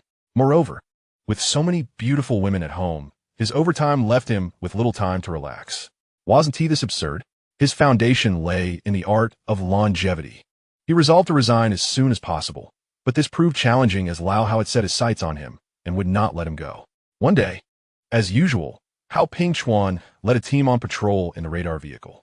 As darkness enveloped the sky, everyone was already worn out and ready to call it a day when suddenly, the radio receiver emitted a rapid alarm. Team leader, there's an unusual enemy signal nearby. Initial positioning indicated it was to the northeast, less than 300 meters away. Stop the vehicle. Lao Hao immediately perked up. Xiao'e, come with me to investigate. The rest of you continue monitoring the signal and pinpoint the exact location. Understood. Before the small truck had even come to a complete stop, Hao Pingchuan had already jumped out of the back. Chen Yu glanced at his watch. It was already past 7 in the evening. What a nuisance. More overtime. Seeing Xiao'e jump out as well, he reluctantly followed suit. The northeast was a densely populated area, with rows of courtyards made of blue bricks and gray tiles. The alleys crisscrossed, and with so many entrances and exits, accurately locating the enemy was a daunting challenge. Follow me. Lao Hao drew his pistol and boldly entered the nearest alley. The alley was shrouded in darkness, and visibility was nearly non-existent. A few oil lamps flickered dimly in the nearby houses. Xiao'e quickly turned on his flashlight, the beam of yellow light piercing the gloom as he hurried to catch up with Hao Pingchuan. Chen Yu followed at a leisurely pace, his expression calm, slowly closing his eyes. In an instant, his senses expanded like a tide. The sounds of the wind, coughing, and scurrying mice distinctly reached his mind. To finish early, we must give it our all. Hao Pingchuan and Xiao'e darted around the alley like headless flies. After more than 10 minutes of futile searching, they returned, drenched in sweat and frustrated. Noticing Chen Yu with his eyes shut and walking leisurely as if on a casual stroll, Hao Pingchuan's temper flared. He stormed up to Chen Yu and shouted, "Xiao Chun, what the hell are you doing? With time running out, how can you afford to slack off?"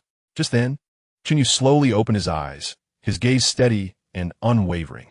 "If you have made a discovery, follow me." Saying this, he took the lead and turned into a small alley on the right. Lao Hao was left bewildered, but had no choice but to follow for the mission, shouting, "Hey, what trick are you playing? I warn you, don't think you can fool me." "Shoo!" Chen Yu snapped back, lowering his voice. "We're close. Keep quiet, or we might scare them off. Are you responsible for that?" The reprimand that had been on Lao Hao's lips was swallowed back. His face flushed with embarrassment as he silently vowed to himself that if this brat dared to play tricks, he would make him pay.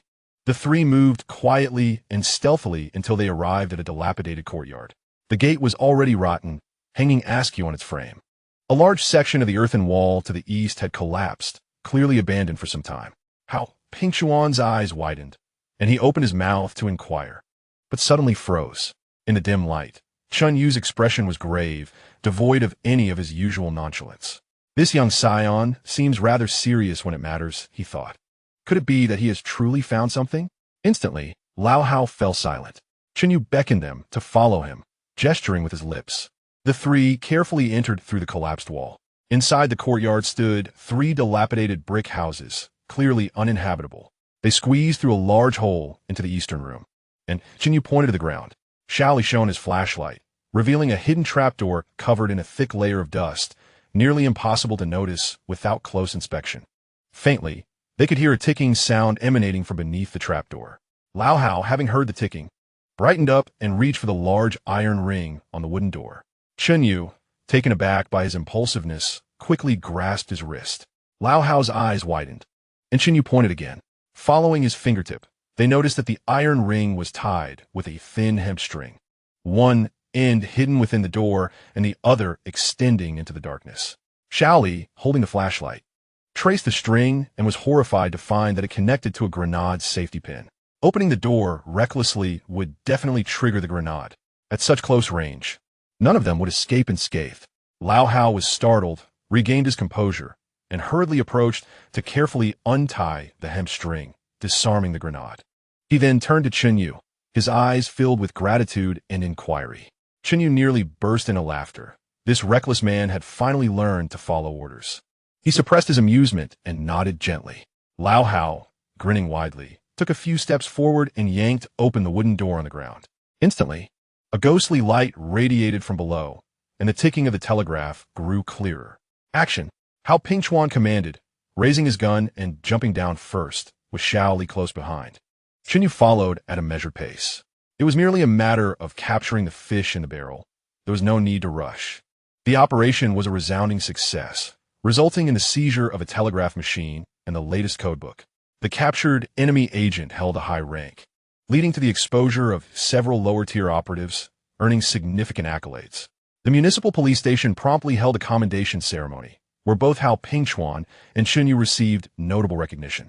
In an instant, they gained considerable fame within the station. However, Chen You felt no joy. Now, not only was resigning out of the question, but finding even a moment of leisure would likely become an unattainable luxury. One evening, a week later, after finishing his overtime, Chen You rode his bicycle home when suddenly, a gunshot shattered the tranquility of the night. Chen You abruptly slammed on the brakes, swiftly expanding his awareness in the enveloping darkness. This is bad. The gunshots were fired by Bai Ling. In a nearby alley, two burly men had knocked Bai Ling unconscious and were now hoisting her away on their shoulders. Not far off, in another alley, Lao Hao was pursuing a man. At this moment, there were tens of thousands of enemy agents in the city, their actions brazen and unrestrained. Chen Yu's expression darkened as he forcefully propelled himself forward, like an arrow released from its bow, chasing after the direction in which Bai Ling had been taken.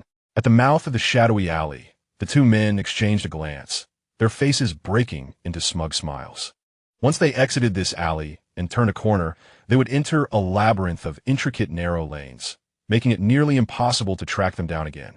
Suddenly, a fierce gust of wind arose, and a shadow darted from the corner like a specter, a fist the size of a large pot, carrying a tremendous force, struck toward the temple of the man carrying Bai Ling Bang. A muffled sound echoed. The man fell without a sound, collapsing sideways. Chen Yu had actually held back his strength. Otherwise, with his physical prowess, a single punch would have easily claimed the man's life. He moved like lightning, advancing a step forward and deftly scooping Bai Ling into his arms with fluid grace. At that moment, the other man finally realized what was happening. His eyes widened in panic as he swiftly drew his handgun, aiming it at Chen Yu and pulling the trigger. Chen Yu reacted with lightning speed, a gun appearing in his hand instantaneously. He could have easily eliminated the man before he even fired. With a glint in his eye, he deliberately paused for a moment. Bang! Bang! Two gunshots rang out in quick succession. A bloodied hole appeared in the man's forehead, and his body fell stiffly backward, until his last breath. He could not comprehend where Chen Yu had produced the gun from. Chen Yu let out a muffled groan as he felt the space around him contract and expand, blood gushing from his left side, staining his clothing crimson. This was the blood of the deceased within the spatial realm. He had merely grazed his skin. He then stored the man's gun and the bullet that had struck him within the space. Following that, he quickly wiped away any traces from his own firearm. Grasping the dead man's hand, he repeatedly pressed it against the gun to ensure ample fingerprints were left behind. Only then did he reclaim the weapon for himself. This handgun had been taken from Changzai Zhe, and should any tracing occur, it would bring him unnecessary trouble. However, it perfectly matched the man's identity, presenting the narrative that he had taken the man's gun and, in a moment of desperation, had killed him. With the man dead and no other witnesses, the fabricated story would be easy to concoct. The primary issue was that the man lacked qualifications for carrying a firearm, and the origins of his weapon were questionable. Otherwise, it would not have been so complicated. Leaning against the wall, Chen Yu gradually sank to the ground, gently placing Bai Ling beside him. In his perception, not far away in the alley, Lao Hao and Zheng Chaoyang were examining the scene. Chen Yu's lips curled slightly in satisfaction. Finally, he would no longer have to endure the daily grind of work. After a thorough check, no flaws were found. He raised his handgun and fired 3 shots into the sky. The gunfire resonated through the silent night. On the other side, Zheng Chaoyang and Lao Hao, upon hearing the shots, exchanged alarmed glances and rushed toward the source of the sound. Noticing this, Chen Yu pressed down on his wound. and the blood from the deceased within the space surged more violently. He then closed his eyes, pretending to be gravely injured and unconscious. Soon, Zheng Xiaoyang and Lao Hao, accompanied by several others, arrived in haste. "Quick, save him!" Zheng Xiaoyang yelled frantically. After much effort, they managed to hail a three-wheeled cart and carefully lifted Chen You and Bai Ling onto it. The group swiftly arrived at a private hospital. Chen You was wheeled into the operating room by the doctors and nurses.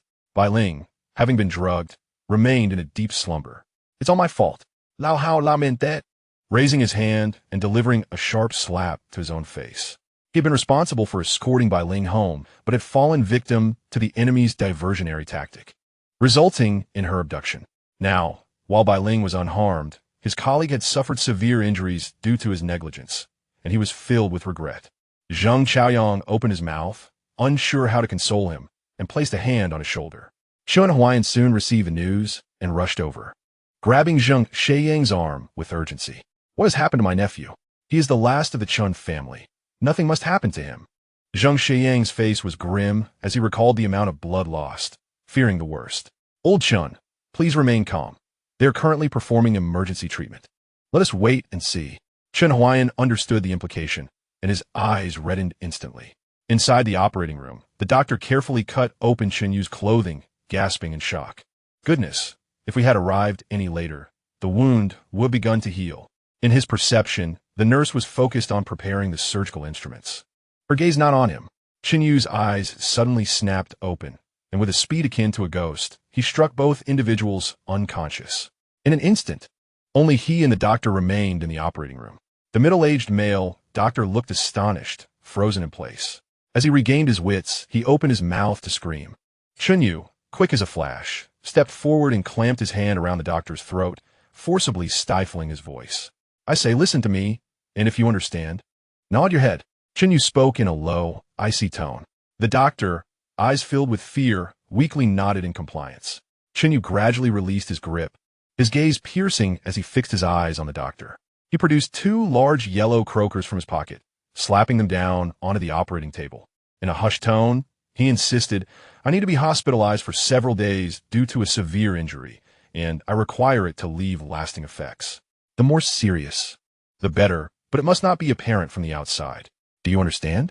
He gently nudged the yellow croakers forward, his eyes catching the doctor's nameplate. And a knowing smile crept across his face. "Dr. Ding, as long as you can accomplish this, all of this will belong to you." A glimmer of greed flickered in Ding Bing's eyes as he weighed his options, then quietly suggested, "If you injure your kidney, you won't be able to do heavy labor or stand for long periods. Would that work?" Chen Yu's lips curled into a satisfied smile. This man was indeed perceptive. However, caution is the mother of safety, and he could not afford to be careless. "Now, take out your paper and pen from your pocket," he ordered. Ding binged, puzzled about how Chen Yu knew he had those items, dared not question further, and obediently complied. "I'll dictate, and you write," Chen Yu commanded coldly. Ding binged had no choice but to comply, recalling the near-death experience he had just faced. "I, Ding binged, swear to be forever loyal to the bald head, with no regrets unto death. Sign your name and leave a thumbprint." Hearing this, Ding binged felt utterly stunned. Is it really necessary to be this ruthless? Rest assured, Dr. Ding, as long as you keep this secret, it will never be known. After all, if anything happens to you, I... As he spoke, Chen Yu lightly tapped the yellow croakers, which emitted a crisp sound. Ding Bing's expressions shifted, and after a moment, he relaxed, obediently writing down the dictated words. Then cradling the croakers in his arms, his eyes gleaming with delight as he played with them. Chen Yu smiled as he tucked the note away, casting a glance at Ding Bing. This man's insatiable greed might prove problematic in the future. It seems he would need to find an opportunity to eliminate him for good. He then reclined back onto the operating table, urging, "Nurses, you have half an hour before they wake up. Hurry and help me with the bandaging." Ding Bing snapped back to reality and hurriedly tucked the croakers into his pocket, beginning to work diligently. Despite his questionable morals, he had impressive skills and bandaged with remarkable speed and efficiency. After a brief moment, the 2 young nurses gradually awoke, their minds still somewhat foggy. Ding Bing, with a stern expression, reprimanded them. "Have you 2 not been resting well lately? How could you fall asleep during the surgery? Do you realize how dangerous that was?" The young nurses, pale with fright, pleaded tearfully, "Dr. Ding, please forgive us this time." After a while, having relished his authority, Ding Binged finally relented. "All right, considering this is your first offense, I will not report it this time. But do be more vigilant in the future." The nurses expressed their heartfelt gratitude, their relief palpable. Meanwhile, Chen You lay in his bed, feigning unconsciousness, yet he was acutely aware of Ding Bing's actions, and his animosity towards him deepened. This man was cunning and greedy. Who could discern his true intentions? Remaining silent seemed the safest option. The operating room door creaked open, and the nurses wheeled out the patient on a gurney. Upon seeing this, Chen Huairu rushed forward, gripping Ding Bing with urgency, his voice hoarse. "How is my nephew?" The grotesque scar on his face was reminiscent of a terrifying specter. Ding Bing trembled, momentarily at a loss for words. Zheng Chaoyang hastily stepped in, straining to pry Ding's hand away, urgently inquiring, "Doctor, please tell us. How is he?" Gasping for breath, Ding Bing, still shaken, dared not delay, quickly responding, "He's been saved, but his kidney has sustained damage. It is highly likely he will not be able to perform heavy labor in the future." What? Chen Huairu felt as if the ground had vanished beneath him. Was the Chen family truly facing extinction? His voice quivered with dread. Will this affect his ability to have children? Ding Bing surreptitiously glanced at Chen You, who was still pretending to be unconscious and unable to provide any cues. After a moment's hesitation, he offered a vague answer. "It's too early to say. It may be impossible. Further observation is necessary." "Damn quack, I will make you pay." Chen Huairu instantly erupted with fury, his eyes bloodshot as he shouted and reached for his gun. Zheng Chaoyang, quick on his feet, lunged forward and clutched him tightly. However, Chen Huairu, fueled by rage, exhibited remarkable strength, nearly shaking Zheng off. "Lao Hao, what are you waiting for? Come help!" Zheng Chaoyang yelled. Chapter 52. The sea is wide and fish leap freely. Oh, it's here. Lao Hao finally snapped into action, and together they struggled mightily to restrain Chen Huairu. "Chen Bala, do not violate the rules. Stop this immediately. Lao Chen, this is not the doctor's fault. Please calm down." Zheng Chaoyang admonished repeatedly. Chen Huairu, panting heavily, his chest heaving violently, gradually began to regain his composure after some time. Half an hour later, in the hospital room, Chen Yu's complexion was as pale as paper, his eyelids fluttering slightly as he slowly opened his eyes. With his physical condition now at level 8, he had refined control over his body, even managing to regulate his blood flow, making any subtle changes in complexion inconsequential. Zheng Chaoyang, Chen Huairu, and Lao Hao rushed to his side upon seeing him awake. "Third uncle, please keep my injury a secret from the family.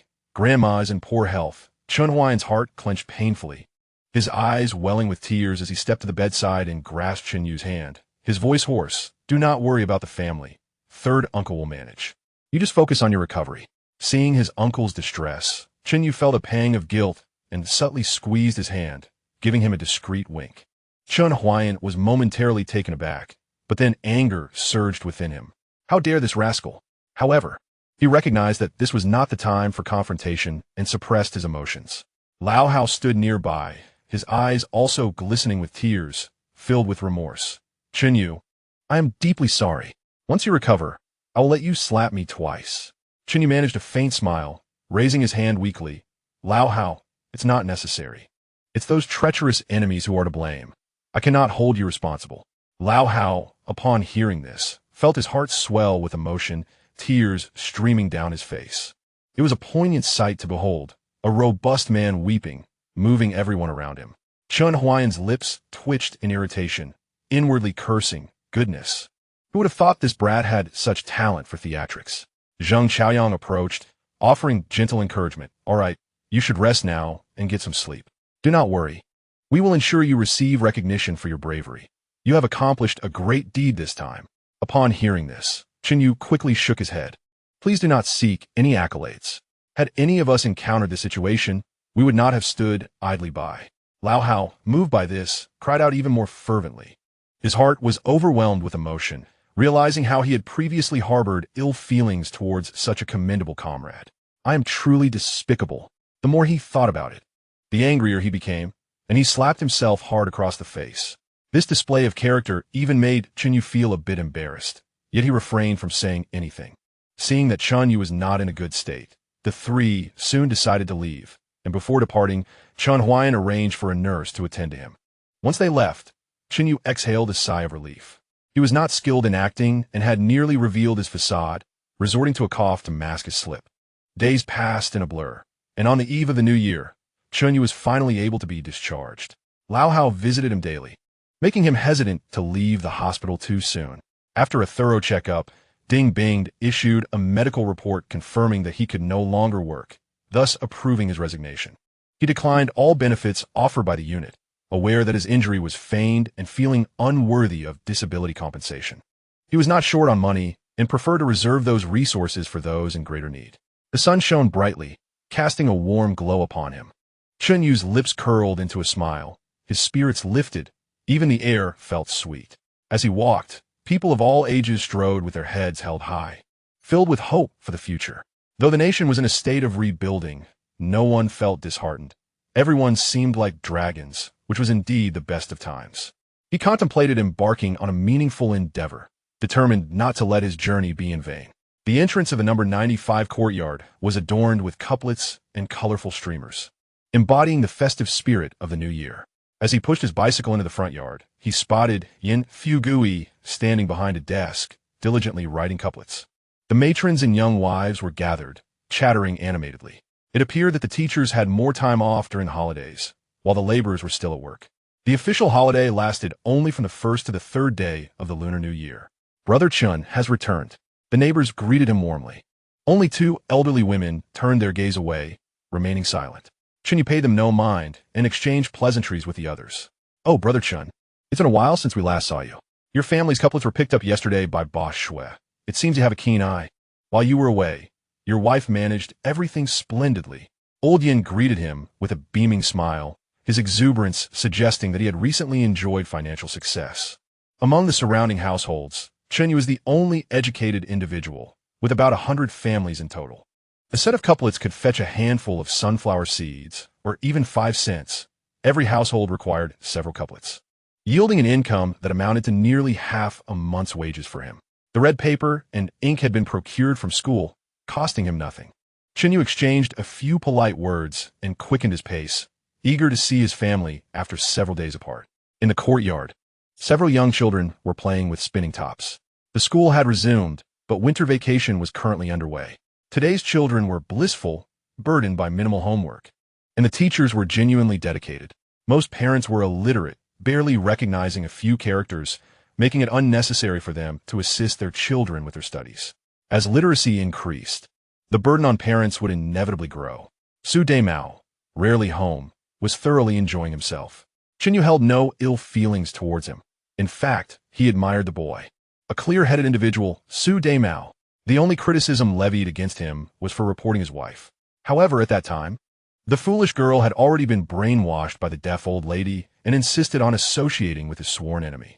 If Chen Yu had traversed into Su Daimao's shoes, he might have outdone him in that regard. Would Lu Zio's family still attempt to flee? Grandma, Jia Zhenshi sat in the sun before his house, and a figure flickered within the open door.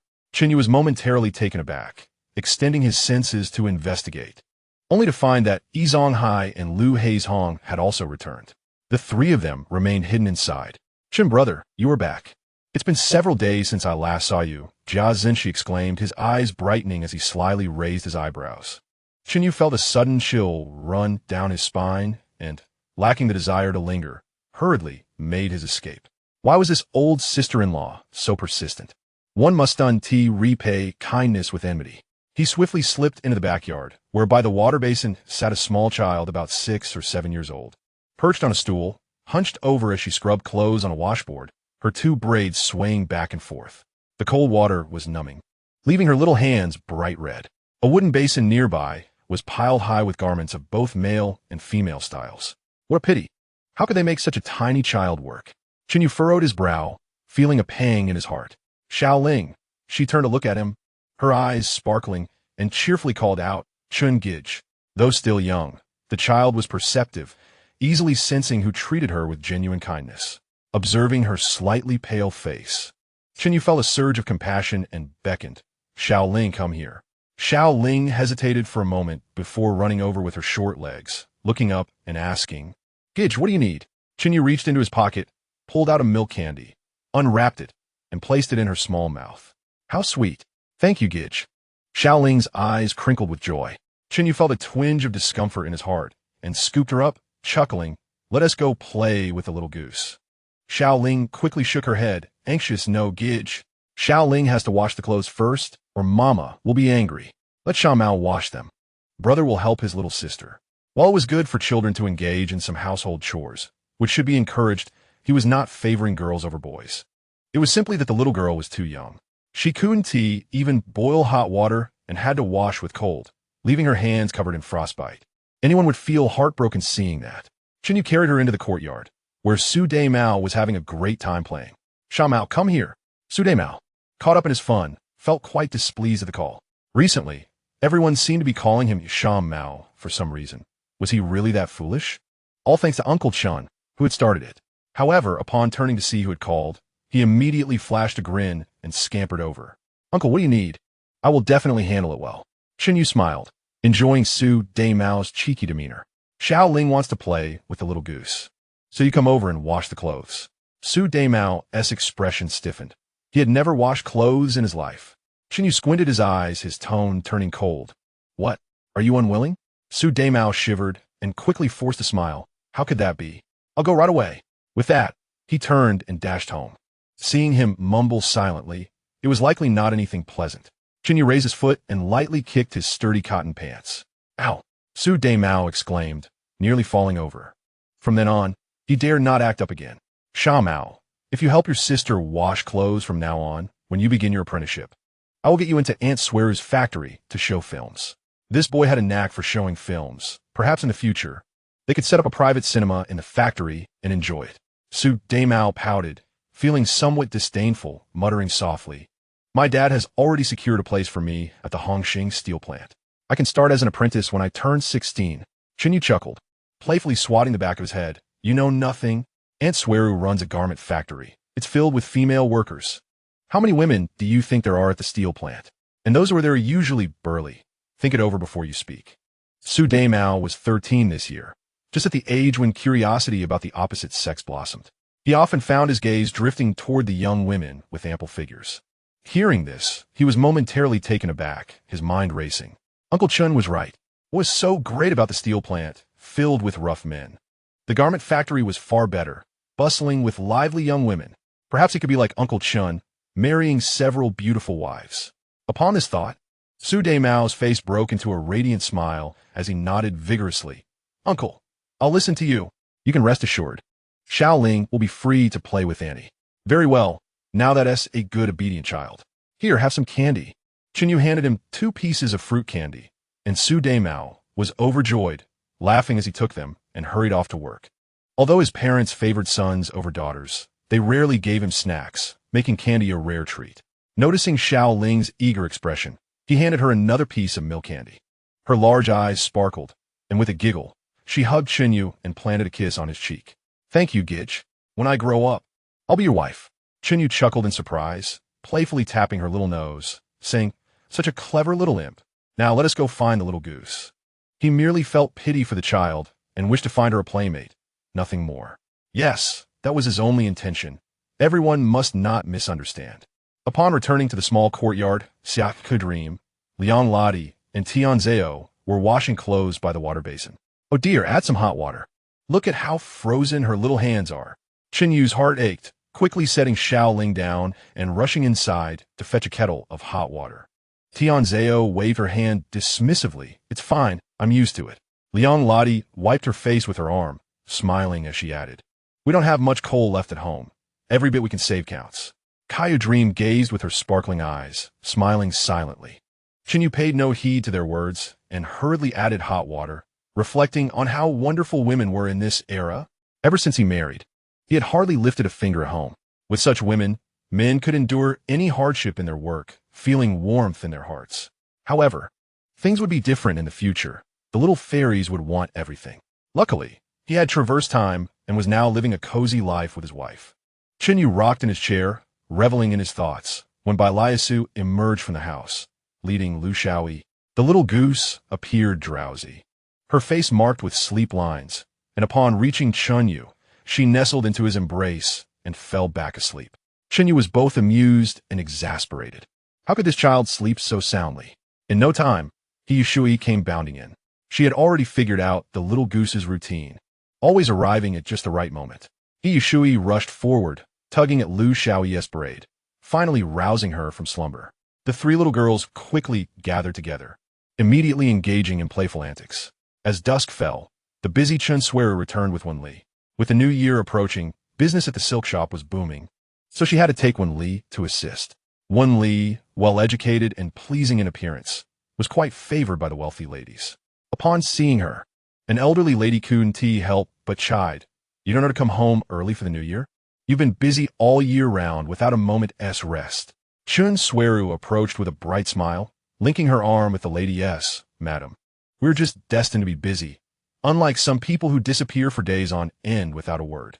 Chen You scratched his head, awkwardly chuckling. I was only afraid you would worry. Dinner was still being prepared by Tianzhao and Lottie, while the other women could cook some home-style dishes. Their skills were lacking compared to those two. Chen You couldn't help but frown. Their cooking wasn't that great. He should have ordered a feast for tonight. Spotting the little Xiao'e playing nearby, an idea struck him, and he cheerfully asked, Xiao'e, can you cook? Xiao'e puffed out her chest proudly, confidently replying, of course. I can even supervise Xiao'e to memorize the recipes. Chen Yu's eyes sparkled with excitement upon hearing the words. How much he must cherish this daughter. To not even conceal the recipe. Wasn't this a stroke of luck? He swept up Xiao'e and chuckled. Come, let's teach your aunts how to cook. Amid her tinkling laughter, the two entered the spacious kitchen. Tianzhao was just preparing to put a plate of cabbage into the pot when Chen You quickly intervened. Xiao'e, how do we prepare this cabbage? Please guide me. Without a hint of timidity, Xiao'e nestled in Chen Yu's embrace, signaling him to lean closer. Tianzhao cheerfully presented the chopped cabbage before Xiao'e. Furrowing her brows, her dark eyes scrutinized it for a moment before she chimed in with her sweet voice. The cabbage stalks need to be pounded with a knife. Otherwise, they won't absorb the flavor properly. Chapter 54. One must not conceal secrets. There's indeed a method to this. Once Tianzhao followed her instructions, Xiao'e continued. Sister Zhao, prepare the ingredients. Chop the scallions into bean-sized pieces, and mince the ginger and garlic. Exactly, she exclaimed. Then make the thickening sauce. 2 tablespoons of vinegar, 3 tablespoons of soy sauce, and a handful of sugar lumps mixed together. On low heat, add 3 tablespoons of lard to the pan and toss in the ingredients. Hurry! Add the cabbage stalks and stir-fry on high heat until the cabbage edges turn yellow, then pour in the thickening sauce. Finally, drizzle half a tablespoon of vinegar. And it's done. Under Xiao'e's meticulous guidance, before long, a plate of sweet and sour cabbage was ready. Chen You couldn't help but reach out to pat her small head, astonished. Everyone called her silly water, yet her memory was remarkable. After all, she was still a child of not yet 7. When he tasted it, he exclaimed, Goodness, this is delicious, sweet and tangy, crisp and appetizing. Just a few pointers, and Tianzhao's culinary skills had skyrocketed. Indeed, we have struck gold. Xiao'e, you must be the Wang Yuan of the Sai Heiwen. Tianzhao couldn't help but exclaim, wow, this is too delicious. What I made before must have been fit for pigs. Chen Yu's expression darkened, and he playfully knocked her on the head, admonishing, If you can't speak properly, just keep your mouth shut. Xiao'e giggled, shaking her little head, her 2 braids flailing about, utterly pleased with herself. From then on, she took charge, and in no time, a table laden with dishes was set. The women were in the main room, making dumplings with a filling of sauerkraut and pork. Even refined ladies like Chen Xueru and Wen Li wrapped dumplings with skill. A woman who couldn't manage household chores would find it hard to hold her head high in her in-laws' home. At 6 o'clock, the third uncle hurried home, and the family was finally gathered together as the women busied themselves with dumplings. Just as the steaming dumplings were served, Shazu rushed in to take Xiao'e away. Hideking and his son had just arrived home after a long day. Xiao'e leaned against Xiao'e's embrace, glancing back at Chen You with longing. Chen You felt an overwhelming reluctance. What a sweet girl she was. Hideking, why aren't you hurrying up? If you brought Xiao'e home sooner, we could nurture her into a little chef, who would worry about not having good food then. And if we could bring Shazu to the factory to work alongside Mao, wouldn't that be delightful? Su Xiaoling, seeing He Yushui leave, timidly bid farewell as well. Chen You frowned slightly, his senses expanding. It turned out that Su Damao's family of 3 had already begun their meal. Fully aware that their daughter was at the Chen household, yet chose not to come for her. He overheard Su Mu asking, "Dear, aren't you going to pick up Xiaoling?" Su Yude downed a cup of liquor, smacked his lips, and nonchalantly replied, "A loss-making burden. She'll come back when she's hungry. If the Chen family feeds her, we'll save a meal." Su Mu hesitated, then nodded, placing a chicken leg into Su Damao's bowl, saying, "Damao, eat more for today. Lord Lu has awarded us with plenty of good things." Su Damao glanced at his parents, ultimately refraining from mentioning helping his sister with laundry.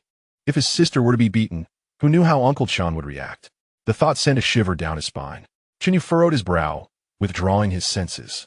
This child was truly unloved by both parents. Returning home to see his family joyfully dining must be utterly despairing.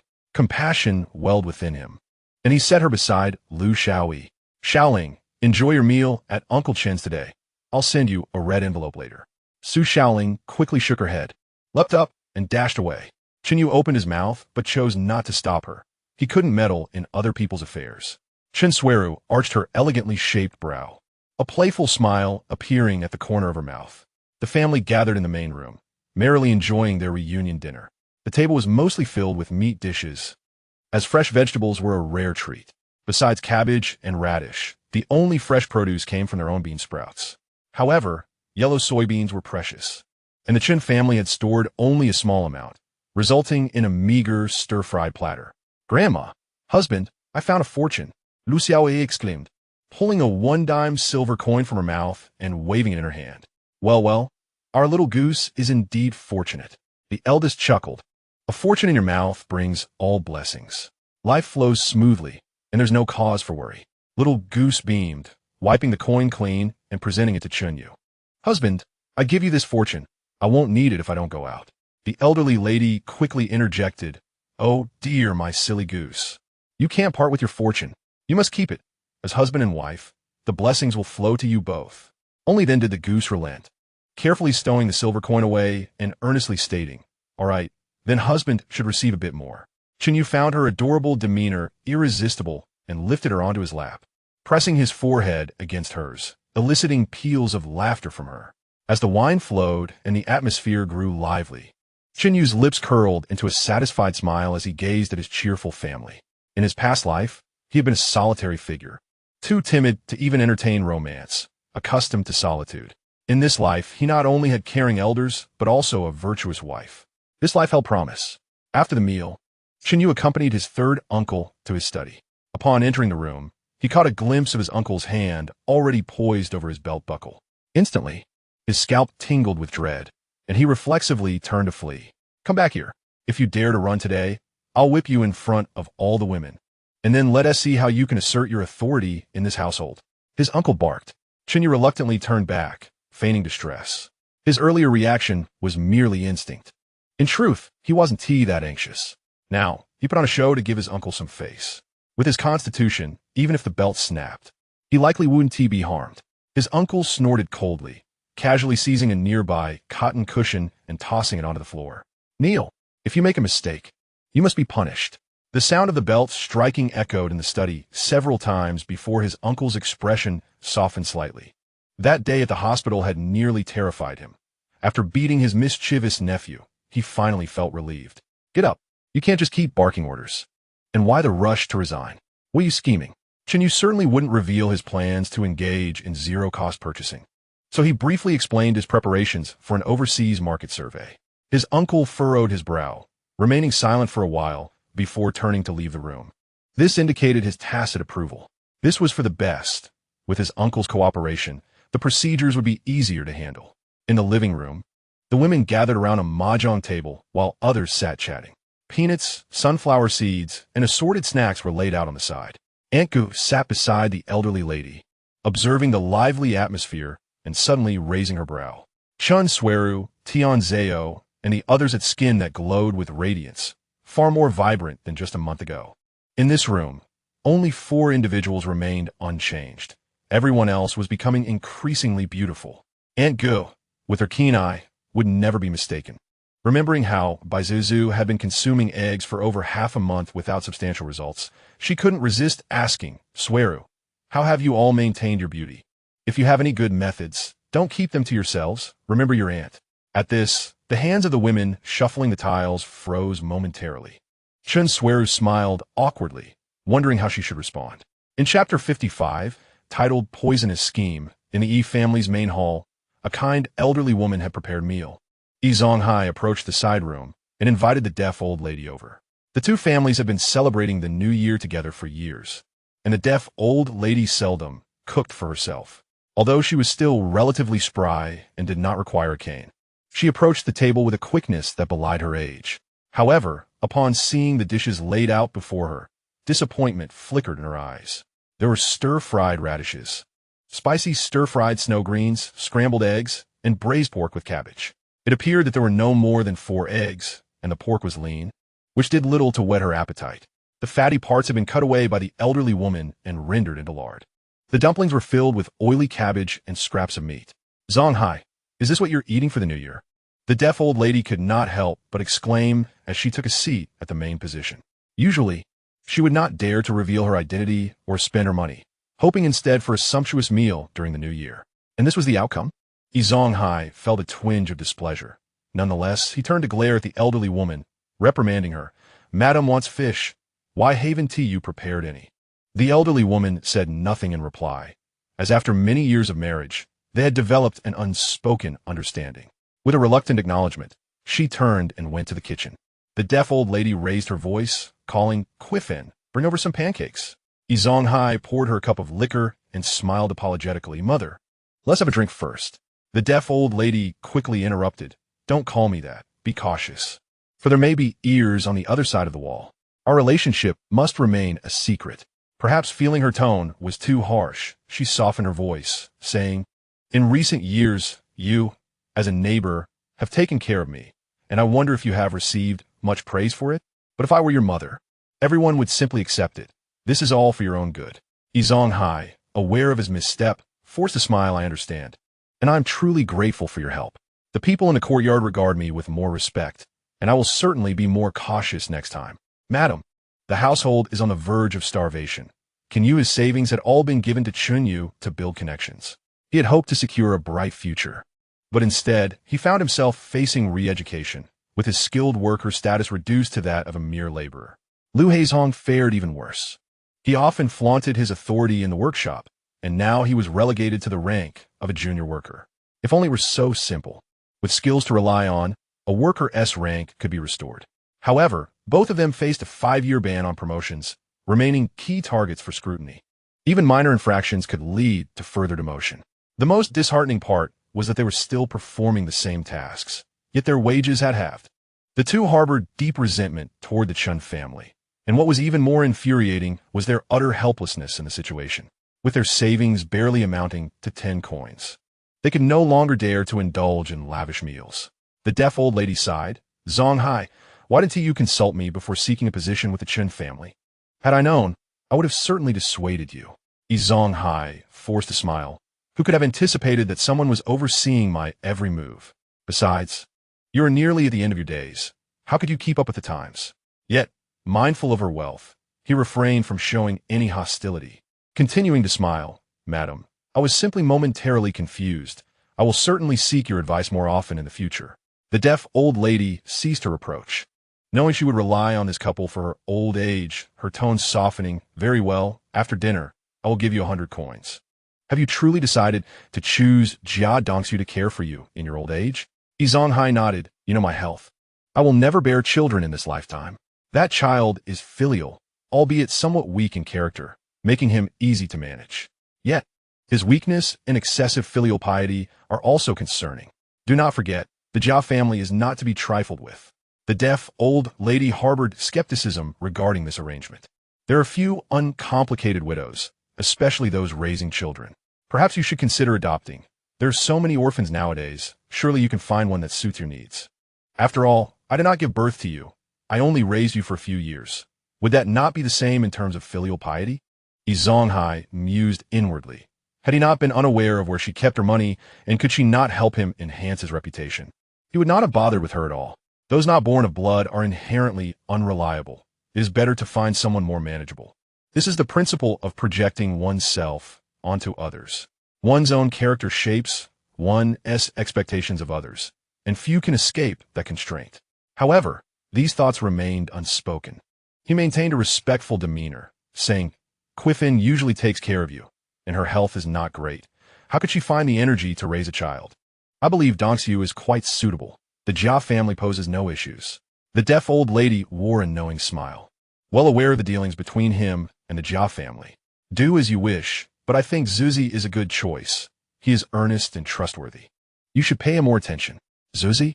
I cannot regard him. He is dull-wit, and when I grow old, what if he were to lash out at me over a trivial matter? Xiao'e's gentle nature needs a more forceful companion to deter bullying. The deaf old lady chuckled. Besides, he can cook. I can't resist the aroma of the fish wafting from the kitchen. Hai's eyes briefly flashed with disdain, but quickly transformed into a sycophantic expression. Understood. I will keep an eye on him. Madam, during my class, I overheard the staff discussing the impending establishment of a street government and the selection of some liaison officers. Do you wish to be a liaison officer? Hai nodded. Given my reputation and work, I would have been a shoe-in, but now I surely cannot compete with Hidaking. The deaf old lady narrowed her murky eyes slightly, and after a moment, a glimmer of sharpness ignited within them. Excellent. This is a splendid opportunity. Hai's spirit lifted, leaning closer. Madam, do you have a plan? I have a distant niece in Beijing. She wrote to me recently expressing a desire to come live with me.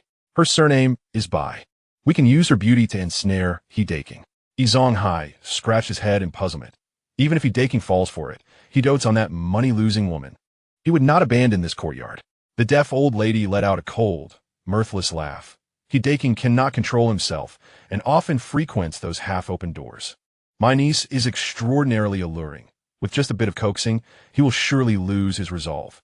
A few days ago, I heard someone speaking in the courtyard about how the crime of violating women carries severe penalties. At that time, you can gather some people to lay an ambush. Hai nodded repeatedly, praising brilliant. If that happens, Hidaking will have no choice but to leave. Madam, I am in your debt. The deaf old lady revealed a sinister smile. Once Hidaking is gone, Zuzi, a mere 15-year-old boy, will then be at our mercy. Hai felt a jolt of fear and immediately exhibited even greater deference. This old woman was calculating and ruthless. He would have to be exceedingly cautious in her presence, lest he fall victim to her schemes. And what about the Chen family? Do you wish to seek revenge? The deaf old lady's teeth clenched at the mere mention of the Chen family. Years ago, she had the opportunity to purchase the main house in the back courtyard, only to have it snatched away by them, alone and desolate, with only a cunning adopted son by her side.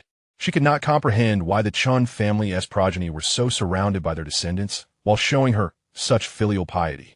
Indeed, her heart was narrow. In Chapter 56, titled New Year's Explosion, the deaf old lady did not expect the Chen family to escape unscathed, which only fueled her anger. Hai's face revealed a hint of unwillingness. Of course, I desire revenge. However, the deaf old lady's smile grew darker. You go and pay some people to constantly report to the government about him. I refuse to believe that the Chen family has not committed a single act of oppression against the common folk. Find a few orphans and claim their parents were killed by the Chen family. It's an unprovable matter, and I'm sure they will have no defense. Even if no one believes it at first, you know the tale of 3 people can make a tiger, don't you? Each of her words carried a chilling intent. Hai's throat tightened, and he broke into a cold sweat. This old woman was ruthless. She intended to drive the Chen family to the brink. Such a life-and-death matter was something he was hesitant to undertake. He was inherently timid. Otherwise, he would not have spent his life as a factory worker. Those with courage had long gone to the battlefield to seek their fortunes.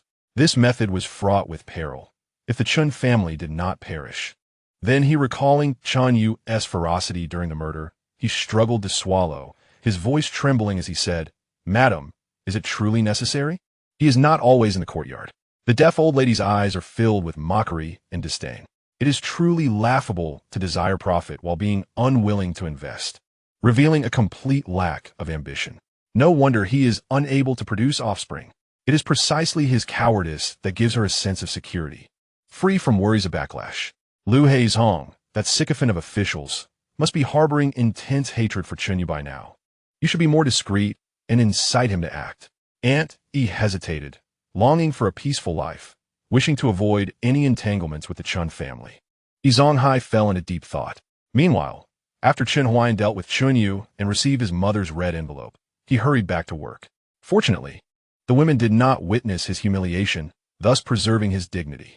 At midnight, Chen You set off firecrackers with a group of young women at the back gate of the courtyard. The streets were adorned with red lanterns. In no time, families emerged from their homes, and the old locust tree at the alley's entrance was soon festooned with strings of firecrackers. Regardless of wealth, everyone wished to hear some celebratory sounds during the new year. As firecrackers ignited, fragments of the explosions danced through the dim glow. For a moment, it seemed the world was filled solely with the sound of firecrackers. Children who were previously drowsy instantly perked up, laughing and chasing each other. The vibrant night passed, and it wasn't until the early hours that the firecracker sounds finally ceased. Chen You pushed aside the snow-white arm of Xueru and rose, feeling refreshed. After dressing, he lifted the door curtain and stepped outside. The wind was quite strong today, but his improved constitution made him less fearful of the cold. Just then, an electronic sound echoed in his mind. Ding! Today is the first day of the new year. You meet the criteria for the annual and monthly sign-ins. Would you like a check-in? Chen You felt a jolt of excitement. Everyone claims my system is useless, so I must see just how inadequate it is. After contemplating for a moment about Yang Yuan Dan, he quietly thought, check-in. Ding!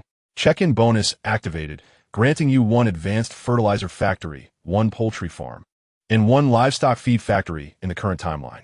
Additionally, the annual sign-in includes 1 lottery draw. Chen You was taken aback. Is Yang Yuan Dan truly that hard to obtain? What use are these 2 factories? Surely, we can acquire equipment for free. Upon examining the details, he finally understood. These 2 factories could be placed at chosen locations, complete with all necessary equipment, automatic assembly, and an accompanying manual. Furthermore, they provided proper import documentation. This was quite advantageous. The equipment produced at this time would not appear out of place. Food is paramount for the people. Fertilizers are urgently needed in Daxia to enhance grain yields. After being well fed, one must also dress warmly. For the poultry farm, he thought ducks and geese would be prime choices. Duck and goose down can be used for winter coats, and their meat is rich in fat, making them very suitable for the current needs of Daxia. White feathered chickens could also be considered, as they grow rapidly, allowing for early freedom to enjoy chicken. Chen You couldn't help but smile. The system was quite generous, providing exactly what aligned with his plans. He decided not to collaborate with Liu Jinhua regarding these 2 factories. Once he witnessed the flourishing business, he might just come knocking. At that time, negotiating cooperation will be much easier. The reward from the system inspired Chen You. Beyond industrial equipment, acquiring some economically valuable livestock would also be worthwhile. For instance, white pigs grow fast and have a high fat content. Though not particularly palatable, it is surely better than having nothing to eat. In his past life, he was a rural child. Meat was a rare treat at home during his childhood. His mother would always claim she disliked it, never taking a bite. It was only as an adult that he understood her struggles. Perhaps it was the arduous life combined with a lack of nutrition that led to her health issues and early demise. Whenever he recalled her smiling face as she said, "Mom doesn't love meat," his heart ached. Although they no longer existed in the same world, he still wished to make a difference. At the very least, he wanted to ensure that countless individuals like his mother could enjoy an extra bite of meat. Perhaps this desire stemmed from a yearning to rectify the regret of his youth, when he selfishly consumed all the meat. Perhaps it was to amend the sorrow of wanting to care for a parent who could no longer wait. Regardless of the reason, he was determined to try. With these thoughts in mind, Chen You chose to draw from the lottery. A magnificent spinning wheel of vibrant colors reappeared in his mind. As it whirled faster and faster, he silently commanded it to stop. When it finally came to a halt, the pointer rested on a green reward. The option gradually magnified. Congratulations, host. You have obtained an effect with a spatial volume of 10. A roaring sound echoed in his mind, and the space quickly expanded to 1 million cubic meters. What a remarkable stroke of luck today. Chen You felt elated. Now he could freely collect resources. after taking a sip of water to calm his excitement. He picked up a pen and began jotting down suitable locations in Jiucheng for establishing factories. The poultry farm would require substantial water resources. Sotong County or Qinghe, with their abundant water supply and surrounding farmland, would be ideal for easily sourcing feed. The fertilizer factory could be located in Mintugu or Changxindian. Ultimately, he selected several locations, all in the suburbs where land prices were more affordable. He thought to assess where the land could be purchased easily. He wondered what plots Xueru had acquired. Chen You felt an urgent desire to establish the factories immediately. Unfortunately, it was unlikely he could rouse the women from their slumber. It would be a feat if they could rise by noon. He had contemplated many things recently.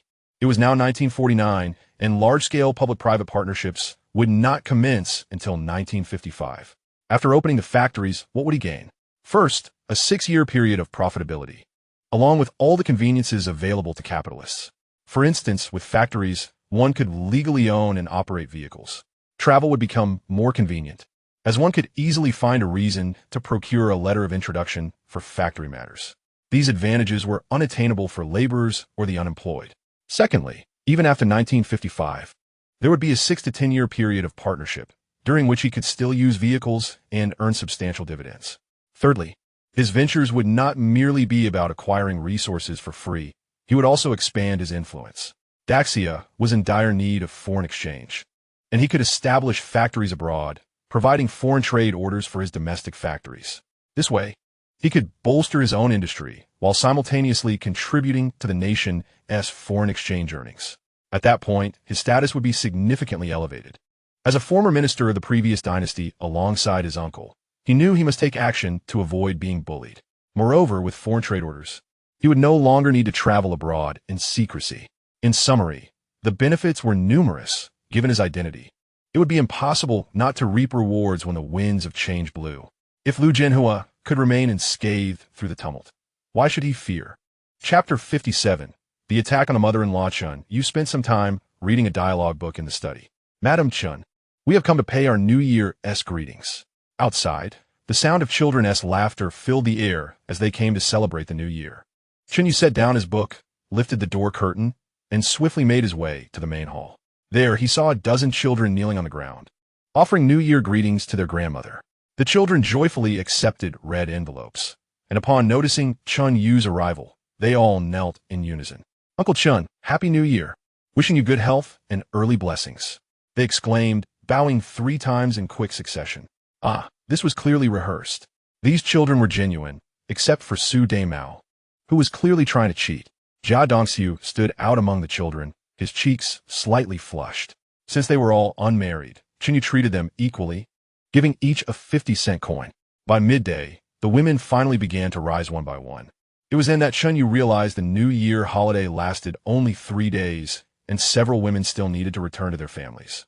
He scratched his head, pondering that visiting would surely entail a meal, yet time was short.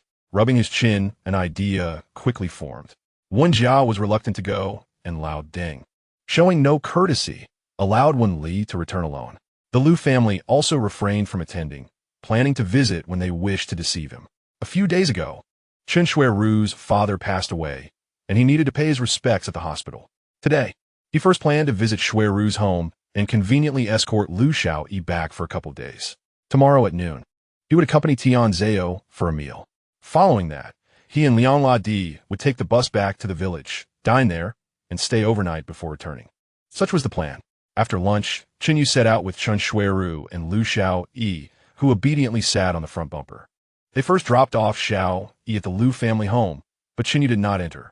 Upon arriving at the Chen family villa, Chen You was taken aback to see 2 towering men leaning against the entrance, smoking, with eyes that glinted like wolves. His brows furrowed slightly. His father-in-law's family were respectable businessmen and surely would not associate with such characters. At once, he sensed the atmosphere shift like a tide, enveloping the entire villa, and the scene within materialized in his mind. In the living room, a man and 2 women were confronting each other across a table. The man, with a face full of flesh, was burly and clad in a black cotton coat. None other than Zhang Long, the ruffian leader from the East City. Su Jingdeng, clad in a plain white kipao, looked pale and fearful pleading, "Please, Mr. Long, my husband just passed away, and I cannot think of such matters right now." Zhang Long grinned lasciviously. "Oh, that is not up to you." Su Yingtang's maid, Ling Zhu, stepped protectively in front of her, trembling slightly. "Mr. Long, you must not do this. We are in a new society now." Within mere seconds, Chen You grasped the situation, his expression shifting as he urgently said, "Xueru, your mother is in danger. Wait here for me." With that, he dashed inside.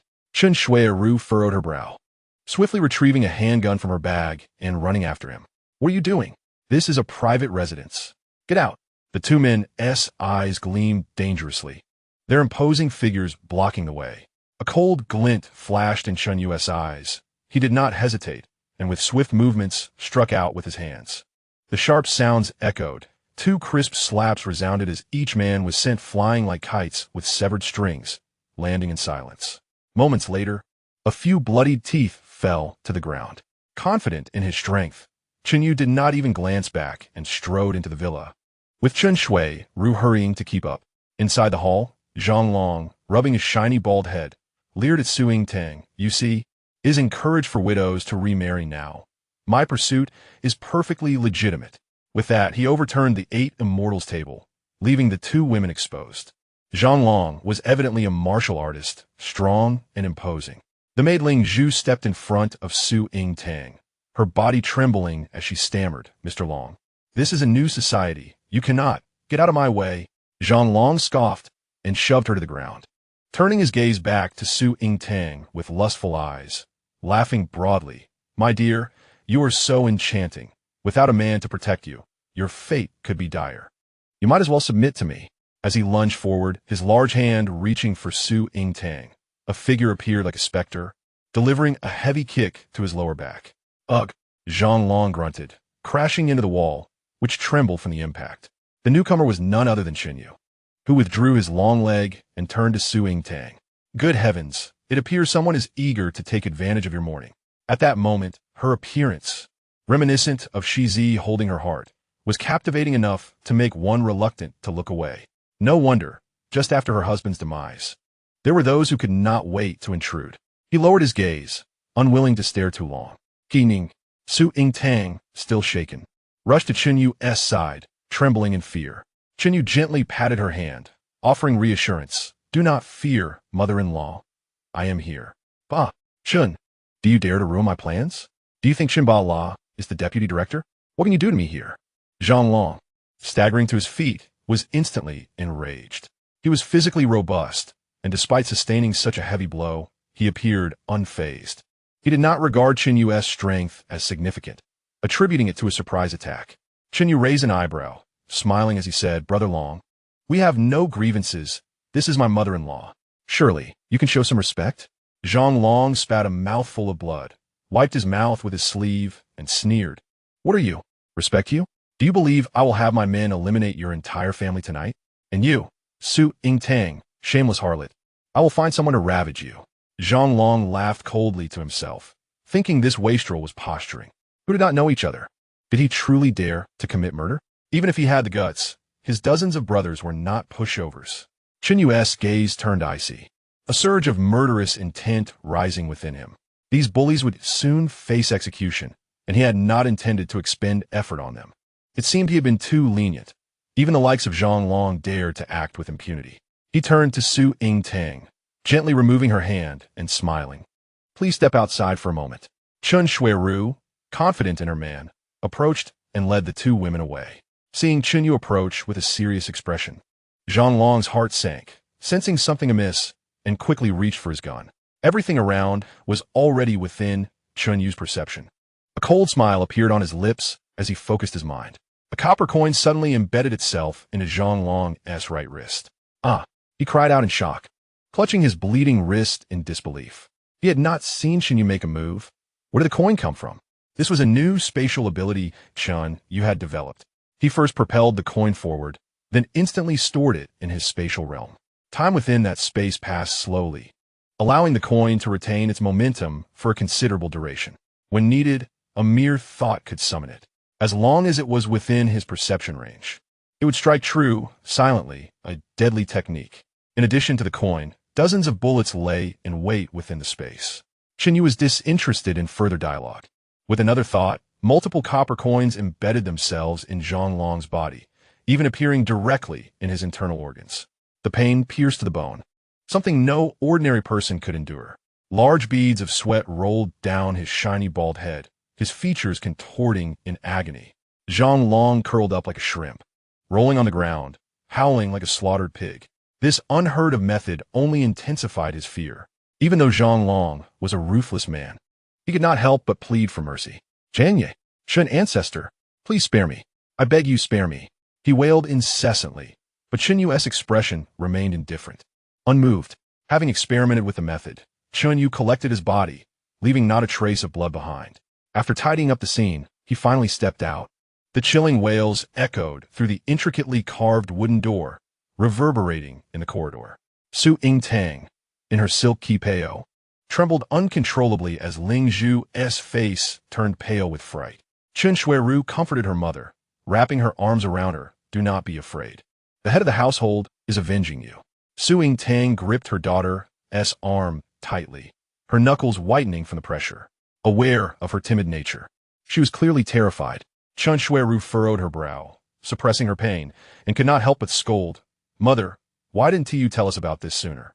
Su Yingtang, head lowered, timidly replied, that rascal had men block the door, and I was too afraid to go out. Then have Ling Zhu pretend to go shopping and sneak out to inform us. If she couldn't manage that, couldn't she climb out the window on the first floor? There are always solutions. Su Yingtang, embarrassed, wished for a place to hide, her head bowed, gazing at the tips of her shoes. But she saw nothing. Biting her lower lip, she murmured, if Zhu were to leave, I will be left alone in this empty house, utterly frightened. Chen Xueru slapped her forehead, utterly exasperated. She had never encountered such timidity before. Fortunately, her cunning allowed her to marry off her half-sister early and to dismiss several concubines. Otherwise, her mother would have been bullied relentlessly. Chen Xueru was truly frustrated, unable to restrain herself from poking her mother's forehead in reproach, saying, what can I say? You truly drive me to frustration. Before her words had faded, Su Yingtang wrapped her arms around Chen Xueru's waist, wearing a charming smile, and said, Xueru, don't scold mother. She is genuinely terrified. Chen Xueru deflated at once, feeling powerless against her mother. She couldn't scold her, yet mere words were insufficient. Come back home with me tonight. It is far too dangerous for you to stay here alone. Su Yingtang felt a rush of emotion, glancing eagerly at Chen Yu as he stepped out. Without his nod, she felt embarrassed to leave. Chen Yu, of course, would not refuse. Their home had ample space. He smiled and said, that would be splendid. The old lady loves the company, and your presence would be a comfort to her. Upon hearing this, Su Yingtang felt a wave of relief wash over her, her eyes sparkling with excitement as she quickly exclaimed, then let us hurry. I've been so anxious these past few days that I've hardly slept soundly. Chen Xueru, observing her expression, felt both amusement and irritation. She pushed Su Yingtang aside and peered in the main hall, asking, where's that fellow? Has the matter been resolved? Chen Yu nodded, but did not elaborate. Chen Xueru understood that her husband possessed unique methods and chose not to pry further. He recalled the room filled with antique jade artifacts. It would be unsafe to leave them unattended. Mother-in-law, how do you plan to handle these old items? Su Yingtang waved her hand dismissively, the silver bangles on her wrist clinking melodiously. If you like them, take them. They are merely decorations. There's a box under the bed on the second floor containing all the family's money. Please help me carry it. And do remember to take the radio. I love listening to it sing. Chen Yu felt a chill. He had just spotted a yuan blue and white porcelain vase. These treasures were invaluable, likely representing generations of his father-in-law's collection. Although they might not be worth much compared to industrial goods today, several pieces would still fetch a considerable price. In another 30 or 40 years, their value would soar, constituting a fortune measured in billions. Chen Xueru was indeed knowledgeable. The phrase antiques of the prosperous era had circulated for many years. It was only her mother, lacking education and social interactions, who did not comprehend such matters. Nonetheless, she felt pleased to bestow benefits upon her husband, adhering to her principle that women should not possess excessive wealth, as it could lead to rebellion. She smiled knowingly. linking her arm with her mother's, saying, "All right, you keep them to avoid dust settling. Let us hurry. We do not want that Zhang fellow to strike again." Chen Yu nodded and stepped into the house. He had already noticed the wooden box meant for money. It was quite large and cumbersome to carry. With a flicker of thought, he stored it in his spatial realm. He then emerged, holding a radio. "Mother-in-law, that box is too heavy. I will bring someone to help carry these antiques back later." Suing Tang hesitated, fearing that Zhang Long might return. Reluctantly, she agreed, saying, "All right, Qining, please do not lose it. I rely on it for the rest of my life." Chen Yu smiled in response, assuring her he would safeguard his mother-in-law's possessions. Chen Xueru raised an eyebrow, feeling a surge of inspiration. She resolved to mention to her husband that the wooden box should be delivered to her room that evening. "If anything happens to my mother, what will I do?" As the group conversed, they exited the door. The moment Ling Zhu locked the main entrance, Chen Yu concentrated, swiftly collecting all the antiques into his spatial realm. It seemed there were at least 100 or two. There was no time to inspect them closely now. He would study them at leisure later. The furniture, appearing antique and charming, was also collected. "By the way, when you come to fetch the antiques, please pack up Mother's clothes as well," Chen Xueru reminded. Upon hearing this, Su Yingtang's eyes widened in surprise, and she opened her mouth but hesitated to speak. Instead, she lowered her head, twisting the corner of her garment, her face slightly flushed. Chen Yu nodded, extending his senses once more, and promptly gathered the clothing. His perception functioned like an extension of his senses. What he sought naturally materialized in his mind's eye, along with its scent. Suddenly, he froze. The red belly band was embroidered with mandarin ducks, exuding a delicate fragrance. He quickly averted his gaze and hurriedly stored the items. Eager to leave, as the four approached the entrance of the small building, two sturdy men had vanished without a trace. Chen Yu had taken advantage of the distraction to discreetly gather them into his spatial realm. At the porch, Chen Xueru suddenly grasped Ling Zhu's arm, her gaze fierce as she lowered her voice. "Ling Zhu, today's events concern my mother's reputation. If I hear even a whisper of gossip outside, you know my methods." Despite her delicate appearance, Chen Xueru's heart was unyielding. In the past, a loquacious maid had been sold off without hesitation. Ling Zhu shuddered at once, hurriedly assuring her, "Rest assured, I have been by the lady's side for 5 or 6 years and have never uttered a word." Su Yingtang anxiously tugged at her daughter's sleeve, whispering, "Zhu is the most reliable. I vouch for her." Before she could finish, Chen Xueru's piercing gaze silenced her. With an awkward smile, she chose not to speak further. Chapter 59. The scapegoat. Chen Xueru retrieved a purse embroidered with golden thread from her bosom and took Ling Zhu's hand. A cascade of 2 or 3 dozen silver dollars fell into Ling Zhu's palm. "Ling Zhu, you were frightened today? Take this money and buy some treats to soothe your nerves." Ling Zhu's face lit up with joy as she gratefully accepted the money. "Thank you, Mississippi." Observing his wife's actions, Chen Yu silently approved. The balance of kindness and authority would likely prevent issues. Chen Xueru continued, "There's one more thing. The Chen family home is small and cannot accommodate so many people. You will help at the silk shop from now on, and your salary will increase by $1 each month." Su Yingtang was taken aback, exclaiming, "I cannot manage without someone to assist me." Hesitantly, she added, "Zhu can sleep with me." After all, when she was a concubine, wasn't she still required to serve the master? "Just think of it as if you were still a concubine." Chen Xueru waved her hand dismissively, her tone resolute. "It's settled. You will reside at the shop." Ling Zhu, being an orphan without family, replied obediently, "Understood, Mississippi." She did not dare to defy her and turned to leave. Su Yingtang watched Ling Zhu's retreating figure, her heart filled with reluctance. With moist eyes, she gazed at Chen Xueru, biting her lip, yet remained silent, conveying a myriad of unspoken emotions. Chen Yu averted his gaze, feeling overwhelmed. Ling Zhu's allure surpassed even that of Chen Xueru. Chen Xueru, now resolute, had grown immune to such tactics since maturing. With a cold snort, she said, "Husband, we should return home early." Chen Yu complied, moving to the wall to retrieve the bicycle. Fortune favored them. It had not been stolen despite the time that had passed. As the trio arrived at the entrance of courtyard number 95, Su Yingtang, resembling a scapegoat, dismounted and shot a fierce glare at Chen Xueru's back. One ungrateful creature, always belittling others.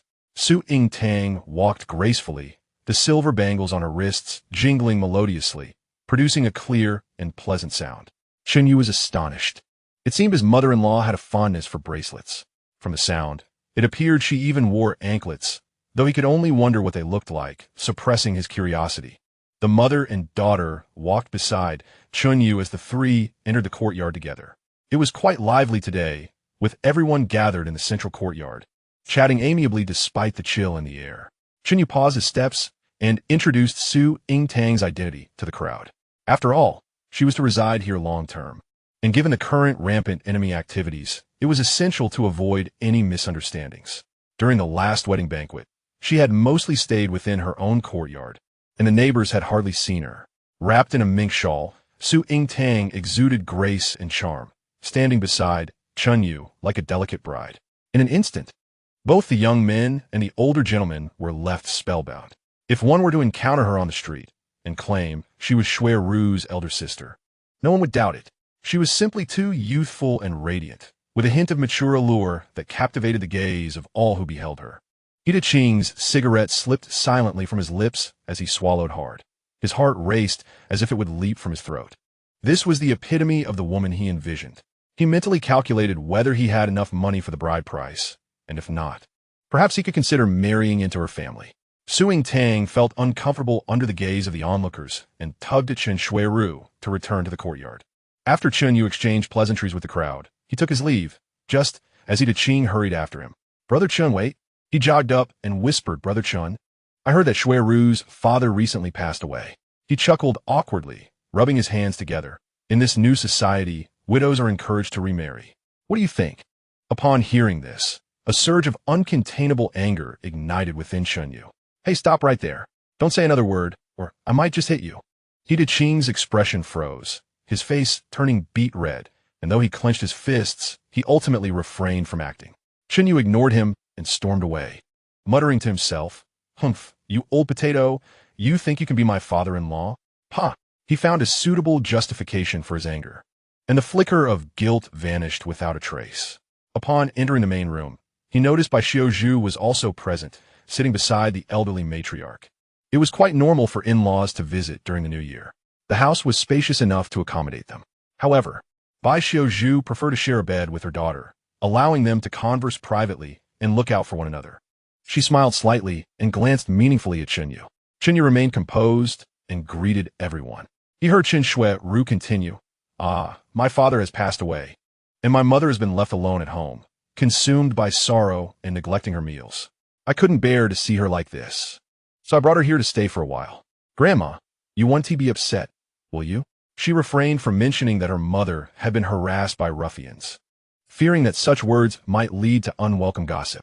Su Yingtang rolled her eyes. She had been sold into the Chun family by her parents and felt no attachment to that deceased man. Had it not been for that scoundrel Zhonglong, she would have been blissfully happy at home, enjoying life without the need to endure this vexation. The elderly matriarch playfully scolded her. "What nonsense are you talking? If your mother-in-law is willing to come, I will be delighted, and here you are, complaining." Su Yingtang felt a kinship in the elderly woman's words. Indeed, she would only bully others. Why not have a wicked mother-in-law to contend with? "In-laws, please sit down. Please sit down," the matriarch warmly invited, making it feel as comfortable as being at home. Su Yingtang smiled as she took her seat. Chen Yu greeted everyone and was eager to slip away. A room full of women could chatter endlessly, which made his scalp tingle just thinking about it. He preferred action over idle talk. If there was a conflict, he would settle it, and then silence would follow. "Qining, wait a moment," Su Yingtang called out, and when Chen Yu turned back, she quickly reminded him, "You must not forget to bring me the box." Chen Yu scratched his head, somewhat speechless. Did she really think he was that unreliable? "Don't worry. I will fetch it later, and I assure you it will be safe. If it gets lost, I will compensate you." Chen Xueru was taken aback. When did her mother become so clever? With her husband vouching for her, her plans were dashed. "Ah, I appreciate your help," Su Yingtang said with a slight smile, feeling a sense of security. Her posture was dignified, yet there was an innate allure about her. That smile was truly captivating. Chen Yu dare not look too long and quickly turned to leave. He retreated to the study, feeling bored, and retrieved a piece of yuan blue and white porcelain from a space. He examined it closely. The body was pure white, the glaze transparent, and the blue and white design was vibrant and rich. After inspecting it for a while, He scratched his head, unable to discern its authenticity. Last time, he had considered finding a few teachers to learn about medicine and appraisal techniques, but he had been too busy lately. Perhaps he would address it upon returning from abroad. After dinner, Chen You took a stroll outside. As night deepened, he returned home carrying an intricately carved wooden box. Upon entering his courtyard, he noticed the curtain of his second room on the west side of the newly constructed building being lifted. Su Ying leaned out halfway, her brows arched, and waved her delicate hand. Xining, come here. Chapter 60. Tianzhou returns home. Chen You was taken aback. Had she been watching him through the window all this time? Wasn't that a bit overly cautious? Unbeknownst to him, Su Ying was guarding against her own daughter, not him. That night, Chen You first visited by Lu Su's room. The ethereal beauty, by Wu Xia, had not been seen for a while, and he missed her dearly. That night, a fine drizzle fell for most of the night. Su Ying tossed and turned, unable to sleep soundly. Since childhood, she had possessed keen hearing, and the sounds of fighting in the courtyard were all too clear. She could hear the raucous laughter of children, the clapping of hands, and splashing in puddles, all of which stirred her annoyance. It wasn't until dawn that she finally succumbed to exhaustion and fell asleep. The next day, Chen You accompanied Tianzhou to return home. She took out her dowry, purchasing a cartload of food and cloth to distribute to the neighbors. This was her nature, having grown up on the kindness of others. She felt an urgent desire to give back now that she had the means. Fortunately, this time it was Chen You who helped her avenge her grievances, altering the trajectory of her life so that she did not continue as an active participant. Chen You said nothing. He believed one lesson was sufficient. If any real trouble arose, he could handle it. However, the people in Xiao'e's courtyard were generally kind-hearted. Perhaps he was overthinking it. That small courtyard housed Li Guwei and his family of 3, Chun Shi and her brother, the actor Tong Siyi, and a down-and-out bannerman named Suo Qian. Suo Qian, in his 30s, had harbored feelings for Chun Shi for 5 or 6 years, spending whatever money he had to visit her at Chunhua Lu Chun Shi. 2. Had placed her hopes of escaping her hardships solely on him. Without his comfort, she might not have held on for so many years and would have crumbled long ago. That morning, heavy snow fell like goose feathers, making the roads difficult to navigate. By 10 o'clock, they finally arrived at their destination. Chen You helped push the cart into the courtyard, and the neighbors immediately gathered around with enthusiasm. During the new year, everyone was home except for Li Guwei, who had gone out to sell his delicacies. Xiaolan, go call your father back. He must show off his skills at noon today. Aun Li Shouta. Li Xiaolan cheerfully responded, casting several lingering glances at Chen You before reluctantly jogging away. As soon as he entered the courtyard, 2 pairs of eyes remained fixed on him.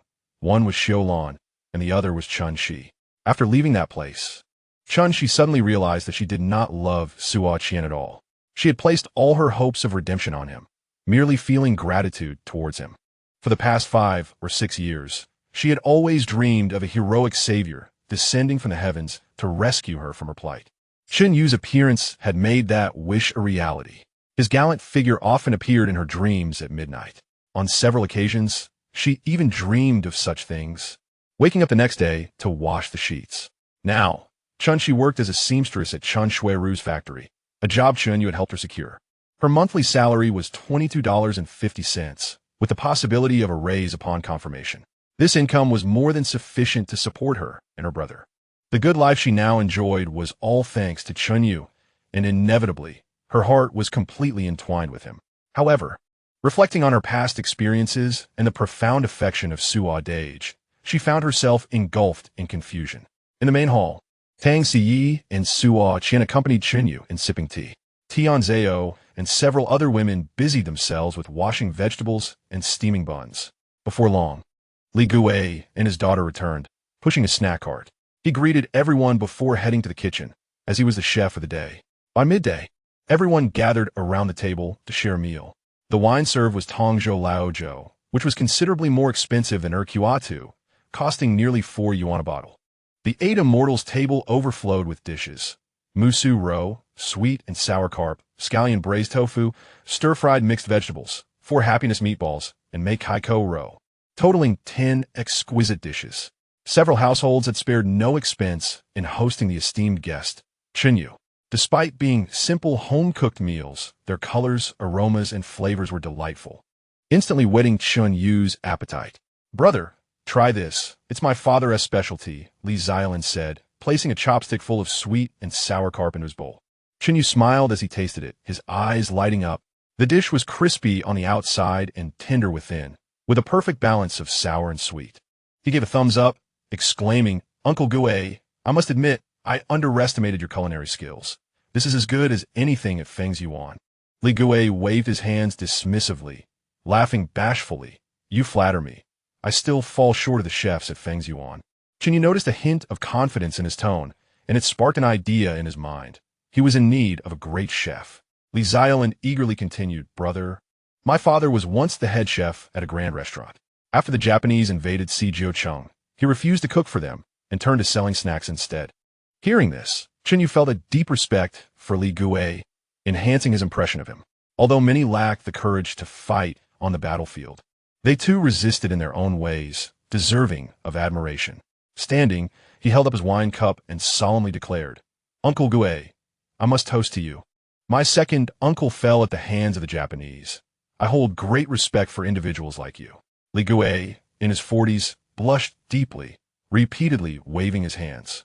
Oh, how embarrassing. I am unworthy of such praise. Amidst the laughter of the crowd, he ultimately drank. The atmosphere of the banquet grew increasingly jovial as cups were exchanged. During the meal, Chen Shi and Li Xiaolin frequently served dishes to Chen Yu. Now, Chen Yu was no longer a novice in matters of love. He could discern the intentions of both women. He scratched his head, considering that while Xiaolin was charming and delightful, he had no interest in Chen Shi, despite her innocence in the matter.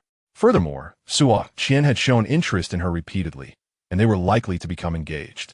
He truly did not wish to disrupt their budding romance. Frankly, any man who could overlook such a sordid past deserved to be cherished by a clear-minded woman. However, Chen Yu found it difficult to outright refuse their kindness, as none had openly breached the subject. It could simply be seen as warm hospitality. Meanwhile, Suo Qian observed Chen Shi, sensing something amiss. His thoughts had been solely on her for years, and he knew her every smile and frown. Witnessing her fawn over another man stirred a disquiet in his heart. Since Chen Shi had redeemed herself, he had been elated, eager to marry her. But she had been avoiding him lately. Initially, he thought she was merely adjusting to life outside, but now he realized it was more than that. Chen Shi had changed her affections.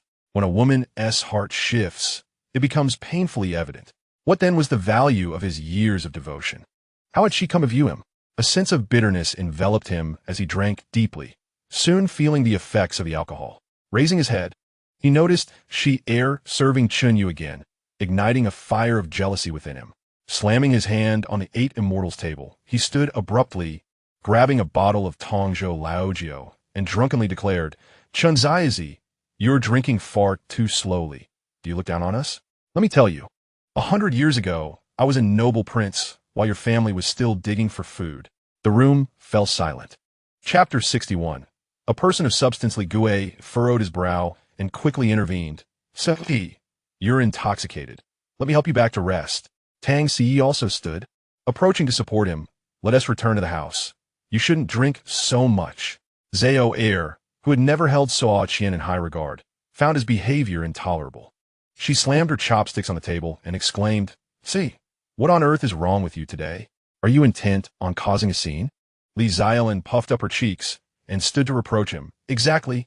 Brother Chen Yu is such a good person. You are failing to appreciate his kindness. In an instant, Suo Qian found himself the target of collective ire, deepening his sense of indignation. He struggled against their grasp, shouting, Let me go. Today, I will teach this boy a lesson. Suo Qian, Brother Chen is my savior. You are going too far. Chen Shi could no longer contain herself and yelled, hurling a cup of tea at him. Splash. Suo Qian was drenched and stood frozen in shock.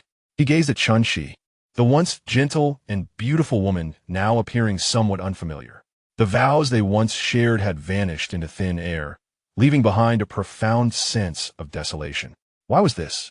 This young lad had known her for mere days. Not only had his beloved woman turned her affections, but even the neighbors who had shared decades of camaraderie had sided with an outsider.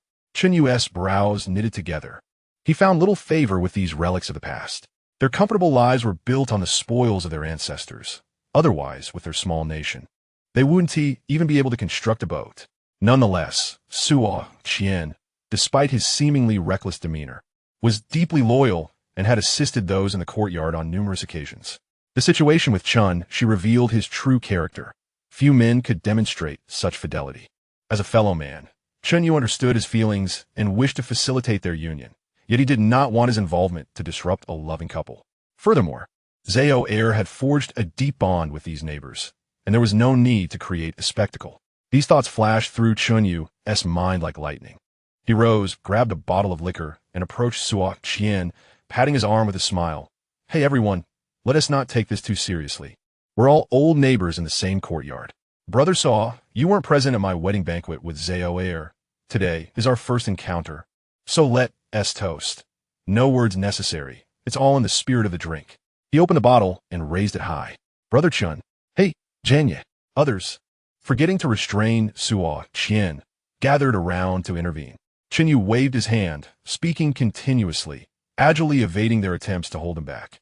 In no time, he had downed a full bottle of high-proof liquor. He lifted the empty bottle, flashing a smile at Qian. "What do you think, my man? Are you satisfied now?"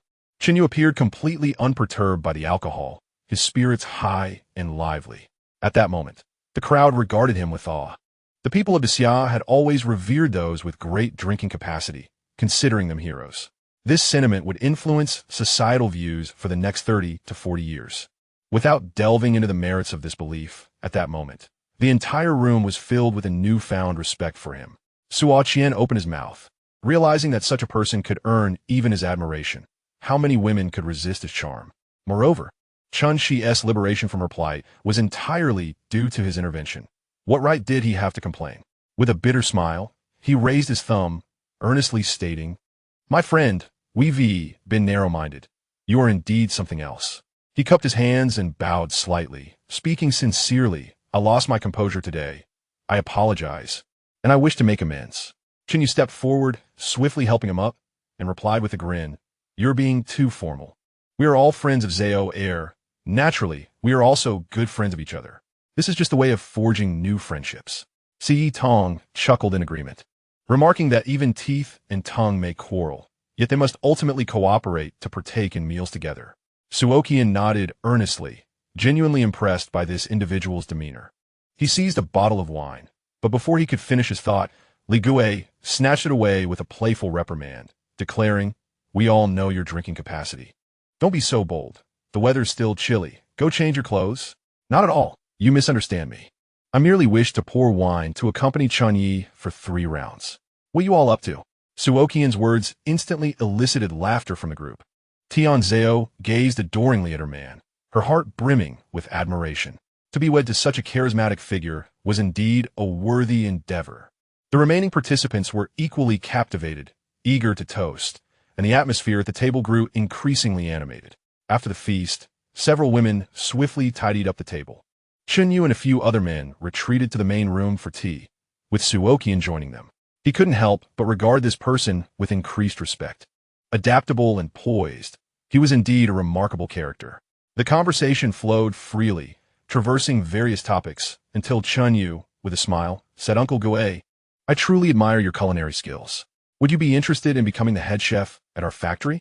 Rest assured, your primary responsibility would be the small kitchen, while others handle the larger dishes. If you have the energy, you could even mentor a couple of apprentices." This individual's culinary talent was undeniably impressive, only slightly inferior to He Daking's. Perhaps due to the scarcity of resources in recent years, his skills had dulled somewhat. Given time, they would likely be on equal footing. Chen Yu offered a salary of 200 yuan, which wasn't particularly high, as Uncle Gui's street stall could earn over 100 monthly. However, the position promised stability and ease, a guaranteed income regardless of circumstances. Many chefs in the 8 large kitchens were still on a salary plus commission basis, easily raking in over 1,000 yuan monthly. Thus, genuinely skilled chefs were rare. Who would want to work in a small factory? Li Gui, in this context, was indeed a hidden gem. Li Gui scratched his head, feeling a twinge of reluctance. Accepting the offer would mean becoming an employee, which didn't concern his pride as much as it did his worry for Xiao'e. If conflict arose between Chen Yu and Xiao'e in the future, would he still hold any authority? At that moment, several women entered, and Aunt Li, overhearing her husband's hesitance, rushed over. Subtly, she pinched his waist, smiling. You truly overestimate him. Look at old Li, he is positively beaming. Rest assured, old Li's skills will not falter. She then turned to Li Gui, narrowing her eyes with a playful smile. Isn't that right, old Li? Li Xiao'e jogged over, tugging at his arm, and sweetly implored, Father, please agree. You won't have to endure the elements anymore. Wouldn't that be wonderful?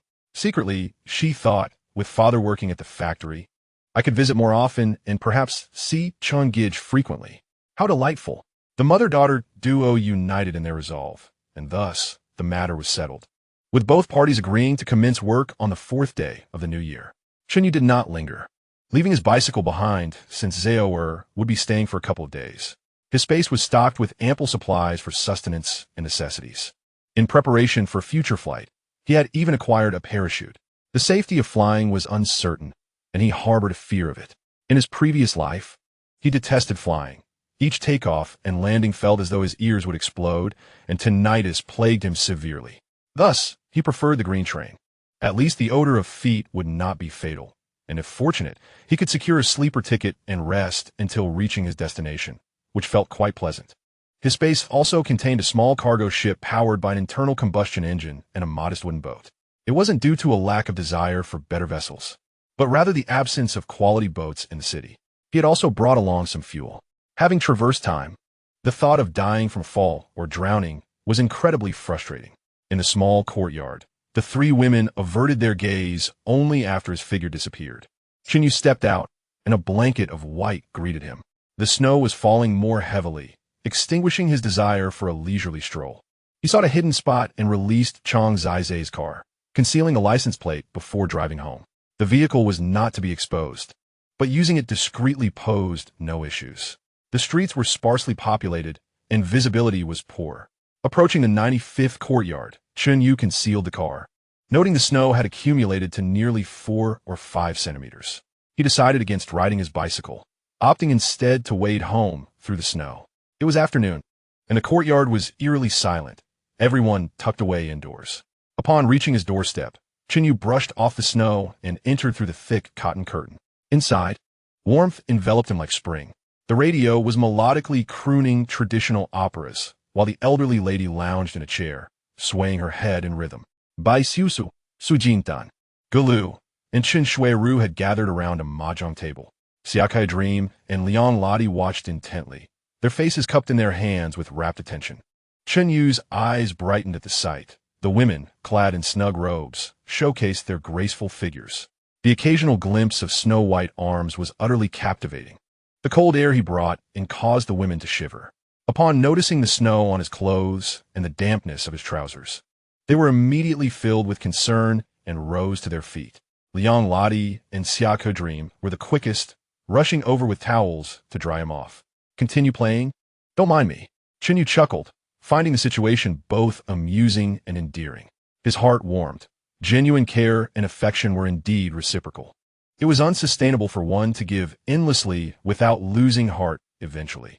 Liang Ladi knelt to help him change his shoes, while Xiao'e Dream stood on tiptoe, drying his hair. Captivated by her rosy cheeks and the faint fragrance she exuded, Chen Yu felt a surge of warmth and couldn't resist wrapping his arms around her slender waist, pressing a gentle kiss to her soft lips. Oh! The women, witnessing the moment, abandoned their game and erupted in playful cheers. Xiao'e Dream, unable to handle the embarrassment, pushed him away, stomped her foot, and fled, covering her face. Chen Yu was left stunned. They could watch, but why shout about it? The elderly lady interjected. I believe we should promptly arrange the wedding banquet after the new year. I fear if we delay, something might go awry. Chen Xueru exclaimed, just in time. I heard back from the matchmaker. She will bring someone over after the new year. Why don't we plan the ceremony together? Galu shot her a glance, remaining silent. Only you would stir up trouble. The elderly lady chuckled, playfully tapping her hand, then sighed. Alas, my health is deteriorating. Let us proceed with your plans. I would want to miss seeing Xiao'e Dream enter the household. Grandmother, what are you saying? Chen Xueru sashayed forward, laughing. You are the reincarnation of the longevity star. Strong and healthy. In the future, you shall hold your great-grandchild and witness our Chen family spanning 5 generations, enjoying all the world's blessings. The elderly lady beamed widely. adoring Xueru's charming words. Chen Yu could attest to that. Amidst the laughter and chatter, the sound of someone calling from the backyard interrupted. Chen, are you home? Chen Yu lifted the curtain and stepped outside. In the midst of the heavy snowfall stood a young man in his 20s, holding an oiled paper umbrella and carrying 2 large carp. His name was Li Changshan, a neighbor from the adjacent courtyard and one of the 5 young men who had attended the previous wedding. Changshan, do you need something from me? Chen Yu greeted him and gestured for him to enter. Come in for a cup of tea. This young man was commendable, known for his righteousness and wrestling skills, often sought after by neighbors to settle disputes. Only when he could not resolve matters would he turn to the Chen family. Chen Yu led him into the study, gestured for him to sit casually, and brewed a cup of tea. Then he offered him a large Qin cigarette. It was a gift from Lao Yi and Lao Lu. Unfiltered. It wouldn't be until 9 years later that Daxia would have cigarettes equipped with filters. Li Changshan respectfully accepted, reluctant to smoke it just yet, and tucked it behind his ear. Chen Yu let out a playful scold and handed over most of a pack of cigarettes. Thank you, brother. He accepted without hesitation, grinning as he tucked the cigarette box into his pocket and struck a match to light one for Chen Yu. After igniting his own, he took a deep drag, a look of sheer enjoyment spreading across his face. The two exchanged pleasantries before Li Changshan smiled and said, Brother, I found your method of picking up a bride quite commendable. Tomorrow, I intend to fetch my wife and would like to borrow 3 bicycles from you. Oh, such a trivial matter. No need for formalities. Just remember to take them back later. Chen Yu thought little of bicycles, viewing them as not particularly precious. Borrowing a bike among friends was hardly significant, provided the friend was trustworthy and didn't return the bike with a ticket attached. Li Changshan shook his head vigorously. That won't do. How can I show up empty-handed during the new year? This fish was freshly caught by me this afternoon. It's guaranteed to be fresh. Chen Yu didn't decline, chuckling as he patted Li Changshan on the shoulder. You're thoughtful. Just don't forget to invite me to the wedding. Of course. Look here, I specially asked teacher Yin to write this invitation, Li Changshan said, rising to retrieve a large red invitation from his pocket. Chen Yu took the invitation, feeling the smooth, exquisitely crafted paper, and was somewhat astonished. This invitation, considering the materials and teacher Yan's craftsmanship, must have cost at least 2 jin of millet, close to 5 dimes. Prices were quite high at this time, and they would continue to rise for several years, only stabilizing by 1955. To combat inflation, banks introduced a policy known as real savings, where depositors would store their money, and the bank would convert it into shares based on current prices. When withdrawing, the bank would pay out the equivalent amount in money based on those shares and interest, ensuring that actual purchasing power remained unaffected despite rising prices. This lad was merely an ordinary worker, and sending out dozens of invitations could easily consume a month's salary. Chen Yu furrowed his brow. Aren't you making ends meet? Li Changshan scratched his head and grinned sheepishly. To be honest, you're the only one receiving a formal invitation. Everyone else is just being notified verbally.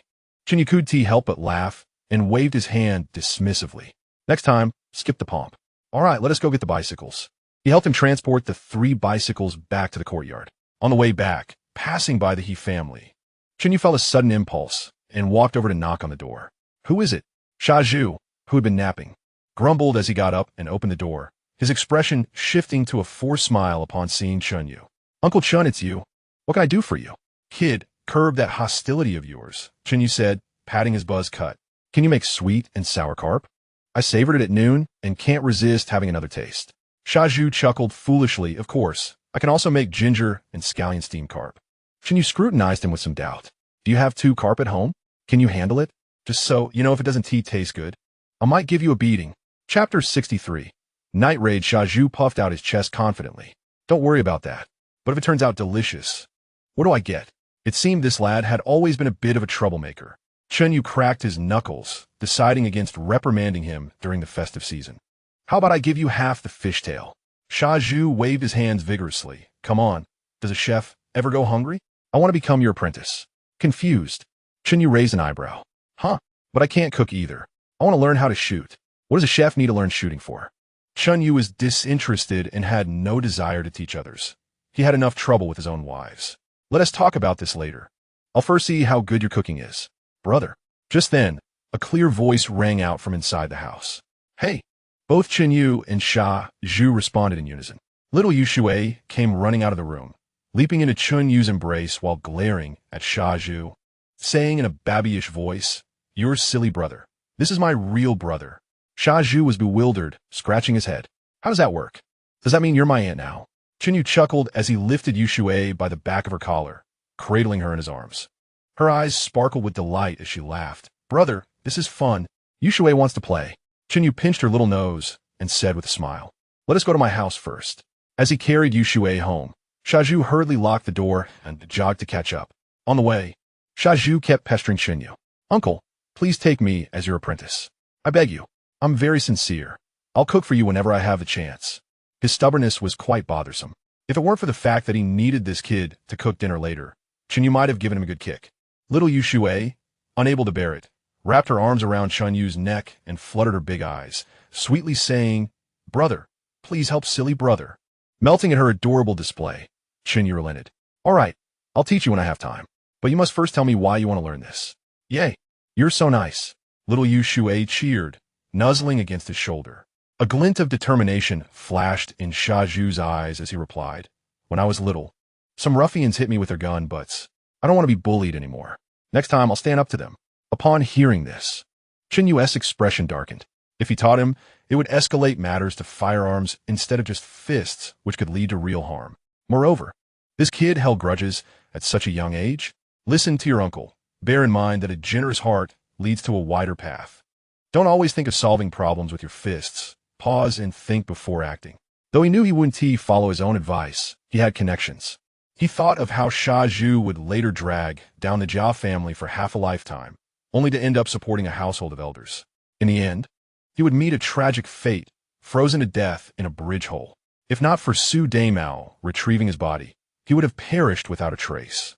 For little Xiao'e's sake, Chen Yu didn't want to see him suffer such a fate. Now, he was still naive and easily swayed, so he would drop a few hints when he could. There was no pressure. Whether he listened or not was up to his own fortune. Chen Yu brought Xiao'e to the kitchen, entrusted little Xiao'e to the young lady, and then slipped into the storage room. Inside the storage room were a complete set of carpentry tools, and he intended to make something small during this idle time. Time slipped by unnoticed as he focused on his tinkering, and before long, dusk descended. Xiao'e, where have you run off to? Hurry back." A furious shout erupted from the backyard, echoing He Daking's anger. Chen Yu raised an eyebrow, sensing that this old fellow seemed a bit disgruntled. He thought he should teach him a lesson when he had the chance. Stopping Xiao'e, he packed up some of the dishes he had prepared in the kitchen before letting him go. Surprisingly, despite his usual laziness, Xiao'e had demonstrated considerable culinary skills at such a young age. Of course, compared to experienced chefs like He Daking and Li Gui, he still had a considerable gap. However, he was far superior to Tianzhao and Liang Lady. At the dinner table, Xiao'e had prepared 8 dishes. The entire family savored the meal, and a basket containing 30 steamed buns was swiftly devoured.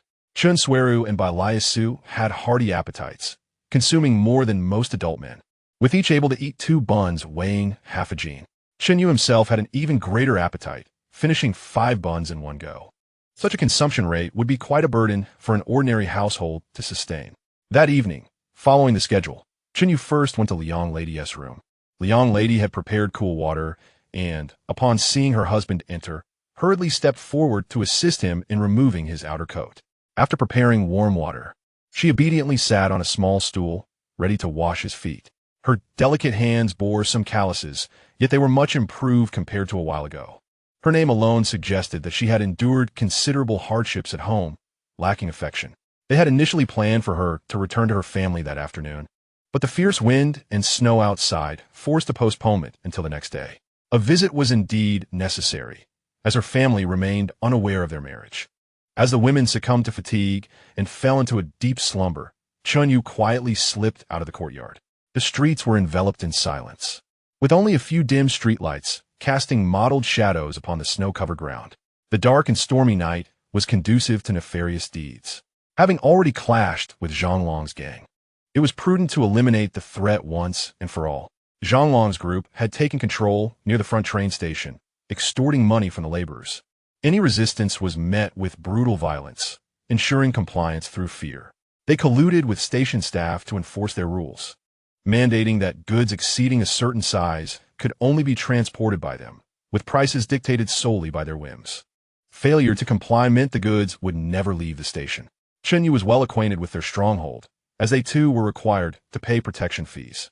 In the darkness, even without activating his perception abilities, everything around him was vividly clear. He could even faintly hear the snores of the Jiazhong family. Since consuming the soul of his previous self, his sensory range had multiplied significantly. Over the past few days, he felt his physical prowess inching closer to a level of 10. Initially, he believed 10 to be the ultimate limit. However, it appeared that his physical capabilities continued to grow steadily, seemingly with no end in sight. Chen You retrieved the wooden sled he had crafted earlier that afternoon. The elongated wooden boards slightly curved upward at both ends, with leather straps securing his boots to the sled. Gripping the wooden poles, he gently pushed off, the sound of creaking echoing as his figure swiftly vanished into the swirling snow. The falling snowflakes quickly obscured his tracks, as if he had never existed. The next day, the heavy snowfall finally ceased. Before dawn, Chen You donned his attire and stepped outside. After a day and night of relentless snow, the accumulation had reached nearly a meter. A soft blanket of white snow lay atop the gray rooftops. Being a southerner in his past life, he had never witnessed such a magnificent winter landscape, and a smile crept onto his face, filled with wonder. Expanding his perception, he discovered that the people around him were still lost in slumber. With a thought, he gathered the snow from the courtyard into his spatial realm. There was no need to concern himself with the snow on the rooftops, as the craftsman had thoroughly inspected and repaired any damaged tiles during the last renovation, ensuring they could withstand this weight. He then exited through the small door. Wearing tall leather boots, he trudged through the knee-deep snow to the neighboring courtyard, where he knocked on the door of the eastern wing. Inside, rustling sounds followed, and Lu Lao Han, wrapped in a cotton coat, soon answered. Upon recognizing Chen You, his face instantly broke into a wide smile. "Ah, Chen Yi, what a surprise. Please, come in." Chen You waved his hand, smiling as he replied, "I won't disturb you this early. I came to borrow a horse. I need to accompany my wife back home. It's quite difficult to travel in this snow without proper footing." "Ah, you should have sent someone to inform me. I would have sent one over. No need to trouble yourself," Lu Lao Han said, walking to the stable and opening the door. A strong, pungent odor wafted out, overpowering even the cold winter air. Shortly after, Lu Lao Han let out a robust black horse. "Chen Yi, I just fed it. You'll need to feed it every 2 hours after this. I prepared the fodder for you." He shared a few precautions, which Chen You attentively noted before producing 2 coins and offering them. Lu Lao Han hurriedly declined, exclaiming, No, I can't accept this." Chen You narrowed his eyes and sternly insisted, "Take it. Do I lack this little amount?" Seeing the resolute expression on Chen Yu's face, Lu Lao Han dared not refuse again and sheepishly accepted the coins. "All right, go rest now. I'll have it returned to you by tomorrow evening at the latest." Chen Yu waved him off, mounted the horse, and gently squeezed its sides. The black horse snorted loudly, releasing a plume of misty breath, and obediently began to walk. This horse was accustomed to transport work and was quite familiar with people, making it gentle and obedient. The former spoiled youth had also been skilled in horsemanship. After a brief adjustment, Chen Yu quickly became adept at maneuvering the horse and soon returned to his own courtyard. He retrieved the sled he had prepared the previous day. The sled measured 4 meters and 5 centimeters in length and 2 meters and 2 centimeters in width, featuring a driver's seat at the front and a semi-enclosed compartment at the back.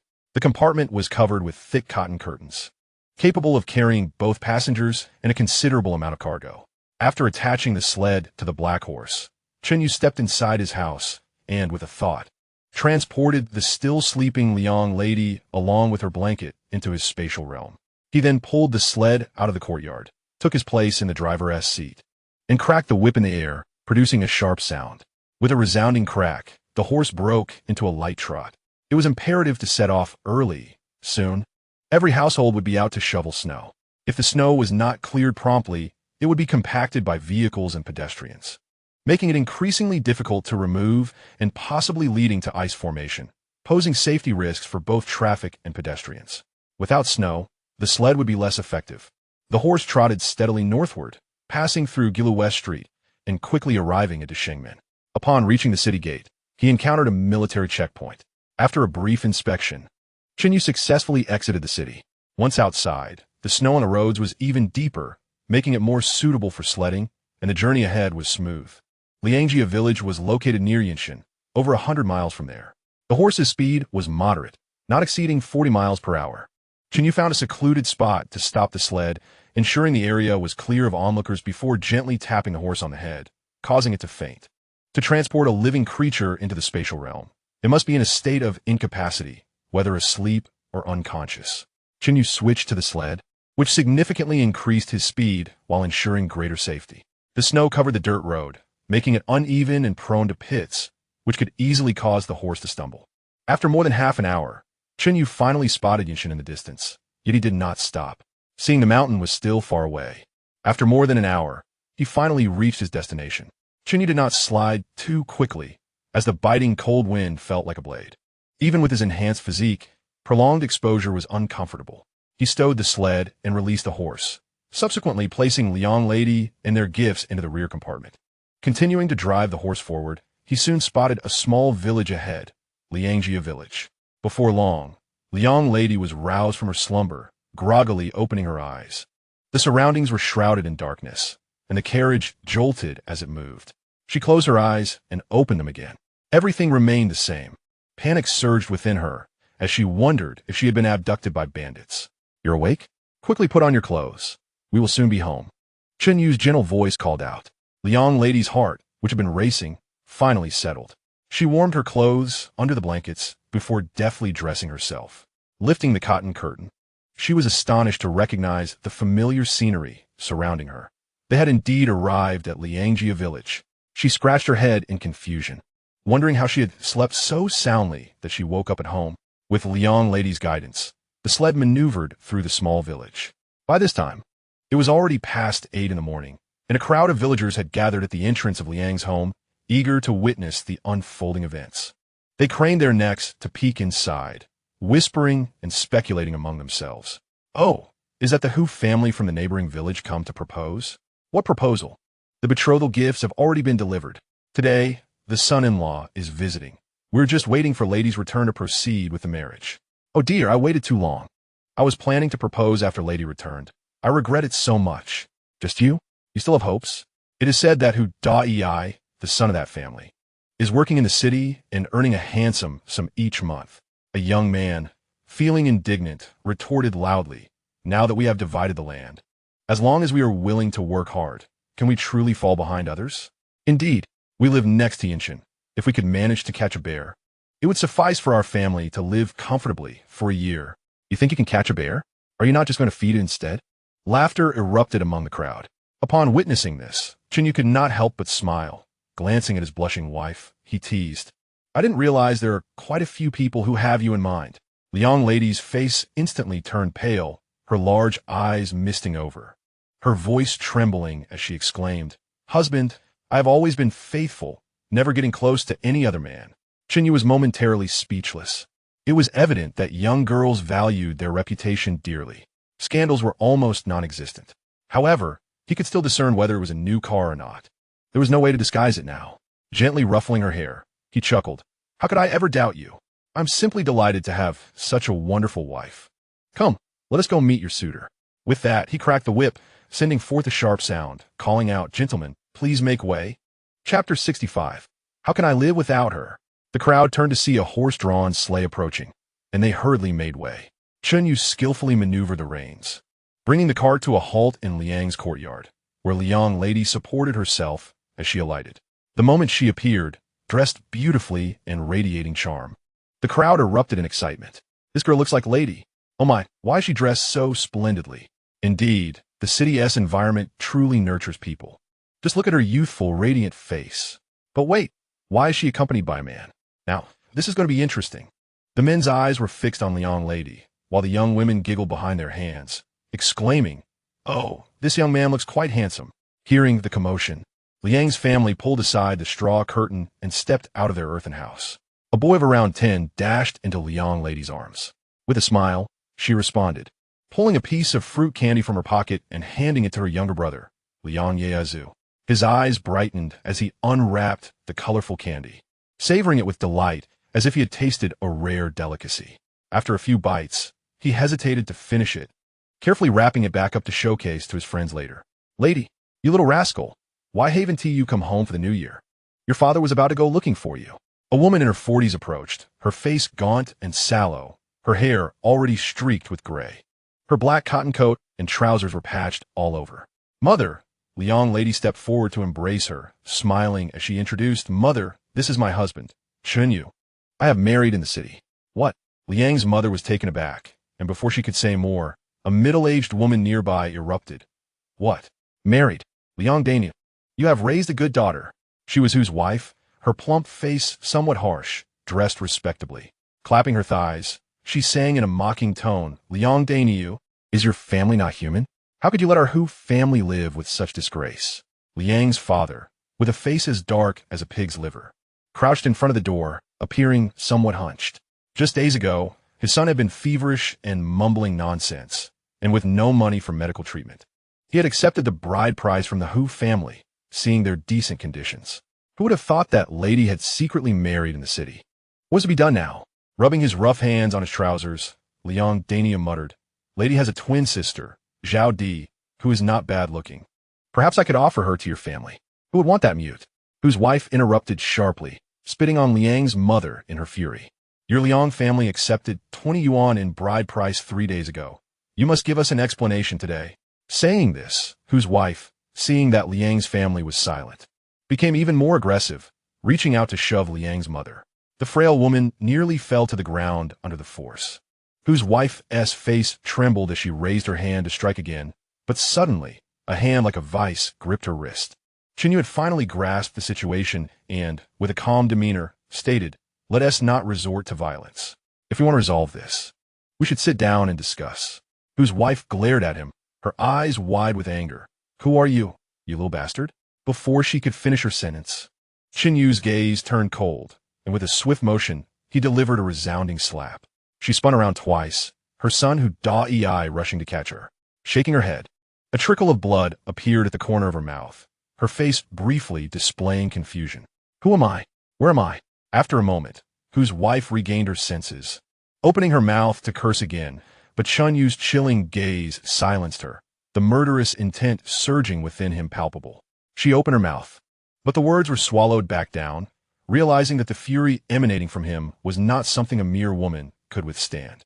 The spectators gasped in unison, retreating a step as if facing a ferocious beast. The scene fell into silence. Chen You had held back his slap, acknowledging that Liang's family had also erred, accepting the bride price bound them in a strong marriage contract, making it difficult for either party to back out. However, this situation could only be described as a misunderstanding. Communication had been severed since the city gates had only recently opened, leading to inevitable errors. All right, can we now have a proper discussion? Chen You glanced at the others and stated coolly, If Liang's family has reasonable demands, feel free to voice them. Although Hu's wife was frightened, she could not afford to lose face. Her family had already been humiliated, and she demanded, the bride price must be returned tenfold. Liang's parents turned pale. 200 yuan was an amount they could not possibly produce. Hu Da-ei, gazing at Liang lady's exquisite features, felt a wave of profound reluctance. She should have been his wife. They had met in dreams just last night. How had it come to this? His heart felt as if it were being gnawed by countless ants. Tugging at his mother's sleeve, he shouted, Mother, I don't want to pay money. I don't care if lady is married. I just want to marry her. The crowd gasped in astonishment, stunned by such infatuation. Who would willingly marry a woman deemed damaged goods? They glanced at Liang lady, her youthful beauty seemingly enhanced after a year in the city. Perhaps this was not entirely impossible. Chen Yu's expression darkened. You can't be serious. That condition is non-negotiable. Lady and I share mutual affection. Separation is out of the question. This is merely a misunderstanding. Liang's family was unaware of our marriage. I propose a resolution. If you agree, then fine. If not, then so be it. Whose wife turned to glare at her son, feeling relieved. Seeing her son's cowardly demeanor, she thought, if he were to marry Liang lady, would there still be a place for her in his heart? Fine, let us hear your proposal, but don't go overboard. I'll take the marriage certificate and legal documents to sue you. Chen You was not afraid. He was not kidnapping a maiden. At worst, it was just a matter of compensation. Liang's family will return the bride price in double, and this matter will henceforth be settled. One should not be overly greedy. Liang's parents remained visibly distressed. They only had 18 yuan left in total. The young lady bit her lip, feeling a pang in her heart. This money would undoubtedly come from her husband, and she was pained by it. Calculating her options, whose wife ultimately nodded in agreement. I disagree. Mother, I want to marry Lady. Hu Daiyai's eyes reddened, his voice cracking as he pleaded. Mother, I feel Lady is my wife. How can I live without her? Chen Yu's face darkened further. Are you trying to hasten your own demise? If you follow me, the future of Liang Ladi will be as a widow with 4 children, desperately struggling to survive. Is that truly a life worth living?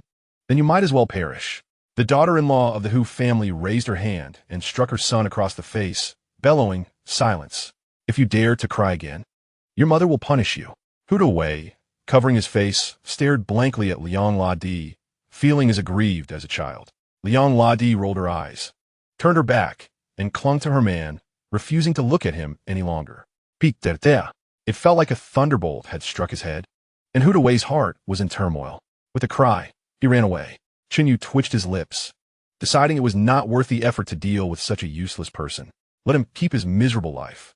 Chapter 66. A good son-in-law. The villagers watching Hu Wei flee in tears burst into laughter. Oh dear, how did the Hu family produce such a weakling? He acts like a woman. Indeed, today they had their eyes opened. Liang Ladi truly had an eye for men. If it were me, I would choose him too. The daughter-in-law of the Hu family accepted the money, returned the marriage certificate and gift list, feeling embarrassed to linger any longer, and hurried off to chase her son. Despite the son-in-law providing the funds, Liang's parents felt heartbroken. They wanted to say something, but their pockets were empty, leaving them helplessly standing there. Chen You was indifferent to this. Issues that could be resolved with money were no issues at all. If money could not resolve it, then let the person who raised the issue disappear. Father-in-law, mother-in-law, this matter arose because of me. Since La Di is with me, this money rightfully belongs to me. I have brought some gifts on this visit. Please accept them. He smiled reassuringly and then walked over to lift the cotton curtain of his sled, unloading the gifts one by one. With each item he brought out, there were gasps of astonishment from the crowd. A pig leg, a batch of cotton cloth. For bottles of erguitu, a large front door, 2 bags of pastries, and 50 pounds of flour. These were all practical items. Liang's mother's eyes lit up, and she hurriedly pulled her husband to help bring the items inside. The surrounding villagers couldn't help but turn envious. When had they ever seen such lavish gifts for a homecoming? A son-in-law like this was truly rare. After arranging the gifts, Chen You took out 2 large bags of candy from a sled and began distributing them among the crowd. The villagers were immediately overjoyed. Candy was a rare treat. And for women postpartum, brown sugar boiled with eggs was the best supplement. Such treats were beyond the reach of ordinary villagers. Liang la distud beside Herman, unable to suppress her smile. With a slightly raised chin, she proudly introduced him to the villagers, saying, Big Yuseo, this is my man, Chen You, who has come back with me today. Aunt Zhang, this is my husband. Oh, Xiao'e, this is your brother-in-law. Her clear voice echoed in the courtyard, making several young wives green with envy, feeling quite uncomfortable. Seizing the opportunity while receiving candy, they discreetly scratched Chen Yu's palm with their fingertips, casting meaningful glances. Chen You felt a bit overwhelmed. It seemed the brothers hadn't been harsh enough. Under the gaze of so many, they dared to flirt. He had little interest in such antics, and hurriedly stuffed the candy bags into Liang Ladi's and her siblings' hands. Taking out the large front door, he began to distribute cigarettes to the men. Since it was a rare occasion for him to come back, he had to uphold his wife's reputation. Today, the villagers of Liangjia village had truly widened their horizons. This son-in-law was exceedingly generous, pulling out one good thing after another. The men, few of whom had seen rolled cigarettes, usually smoked crude homemade ones. Each one took a cigarette, sniffing it with expressions of delight, then carefully tucked it behind their ears, unwilling to smoke it. Soon, news of the son-in-law's visit spread throughout Liangjia village, and before long, half the villagers gathered to witness the spectacle. Liang Yezu had suddenly become the most popular figure in the village, surrounded by children begging for more candy. Liang Dinyo's dark face lit up, grinning from ear to ear. Their family was poor, and they had never enjoyed such prestige in the village. This was all thanks to the good son-in-law. Liang Dinyo felt he was about to rise in status. He couldn't help but admire his daughter's choice, while Hu Wei was acceptable. He paled in comparison to Chen You. Liang's mother hurried over, tugging at his sleeve, whispering, "Dear, we only have 2 stools. There won't be enough seats later." Liang Dinyo suddenly came to his senses and quickly pulled his wife out of the crowd. Chen Yu was chatting amiably with everyone, quickly getting a handle on the village's dynamics. Almost all the men in the village shared the surname Liang, with varying degrees of kinship. There were a few hunters in Liangjia village, and it was not one of the poorer villages, at least they would not starve. Before long, Liang Dinyo returned with 2 chairs from a neighbor's house. Liang's mother, carrying a teapot and a coarse ceramic cup, invited Chen Yu inside for tea.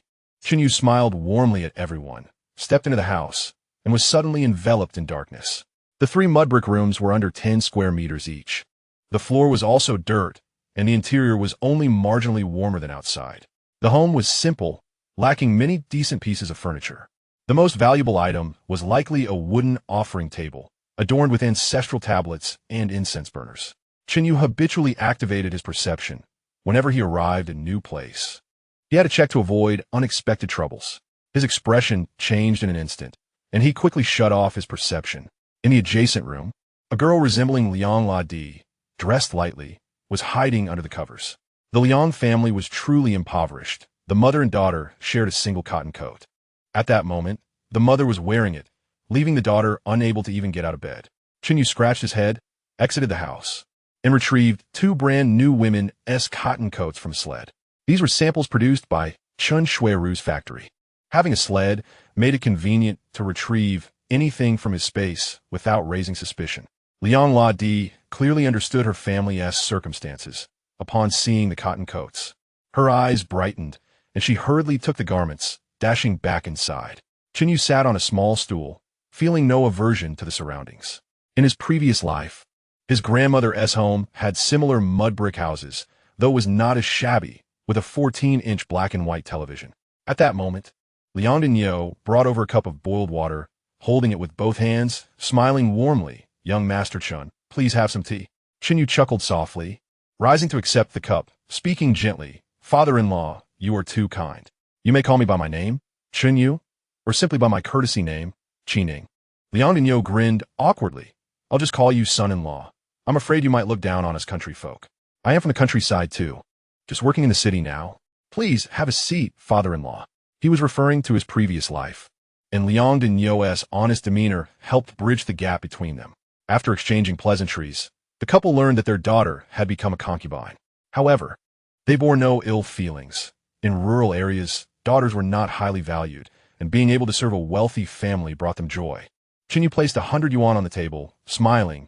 "This is the bride price for La Di. Please accept it." Seeing Liang family's situation, he felt a pang of compassion and took out another sum. This was given by Chen Xueru, meant to be kept for Liang La Di. Liang's mother stepped forward, grinning as she accepted the money. This amount would allow the Liang family to live comfortably for several years.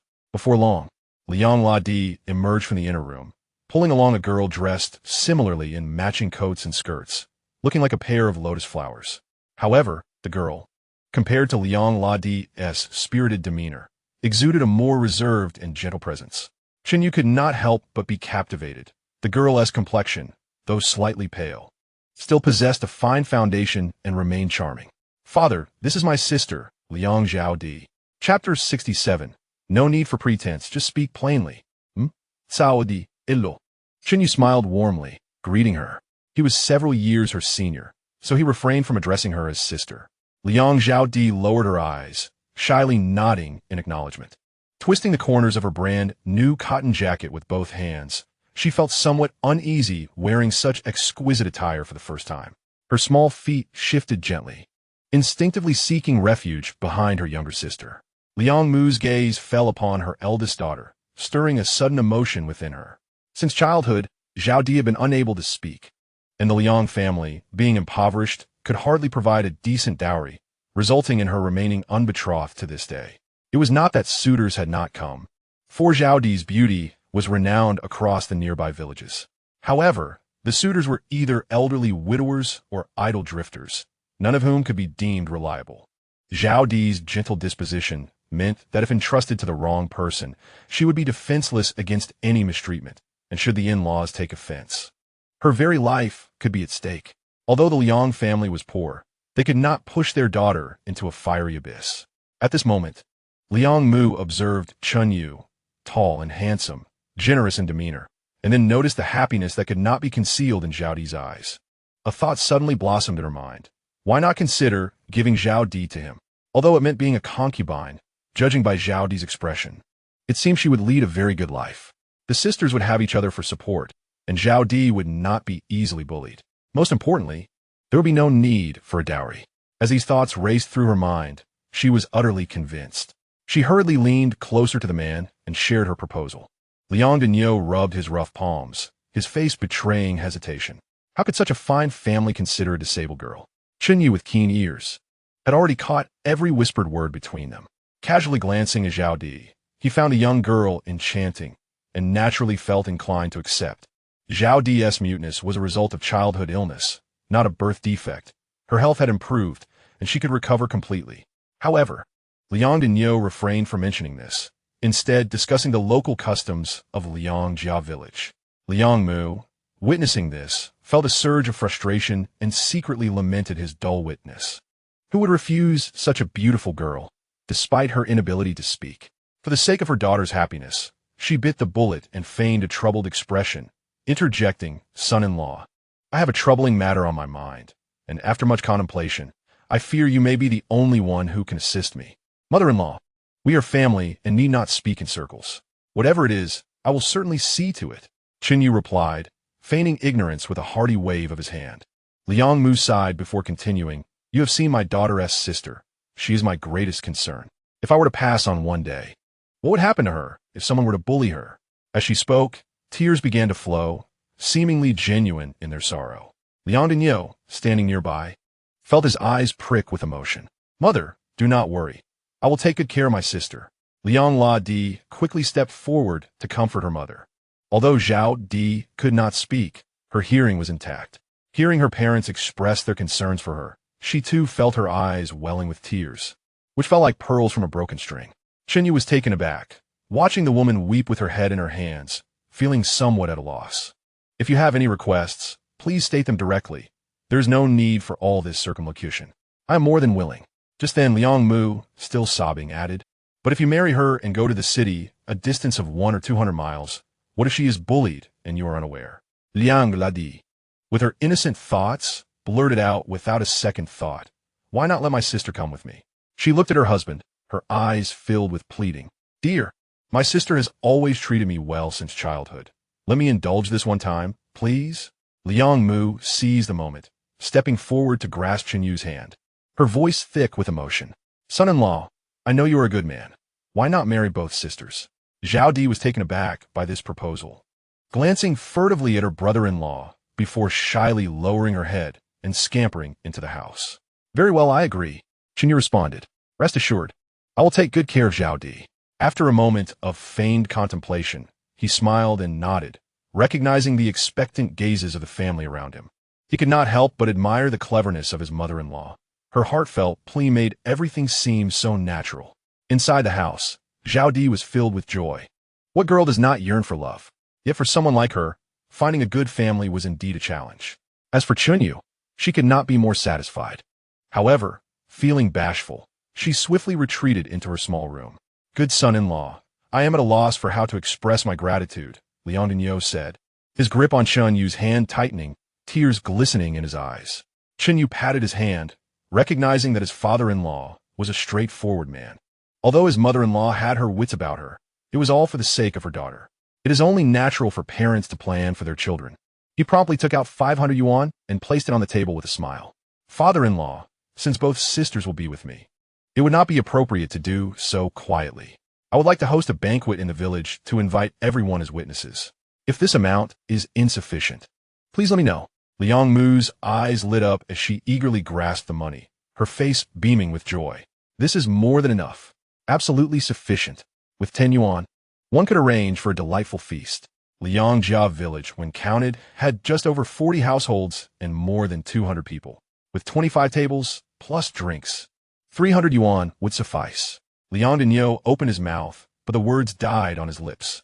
After years of toil, his wife had not enjoyed a single day of luxury, and he found it hard to voice any complaints.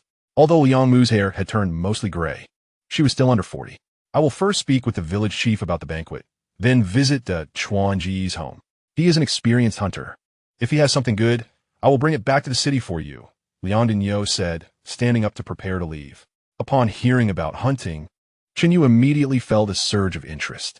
Liang Yo noticed his son-in-law's enthusiasm and decided to take him along to Liang Dechuan's home.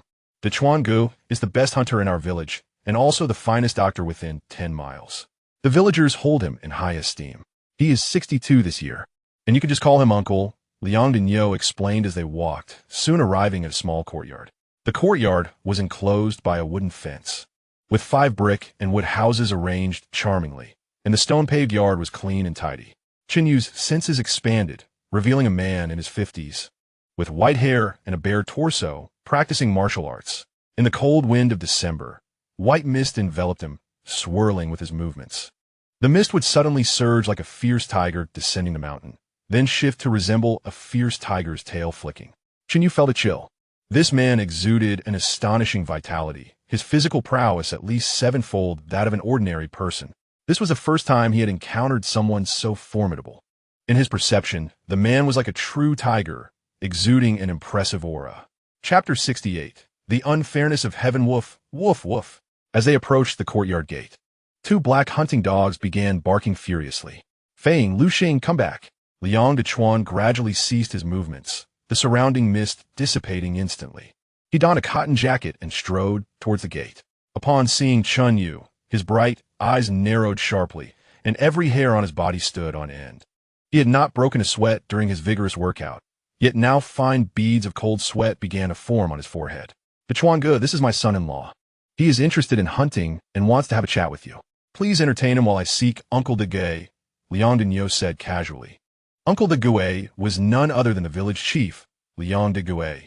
As Liang da New Spocky. He produced a prized cigarette from his pocket and handed it through the wooden fence. This was a rare gift from his son-in-law that he himself could hardly bear to smoke. Liang Dechuan snapped back to reality, accepting the cigarette after a moment's hesitation. He hesitated briefly, but eventually opened the door, knowing that a man with such robust vitality would not be deterred by a mere wooden door. Son-in-law, Dechuan Ge is my cousin. Feel free to ask him anything. I will take my leave now. Chen Yu smiled and nodded, quickly refocusing his attention on Liang Dechuan. He was captivated by the opponent's boxing technique, uncertain if practicing it would enhance his physical condition. Liang Dechuan felt as though he were under intense scrutiny. A tingling sensation crept over his scalp. However, his pride forbade any display of weakness, and with trembling hands, he lit a cigarette. After inhaling deeply and exhaling a long plume of smoke, he felt a wave of relaxation wash over him. On the battlefield, the enemy had claimed countless lives, and his comrades had fallen in numbers unknown. He had long since grown indifferent to life and death. The earlier reaction had merely been an instinctive response of a martial artist. He beckoned lightly, "Come in," and then turned to enter the courtyard. Chen Yu followed him unhurriedly. To be frank, without weapons, he found it challenging to subdue his opponent. The other's boxing style was structured and bore an air of mystery. His own experience was limited to the incomplete military boxing learned during university training in his past life. However, he possessed his own trump card, a plethora of copper coins and bullets poised in his spatial realm, capable of covering a radius of 100 meters in an instant. Even if the opponent were a chi refining practitioner, he would likely be reduced to a sieve. The two entered the main hall, which was evidently in better condition than Liang Dechuan's home. The room was spacious, furnished with tables and chairs. Adjacent, a dozen glossy animal hides adorned the walls. Liang Dechuan poured a cup of coarse tea, and the two settled into their respective seats. "If you wish to know something, ask," he said. Seeing the cigarette but burn out, Chen Yu promptly offered him another, lighting it before smilingly inquiring, "Uncle Liang, what kind of martial arts do you practice? Could you teach me?" Liang Dechuan scrutinized the young man before him. Despite his age, he radiated vitality akin to that of a youth. Clearly an excellent candidate for martial training. Over the years, he had yearned to pass on his boxing style, but martial arts required both talent and resources. Regrettably, the villagers struggled with basic sustenance, and even those with talent could not endure the rigors of training. Coupled with years of warfare, there had been little opportunity to seek a disciple. This individual before him might indeed be a fortuitous gift from heaven. Very well. I can teach you. But I have conditions, Liang Dachuan stated. Chen Yu's eyes brightened. As long as there was something to discuss, he was willing to comply. Please, go ahead.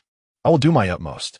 Liang Dachuan regarded him with a knowing smile, and, though not angered, replied coolly, Liangjia village is too impoverished.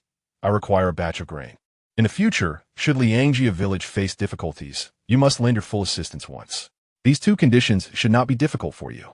Absolutely. I may lack a grain supply, but I can offer you 10 large yellow croakers. You may procure them yourself. Chen Yu readily agreed, then shifted his tone, suddenly exuding a powerful aura, causing the air in the room to momentarily stagnate. However, I must emphasize that if you attempt to deceive me with false techniques, I'm not easily trifled with. In the face of this imposing presence, Liang Dachuan merely smiled faintly. Calm yourself. I have taken many lives myself. Chen Yu chuckled sheepishly, retracting his aura, and could not help but ask, Uncle Liang, are there more formidable martial arts in this world? Are there many individuals like you? Are there cultivators? Liang Dachuan let out a scoff, unable to suppress his derision. Have you watched too many films about the Shu Mountain sword hero, cultivators? To achieve what I have is a rarity among thousands. You, my boy, are quite the anomaly. It is astonishing how you practice at such a young age. Realizing he had spoken out of turn, he abruptly ceased, determined not to lose face before Junior. Wait here. I will fetch the manual. Chen Yu felt a wave of relief. Should cultivators appear, he would lose any advantage he had. However, it was highly unlikely that any existed. Otherwise, the global industrialization process would have been interrupted long ago. Even if they did exist, they would likely be weak, as they would not allow the natural environment to deteriorate. If he were in their position, he certainly would not tolerate it. Before long, Liang Dachuan emerged from the inner room, holding a booklet and handing it to Chen Yu. Familiarize yourself with this. You can consult me at any time, but be warned, some exercises are quite challenging. You must possess perseverance and resolve, or you may struggle to achieve success. Chen Yu nodded solemnly, accepting the booklet with both hands. Upon glancing at it, he noticed the 3 bold characters written in standard script. Wu Qin Shi. Could this old fellow be pulling my leg? In his previous life, he had seen countless short videos of people teaching Wu Qin Shi, yet none had manifested any extraordinary phenomena. Is there a problem? Liang Dachuan inquired, noticing Chen Yu's peculiar expression. Chen Yu shook his head, feeling somewhat uncertain, and began to flip through the pages. As he read, he became utterly absorbed. Perhaps it was due to the strength of his spirit. With each motion, they seemed to imprint themselves in his mind. Once he finished the entire manual, he closed his eyes to reflect. Soon, his muscles began to tremble uncontrollably, and white mist seeped from his pores, continuously morphing into various forms. Sometimes a tiger, other times a bear, a crane, a monkey, and a deer. This cycle continued, a testament to the vitality of life. Liang Dachuan's eyes widened in astonishment. His white beard tugged in disbelief. What kind of martial arts prodigy is this? He learned it after just one reading, even surpassing my own abilities? Having trained rigorously for 57 years, enduring the harshness of winter and summer without respite, he could hardly believe that someone could achieve such a feat in merely half an hour of reading. Is this even reasonable? Answer me. His thoughts swirled chaotically, thoroughly shaken. After about 15 minutes, Chen Yu suddenly opened his eyes, a glimmer of brilliance shining within. He was overjoyed to discover that his physical condition had finally surpassed 10. Yet he knew it was still far from its limit. His physique could indeed continue to improve. This old man possessed genuine knowledge, not merely a charlatan. Ha ha ha, Uncle Liang. I will certainly fulfill your request, and the yellow croakers will be delivered shortly. Chen Yu, euphoric, tucked the Wu Qin Shi manual into his bosom and, with a thought, stored it in his spatial realm. This was a valuable resource. He could teach it to the women back home and use it to cultivate his subordinates. The younger brothers of Xiao'e would be quite suitable. He certainly could not handle everything himself. Liang Dachuan's expression grew complex as he waved his hand dismissively, his tone tinged with envy. Quickly leave. I do not wish to see you right now. Chen Yu was perplexed by Liang Dachuan's sudden displeasure, yet feeling elated. He shrugged it off. All right, I will go check on the banquet preparations. Uncle Liang, do not forget to join us later. Rising, he was not particularly surprised by his rapid learning speed. With double the soul energy, his learning ability was inherently strong. When he had previously trained under Old Wang as a carpenter, It took little time for him to master complex projects that even seasoned craftsmen marveled at. Combined with his extraordinary insight, which further enhanced his learning capacity, it was no wonder he achieved such astonishing results. As he walked, Chen Yu unconsciously employed the monkey-style footwork. His movements light and ethereal, akin to a specter, covering 7 or 8 meters in the blink of an eye. It felt as if he had taken merely a few steps, yet he had traversed from the room to the door. Liang Dachuan watched this spectacle, his heart stirred by tumultuous waves. "Hey, Uncle Liang, your dog is quite impressive. Why not gift me one?" Upon hearing Chen Yu's words, Liang Dachuan could not remain seated. He dashed out of the house, only to see Chen Yu holding a small Shih Tzu. The puppy was exceptionally endearing, with golden patches on its cheeks, chest, tail, and paws, while its remaining fur shone a deep, lustrous black. Stocky and robust, it was the only 4-eyed, ironclad golden puppy in the litter.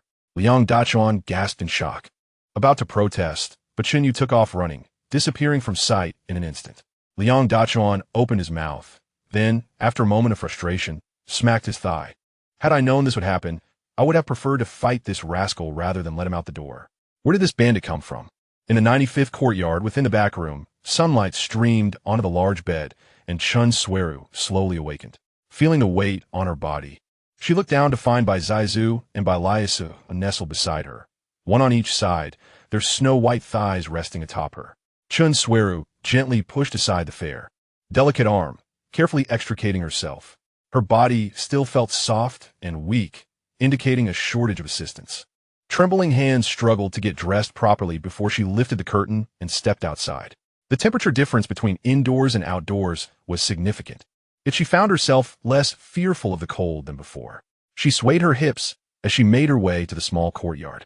Under the warm sun, Xiao'e Dream was crouched beside a wooden stool, meticulously braiding Su Xiaoling's hair. Her slender fingers danced nimbly, and before long, the adorable double buns were elegantly styled. Xiao'e Dream picked up a small round mirror, and as Su Xiaoling gazed into it, her eyes sparkled with delight. "Sister Kaya Dream, you did such a beautiful job." Xiao'e Dream smiled gently and affectionately ruffled her small head, remarking that it was Su Xiaoling's beauty that made the hairstyle shine. Su Xiaoling swung her short legs happily, revealing her 2 small tiger teeth. Observing this scene, Chen Xueru felt a sudden stir in her heart. It seemed that the head of the household had a fondness for this girl, and the Su family was not particularly concerned about her. Determined and decisive as always, she took some money and, holding Su Xiaoling's hand, headed straight for the Su family. Without much effort, she arranged the marriage documents. Su Yude and his wife joyfully sent the 2 of them out the door. From this day forth, Su Xiaoling would be considered a member of the Chen family. Though young, Su Xiaoling was quite sensible, despite feeling a pang of sorrow for her biological parents. The thought of playing with the little Geese sisters every day and seeing Brother Chen Yu filled her with joy. After lunch, the women gathered in the room to play mahjong. Su Xiaoling diligently flitted about, pouring tea and serving snacks. The elderly lady, seeing her dutiful demeanor, couldn't help but feel a surge of affection. She scooped Su Xiaoling on her lap and lovingly said, "Child, you don't need to be so busy here. The teapot is scalding hot. It's dangerous. From now on, you mustn't touch it. Come, have a piece of candied fruit." "Thank you, madam," Su Xiaoling chirped, as she held the sweetmeat and took a small bite. The sugary taste burst on her tongue, causing her to squint with delight. The elderly lady cradled her small face in her hands, smiling broadly. "Oh, how delightful you are. You must call me Grandma. When you grow up, you will be my granddaughter-in-law. All right?" Su Xiaoling nodded vigorously and declared, "I like Brother Chen Yu. I want to marry him now." The room erupted into laughter. Suddenly, a loud knock echoed through the house, followed by a clear female voice. "Hello, I am Bai Ling, a colleague of Chen Yu. Is anyone home?" Xiao'e Dream rose to open the door, revealing a tall and attractive woman standing outside. With a neat bob cut and dressed in a black woolen coat with low-heeled black shoes, she wore a gentle smile and held a bag of fruit. "Hello, I came to visit Chen Yu. Is he home?" Chen Xueru's eyes brightened instantly. This young lady was strikingly beautiful and perfectly matched the Chen family standards. Before Xiao'e Dream could respond, Chen Xueru rushed forward, squeezing past her to warmly link arms with Bai Ling, pulling her into the house. "Oh, Comrade Bai Ling, I've heard the head of the household mention you. Please come in, come in. Why bring gifts?" Our family has everything. Bai Ling felt a bit bewildered by the warmth of the greeting and instinctively wanted to pull her arm back, only to find it held firmly in place. Chen Xueru introduced her to everyone, and the women put their mahjong aside, curiously observing Bai Ling feeling somewhat overwhelmed by the attention. Bai Ling, despite her resilient character, felt a slight unease. Witnessing the lively atmosphere in the house, she also experienced a tinge of disappointment, realizing that Chen You had so many women in his life already. Fortunately, they were all women, and after a short while, the atmosphere lightened. Upon learning that Bai Ling's parents were martyrs, the elderly lady took her hand. Her eyes filled with compassion. Poor dear, from now on, this will be your home. Do come by often. Bai Ling, having never experienced such warmth from elders, felt a comforting warmth in her heart. After more than half an hour, feeling shy about overstaying, Bai Ling reluctantly rose to take her leave. She genuinely cherished the warm and lively atmosphere of the Chen family. Chen Xueru escorted her to the door, smiling as she invited, "Comrade Bai, the 8th is a Sunday, and we are hosting a wedding banquet. You must come." Bai Ling hesitated, feeling a bit awkward. "I might not be free. You know my job." Chen Xueru, though slightly disappointed, kindly urged, "If you can make it, please do. Our whole family is looking forward to it." As Bai Ling departed, a glimmer of determination flickered in Chen Xueru's eyes. Just then, a bright voice called out, "Sister Xueru." Turning to see Tian Zhao approaching on her bicycle, her cheeks flushed from the cold wind. "Why aren't you staying home longer?" Tian Zhao's face turned crimson, and she stammered, unable to articulate her thoughts. Surely she couldn't admit that she had missed the head of the household all night. Chapter 70. One must cherish this home, having experienced similar feelings. Chen Xueru easily discerned Tian Zhao's flustered demeanor. With a teasing smile, she quipped, "Oh, our Zhao seems to be thinking of the head of the household." Tian Zhao, rarely shy, stamped her small foot and playfully retorted, "Sister, if you keep that up, I want to talk to you. Who would you ignore?"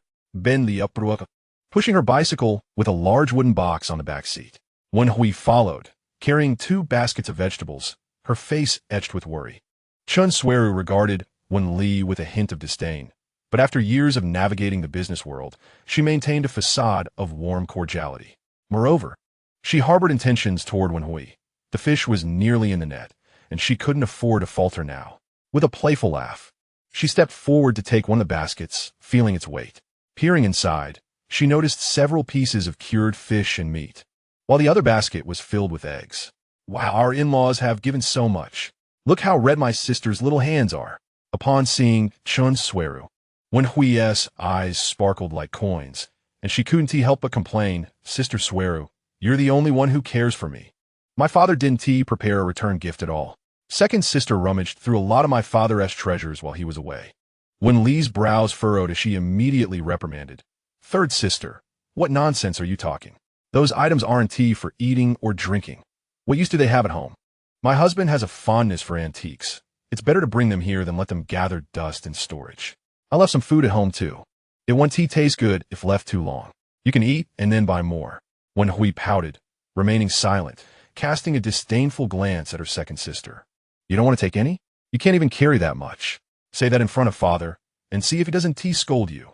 Chen Xueru raised an eyebrow, her opinion of Wen Li improving significantly. This one had the Chen family's interests at heart, eager to reap benefits.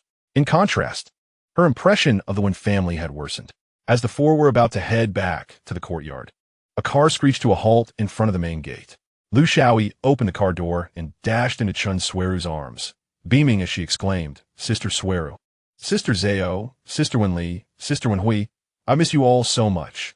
Chen Xueru smiled indulgently, brushing Lu Xiao'e's messy hair behind her ear, playfully scolding, "Oh dear, it's the new year.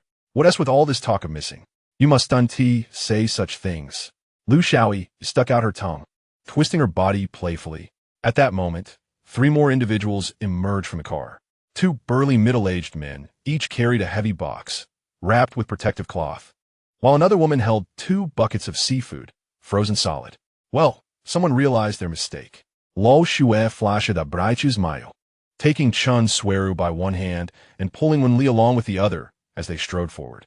"Let us hasten home, for I have brought gifts for you all." The group entered the front courtyard amidst laughter, when suddenly a voice exclaimed, "Oh my, Chen family's daughter-in-law, have you returned from your maiden home?" My goodness. How much have you brought? Yin Fugui adjusted his spectacles, staring wide-eyed at the bundles in their arms. You haven't merely returned from your family.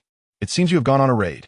He jogged behind them, his mind racing with thoughts of how to benefit from their bounty. Yin Xiao'e, my sisters are so generous at home, I never expected it. You need not see us off, Chen Xueru casually remarked, dismissing him. Yin Fugui had no choice but to halt his steps. He dared not provoke the Chen family. Yet, he was enviously tormented, pondering why his own wife lacked such a knack for gathering treasures. He slapped his thigh in frustration, lamenting his poor choice in a spouse. The group soon entered the central courtyard.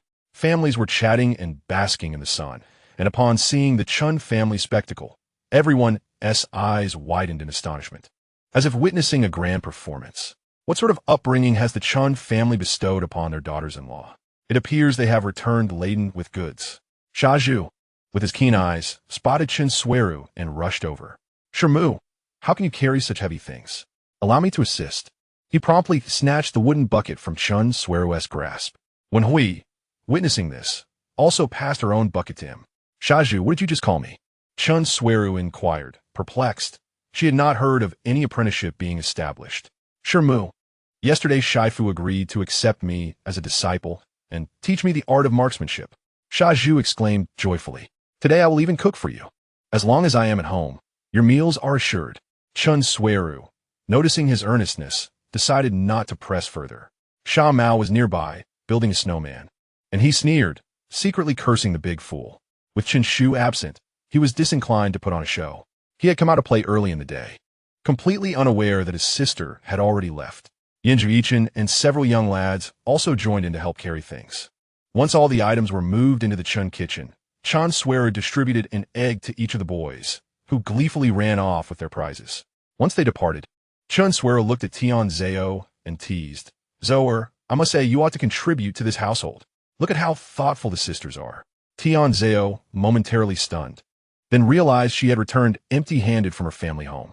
However, knowing the neighbors were in need, she felt it inappropriate to take anything. Xiao'e was on the verge of tears from her sense of injustice. In Liangjia village, during the afternoon, Chen Yu's wedding banquet had just concluded. The feast was held at the village committee, a spacious venue with ample rooms. The men patted their bellies, satisfied, while the women held plates filled with leftovers, their faces beaming with joy. Everyone was buzzing with talk of the remarkable display put forth by the Liang family's son-in-law.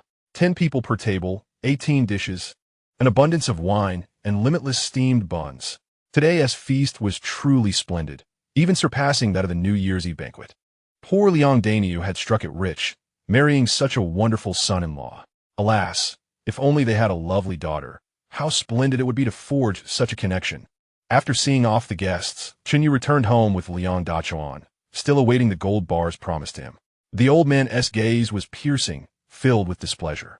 At this moment, Chen You recalled that the old man possessed medical skills and cautiously inquired, Liang Shu, can your medical knowledge be passed down? Liang Dachuan's lips twitched with the urge to roll up his sleeves and confront him, thinking, you wish to exploit me, do you? However, feeling disheartened by the thought of not being able to win, he glared at Chen You before eventually retrieving a tattered copy of the Qin Nangjing from inside, slamming it onto the table. Take it, but do not waste such a fine resource. Chen You eagerly grabbed the book and began to peruse it. Between the pages were several sheets of densely written notes, evidently the product of Liang Dachuan's years of dedication. The Qin Nangjing was as thick as 2 bricks, impossible to read in one sitting. Furthermore, as an ancient text, it lacked punctuation and was quite obscure. He scratched his head, deciding to tuck it away, leaving behind 12 large yellow fish and bid farewell. After Chen Yu's departure, Liang Dachuan chuckled to himself. His medical knowledge was acquired from an old Chinese doctor and had nothing to do with the Qin Nangjing. That worn-out book he had studied for half a lifetime yielded no results. The thought of that mischievous lad enduring such trials brought him immense satisfaction, as he felt a weight lift from his heart. Unaware of the circumstances, Chen Yu returned to his father-in-law's home, filled with joy from his acquisitions. Upon entering the small courtyard, he saw a young lady busily moving things. Leftover pork and flour from the midday wedding banquet were still plentiful as she huffed and puffed, stacking them onto a sled. Chen Yu was both amused and exasperated. With resources plentiful, there was no need to worry about provisions. Lady, there is too much stuff to fit. The horse can't pull it all. Let us leave these for your parents. The young lady paused, torn. All of this was money her husband had spent, and leaving it behind seemed such a waste. Sensing her hesitation, Chen Yu approached, helping to unload the items while saying, "Trust me, let's only take the wild game, nothing else." The young lady felt a pang in her heart, struggling to hold back her emotions. "But dear husband, my parents are accustomed to eating fine flour. We should at least take some with us." Hearing this, Liang Mu opened her mouth, glaring at her daughter without saying a word. Deep down, she felt a twinge of bitterness. A married daughter truly was like water poured out. She herself was not accustomed to eating fine flour. She simply couldn't bear to part with it. How could this girl have turned so stingy? Yet her son-in-law was generous and considerate. She hurried in the house to fetch a glass of warm water, returning to grasp Chen Yu's hand. "Son-in-law, let them handle the rough work. You sit and rest." As she spoke, she even reached out to wipe non-existent sweat from his brow. Chen Yu awkwardly smiled and sat on a bench, watching his father-in-law and Lady Labor. Xiao'e held a puppy, standing beneath the eaves, observing everything with delight, her lips curling into a smile. Fortunately, Liang Lady's load was not too heavy, and soon the father and daughter had packed the wild boar meat, roe deer, and wild chickens onto the sled. These delicacies had been purchased from hunters, and since Chen Yu had yet to taste them, he was eager to take some home.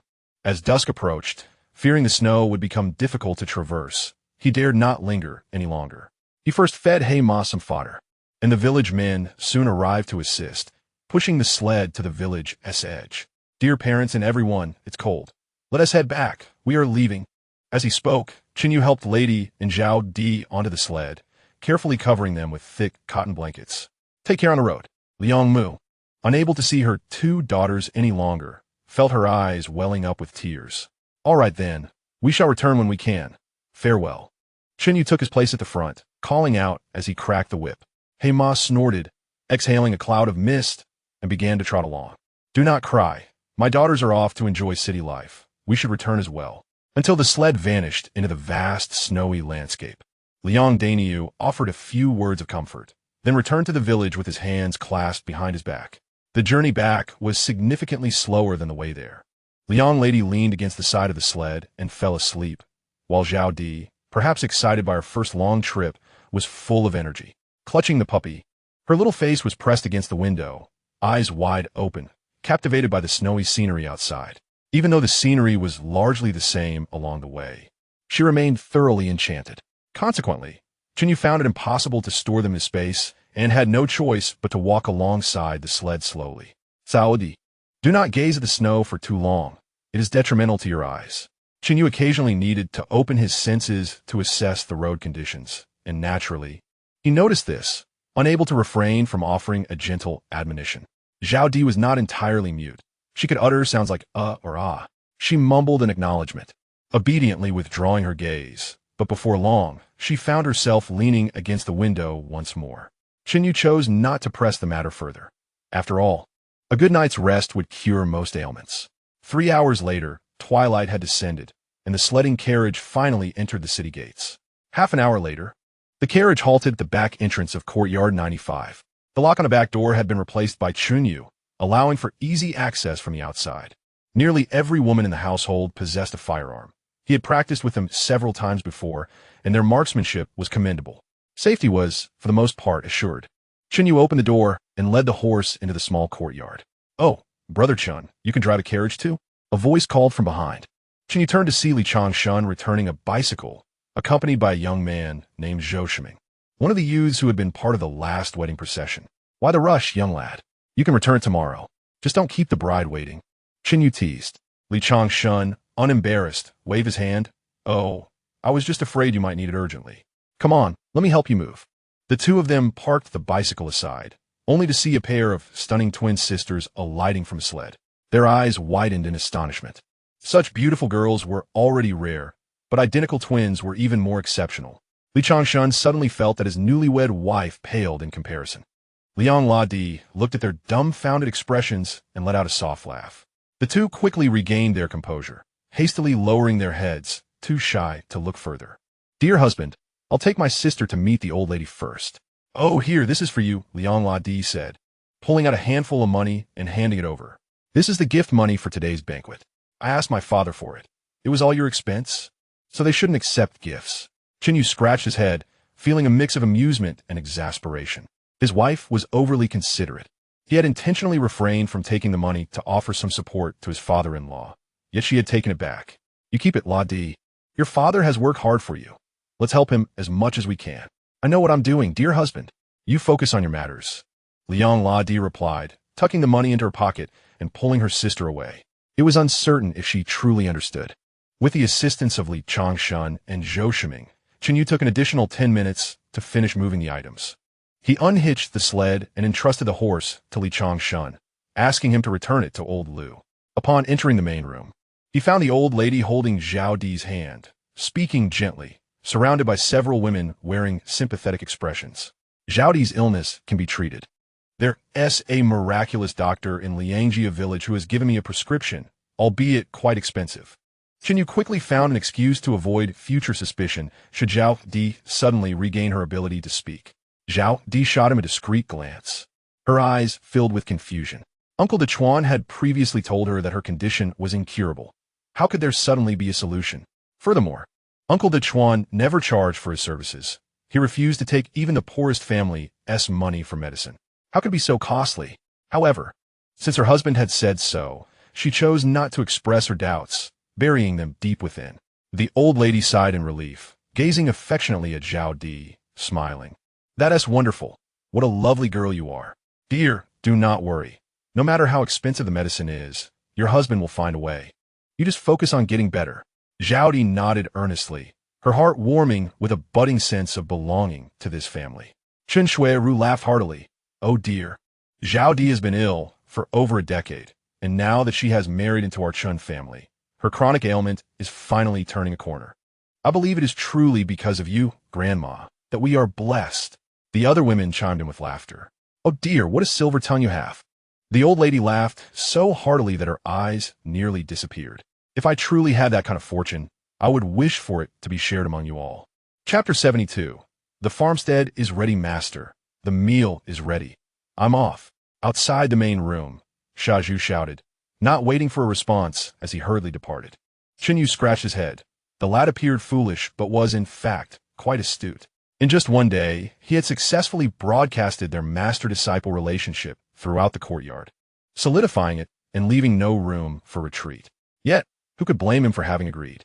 Regardless, he would leave the 5-animal play to him. Whatever came of it would be his own doing. After all, he would be his brother-in-law in the future. He quickly cleared his throat, suppressing that thought. As they spoke, several women efficiently set the table, filling porcelain bowls with thick porridge. Tonight's main dish was rice and cornmeal porridge, a sticky concoction that filled the air with a delightful aroma. Chen You savored a crispy fried meatball, its exterior crunchy and interior tender, nodding in approval. This apprentice was indeed worth having. The household's culinary standards had risen significantly. Guzi came sniffing around under the table, while the women occasionally tossed some vegetables into its bowl. It was not picky at all, relishing every morsel, whether meat or vegetable. Chen You suddenly noticed Su Shaoling, clutching a large bowl, enthusiastically devouring her meal. He was taken aback, for it was her first time staying at the Chen household for dinner. Chen Xueru noticed and leaned over to explain quietly. He couldn't help but chuckle. Su Xueru was indeed a character, always bringing home the good things. And it seemed that Chen household was becoming a nursery. After the meal, Tianzhao swiftly prepared and poured hot water, assisting the master with his bath. Noticing La Di returned with numerous bags, she felt a pang of anxiety, fearing that her husband might deem her useless, and was determined to make a good impression.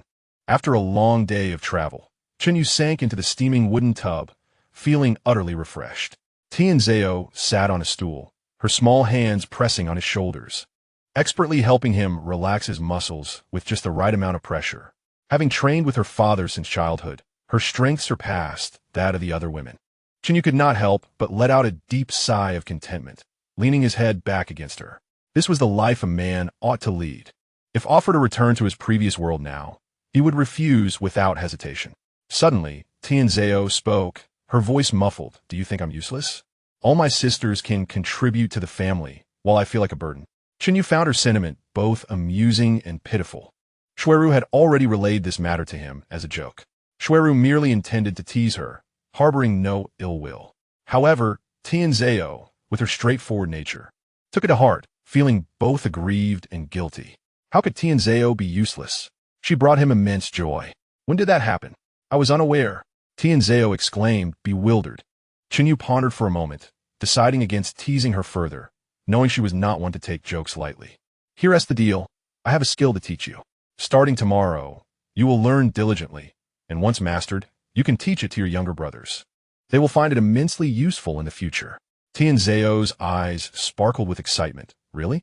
As long as I can contribute to the family. Chen You closed his eyes, feeling a gentle pressure on the back of his head, utterly comfortable.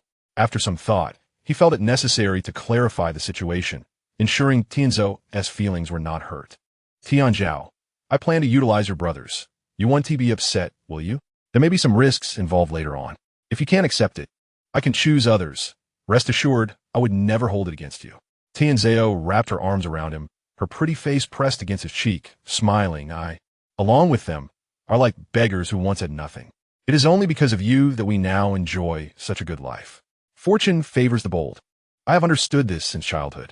To live a good life, one must dare to strive relentlessly. My brothers and I are fully prepared for this. As the head of the family, I would not blame you even if I were to sacrifice myself for your sake. Chen You felt a pang of tenderness and gently grasped her small hand.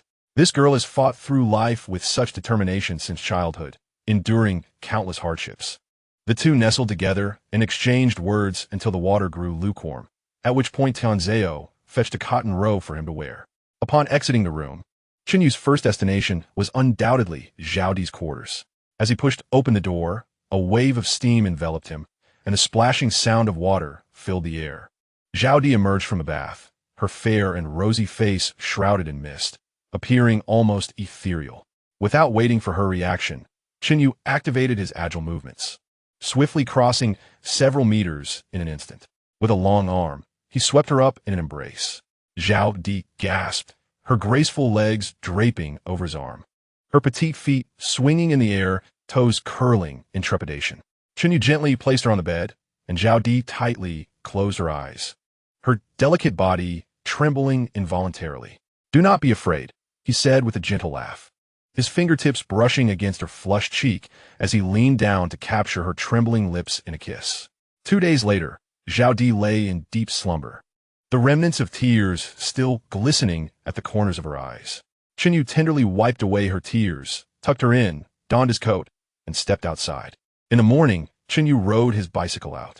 Previously, he had instructed Chen Xueru to secure 3 factory sites, which included a feed factory and a breeding farm, all of which were now settled. The locations were in the eastern suburbs of Sijio City, less than 20 kilometers from Nanleguxiang. He first stopped at a breakfast stall at the entrance for a meal. He devoured 15 sizable meat buns and drank 3 bowls of soy milk, barely feeling satisfied.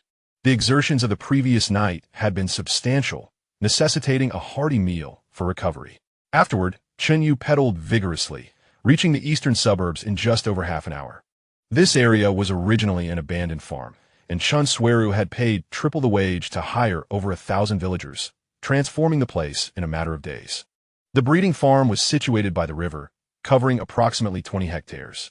The walls were constructed of brick and stone, standing a formidable 3 meters high. To prevent water pollution, a tributary was specially diverted into the factory area. The entrance featured iron bars, secured with a thick iron chain and lock. With a clatter, Chen You opened the gate, a sense of awareness washing over him like the tide. He strolled slowly around the perimeter, discovering no suspicious individuals, and the factory interior was impeccably clean.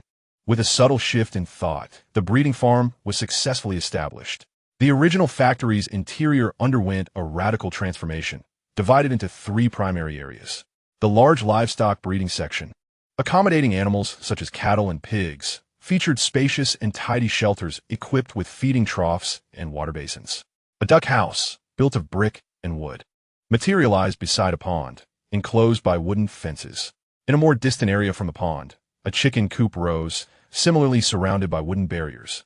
Each shelter was lined with straw, equipped with disinfection facilities and cleaning tools. The warehouse was filled with feed, ensuring that once the livestock and poultry arrived, Operations could commence without delay. Chapter 73. Da Wangi Village. The feed factory was adjacent, with the two facilities interconnected. Currently, the primary function of the feed factory was to supply feed for the breeding farm. Soon, Chen Yu completed the setup of the feed factory. Although the factory's equipment was modern, several feed formulas proved effective, shortening the growth cycle of livestock and poultry by 20%. The raw materials were easily sourced, including straw, soybean residue, and high-calcium powder made from ground animal bones, significantly reducing costs. Numerous surrounding villages facilitated easy access to raw materials and labor recruitment. From the outside, both factories resembled other buildings, constructed with red bricks and green tiles. However, with the system's enhancement, they were rendered even more robust and stable. After completing these tasks, over an hour had passed, and Chen Yu exited the factory, locking the main door. He then retrieved a green canvas bag from his space, slung it over his shoulder, and rode his bicycle to a nearby village. What's this about? Two young men with crew cuts stood at the village entrance, their sun-kissed skin taut over lean frames. One was armed with a Type 79 rifle, his nose slightly flattened, suggesting they were local militia. Chen Yu dismounted, smiling as he said, "I'm from the factory nearby, looking to recruit workers. Where's your village office?" The two youths exchanged glances, their eyes brightening with excitement. Farmers today were quite eager to become workers, as it promised greater and more stable income, alongside an elevated status. The armed youth assessed Chen Yu, noting his respectable attire and bicycle, sensing he was not a fraud. "Follow me," he said, instructing his companion to take the rifle, and turned to lead Chen Yu into the village. The snow had melted, leaving the dirt road muddy and difficult to traverse. After a short distance, the young man turned back, rubbing his frostbitten hands with a sheepish grin. "Comrade, could I borrow your bicycle for a moment? I'll ride you. Don't worry, I've ridden the village committee's bicycle before. I'll 1T damage it." Chen Yu shrugged and handed over the bicycle. The youth beamed, eagerly mounting the bike, testing its balance. "Comrade, hop on quickly. The village chief is free right now. And if we delay, there will be a village meeting soon." Chen Yu complied, sitting sideways on the rear seat. The youth was initially a bit wobbly, but soon found his rhythm. Seizing the opportunity, Chen Yu engaged him in conversation, learning that his name was Wang Guo. This village was called the Wang Village, considerably larger than Liangjia Village, housing over 400 families. The houses lining the main road were predominantly made of adobe, with a few brick and tile homes, indicating a somewhat wealthier status than Liangjia Village. Before long, they arrived at a large courtyard, resembling a quadrangle. Wang Guo parked the bicycle, lingering to touch it one last time before leading Chen Yu into a room. Inside sat a middle-aged man clad in a black cotton coat, his appearance unremarkable, resembling a seasoned farmer. "Guo, weren't you assigned to guard the village entrance? Are you misbehaving again?" Wang Fuxian glared at him sternly. Please don't scold me just yet. This comrade is here to recruit workers for the farm by the river." Wang Fuxian's expression brightened significantly. Many villagers were already employed there, and although the wages were low, they at least ensured the villagers could have enough to eat. Unfortunately, due to the recent outbreak of war, the owner had fled. He quickly stood up, a smile spreading across his face. "Welcome. How should I address you, comrade?" Chen Yu extended his hand, shaking Wang Fuxian's rough palm, which bore considerable strength and calluses, indicative of a man skilled with a firearm. A stark contrast to his farmer facade. Subsequently, Chen Yu opened the canvas bag, retrieving a bottle of Qin Huairu and a pack of Qin men, placing them casually on the desk. In the rural setting, there was no need for pretense. If one dared to give, there were no refusals. Wang Fuxian hesitated for a moment, but soon accepted the offering. After a brief exchange of introductions and polite conversation, they swiftly delved into the matter at hand. Both parties expressed a willingness to collaborate, opting to forego unnecessary pleasantries. The details were quickly settled. Workers would be categorized into 4 levels, with apprentices earning 6 yuan monthly, formal workers receiving 10 yuan, and skilled workers earning 16 yuan. Those who could train apprentices would earn 20 yuan, with additional bonuses for higher proficiency. Work would commence on the 6th day, with 10-hour shifts and 1 day off per week, during which lunch would be provided by the factory. Villagers possessed varying degrees of breeding skills, and assessments would be conducted upon entry to determine their respective levels. Wang Fuxian was quite pleased with the wages, noting that this comrade was far more generous than the previous owner, and his enthusiasm grew accordingly. Chen Yu's urgency stemmed from the impending delivery of the first batch of 2,000 ducks on the 8th day. The factory needed to be operational before then. He chose the local ducks of Si Jiucheng, known for their rapid growth. Within 2 months of hatching, a duckling can exceed 3 kilograms. Moreover, their reproductive capacity is remarkable, as female ducks begin laying eggs after just over 5 months, yielding over 200 eggs annually, making them highly suitable for large-scale farming. The two parties documented their agreement, signing the contract and retaining copies. "Thank you for selecting our Wang Cun," Wang Fuxian said with a smile as he carefully locked the contract in a drawer. "It's almost noon. We must properly entertain Comrade Chen today. Dogway, please inform Laoba to prepare a few signature dishes." Chen You waved his hand and chuckled, saying, "You are too kind. I plan to visit a few neighboring villages, so I will skip the meal." Wang Fuxian's expression shifted slightly, hesitatingly asking, "With over 2,000 people into Wang Cun, is that not enough for the factory?" "Certainly not enough," Chen You replied. "The Wang Cun has around 1,000 able-bodied individuals, and with so much land, someone must tend to it. Having 200 or 300 people enter the factory would be commendable, and the first phase of the breeding farm requires that many, with more needed later." Hearing this, Wang Fuxian quickly took a few steps forward, grasping Chen Yu's hand tightly. "In the countryside, there are many people still working the land at 50 or 60 years of age, regardless of gender. Our village can easily spare half of its population for factory work. This opportunity is precious and vital. I must seize it.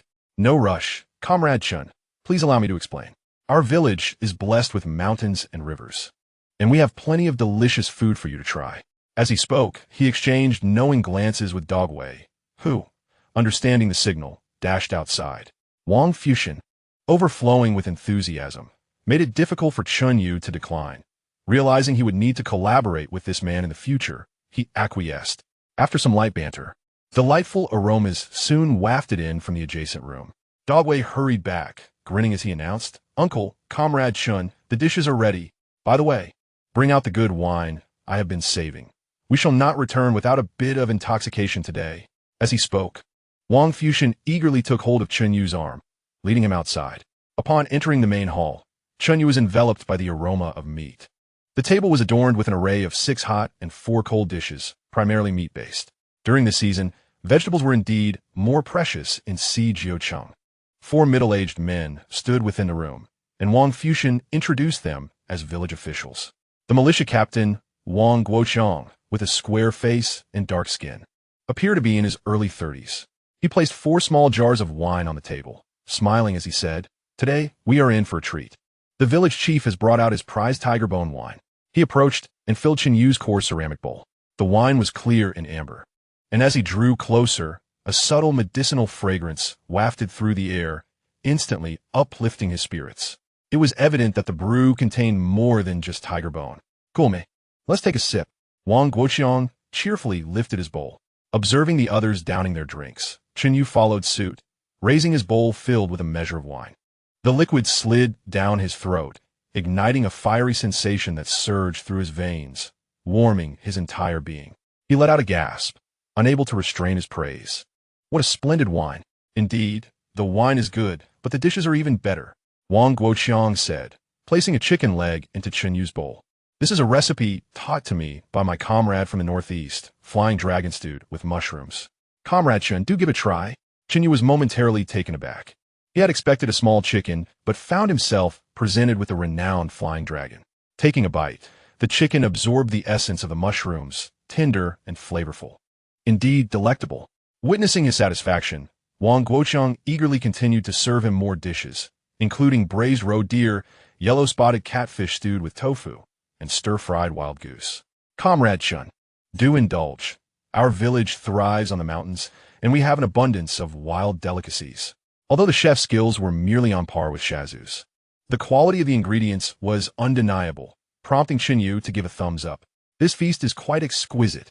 The group exchanged toasts, and after several rounds of wine and dishes, Chen Yu suddenly froze, feeling a surge of energy within him, igniting a fervent desire. It was the tiger bone wine. This brew possessed potent aphrodisiac properties, which his extraordinary constitution could typically suppress. However, The effects of the medicine raged through his meridians like wildfire, causing his cultivation to spiral out of control. Instantly, his desires intensified, becoming nearly impossible to contain. His mind was flooded with white, rendering him incapable of calming his thoughts. Wang Fuxian noticed Chen Yu's flushed face and unsteady demeanor, his heart leaping in delight as he quickly beckoned. Wang Guoqiang and accountant Li Fugui immediately approached, each supporting Chen Yu as they made their way outside, conversing. "Comrade Chen, have you had too much to drink? Allow us to help you rest a bit." Chen Yu was oblivious to their malicious intent, softly responding in agreement as he allowed them to guide him. He desperately sought a quiet space to alleviate the effects of the potent brew. Yet, he remained unworried. If anyone truly intended to harm him, he could easily eradicate this village before losing consciousness, even if the villagers were armed. The reason he refrained from taking action was that he did not perceive himself as poisoned. Rather, he believed the medicinal wine was simply too effective. Soon, they led him into a room equipped with a charcoal stove, where the bed was already warmed. After placing him on the clean bedding, the two men turned and exited. Chen Yu swiftly rolled off the bed, assuming a stance to practice the five-animal play, expelling the wine's effects through the mist of his movements. At that moment, a woman entered the room. His senses were slightly hazy, but he discerned that she appeared to be in her 20s and was quite beautiful. The suppressed desire within him flared anew upon seeing her. The woman stole a glance at Chen Yu, noticing his youth and handsomeness, which eased her tension. Her cheeks flushed as she began to unbutton her clothing, soon shedding her cotton coat to reveal a sleeveless floral undershirt. Whether it was the influence of the medicine or not, Chen Yu found her fair skin dazzling. Furrowing his brow, he quickly realized that this banquet was no ordinary gathering. It was a scheme to seduce him. While he was indeed a man of appetites, he disdained such underhanded methods. The woman lowered her head, loosening her belt, allowing her cotton trousers to fall to the ground, revealing her long, fair legs. Suddenly, a gust of wind swept through, and the woman fainted. Chen Yu tossed her onto the bed, finding her pallid form bothersome, and covered her with a blanket. Yet, that brief contact only fueled his desires further. Veins throbbed on his forehead, and cold sweat poured down. Although the antidote lay nearby, he refused to concede to his inner cravings. He closed his eyes, gritting his teeth, enduring the torment. Outside, Wang Guoqiang rubbed his hands together, pacing back and forth in the corridor, the sound of his rubber-soled shoes grating against the ground. Wang Fuxian squatted against the wall, silently smoking, his impatience evident as he muttered, "Could you not be so restless? You're making my head spin." Only then did Wang Guoqiang stop, his tone anxious as he replied, "Uncle, that medicinal wine is potent. We must not harm Dia." Wang Fuxian waved his hand dismissively. Dia has already given birth. What could possibly harm her? Nonsense. I worry more for that lad. He seems to have had quite a bit to drink. Wang Guoqiang's eyes widened in alarm. Then we should hurry inside. If he cannot withstand it, you will lose both the lady and your soldier. Wang Fuxian shot him a glare, spitting a thick phlegm. What nonsense! Am I doing this for myself? It's all for the benefit of the entire village, so they can eat one more meal. Why do you think he drank too much? It's because you kept pouring for him. Wang Guoqiang scratched his head, his dark complexion turning slightly red. It's been a while since I drank. I got carried away. Enough, enough. Go aside. The noise from inside isn't too alarming. He should be fine. Just let him release his pent-up feelings. Otherwise, he might explode. Wang Fuxian concluded, burying himself in his smoking.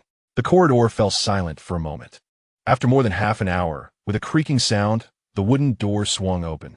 The two individuals instantly became alert, their eyes gleaming with anticipation. Out stepped Chen Yu, his countenance dark and brooding.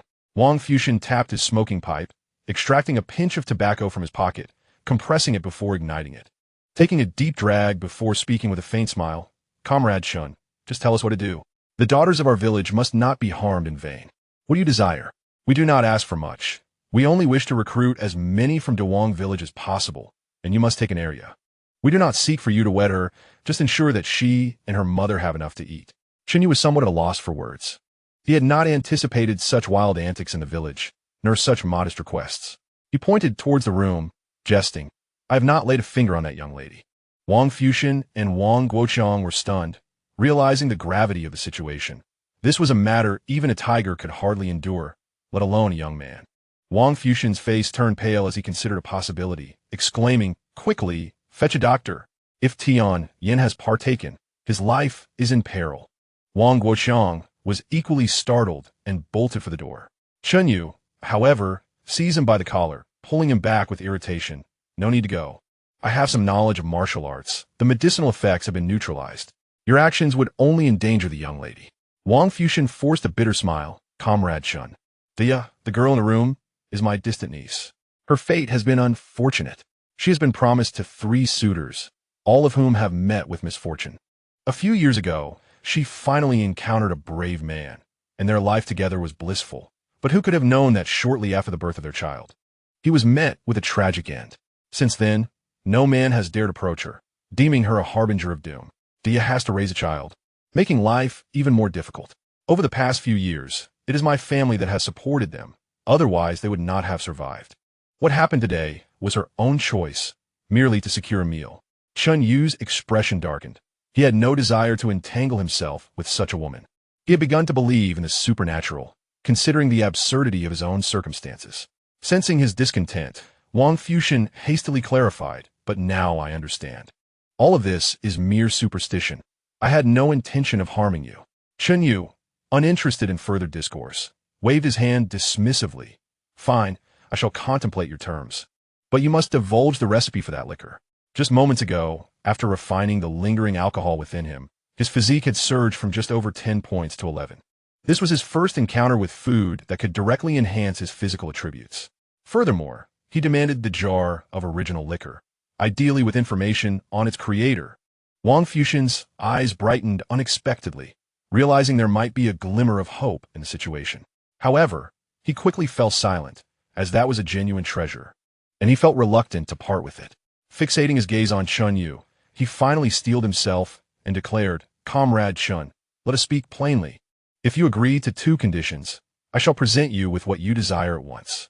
Chen Yu was indifferent to who performed the labor, but matters needed to be clarified. Dia could be arranged to work in the cafeteria, earning 15 yuan a month, sufficient to support her family comfortably. Under similar conditions, he would strive to recruit as many from Dawang village as possible. However, he emphasized, you must take responsibility for those workers. If they refuse to comply, steal, or shirk their duties, I will not be lenient. Despite this stern warning, he would not allow the workers from Dawang village to exceed half the workforce, lest he find himself at a disadvantage. Villagers could be unruly, showing no regard for reason. At least until the cooperative was established, he wished to avoid labor disputes. Wang Fuxian stood up, brushing off his trousers, his expression not overly jubilant. Rest assured, if any rascal dares to misbehave, I shall be the first to deal with him. They proceeded to gather the necessary items. He was not concerned about Chen Yu changing his mind, leading him back home with hands clasped behind his back. The 5 brick houses were arranged in an organic manner, and in the yard, a little girl of about 5 or 6 chased after a large white goose. Her laughter echoed joyfully, while the goose flapped its wings in a panic, unable to escape. Grandfather! The little girl exclaimed upon seeing Wang Fuxian, running towards him with enthusiasm. Her pigtail swayed, speckled with bits of grass.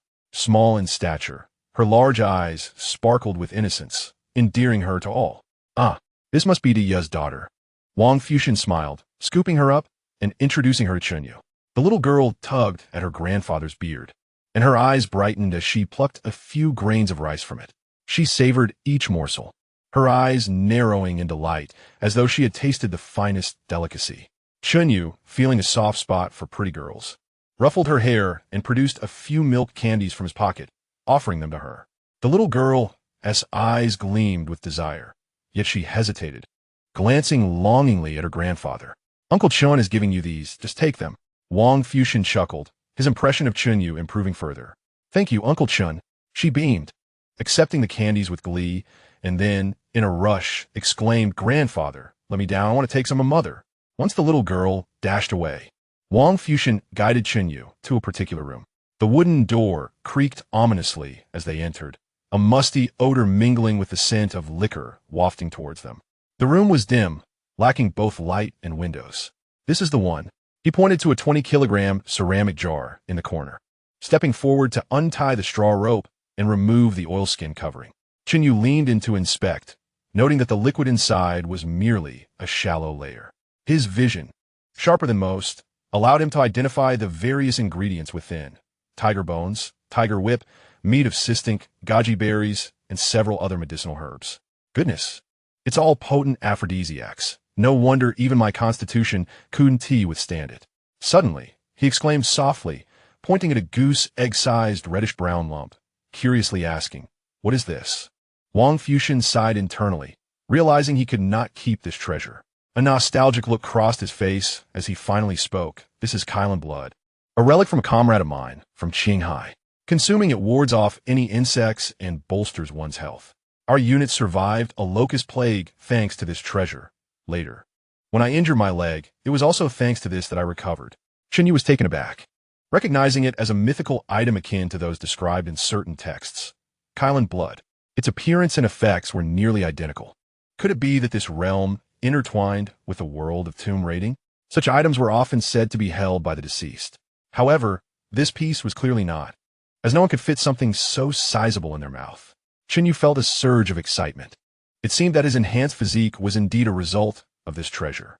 "All right, as per our agreement, this entire jar belongs to me." Without giving Wang Fuxian a chance to retract his words, Chen You lifted the ceramic jar and began to exit. Wang Fuxian opened his mouth, feeling a pang of reluctance. The entire family had benefited from the Kylan blood. It was indeed a valuable item. At nearly 60 years of age, he remained vigorous, as though he were in his 30s. This was a family heirloom. Chen You, keenly perceptive, quickly detected Wang Fuxian's unwillingness. There was no need for violence. Severing his hopes would suffice. He set down the ceramic jar, deftly pinching the Kylan blood with his fingers, turning to face Wang Fuxian. "Old Wang, your family has all consumed it, correct?" Wang Fuxian regarded the extraordinary item with a complex expression, nodding gently.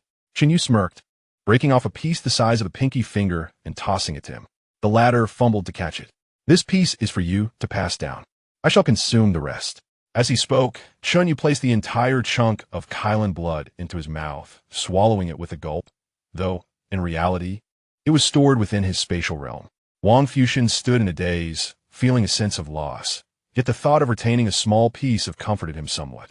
Upon noticing the other parties return to a tranquil state, Chen Yu's murderous intent dissipated. Both had consumed Kylan Jia. Thus they were not concerned about the prospect of the others spreading rumors. Chapter 76. Fierce competition in the Xue'e Chou Duan Zhuang on the fourth floor's parlor. 2 charcoal stoves were lit, creating a warmth reminiscent of spring. Chen Xueru, adorned in a satin kipeo, sat gracefully on the sofa, her figure elegant as she crossed her legs. Xiao'e Dream, clad in a long, plain jacket, sat composed beside her. Lu Xiao'e, with her legs crossed and chin resting on her palm, spoke in a lethargic tone. "Sister, I feel so sleepy. What exactly did you summon us for?" Chen Xueru glanced at the Patek Philippe adorning her wrist, encrusted with diamonds. This was a New Year's gift from Lu Xiao'e to her family, each piece costing several hundred silver dollars. Chen You and Xiao'e Dream possessed similar watches, though both preferred not to wear them. A mysterious smile graced Chen Xueru's lips as she teased, "Don't rush. You'll find out shortly." Recently, she had acquired some instant coffee, sweet yet bitter, perfect for waking you up. "Chengzi, please make us 3 cups of coffee." Chengzi acknowledged and rose to fulfill the request. Since the tailoring shop began featuring garments designed by Chen You, business had soared to unprecedented heights, nearly outpacing supply. The winter season offered fewer options, primarily hanfu and mamian skirts. Some ladies were so eager to purchase in advance that they resorted to pulling strings. Chen Xueru's connections had further expanded. The Xueru garment factory remained operational throughout the new year, with over 100 sewing machines running 24 hours a day, never pausing for personnel. Despite this, there were still many waiting in line. Having tasted success, Chen Xueru was already contemplating expanding the garment factory scale.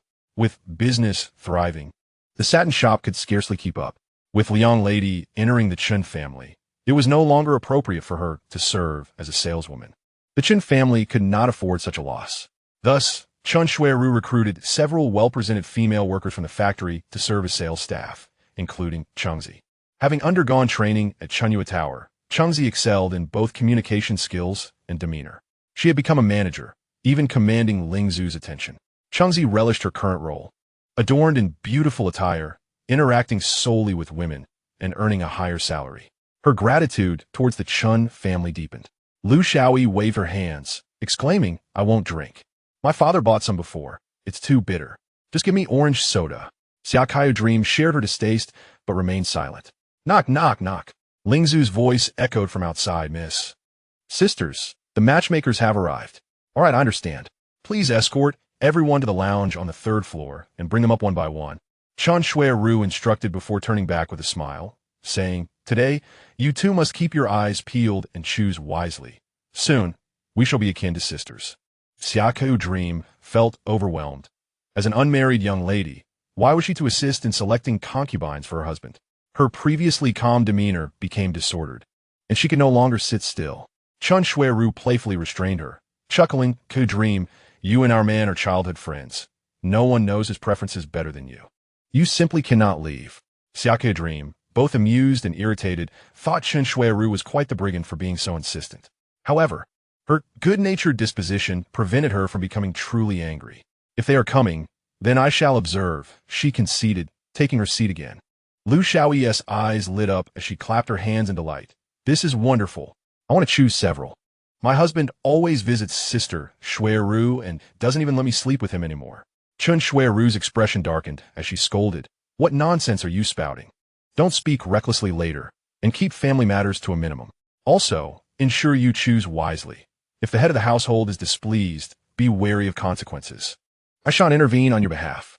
As she said this, she playfully poked Lu Xiao'e's forehead with her delicate fingers.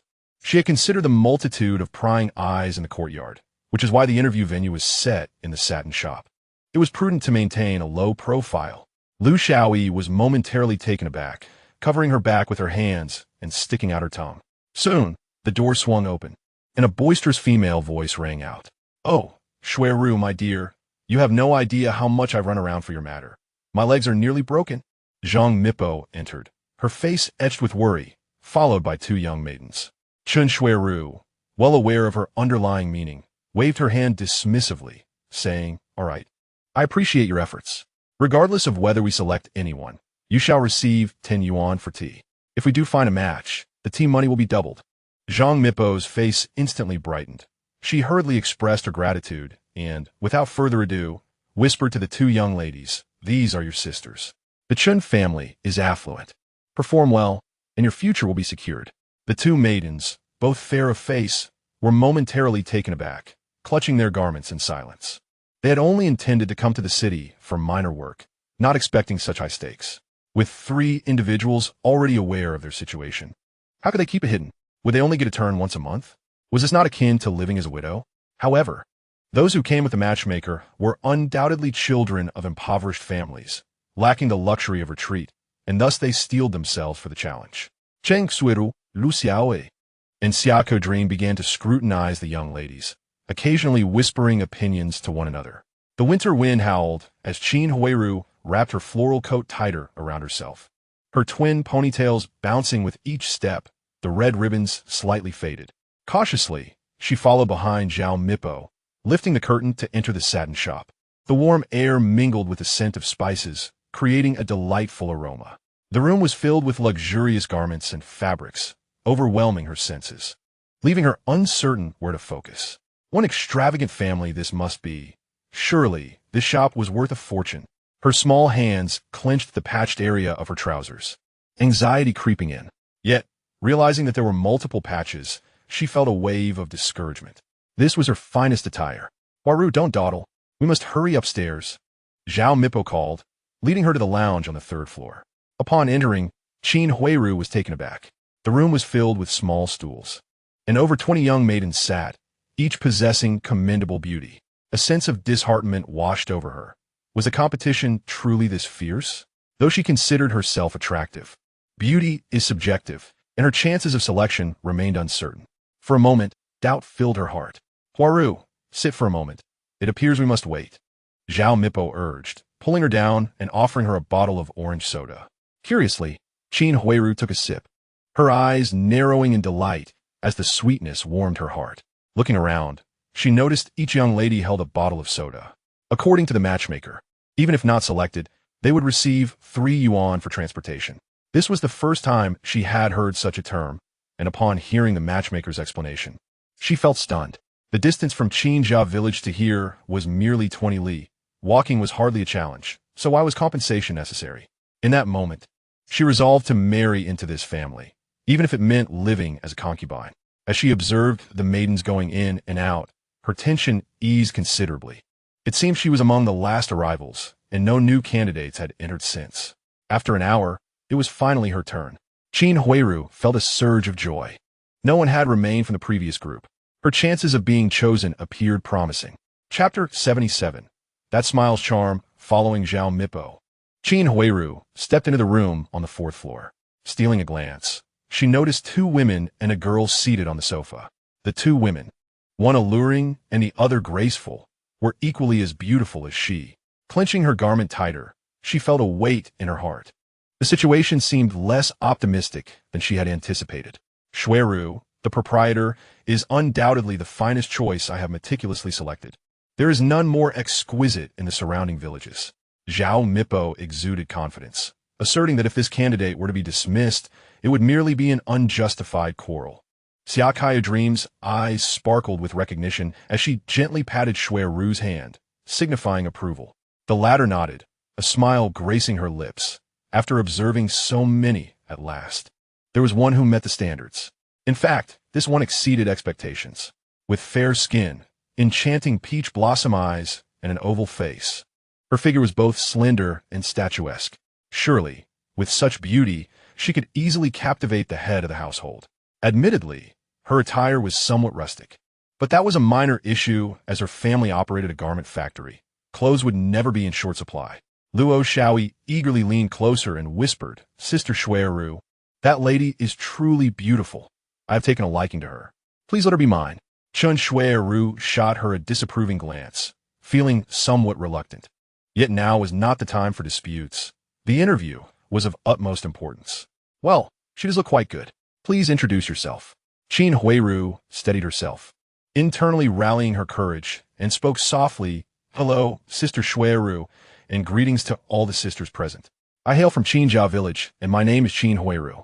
I am 18 years old. I am adept at household chores, eat minimally, and work efficiently." Lu Xiao'e chiflada jigli, causing Qin Huairu to blush and falter in her speech. Xiao'e Dream quickly approached and playfully scolded her with a glare. For this young lady seemed entirely oblivious to the hardships of the world. Luo Xiao'e stuck out her tongue, feeling somewhat embarrassed. "I apologize, Sister Qin. I did not mean to interrupt. Please continue." Qin Huairu opened her mouth, unsure of what else to say, feeling as though she had no remarkable qualities to present. Xiao'e Dream laughed and interjected, "She is diligent and capable, with a lovely appearance. I find her quite admirable. What do you think, Sister Xueru?" Chen Xueru felt pleased, recognizing the sweetness and intelligence in Huairu. With a smile, she replied, "Indeed, you are quite impressive, Huairu. Do you have any specific requirements from your family?" Qin Huairu felt a surge of joy, but refrained from responding immediately, instead casting her watery eyes upon the matchmaker. Such matters were not to be discussed directly to avoid appearing overly eager, which would diminish her value. Speaking too much or too little would also be inappropriate. If they were to succeed, they would eventually live together, and she did not wish to leave an impression of being overly calculative. Zhao Mipo, observing Chen Xueru's expression, surmised that the arrangement was favorable and remarked, "Ah, Sister Xueru, Huairu is clever, capable, and possesses a commendable character and appearance. However, there are always many vying for such a prize. Therefore, the bride price must be somewhat elevated. How does 200 yuan sound?" This was the opening offer from the Qin family, with room for negotiation. Qin Huairu closely observed the expressions of the others, prepared to adjust her offer should any sign of displeasure arise. She had seen a photograph of Chen You and was instantly smitten. Given his family's advantageous circumstances, she certainly did not want to miss out over a matter of bride price. Truth be told, she would have accepted him even if he were offered to her free of charge. After all, her parents were no longer present. Once the marriage was consummated, they would have no grounds for opposition. Chen Xueru was agreeable to the proposal, as she had previously arranged for Xiao'e to be wed for 100 yuan, which roughly equated to over 300 yuan in this context. Such a demand did not seem exorbitant. Just then, before she could express her thoughts, a graceful figure entered the room. They turned to see Li Xiao'e bounding in, her lively demeanor evident. She frequently visited Chengzi and had cultivated a pleasant relationship with Chen Xueru. Approaching Chen Xueru, she coyly remarked, "Sister Xueru, while you are choosing a bride for Chen You, why not consider me as well?" Chen Xueru was momentarily taken aback. She had not contemplated this at all. Your family would not agree to such an arrangement, would they? Is your father on board with it? Li Xiaolin replied with a radiant smile. I have mentioned it to my mother, and she is supportive. However, I am hesitant to approach my father about it. Yet, I truly adore Chen You. Sister, please help me. Chen Xueru could hardly refuse. She welcomed more candidates to the table. Xiaolin was charming and attractive, matching Xiao'e closely, making her an excellent fit. Very well, I shall agree. Seeing this unfold, Chengzi felt a pang of melancholy within her. She realized that her standing could never compare to Li Xiaolin's, and she lacked the courage to express her feelings as openly. A sharp ache gripped her heart, and her eyes grew warm. She could no longer bear to remain and quietly exited the room. Meanwhile, Li Xiaolin was jubilant, but Qin Huairu felt a chill in her heart. Observing that none of the previously interviewed candidates had remained, she had assumed only one would be selected today. Yet, she was not one to yield easily and urgently stated, "Sisters, the bride price was proposed by my parents. We could potentially lower it a bit." Chen Xueru raised an eyebrow, amused by her cleverness, yet noting that she lacked experience and was somewhat impatient. As they would soon become sisters, she chose not to exploit this moment for negotiation, wishing to avoid any lingering resentment in the future. With a gentle wave, Chen Xueru silenced her, rising to take her hand, and said with a smile, "Huairu, do not fret. I have agreed to your family's terms, and we are all quite pleased with you. For now, you shall stay at the silk shop, and I will ensure you are well taken care of. After the wedding feast on the 8th, our men will escort you home. How's that sound?" Qin Huairu was taken aback by the sudden surprise, her smile blossoming like a flower. This enchanting moment left everyone in the room momentarily spellbound, their eyes alight with admiration. Truly, she was a captivating beauty, one that could leave any man utterly entranced. For several consecutive days, Chen You was occupied with factory matters. The first phase of the breeding facility was complete, with 300 workers already in place and a veterinarian hired.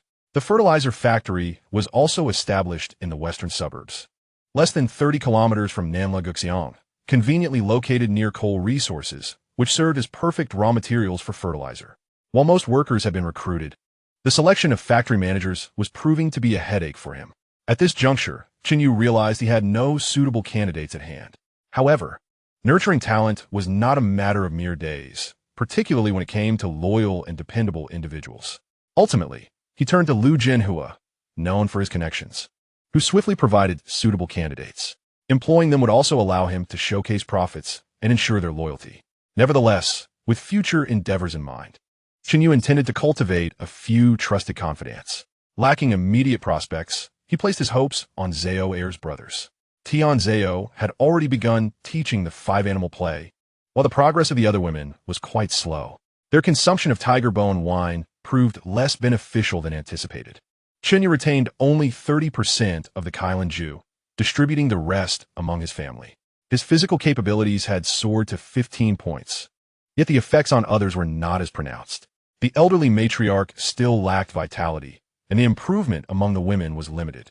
This left Chen You feeling somewhat disheartened, as it seemed the primary benefit of the Kailanju was merely to repel mosquitoes. As the 6th day of the lunar month arrived, Chen You finally cleared the factory's tedious affairs. By 9 o'clock that evening, the courtyard was enveloped in silence. With few entertainment options available, most people retired early. Chen You stepped into his own little courtyard, activated his perception, and noted that everyone else was asleep, save for Bai Liasu's room, which still glowed with light.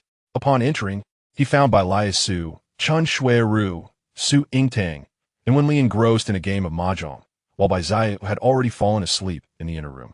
"Ah, the head of the household has returned. Let us conclude our game early," Chen Xueru exclaimed, her small hands swiftly pushing the mahjong tiles into the river, her waist twisting gracefully as she stood. She had drawn an utterly wretched hand and could not bear to look. Su Yingtang was bewildered. She had just lost a significant amount of money in the game of 13 cards. This round was her chance for redemption, so how could they simply abandon the game? It was utterly unfair. She gazed longingly at the other two players, only to find them pushing their cards away, opting not to play any longer. Su Yingtang bit her lip, her delicate frame trembling with indignation on the verge of tears, as she noticed Chen Xueru and the others preparing to leave. Baliasu quickly pulled her and Wenli back, smiling as she said, "Xueru, Wenli, please don't go just yet. Let's continue playing Do Dizu. I only need 10 more minutes." The two nodded in agreement. This was far more entertaining than playing mahjong. "What are you all discussing? There are outsiders present, and you speak so openly." Su Yingtang's cheeks flushed crimson, her heart racing. Realizing she lingered too long, she hurriedly departed, forgetting even her purse. In her haste, her foot stumbled, the left stepping on the right, nearly sending her crashing to the ground. Chen You, quick to act, caught her, his voice filled with concern. "Please be careful. Are you hurt?" "I'm fine," Su Yingtang stammered, nodding frantically before breaking free and stumbling away. Chen You watched her retreating figure, secretly worried. His mother-in-law seemed rather frail. This simply would not do. Her health needed bolstering. The following morning, after breakfast, Chen You hopped on his bicycle and headed straight for the silk shop. He had heard that Qin Huairu was staying there and had long felt a yearning to visit. But time had eluded him. Now, at last, he had a moment to spare, and he was determined to see her. With the wedding banquet the next day, it was essential to cultivate their bond. He parked his bicycle at the shop's entrance and pushed aside the heavy cotton curtain to enter. Chengzi and Lingzhu were behind the counter, engrossed in their ledgers, while 4 young women organized fabrics. Nearby stood several wooden mannequins showcasing the latest attire, samples that Chen Yu had crafted during his idle hours for Old Wang to replicate. Now, many ready-to-wear shops in the city had adopted this strategy, bringing Old Wang considerable business. "Young master, you've arrived." Lingzhu greeted him with a bright smile upon noticing his entrance. Chen Yu nodded in acknowledgement, returning her smile. "Chengzi, you're here too. This outfit suits you well. It looks quite lovely." He inquired, "Is Qin Huairu on the 4th floor?"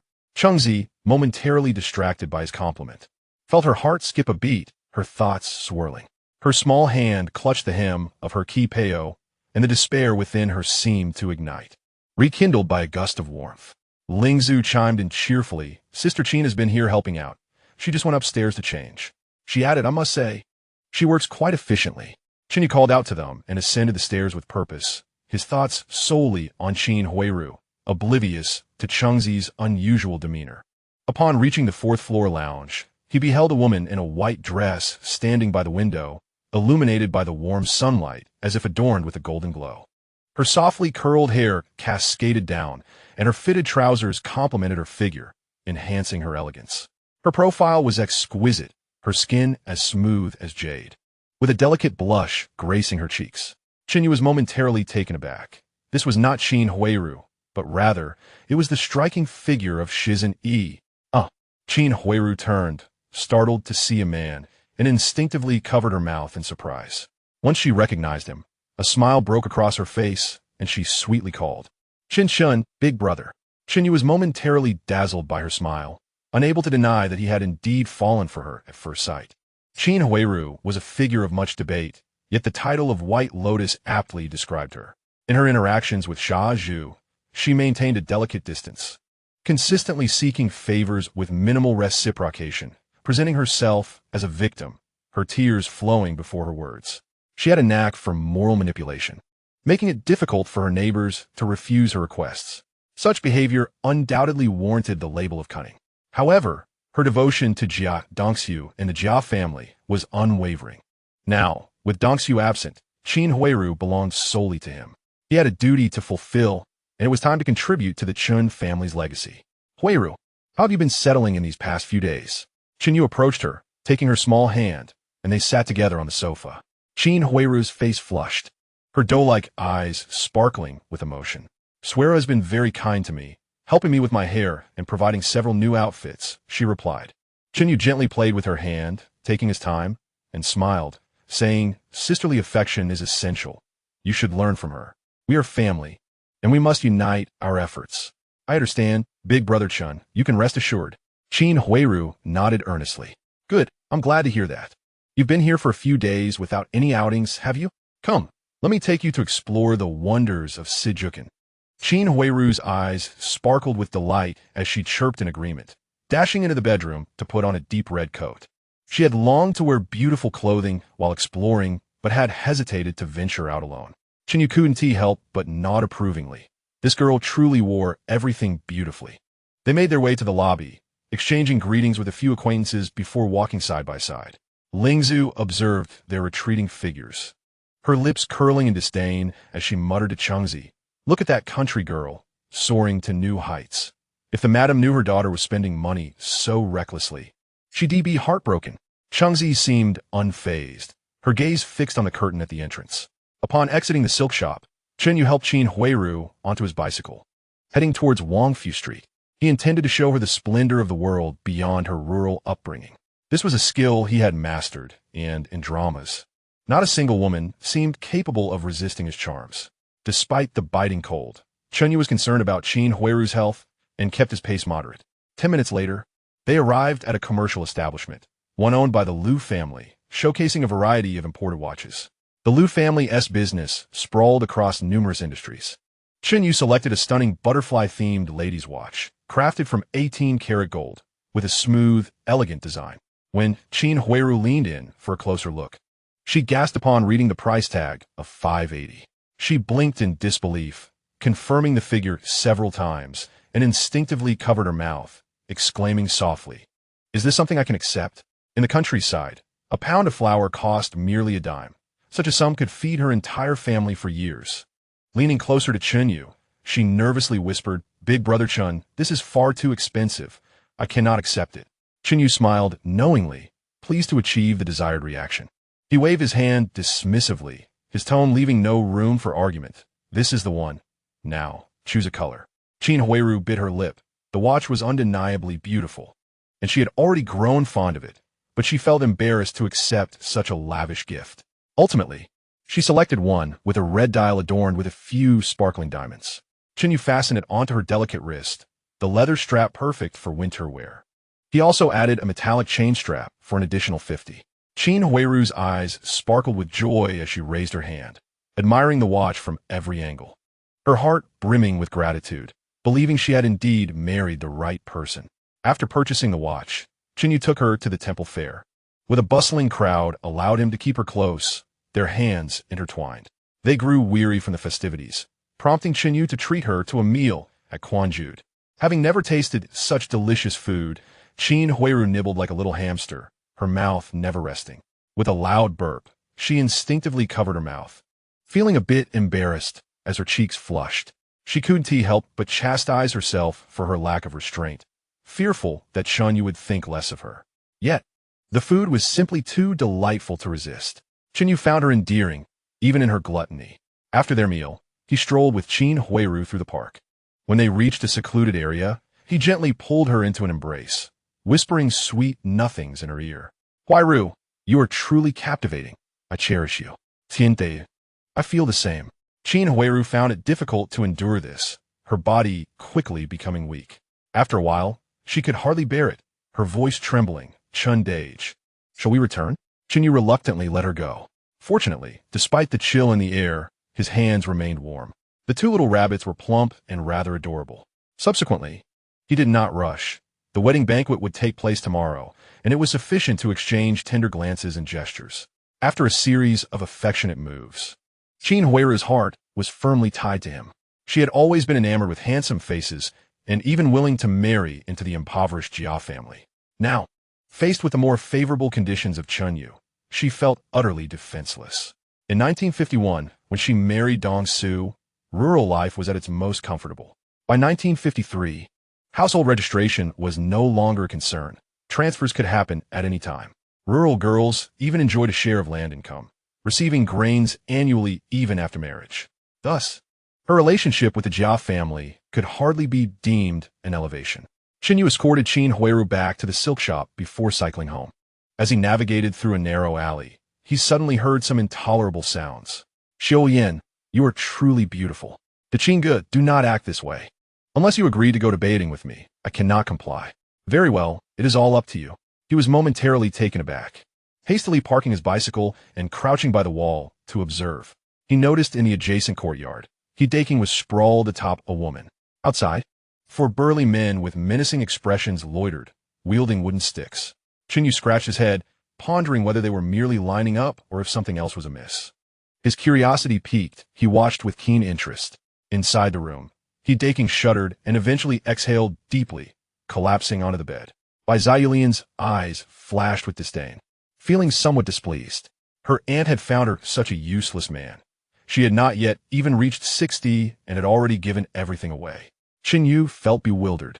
No wonder He Daking had failed to win over the widow Bai for decades, ultimately being expelled from Beauties. There was a reason for it. Bai Xiaolian was indifferent. As long as she could earn money and keep herself fed, that was sufficient. 6 months prior, her husband had passed, leaving her with 3 sons. During this time, she had relied on her savings, but it would not be long before her family would face starvation. Thus, upon receiving her aunt's letter, she had rushed to the capital. He Daking possessed culinary skills. It was said that cooks would not starve in times of famine. For the sake of her children, she decided to endure. Bai Xiaolian wrapped her arms around He Daking's neck, deliberately pressing her bosom against him, her voice dripping with sweetness. "To Qin, when shall we return to Beauties?" He Daking, having acted impulsively without using his head, instantly regretted it. He could not bear to part with his 2 children and had no intention of going to Beauties with the widow.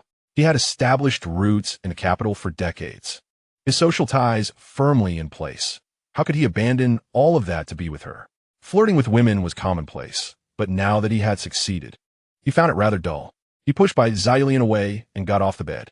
After dressing, he pulled out 10 yuan from his pocket and shoved it into her hands with a mischievous grin, saying, "Xiaolian, do not worry. I promise I shall return, and I will not go back on my word. However, please wait for me to settle my children first. Here, take this money and buy some good food. Tomorrow, there will be a feast in the courtyard. I must hurry back to prepare the dishes, so I shall take my leave." He Daking was an expert at dragging things out. He had been doing so for years. This was precisely why he preferred widows. There was no need for commitment. And when he grew tired, he could simply move on. In the capital, there were plenty of widows to choose from. Reflecting on his life of indulgence, he realized he was not any less than Chen You, nearly a monthly groom.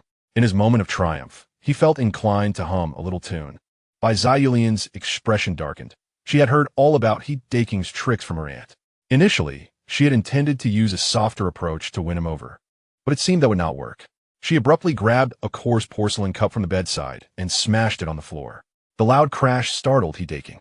However, he did not dwell on it, reaching into his pocket for 5 yuan, grinning as he handed it over. "Xiaoyan, do not be angry." Bang! Before he could finish, the door was kicked open, and 4 men stormed in.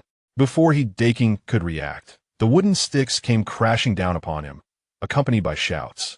"Well, you just bullied my cousin. Brothers, beat him. Do not cry, Xiaoyan. We will teach him a lesson and send this scoundrel to the officer." He Daking shrieked in agony, curling up on the bed, catching a glimpse of Bai Xiaolian leaning against the door, sneering. His heart sank. He realized he had fallen into a trap. "Gentlemen, let us discuss this." Bai Xiaolian did not wish for her horse to be harmed, and hurriedly called for them to stop. The men delivered a couple more blows before finally relenting. The leader stepped forward, yanked He Daking's hair, glaring fiercely at him. "Now, what do you intend to do?" He Daking, bruised and battered, looked rather comical as he chuckled weakly. "Brother, I will pay. I am willing to compensate you with 100 yuan. The man sneered, raising his hand to slap him. "My sister is a virtuous woman. I will not discuss money with you. You have 2 choices. Either marry her, or we shall meet at the military management office." Chapter 80. The deaf and joined forces, scaring off He Daking. After a struggle, He Daking reluctantly signed a confession, pressing his red thumbprint, and was finally allowed to return home. His colorful undergarments were confiscated, leaving him feeling a chilling breeze. Bai Xiaolian granted him only 3 hours. He must board the 8 o'clock train to Beauties that evening, or she would report him directly to the military management office. With the evidence she held, it was sufficient to imprison He Daking. During this period, facing a bullet was not out of the question.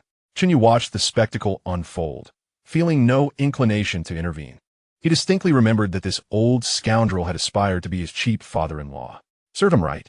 With decent circumstances, he could have married a woman honestly, but chose not to. Truly, a toad dreaming of swan. Chen You did not rush to return. Instead, he pedaled his bicycle straight to Feng's garden. The chef would likely be unavailable tomorrow, so he needed to find a replacement without delay to avoid hindering his plans.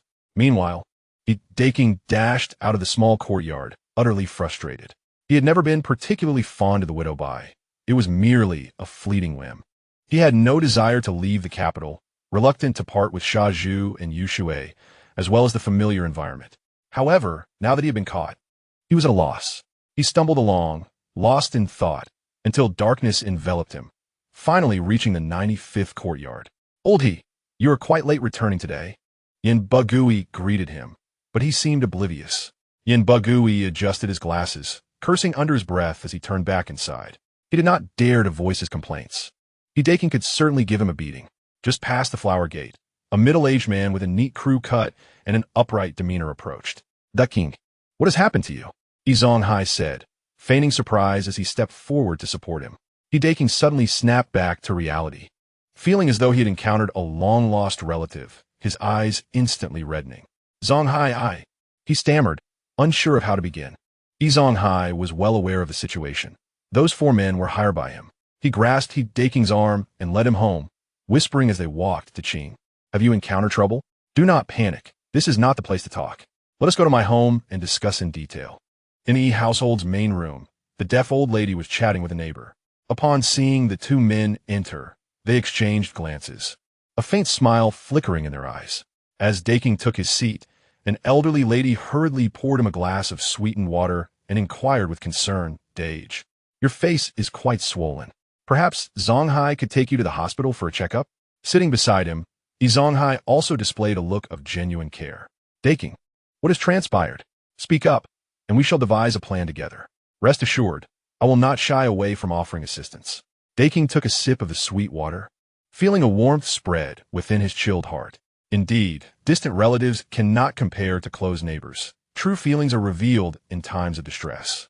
Although Daking was astute, his mind was now in disarray, leading him to lower his guard. Considering E.S. upright character and high moral standards, he decided to share his predicament. Once he finished recounting the events, Zonghai's face turned pale, and he could not help but exclaim, "This is terrible. Just the other day, I witnessed the military administration executing several rapists. This is a capital offense." Daking's heart sank at these words, and tears threatened to spill as he grasped E.S. arm. His voice hoarse and choked with emotion. "You must be mistaken. I have fallen into a trap. I am innocent." Zonghai gently patted his hand, speaking solemnly. "I assure you, I saw it with my own eyes. One of the men seems to have been a victim of a honey trap. The woman involved was surnamed Bai, and she was present at the scene, even applauding the act." Daking felt as if he had plunged into an icy abyss. He had not mentioned Bai Ziyulian's name. It matched perfectly. That deceitful widow Bai was a habitual offender, truly determined to ruin him. At that moment, the elderly lady spoke softly. "Daking, they are merely seeking a scapegoat. Why not take the opportunity to destroy the evidence? You could return with your name cleared, without fear of execution." Zonghai suddenly clapped his thigh in agreement, exclaiming, "Indeed, this is a brilliant plan. Daking, having an elder at home is like possessing a treasure. We owe our thanks to her." Daking contemplated this and realized that it could indeed save his life. The elderly lady and Zonghai continued to frighten him, creating immense psychological pressure that caused him to momentarily lose his composure. Many clever individuals have fallen prey to such deception. At such times, rational thought is nearly impossible. However, before I leave, I must see the children and provide them with some closure. The elderly lady paused, tapping her cane against the tiles with urgency. "Daking, what are you waiting for? Zuzi is still at the UK restaurant, and the round trip will take over an hour. If the other party grows impatient and reports you, what will you do? The rain is so light, she won't understand anything you explain. Leave a letter instead, and let he pass it on for you. Do you not trust his integrity?" Daking opened his mouth to object, but ultimately acquiesced, promptly writing a letter. He informed Xiao'e that he had been framed and would have to leave for distant lands, instructing him to secure the money stored at home. He assured Xiao'e that he would find a way to send money back each month, and urged him to take good care of Xiao'e. Once the letter was completed and sealed in an envelope, he stood up, intent on delivering it personally to Xiao'e, wishing to see her one last time. After this departure, who knows how many years would pass? The elderly lady quickly rose to intercept him, taking the letter. "Dage, if Xiao'e sees you, she might cling to you and beg to accompany you. causing delays that could be detrimental. Right now, your life is paramount. Daking struck himself across the face in frustration, grasping Yi Zonghai's hand with sorrowful resolve. My dear friends, I must trouble you to look after my children. Rest assured, I will find a way to send money back.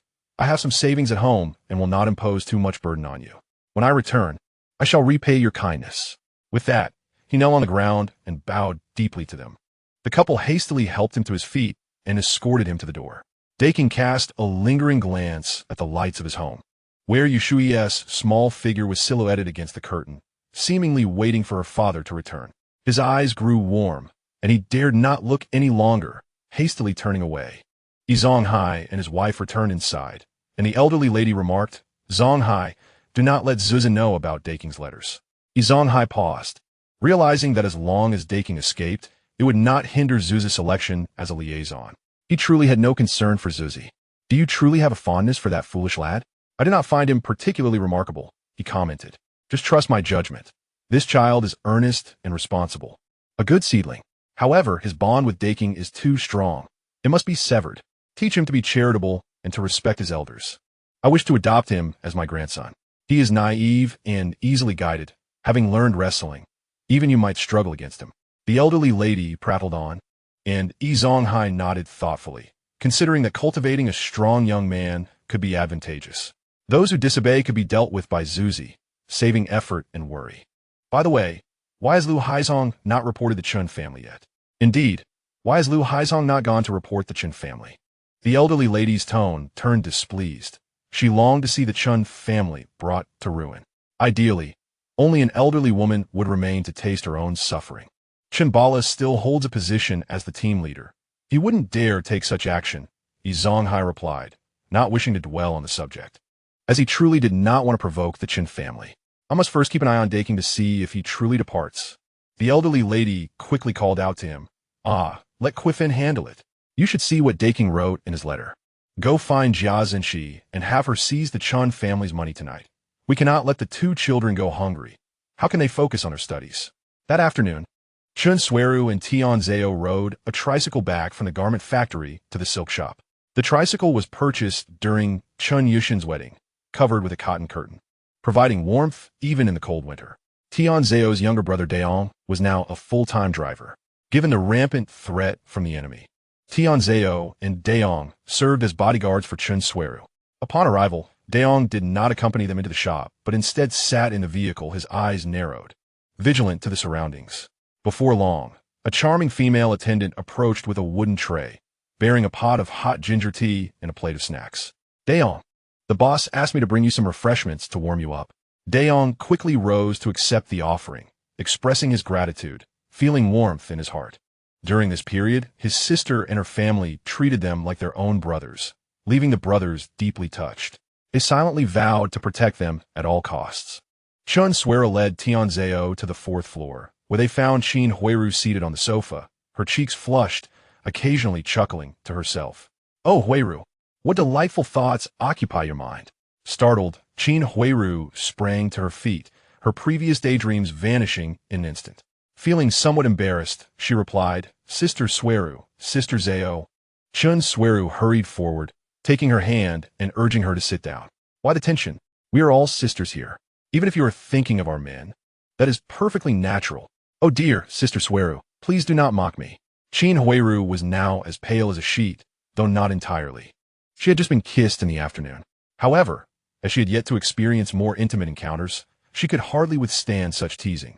The three of them chatted for a while when Chengzi knocked and entered. "Boss, a reporter wishes to interview you." Chen Xueru frowned at this.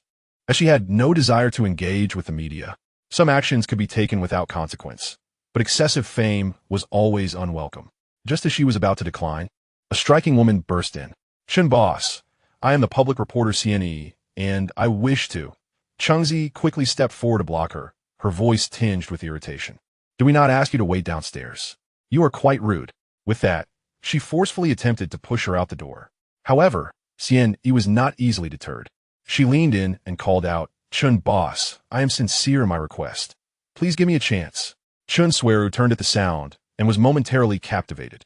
The young woman was adorned in a dark-hued dress, her short hair framing her face with a refreshing charm, complemented by a pair of golden-rimmed glasses that accentuated her intellectual demeanor. A stirring arose within her, prompting her to call out, "Chengzi, please bring her over. You go prepare a few cups of coffee and some snacks. I would like to have a conversation with this journalist." Tianzhao quickly stood up to assist, while Qin Huairu watched curiously, as it was her first encounter with a journalist. Chen Xueru approached, swaying her hips as she grasped Xian Yi's small hand, inspecting her from head to toe. Fair-skinned, delicate features, quite impressive, and with an admirable temperament, she remarked. Xian Yi felt a shiver run down her spine, wondering if the woman had some peculiarities. Although somewhat flustered, she recognized the importance of today's interview and managed to suppress her anxiety, forcing a smile. "Ms. Chen, our newspaper is planning a special feature on women, and as the most successful businesswoman in the city, I would be honored to interview you." "Of course, no problem. Let us sit down and chat leisurely," Chen Xueru replied, her face bright with a warm smile. "Xian journalist, you are quite beautiful, and your demeanor is impressive. I wonder which esteemed family you hail from?" Xian Yi felt a twinge of embarrassment. Her father, Xian Dengqi, was a notorious figure in the underworld of the city. This connection troubled her, and she preferred not to dwell on it. "Ms. Chen, let us commence the interview," she suggested. The two exchanged questions, blurring the lines of who was interviewing whom. Once the interview concluded, Chen Xueru held Xian Yi's hand, her smile genuine. "Xian journalist, I feel an instant rapport with you. Tomorrow, my family is hosting a celebratory banquet. You must come and partake in the festivities." Xian Yi hesitated, but Chen Xueru raised her elegantly arched brows, playfully insisting. "Xian journalist, I am extending you this courtesy by accepting your interview. You wouldn't deny me this favor, would you?" Ultimately, Xian Yi, being a naive young lady, was easily swayed and nodded in agreement. "Haha, that is the spirit. Why not stay for dinner tonight? We can chat some more." Xian Yi, feeling exposed, hastily excused herself. Chen Xueru did not press further and accompanied Tianzhou to see her off. The evening was drawing near, and they two were preparing to return home for dinner. Chen Yu had arranged for a chef at Feng's garden and, noticing the time, decided to pick up his wife. As dusk settled, the two parties coincidentally met at the entrance of a silk shop. "Oh dear, come here. Let me introduce you to journalist Xian Yi," Chen Xueru exclaimed, surprised to see him, as he rarely came to fetch her. Xian Yi's gaze flickered as she caught sight of Chen Yu, momentarily dazed by his striking appearance. After some pleasantries, she hailed a rickshaw and departed. Observing Chen Yu's lingering gaze on Xian Yi's retreating figure, Chen Xueru teased, "Oh, have you taken a liking to her? She is indeed charming, but her family has some issues." Chen Yu turned back, lost in thought. He suspected that Xian Yi's father was a significant adversary, likely of considerable influence. "What on earth?" Chen Yu scratched his head and muttered, "But family matters are no obstacle. She is merely a daughter." In his view, it was certainly not a concern. Should he bring her home, he could eliminate the threat posed by Xian Dengqi, ensuring no one would uncover his identity. He had previously watched a drama that made the connections clear. Once this matter is settled, I shall deal with them and gain some merit in the process. Chen Xueru nodded thoughtfully. If the man was unconcerned, it would simplify matters, and she had already formed a plan in her mind. "Brother-in-law," Dayong approached with a goofy grin. "Dayong, you have worked hard these days," Chen Yu said, cheerfully patting his shoulder. "Don't linger here. Ride my bicycle home. I'll take the tricycle today. It has not been hard. Life now is something I could not have dreamed of before. I shall take my leave. Goodbye, brother-in-law and sister." Dayong understood that his brother-in-law was not one for pleasantries and quickly rode off. "This boy is nearing marriageable age. Isnt, Xueju. Find a suitable girl among the female workers to introduce to him," Chen Yu instructed before hopping onto the tricycle, cheerfully calling, "Ladies, hop in." Chen Xueju rolled her eyes, playfully chiding to Xing. In Chapter 82, after all, it will never suffer loss. Tianzhao assisted Xueju into the vehicle and then turned to Chen Yu with concern. "Dear, the weather is quite cold. Let me ride instead. I am quite strong now." "No need. I am not that delicate. Hurry. Our family is waiting for us to return for dinner." When Tianzhao saw she could not persuade him, she finally got into the vehicle. A quarter of an hour later, the three entered their own small courtyard through the back door. Chen Yu habitually scanned the surroundings with his perception, noting that every household was having dinner. Suddenly, he spotted Yushui tiptoeing by the window, peering outside with an expression of longing, her small lips pouting as if they could hold an oil bottle. Chen Yu smacked his forehead, realizing he had forgotten about the little girl. With Yi Daking gone and Xiao'e not at home, no one was there to look after Xiao'e. After greeting the two, he hurried towards the central courtyard. Upon reaching He's door, Chen Yu leaned in close to the window, startling little Xiao'e. Once she recognized him, she burst into laughter and ran over to open the door. "Brother, why are you here? Are you here for Xiao'e to teach sister how to cook?" She chirped, tilting her small face up, her big eyes sparkling. Chen Yu chuckled, scooping her into his arms. "Xiao'e, how about coming home with your brother for dinner?" Xiao'e shook her head vigorously. "No, I can't. Daddy will be back soon. He said he would bring me roast chicken in the morning." As she spoke, the little girl licked her lips, clearly enticed by the thought of the delicious roast chicken. "We have roast chicken at home too," Chen Yu replied, producing a still-warm lotus leaf wrap from behind him, the rich aroma wafting toward them. "Smell it. Isn't it fragrant?" Within the space, some of the renowned delicacies from Si Jiucheng had been preserved.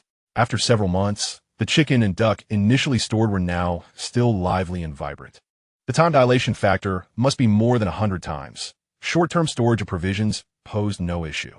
Xiao'e sniffed eagerly, her eyes lighting up. "Is it the sauce-roasted chicken from Fuyan Lu?" "Oh, you guessed correctly. Quite impressive for one from family of chefs." Little Xiao'e swallowed hard, looking somewhat conflicted. "But I promised Daddy I would wait for him. Once he returns, you can come back immediately and play at my house, all right?" After a while, Chen Yu managed to convince the little girl. Although he felt a twinge of regret, he did not regret sending Yi Daking away. Chen Yu locked the door and swiftly swept his perception around the He household, instantly collecting the silver dollars and cash into his space. Raising an eyebrow, he was surprised to find that Yi Daking was quite well off. There were over 300 silver dollars, 6 small yellow fish, and more than 100 cash. He had no intention of pocketing this money for himself. It would be used for Xiao'e in the future. He was currently in need of manpower and could use this opportunity to train Xiao'e. If the child was short on money, helping him would surely win his loyalty. Using his father's money to assist him would earn his heartfelt gratitude. Reliable. As he pondered, Jia Zhenqi hurried out from the east room, holding a pair of cotton shoes. "Chen family brothers, these are for you." Chen Yu was somewhat taken aback. "What? Jia Zhenqi, you haven't given up, have you? You should save your efforts. I'm a man you cannot have." Jia Zhenqi's round, rosy face was beaming with joy. "I was selected as a candidate for the street's active participant list. Thanks to you pointing me in the right direction. This job is perfect for me." The role of street active participants primarily involved promoting policies and mediating neighborhood disputes, eventually evolving into community committee roles. Chen Yu sighed in relief, realizing it was a misunderstanding. It was not easy to gain an advantage over Jia Zhenqi. He promptly accepted the shoes. They were well-crafted, with tight stitching and a soft feel, clearly a quality pair. He expressed his gratitude and took his leave. He Xiao'e arrived at the Chen household and immediately joined Lu Xiao'e and Su Xiaoling in their playful endeavors. With the adorable Lefu also in the house, she soon cast aside thoughts of Yi Daking.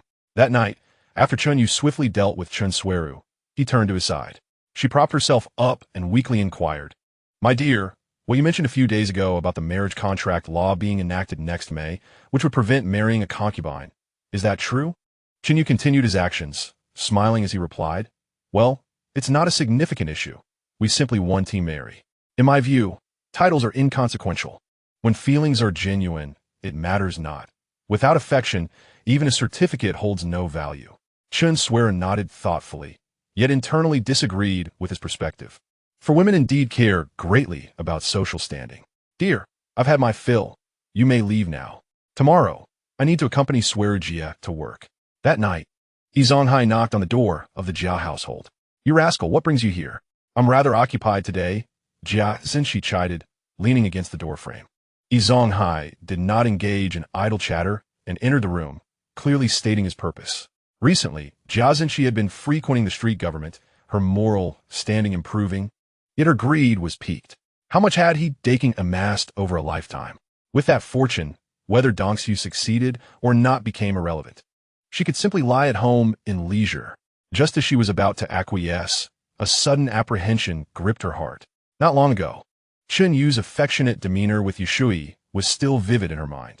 Xiao'e was as close to the Chen family as a sister, and Xiao'e appeared to be Chen Yu's apprentice. Though Yi Daking had fled, The two young ones from the He family were not without their support. This money would likely burn in her hands. Her principle had always been to bully the weak and fear the strong. This venture was too risky unless she could escape with the money. No. Chen You is now in a public institution, and I'm also on the candidate list for active participants. Both mother and son have bright futures ahead. We cannot run. Jia Zhenqi's mind raced, quickly piecing together the situation. She cast a peculiar glance at Zonghai. This old fool seemed to be courting disaster by provoking the Chen family. Zonghai, my dear brother, I am currently unwell due to my monthly cycle and cannot move about. Perhaps we should reconsider. The two children from the He family have a good relationship with the Chen family. Do not let your head get clouded. After all, Chen You was a master. The two shared a bond akin to that of Guan Yu and Zhang Fei, so Jia Zhenqi offered only a few words of caution. Zonghai was taken aback by the rejection and felt a flicker of displeasure, frowning as he said, "Sister, that is a substantial sum. Are you truly uninterested?" Little did he know, Jia Zhenqi seemed possessed, refusing to yield despite his arguments, even urging him to abandon the idea. Zonghai, a man of strong will, was instantly incensed and ceased further discussion, sweeping away in frustration. "If you don't want the opportunity to prosper, I'll simply take matters into my own hands." On the third day of the new year, the deaf old lady insisted on a lavish meal, while Xiao'e was shouting nonsensically. Yet Zonghai and his companions were nowhere to be found in the courtyard. Chen You did not acknowledge this matter, and Xiao'e had gone to learn cooking on the fourth day, not having returned since. Those in the courtyard overheard the commotion but paid it no heed, and no one engaged in idle gossip. Thus, Zonghai remained oblivious to the master-apprentice relationship between the two. In his eyes, He Yushui was a mere liability. If he were to project his own sentiments, how could Chen You possibly hold any regard for a little girl? Moreover, he felt confident that his actions were flawless. In this new society, without evidence, he had no fear of the Chen family's wrath. Jia Zhenqi was perplexed. Was Zonghai truly this reckless? Did he possess some hidden card? If so, that would be ideal. She could sit back and watch the conflict unfold, siding with the victor. After all, she would never suffer a loss. In the dead of night, Zonghai stealthily approached the He household with an accomplice. The two families were in close proximity, making the task convenient. Zonghai used wire to pry open the bronze padlock of the He residence. Upon entering, he struck a match, and the two of them searched in the dark throughout the night. Everything of value had vanished, clearly having been thoroughly ransacked. The two stared at each other, momentarily bewildered. Had he Daking returned in secret? That couldn't be. The old lady had witnessed him board the train. What should we do now? Zonghai's face turned ashen. After toiling all night, they've found nothing. Pack up. Let Xiao'e handle it. We must leave quickly. At dawn, while it was still dimly lit, Xiao'e, whistling cheerfully, made his way home. Today was his master's wedding banquet, and he intended to perform admirably. From a distance, he spotted the entrance to courtyard 95. Zonghai, shivering, stomped his feet, his nose turning red from the cold. He approached and couldn't resist teasing. "Oh, uncle, are you here performing tricks?" Zonghai's expression darkened. What on earth did the old lady see in this brat with such a foul mouth? However, this was not the time to dwell on such matters. He grasped Xiao'e's sleeve, anxiously saying, "Zhu, you finally returned. I was just about to look for you. Your father has run off with a widow." Xiao'e, still smiling, immediately dismissed the notion, unable to believe it. Even if he Daking was willing to abandon him, he would never forsake Yushui. She was too dear to him. "Uncle, don't tease me. My father is supposed to prepare a feast for my master today. Even with a dog-esque courage, he wouldn't dare to flee." Zonghai was bewildered. "Master? What master? Shouldn't he Daking be preparing the banquet for the Chen family today?" "I'm not lying. He Daking hasn't returned all night. You should hurry back and check." Xiao'e sensed sincerity in Zonghai's words, his expression shifting to one of alarm. He Daking was notorious for his lustful nature. If he had lost his mind, it was indeed possible. Xiao'e did not wait for further explanation. He shrugged off Zonghai's grip and sprinted towards the courtyard. Zonghai nearly stumbled in his haste. Seething with frustration but unable to express it, he hurriedly followed. Xiao'e dashed into the inner courtyard. It was still early, and everyone else had yet to rise. Spotting the front door locked, a chill ran through him. His father truly had not returned. He hurriedly unlocked the door and was greeted by utter chaos. clothes and bedding were strewn across the floor.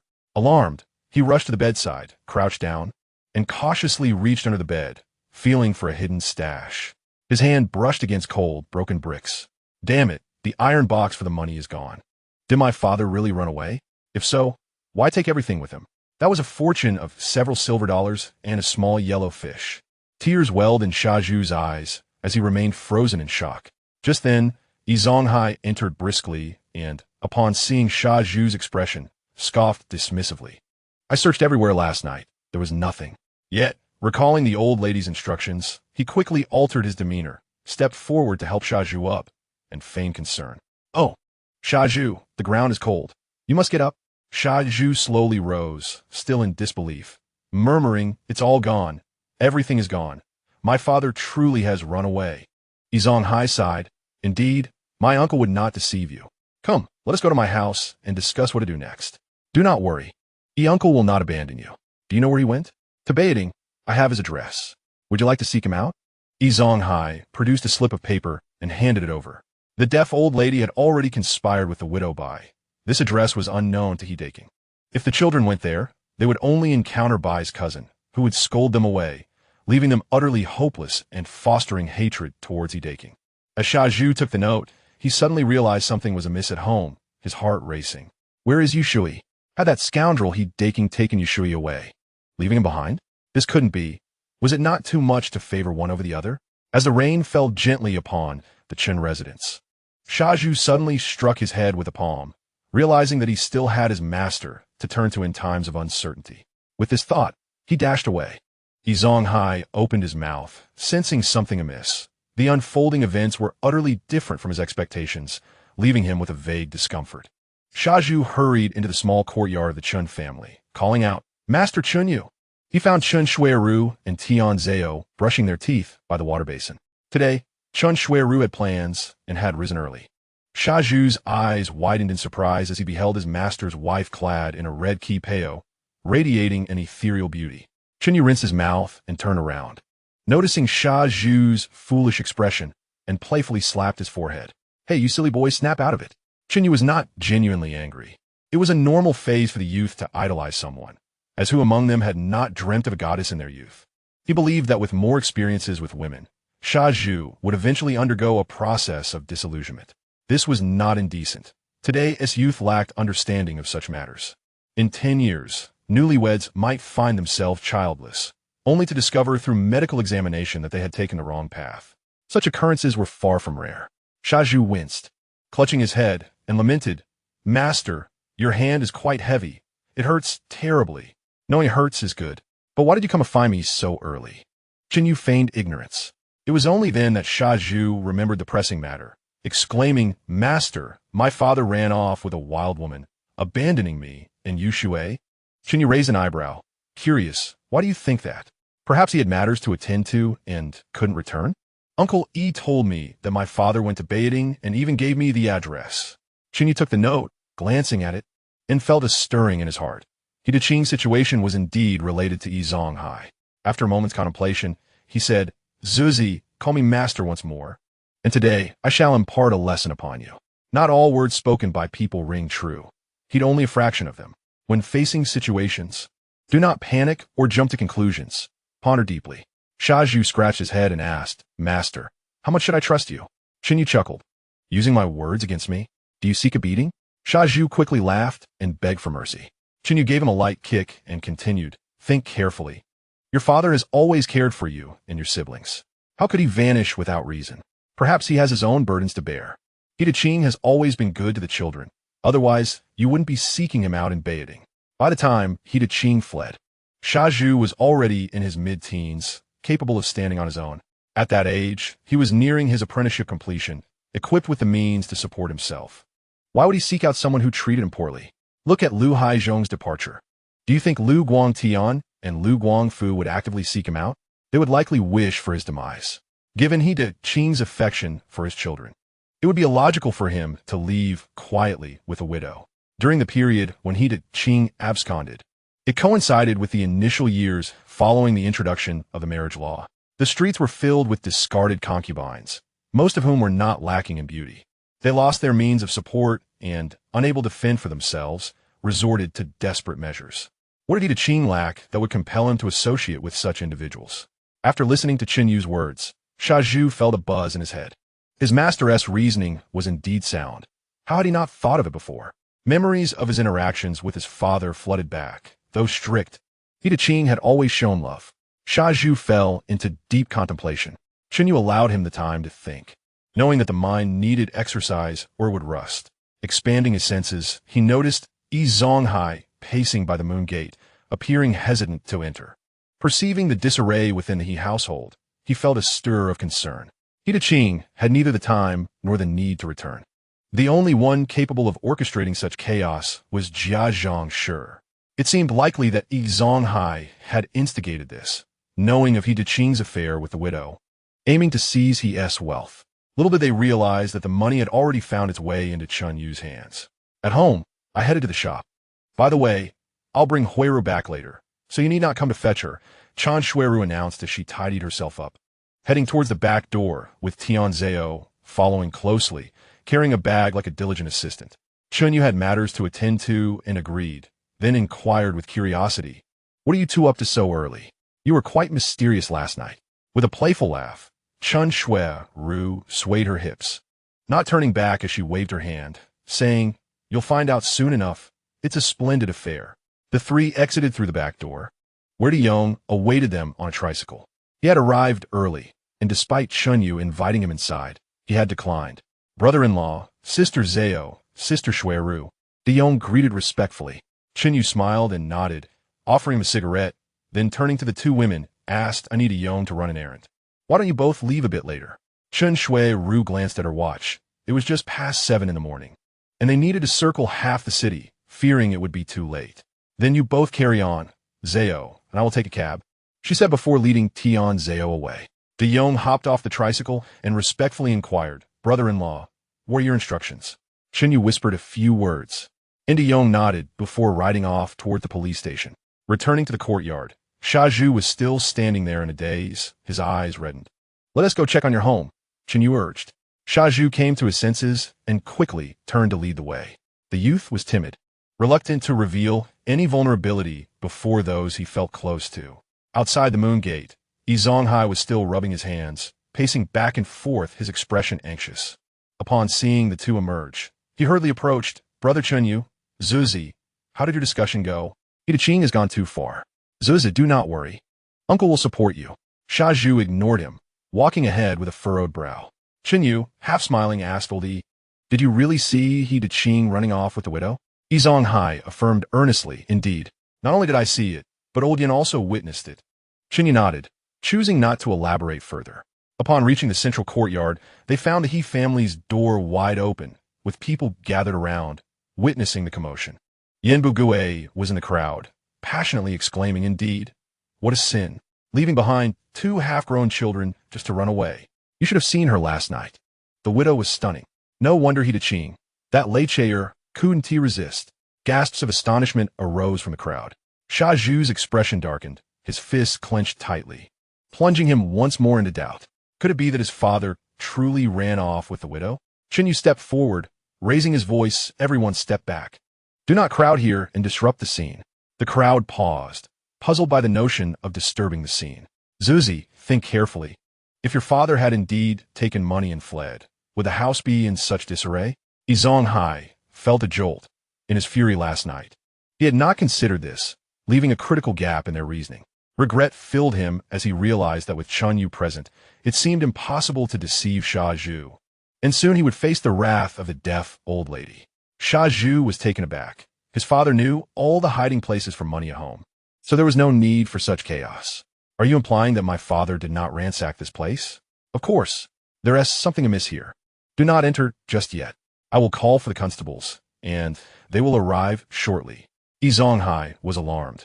"You mean to report this to the authorities?" At this time, the common folk were not accustomed to alerting the police, primarily due to the notorious corruption of officers in the past. After finishing with the previous case, one could only hope that reporting to the authorities would not lead to greater losses. Over time, people became accustomed to resolving issues through mutual negotiation or by seeking the mediation of respected individuals. In this courtyard, Zonghai held a prominent position in terms of prestige. Yin Bugui felt a shiver of fear, secretly regretting his premature intervention. It would be disastrous if he drew unwanted attention to himself. Zuzi, it might be wise to refrain from involving the authorities. You know the character of those officers. In that moment, he suddenly recalled that Chen You used to be a part of the underworld, and he fell silent. Chen You smirked, waving his hand dismissively. Old times have changed. Today's officers are public servants. Zonghai opened his mouth, feeling rage build within him, yet he dared not express it. Reporting the incident did not concern him much. After all, there was no evidence left behind. Who would know it was him? Moreover, he had gained nothing from this situation, even if he were discovered. It should not pose any trouble, right? As they spoke, Deong entered the courtyard, leading Zheng Chaoyang, Old Hao, Bai Ling, and Duo Yi. Upon seeing the four in uniform, the crowd promptly parted to make way. Chen You was taken aback. He had only summoned Duo Yi and Bai Ling, yet all three team leaders had arrived. He approached them and exchanged greetings, then curiously inquired, "Hey, old Zheng, for such a minor case, is it really necessary for all of you to come?" Zheng Xiaoyang clicked his tongue and replied tersely, "At least I have a brotherly bond with Chen Bele. Can't you call me uncle?" Chen You chuckled. "That one do. You are a guardian of the people, while I am merely a common citizen. It's best we don't complicate our relationship." Zheng Xiaoyang was momentarily at a loss for words. Old Hao stepped forward, patting him on the back with a pleased expression. "You seem to be recovering well. That puts me at ease." Chen Yu's heart skipped a beat, and he quickly adjusted his breathing to appear more composed, his face paling as he feebly remarked, "Oh, Old Hao, your hand is rather heavy. I've only just started to feel better." Old Hao was startled, quickly supporting him. "I rode over on a tricycle. Come on, let us get you to the hospital." Bai Ling, her face slightly changing, hurriedly stepped forward to support him on the other side. Chen You felt a tinge of embarrassment. Realizing their act was a bit overdone, he gradually straightened up, his complexion improving, waving his hands. No, the scent of disinfectant makes me nauseous. Let us skip the theatrics and head to the scene." Seeing Chen You in better spirits, Zheng Chaoyang and the others felt relieved and followed him to He's residence. Zheng Chaoyang surveyed the surroundings outside the door. "Xiao Chun, please share the details." Chapter 85. Stubbornness. Chen You nodded and recounted the situation as explained by Zonghai. He then added, "I'm quite familiar with Daking.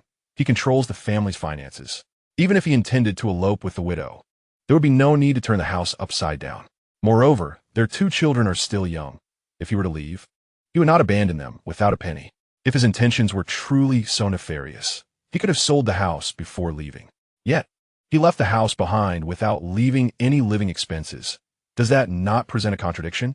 Furthermore, Daking has always been very fond of his children and even hired a neighbor to care for his youngest daughter, which suggests there may be more to this situation than it appears." Zheng Chaoyang, taken aback, regarded him with admiration. "I hadn't realized you had such keen insight. Perhaps you should consider a position as an analyst instead of distancing yourself from the team." Chen You awkwardly smiled and quickly shifted the topic. Let us discuss that later. By the way, why are you all so invested in this minor case?" Zheng Xiang's expression grew serious as he replied, "Recently, a group of spies, disgruntled with the food, kidnapped a chef. We traced the ingredients back to them and apprehended the entire group. Daking is also a chef, so the matter may not be as straightforward as it seems." Chen You scratched his head, realizing that Jia Zhenxi and Zonghai had fallen into unfortunate circumstances. This meant that the case of Daking's disappearance would surely be investigated thoroughly, at the very least to eliminate any connections to enemy agents. It seemed the retirement group's secrets would soon be exposed. "Bai Ling, please begin collecting samples," Zheng Chaoyang instructed. Bai Ling nodded and opened her large wooden box, retrieving cloth shoe covers to distribute among them. Chen had long been curious about her box and leaned in to take a look. Inside, there were many bottles and jars containing various chemical agents, as well as small tools like tweezers and pliers. In dramas, Bai Ling was even capable of revealing the writing on burned paper, so extracting fingerprints should be a breeze. This was why he had opted to invite Bai Ling and her team rather than going to the police station. As Old Hao was about to don a shoe cover, Zheng Chaoyang shot him a sidelong glance and said, "You and I should remain outside. Let us inquire with the eyewitnesses." Old Hao acknowledged, and the two made their way into the crowd. Old Hao raised his voice, "Everyone, please listen. Who was the first to notice he Daking's disappearance? Please step forward. All eyes turned to Yin Bagui. Adjusting his glasses, Yin Bagui felt overwhelmed. He had mentioned dealing with the authorities. This surely warranted extra compensation. Just then, Zuzi suddenly pointed at Yi Zonghai and shouted, "Comrade, it was Uncle Yi who informed me that my father had run off with the widow." Yi Zonghai was still trying to comprehend how the situation had escalated to this point, but there was no other option now. He had to stand firm. Old Hao glanced at him, feeling a sense of admiration. "Brother, please share the specifics." Zhang Xiaoyang quickly interrupted. "Hold on, everyone. Chen You, please take this glasses-wearing comrade back home. We will conduct separate inquiries." Yi Zonghai and Yin Bagui exchanged anxious glances, both feeling a strong sense of unease. However, given the current circumstances, they had no choice but to comply. Chen You waved at old Yin and led him toward the front courtyard. Once they had departed, Zhang Xiaoyang raised his chin and smiled. "Comrade, please begin your account." Yi Zonghai steadied himself, mentally encouraging himself as he forced a smile. "Comrade, it's like this. Last night around midnight, I heard some noises coming from a neighboring room, so I leaned out the window to take a look. Before long, I saw he Daking carrying a large bundle and leaving his home, exiting the courtyard. Thinking it was suspicious at such a late hour, I quietly followed him. I then saw a woman standing by the public toilet outside the courtyard. He Daking met up with her, and the two of them ran off down the alley. He Daking has always been quite lecherous. I suspect he ran away with the widow.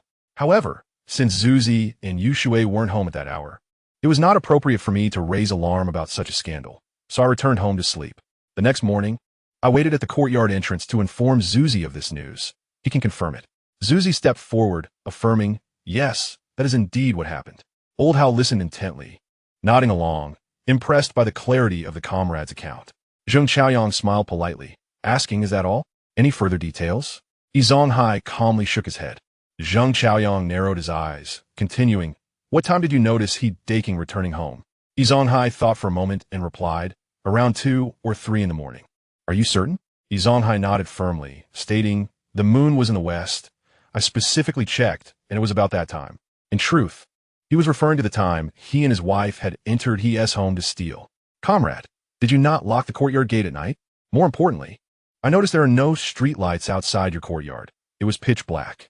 How could you be so sure that the person outside was a woman? And a widow at that? Did you lean in closely to see? Did he Daking and the woman notice you and say anything?" Zhang Xiaoyang fired off a barrage of questions, causing the crowd to erupt in laughter. He possesses a keen eye, able to discern between a widow and a young bride at a mere glance. Yi Zonghai, caught off guard by the inquiry, found himself at a loss for words. His mind a flurry of confusion. The biting cold of winter caused beads of sweat to form on his forehead, and his back was drenched. He had initially believed that deceiving the simpleton Zhu would suffice, never contemplating how to weave a convincing tale. Now, he found himself in a predicament. Old Hao finally sensed something amiss, his eyes wide with fury as he bellowed. "Ah, who would have thought that someone with such prominent features would be a spy?" Yi Zonghai's heart raced, his legs trembling in fear. How did this situation escalate? It was an unjust accusation. I speak nothing but the truth. I am merely an ordinary worker. Everyone in the courtyard knows my character. He has been good to you all. You cannot stand by and watch as I am slandered. Yi Zonghai was adamant about denying the allegations, quickly leveraging his reputation within the courtyard to rally support. Upon hearing his plea, the crowd recalled old Yi's history of kindness, and they began to speak in his defense. Even Zhu nodded vigorously, exclaiming, "Indeed, Uncle Yi is a good man. He has lived here for many years. How could he possibly be an enemy agent?" Zhang Xiaoyang, feeling a headache coming on, questioned why old Hao brought up the topic of spies. He raised his hand to calm the crowd and asked with a smile, "Who was in charge of the key to the courtyard gate?" Jia Zhenshi interjected gleefully. "It was that bespectacled Yinlika, the elementary school teacher." She felt an overwhelming sense of relief, grateful that she hadn't acted hastily the night before. Otherwise, she'd be the one under scrutiny. "Could you please summon Chen You and the others?" Jia Zhenshi promptly agreed and hurried off. Jia Dongxiu opened his mouth to stop her, thinking that they should not interfere in such matters, fearing they might be labeled as ungrateful. However, Jia Zhenshi was too swift. He couldn't catch her in time. With a resigned sigh, he turned back into the house, unable to bear the unfolding scene. At this moment, Chen Yu was engaged in a conversation with Yin Bagui. He had been attentively observing the situation in the courtyard, as if watching a live broadcast. Since old Yi was stubborn, it was time to exploit this opportunity. Old Yin, I know you must have received some benefit from old Yi. Otherwise, you wouldn't be lying for him. Yin Bagui, feeling as if he had been stepped on, raised his voice. Don't speak recklessly. I am a cultured person. Do not tarnish my reputation. Chen Yu chuckled. The city of Beijing is quite small. Do you really believe the authorities cannot find someone if they truly wish to? Let me be clear. This matter involves spies, so do not mislead yourself. What? Yin Bagui's face drained of color, his legs trembling slightly. No, how could Yi Zonghai have such audacity? Chen Yu pressed on. We should discuss this calmly. Otherwise, it could lead to incarceration. After a few days of interrogation, even if you prove your innocence, what will your neighbors think? They will wonder why you were detained for so long if you had committed no wrongdoing. Just see if the school doesn't expel you. Yin Bagui was taken aback, cold sweat pouring down his brow. For a mere sum of money, it seemed hardly worth the risk. The more he thought, the more anxious he became, trembling as he grasped Chen Yu's arm, his face a mask of despair. Brother Chen, we're old neighbors. You mustn't scare me. If I confess now, will I truly be safe? Chen Yu patted his shoulder and smiled. You are overthinking it. It's just a few idle rumors circulating in the courtyard. At most, you'll receive some criticism. The enemies are not even close. Who has time to bother with you? Yin Bagui swallowed hard, feeling swayed by Chen Yu's words. Before long, Jia Zhenxi returned, wearing a broad smile. Brother Chen, the government is calling for you. She felt grateful to Chen Yu, without his intimidation. She too might have been in trouble. Chen Yu looked at her in surprise, noting her surprising detachment from the situation. The trio quickly made their way back to the central courtyard. Yin Bagui, without waiting for others to ask, stepped forward and declared loudly, Comrades, I confess everything. Count me in for redeeming my sins. Last night, after I locked the door, I went to bed, and the key remained under my pillow. I heard nothing the entire night. During dinner, I saw He Daking and spoke to him, but he ignored me. About half an hour later, He Daking left in a hurry and never returned. Later, Yi Zonghai came to find me, gave me $1, and instructed me to tell the neighbors that He Daking returned at night and ran off with a widow. I am telling the truth. This is the $1. As he spoke, he pulled a bill from his pocket, clenching it tightly, his heart aching at the loss. This single $1 could feed a family for 3 or 4 days. He was fabricating a tale. There was no truth in his words. Upon hearing this, Yi Zonghai's eyes nearly bulged with rage. How could old Yin be so unreliable? The officials had not even questioned him yet, and he had already laid everything bare. Yi Zonghai, are you still human?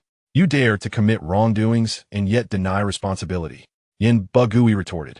The two exchanged heated words, igniting a fierce argument. The onlookers were taken aback, unsure of whom to believe. Zhu stood frozen, unable to comprehend. This makes no sense. Uncle Yi has no reason to act this way. Don't hold on to it.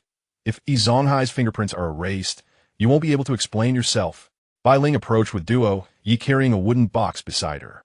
Yin Bagui, as if jolted by electricity, hurriedly handed the money to her. Bai Ling used tweezers to place the bill into a bag and turned to Zheng Chaoyang, stating, It shouldn't be the work of spies or professional thieves. There are fingerprints and footprints all over the house, showing a lack of professionalism. I've collected some fingerprints. Once we compare them with the suspects, we will know. Zheng Chaoyang scratched his head, realizing they had been overly alarmed. Now that we are here, let us finish this case. Brother, shall we proceed with fingerprint verification, or do you wish to confess now? If you go in, it only adds to your charges. Yi Zonghai breathed a sigh of relief, grateful that it had nothing to do with spies. It was truly terrifying. He was certain he was in trouble today, but he believed it wouldn't be serious. With a sincere expression, he said, Government officials, I confess. Last night, He Daking suddenly came to my home, saying he wanted to live with a widow in Beijing and asked me to look after his 2 children while also revealing the location of his hidden money. I, succumbing to greed, intended to steal the money under the cover of night. You all know what happened next. However, He Daking's family had no money. I didn't take anything. Impossible. My father has 56 silver dollars hidden away, not to mention a small yellow fish. Zhu's anger flared. So was you, old, who committed the theft and then tried to frame me, treating me like a fool. He raised his fist, ready to strike. Chen You raised an eyebrow. noting how cunning he Daking was, pretending to be poor in front of his own son. Gentlemen, do not act impulsively. Duo Yi, quick wit, rushed to stop Zhu. But Zhu shook him off. Old Hao stepped forward, pulling Zhu back like a chick, his face stern as he reprimanded. Stay calm. He has made mistakes, and we will handle it. Zhu was beside himself, cursing furiously. You heartless scoundrel, may you meet a wretched end. Be careful walking alone at night. The surrounding neighbors were witnessing an extraordinary spectacle. Zonghai, usually seen as warm-hearted and benevolent, was now revealed to have taken advantage of He Daking's escape to seize everything. He was nothing more than a hypocritical villain, his heart as black as coal. Zheng Chaoyang, observing the chaos, quickly raised his voice. Everyone, do not get agitated. We will not tolerate such miscreants. He is yet to clarify everything. Let him finish speaking. The commotion gradually subsided. Zonghai realized that further concealment was futile, and with a heavy heart he lamented, My wife cannot bear children. After all these years, we remain childless. Now that He Daking has fled, I had hoped that Zuzi would support me in my old age. The address he provided was not that of He Daking, and he revealed all the schemes he had devised against Zuzi. Yet he remained silent about the deaf old woman and the older lady. They lingered outside, possibly able to spend money to forge connections, perhaps even finding a way to escape sooner. The crowd listened in stunned silence, astonished by the depths of human cunning, which was truly chilling. To desire support from others while plotting their demise? Such wickedness. Chen Yu scratched his head, feeling somewhat embarrassed, as he and Zonghai had arrived at the same conclusion. How absurd. He still held to his principles. His acts of kindness were wholly unlike those of the old Yi. Zheng Ziang pressed on with his inquiries. Last night, was it all you're doing? Did you have accomplices? No, it was all my idea, Zonghai replied emphatically. The older lady supported the old woman, standing at the edge of the crowd, exchanging a glance that spoke volumes of their years of marital understanding. The older lady nodded slightly, discreetly shifting to maintain distance from the deaf old woman. The elderly widow opened her mouth, her murky eyes shifting uneasily, yet she dared not speak. Old Hao's forehead bulged with veins, his fingers gripping the gunstock, turning pale with tension. He was filled with rage. This was the first time he had encountered such malicious intent. Thinking back to how he had been deceived by this hypocrite, he could no longer contain himself and bellowed, Speak. If you do not clarify, I will end your life right now. It was all my idea, Zonghai shouted, veins bulging on his neck. My wife was coerced. If you wish to punish someone, let it be me. The crowd erupted once more. Who would have thought that the usually cheerful older lady was also an accomplice? She was pushed to Zonghai's side, her legs giving way as she collapsed to the ground, tears streaming down her face. The second older lady's eyes widened in shock, her snacks spilling everywhere. Jia Zhenxi pushed forward, eager to witness this spectacle, for she loathed the older lady and could not miss the chance to revel in her misfortune. Zuzi's eyes reddened. Fixating on the pair, his teeth clenched in fury, wishing he could tear them apart. Zheng Ziyang, Old Hao, and Dui exchanged glances, understanding each other perfectly, and immediately entered the Yi household. After a thorough search, they found over 30 silver dollars. Seeing this, Chen Yu leaned in to whisper to Zheng Ziyang, Old Zheng. That old woman has a close relationship with the Yi family. She lives in the adjacent room. Perhaps something is hidden in her home. Zheng Ziyang nodded slightly, signaling Old Hao, who promptly went.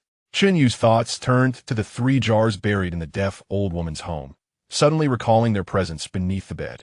Just as he was pondering how to expose her, fortune smiled upon him. The deaf old woman stood before her door, her cane striking the blue bricks with a resounding thud. Her face darkened as she shouted, I have nothing to do with the Yi family.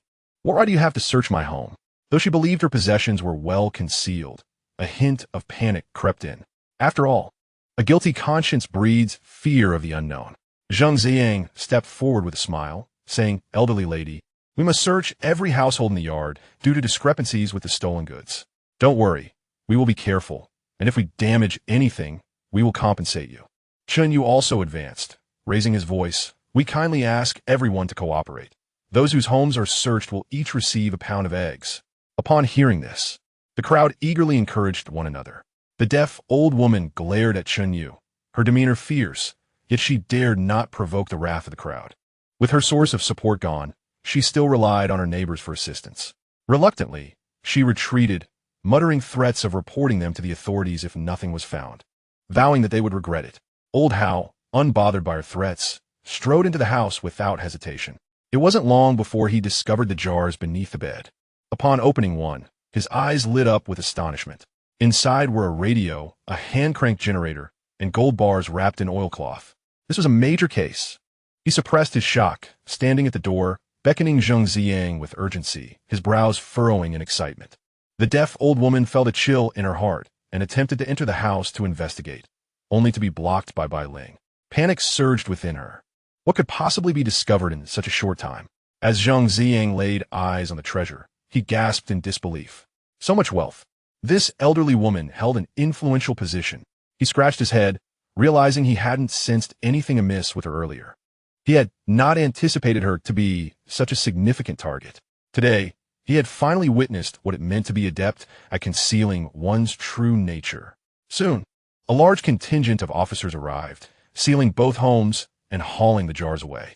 The deaf old woman collapsed to the ground. Terror etched across her face as if she had seen a ghost. She had not witnessed anyone digging up the floor. How could the items have emerged? Was it divine retribution? Zonghai and the older lady exchanged a glance, instantly collapsing into tears, realizing it was all over. The onlookers felt a shudder of fear, surprised to find a hidden enemy among them. Regrettably, the officers did not search more homes, and the promise of eggs vanished. For the time being, the matter concerning Zuzi came to a pause. Considering the hardships faced by his 2 children, the 30 silver dollars found in the Yi household were compensated to him. The remaining issues would have to wait until contact with Yi Daking was established. In the name of his master, Chen You took charge of the funds. Zuzi, as an apprentice, was provided with food and lodging, and it was best not to give him too much money to avoid fostering reckless spending habits. My master will save this for you, to help you when you marry. Ah, I shall heed your words. Zuzi grinned, his joy evident. His master's judgment in selecting a bride was undoubtedly reliable. Yin Bagui could not escape the consequences. Involved in such a case, no detail could be overlooked. He was so frightened that he lost control and began to weep, crying, Master Chen, you said it would only be a reprimand. You cannot abandon me. Chen Yu scratched his head, ultimately stepping in to plead. Old Zheng, his family relies solely on him for support. Could we refrain from notifying his workplace until we ascertain the situation? While Chen Yu could not guarantee anything, as the enemy was deeply concealed. He did not wish to invite trouble. However, some leniency could be afforded. Zheng Ziyang agreed, and soon departed with his men. Chen Yu escorted them to the courtyard's exit. Zonghai and his wife walked with their heads hung low, their faces ashen, resembling a pair devoid of backbone, barely able to support each other. The deaf old woman maintained her composure, yet her gaze was filled with resentment, fixated on Chen Yu.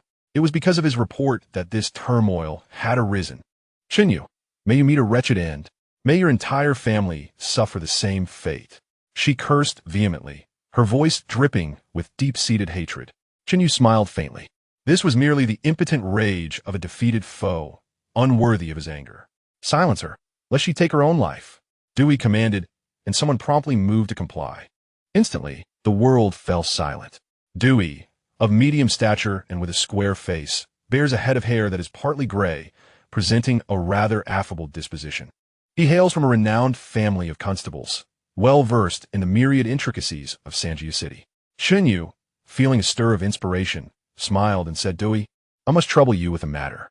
Originally, Dewey held little regard for Chen Yu, yet following the incident involving Bai Ling, his opinion of him had notably shifted. Old Hao, too, had begun to show some recognition towards the old staff due to Chen Yu. Gentlemen, what trouble could there be? If it is within my power, I shall surely assist you. Chen Yu produced a cigarette from his pocket, smiling as he continued. As you know, my health is not what it used to be, so I cannot attend my duties. I wish to find some experts in classical literature, traditional Chinese medicine, and antiques to learn and pass the time. Given your connections, could you inquire which masters might be willing to teach me? Rest assured, finances are not an issue. Dewey was aware that Chen Yu had married 2 wealthy wives, ensuring his family was financially secure.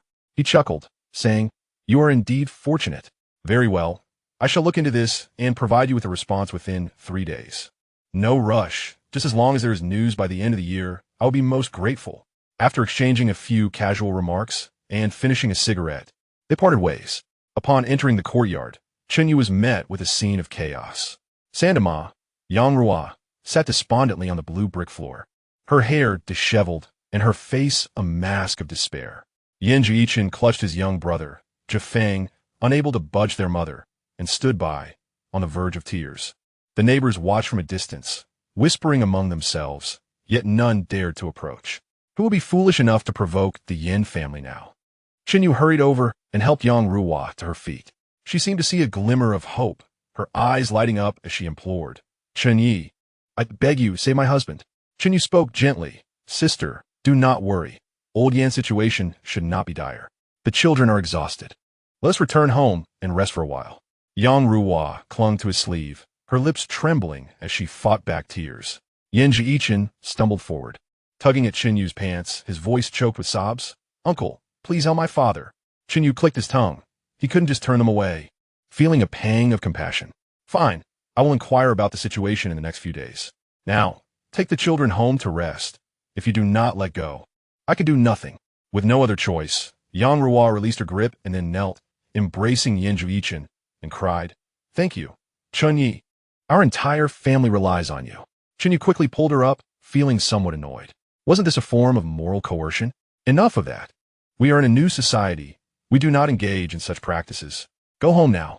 After much persuasion, he finally managed to send the mother and son away when Xiao'e approached, saying, Master, I wish to go to Beijing to find my father and inquire about what happened. Chen You, feeling irritable, replied curtly, That address is false. How will you find him? The officials will surely be looking for Hidaking. Just wait for their notification. Xiao'e scratched his head, grinning foolishly. All right, we will heed your advice. Chen You surveyed the courtyard and, noticing everyone present, raised his hand and proclaimed, I have another matter to discuss with everyone. The situation regarding Hidaking remains unclear, so let us refrain from mentioning his affair with the widow. The rain is too light to handle such provocations. If anyone spreads rumors, do not blame me for turning hostile.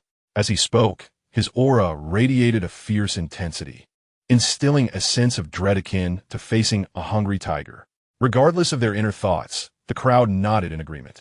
Satisfied, Chen You retracted his imposing demeanor, smiling as he clasped his hands in gratitude. Thank you all. Later, the accountant will record a contribution of 1 yuan from each of you. There is no need for gifts today. Consider it my appreciation. Recording a contribution of 1 yuan meant that in future dealings, the Chen family would expect a reciprocal amount. This arrangement proved beneficial, allowing them to profit while enjoying a meal. The neighbors erupted in laughter, curious about the good news. What is this good fortune? Why is everyone so merry? A clear female voice chimed in from the side. The crowd turned to see Chen Xueru, who seemed to grow increasingly beautiful, especially captivating the men, who were at a loss as to where to direct their gaze. Chen Xueru swayed her hips gracefully, stepping forward in her short boots, followed by 5 enchanting beauties: Qin Huairu, Tianzhao, Wenhui, Lingzhu, and Xiao'e. After exchanging pleasantries with the neighbors, Chen Xueru turned to Tianzhao and said with a smile, Please take the sisters home to rest. I will join you shortly. All right. Tianzhao responded and led the group away. Once they were out of sight, Chen Xueru, with a playful laugh, announced, One meal is hardly sufficient to treat our neighbors. Tonight, as my Chen family welcomes new members, we shall add another feast. The Chen family's banquet was lavish, allowing them to feast for 2 days without the need to purchase groceries. The neighbors were overjoyed, showering Chen Xueru with well wishes. Xueru, you are truly generous. We salute you. Indeed, you are remarkable. Xueru, which of those girls is the new bride? Chen Xueru had been anticipating this question. With a wave of her hand and a beaming smile, she replied, They are all new. Today, we welcome 7 in total. Gasps of astonishment erupted from the crowd. Such an unprecedented arrangement was truly unheard of. The men were envious, marveling at Chen Yu's extraordinary fortune. Yet, they pondered whether his health could endure. Having heard he had sustained an injury to one of his kidneys, they hoped he would not meet an untimely fate. After the crowd had discussed for a while, Chen Xueru continued, With so many newcomers, the women may feel a bit shy.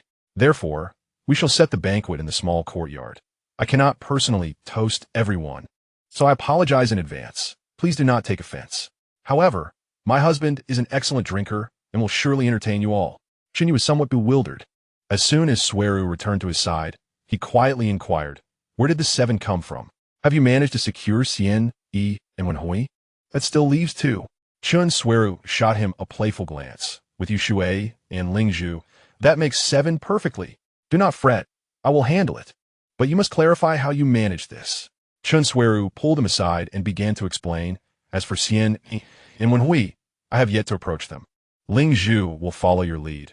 Once the banquet concludes, with the neighbors as witnesses, they will all be considered members of the Chen family. Besides, most people in the courtyard do not know them, and we typically do not allow outsiders in. No one will notice anything amiss." Chen Yu was truly taken aback. "Xueru, how many brain cells did you sacrifice to devise such a devious plan?" At this moment, there was no need for formalities, with the neighbors as witnesses. The arrangement would be considered legitimate, and even if Xian, Yi, and the others opposed, it would not matter. As long as the Chen family did not retract their stance, they would be deemed married women.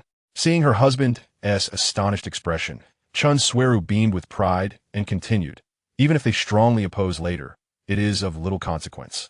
They will merely occupy their spots. In the future, should you find someone you fancy, you can easily replace them." Chen Yu was genuinely impressed. It seemed that formal documentation was unnecessary. As long as the total count was accurate, the individuals could be freely substituted. Perhaps he had previously pressured Xueru too much, pushing her to such lengths. In her quest for allies, she had resorted to extreme measures. Wenhui was easy to persuade, as she was fond of wealth. But as for Xian Yi, that would depend on your skill. Chen Xueru mused, twirling a strand of hair, her eyes sparkling with mischief. What a pity Bai Ling is not home. I wasted a trip, otherwise we could have welcomed another. So what do you think, my dear? Is our plan not brilliant? After speaking, Chen Xueru tilted her head, her eyes sparkling, clearly seeking praise. Chen Yu found himself in a state of amused exasperation. However, as the beneficiary of this scheme, he could not find fault with her. That would be akin to biting the hand that feeds you. "My wife, you are indeed the greatest contributor to the expansion of our Chen family."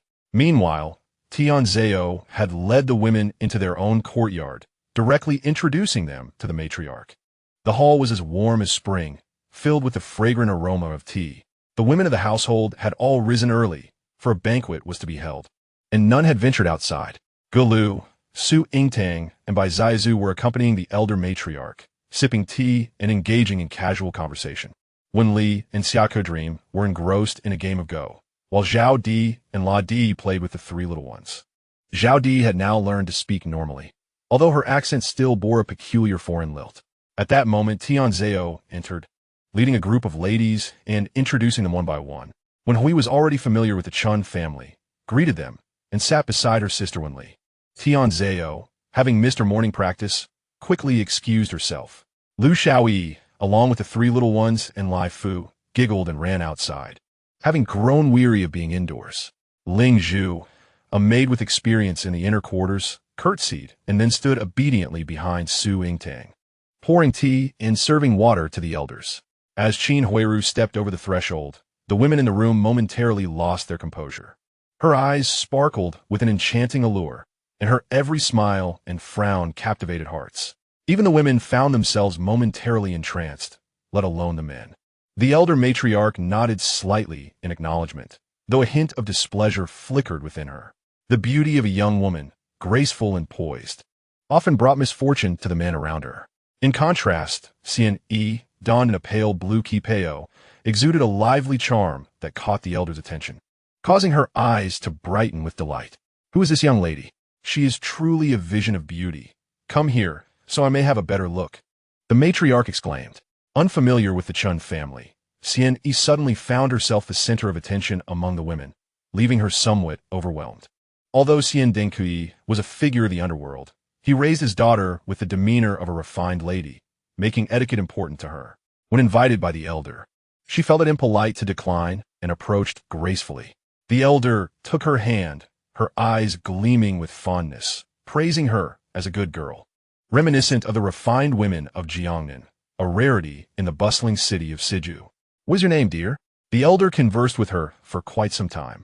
Clearly enamored, Xian Yi responded graciously, though the elder's overwhelming enthusiasm made her somewhat uncomfortable. Xiao'e, noticing her unease, playfully pouted, "Grandmother, I thought you favored me most. Why have you forgotten about me now that Xian Jie is here?"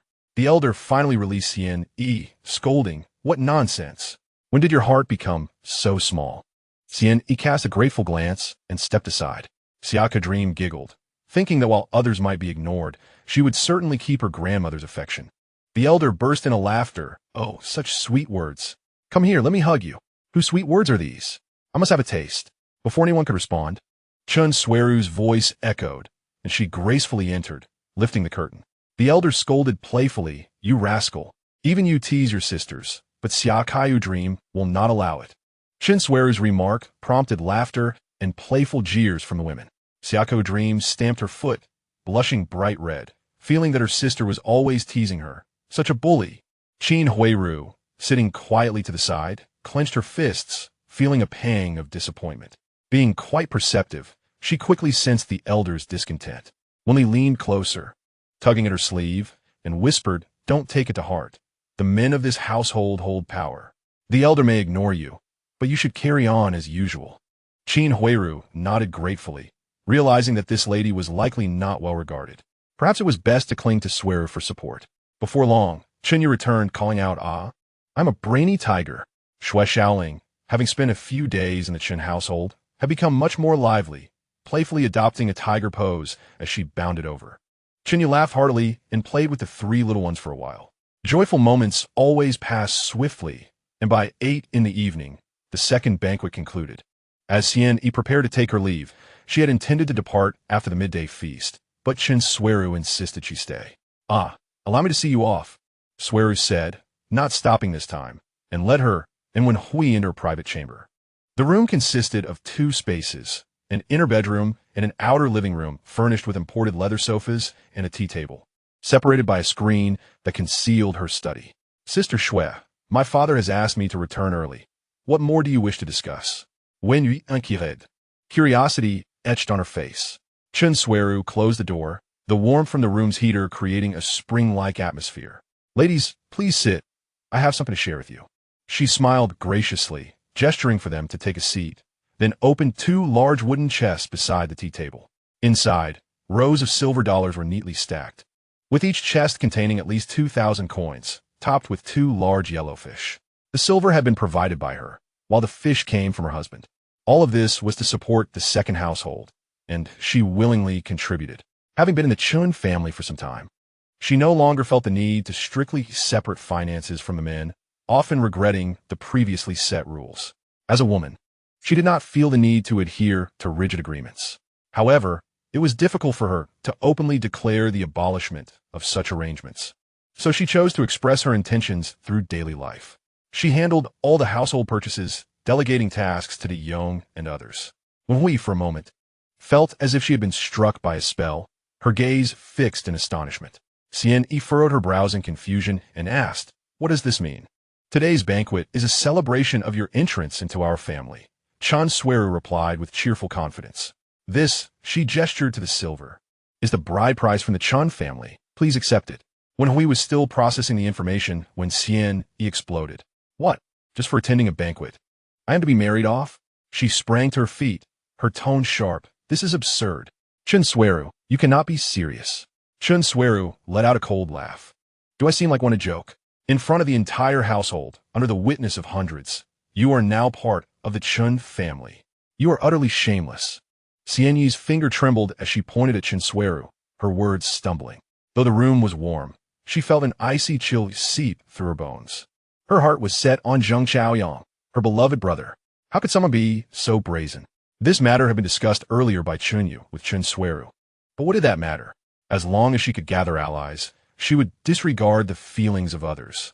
Moreover, her husband was such a fine man. This was a boon for her. Xueru's smile grew even colder, her disdain evident as she retorted, "You fancy Zheng Xiaoyang? Do you honestly believe someone of his status would choose you? How would you know? Is that even relevant?" Xian Yi felt her composure slip, her eyes reddening with indignation. "I have only met Chen Yu a few times. I am unprepared for this. You are forcing me." Chen Xueru transformed her expression, smiling sweetly as she pulled Xian Yi back into her seat, saying, "Dear sister, I am not urging you to consummate the marriage immediately, but within a year. You should spend time with our man and cultivate feelings. If after a year you still have no desire, the Chen family will not force you. You're free to leave. How does that sound? Is that really the case?" Xian Yi was skeptical, wary of the cunning nature of the proposition. "I, Chen Xueru, swear on the heavens that if I force Xian Yi into this, I will never earn a single penny in business again. Is it truly that severe?" Xian Yi found herself somewhat convinced, contemplating for a moment before nodding in agreement. Wen Hui, having returned to her senses, began to grasp the situation and felt a bit flustered. Her father detested the Chen family. How could he possibly allow her to marry into it? Could she possibly follow her second sister's example and elope? Wen Hui, what do you think? Wen Hui hesitated, unsure of how to speak. Her brother-in-law was handsome and generous, and she felt a willingness in her heart. "Xueru Jia, what about my father?" Chen Xueru had longed to slap that old man in the face. She smiled and said, "Tonight, you need not return home. Later, I will send to Yong to inform your family of the situation. Your father values his reputation and will not dare to make it public. Once the deed is done, I will personally accompany you to propose." She chuckled inwardly, imagining how furious Wen Lauda would be. Serves him right. He disrespected my man, thus slapping my face. After the banquet, Ling Zhu followed Su Yingtang back to her room. She had already understood her fate, as Chen Xueru had not concealed anything. She had never dared to hope for a son-in-law. Her parents had passed away when she was young, and she had been by the mistress's side since the age of 12 or 13, their bond akin to that of mother and daughter. However, the eldest lady later separated them. Now, given the chance to return to the mistress's side, she was naturally willing. Su Yingtang was also pleased. After her daughter had grown sensible, she no longer felt as close to her, often managing and educating her. Nevertheless, she still felt that Ling Zhu was more considerate. The two sat by the window, sharing intimate words, their spirits lifted. After a while, Su Yingtang rose and opened the treasure chest in the wardrobe. Under the light, it sparkled with vibrant colors. She took out 10 small yellow fish, a pair of pearl earrings, and a ruby hairpin. "Xueru, you're getting married. It's essential to have some dowry. Take these and keep them safe. If life does not treat you well, having these valuables will give you some confidence." Ling Zhu was deeply moved, kneeling on the ground and choking back tears, saying, "Mistress, these are too precious. I cannot accept them." Su Yingtang helped her up, playfully scolding, "I consider you my own daughter. From now on, call me mother." In that instant, the charm in her voice made Ling Zhu's heart flutter. The flowers were delicate, unable to withstand the rain and wind. Chen You stepped out from the room of Xiao'e, realizing that the household was becoming increasingly crowded, making it difficult to accommodate everyone. He pondered solutions while making his way to Huairu's room. The beauty had just bathed, and there was still some humidity in the air. Qin Huairu, draped in a thin gauze robe, sat at the head of the bed, her lovely figure partially concealed. With damp hair framing her delicate face, she trembled slightly at the sound, raising her gaze. Seeing her man, a smile graced her lips, her eyes shimmering with affection.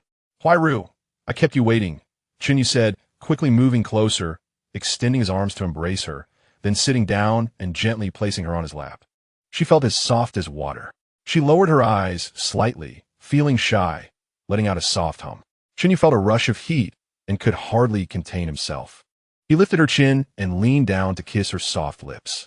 Qin Huairu recalled her mother's teachings, awkwardly reciprocating. The Chen family's elders disapproved of her. Her man and elder sister were her only support at home, and she had to strive to be the best. Chen Yu was somewhat bewildered by her enthusiasm. But who could resist such a diligent partner? Well done, he could not help but praise. Her peach blossom eyes sparkled with delight. Ding! Congratulations to the host. Luck increased by 42, current total, 18 points. Ah, truly the great heroine. The gains are substantial. The next morning, he awoke leisurely, Xiao'e peacefully sleeping in his embrace. She was quite exhausted from the previous night, sleeping soundly. Chen Yu spent the entire day at home, nurturing relationships with the young women in the household, which was indeed necessary. Chen Xueru had informed him about Xian Yi and Wen Hui. Chen Yu scratched his head, deciding to address Xian Yi later. He needed to care for his family first. As for Wen Hui, he would visit her home the next day. After dinner, he sat in his study sipping tea while also studying the Qing Nong Jing. As he read, his eyelids grew heavy.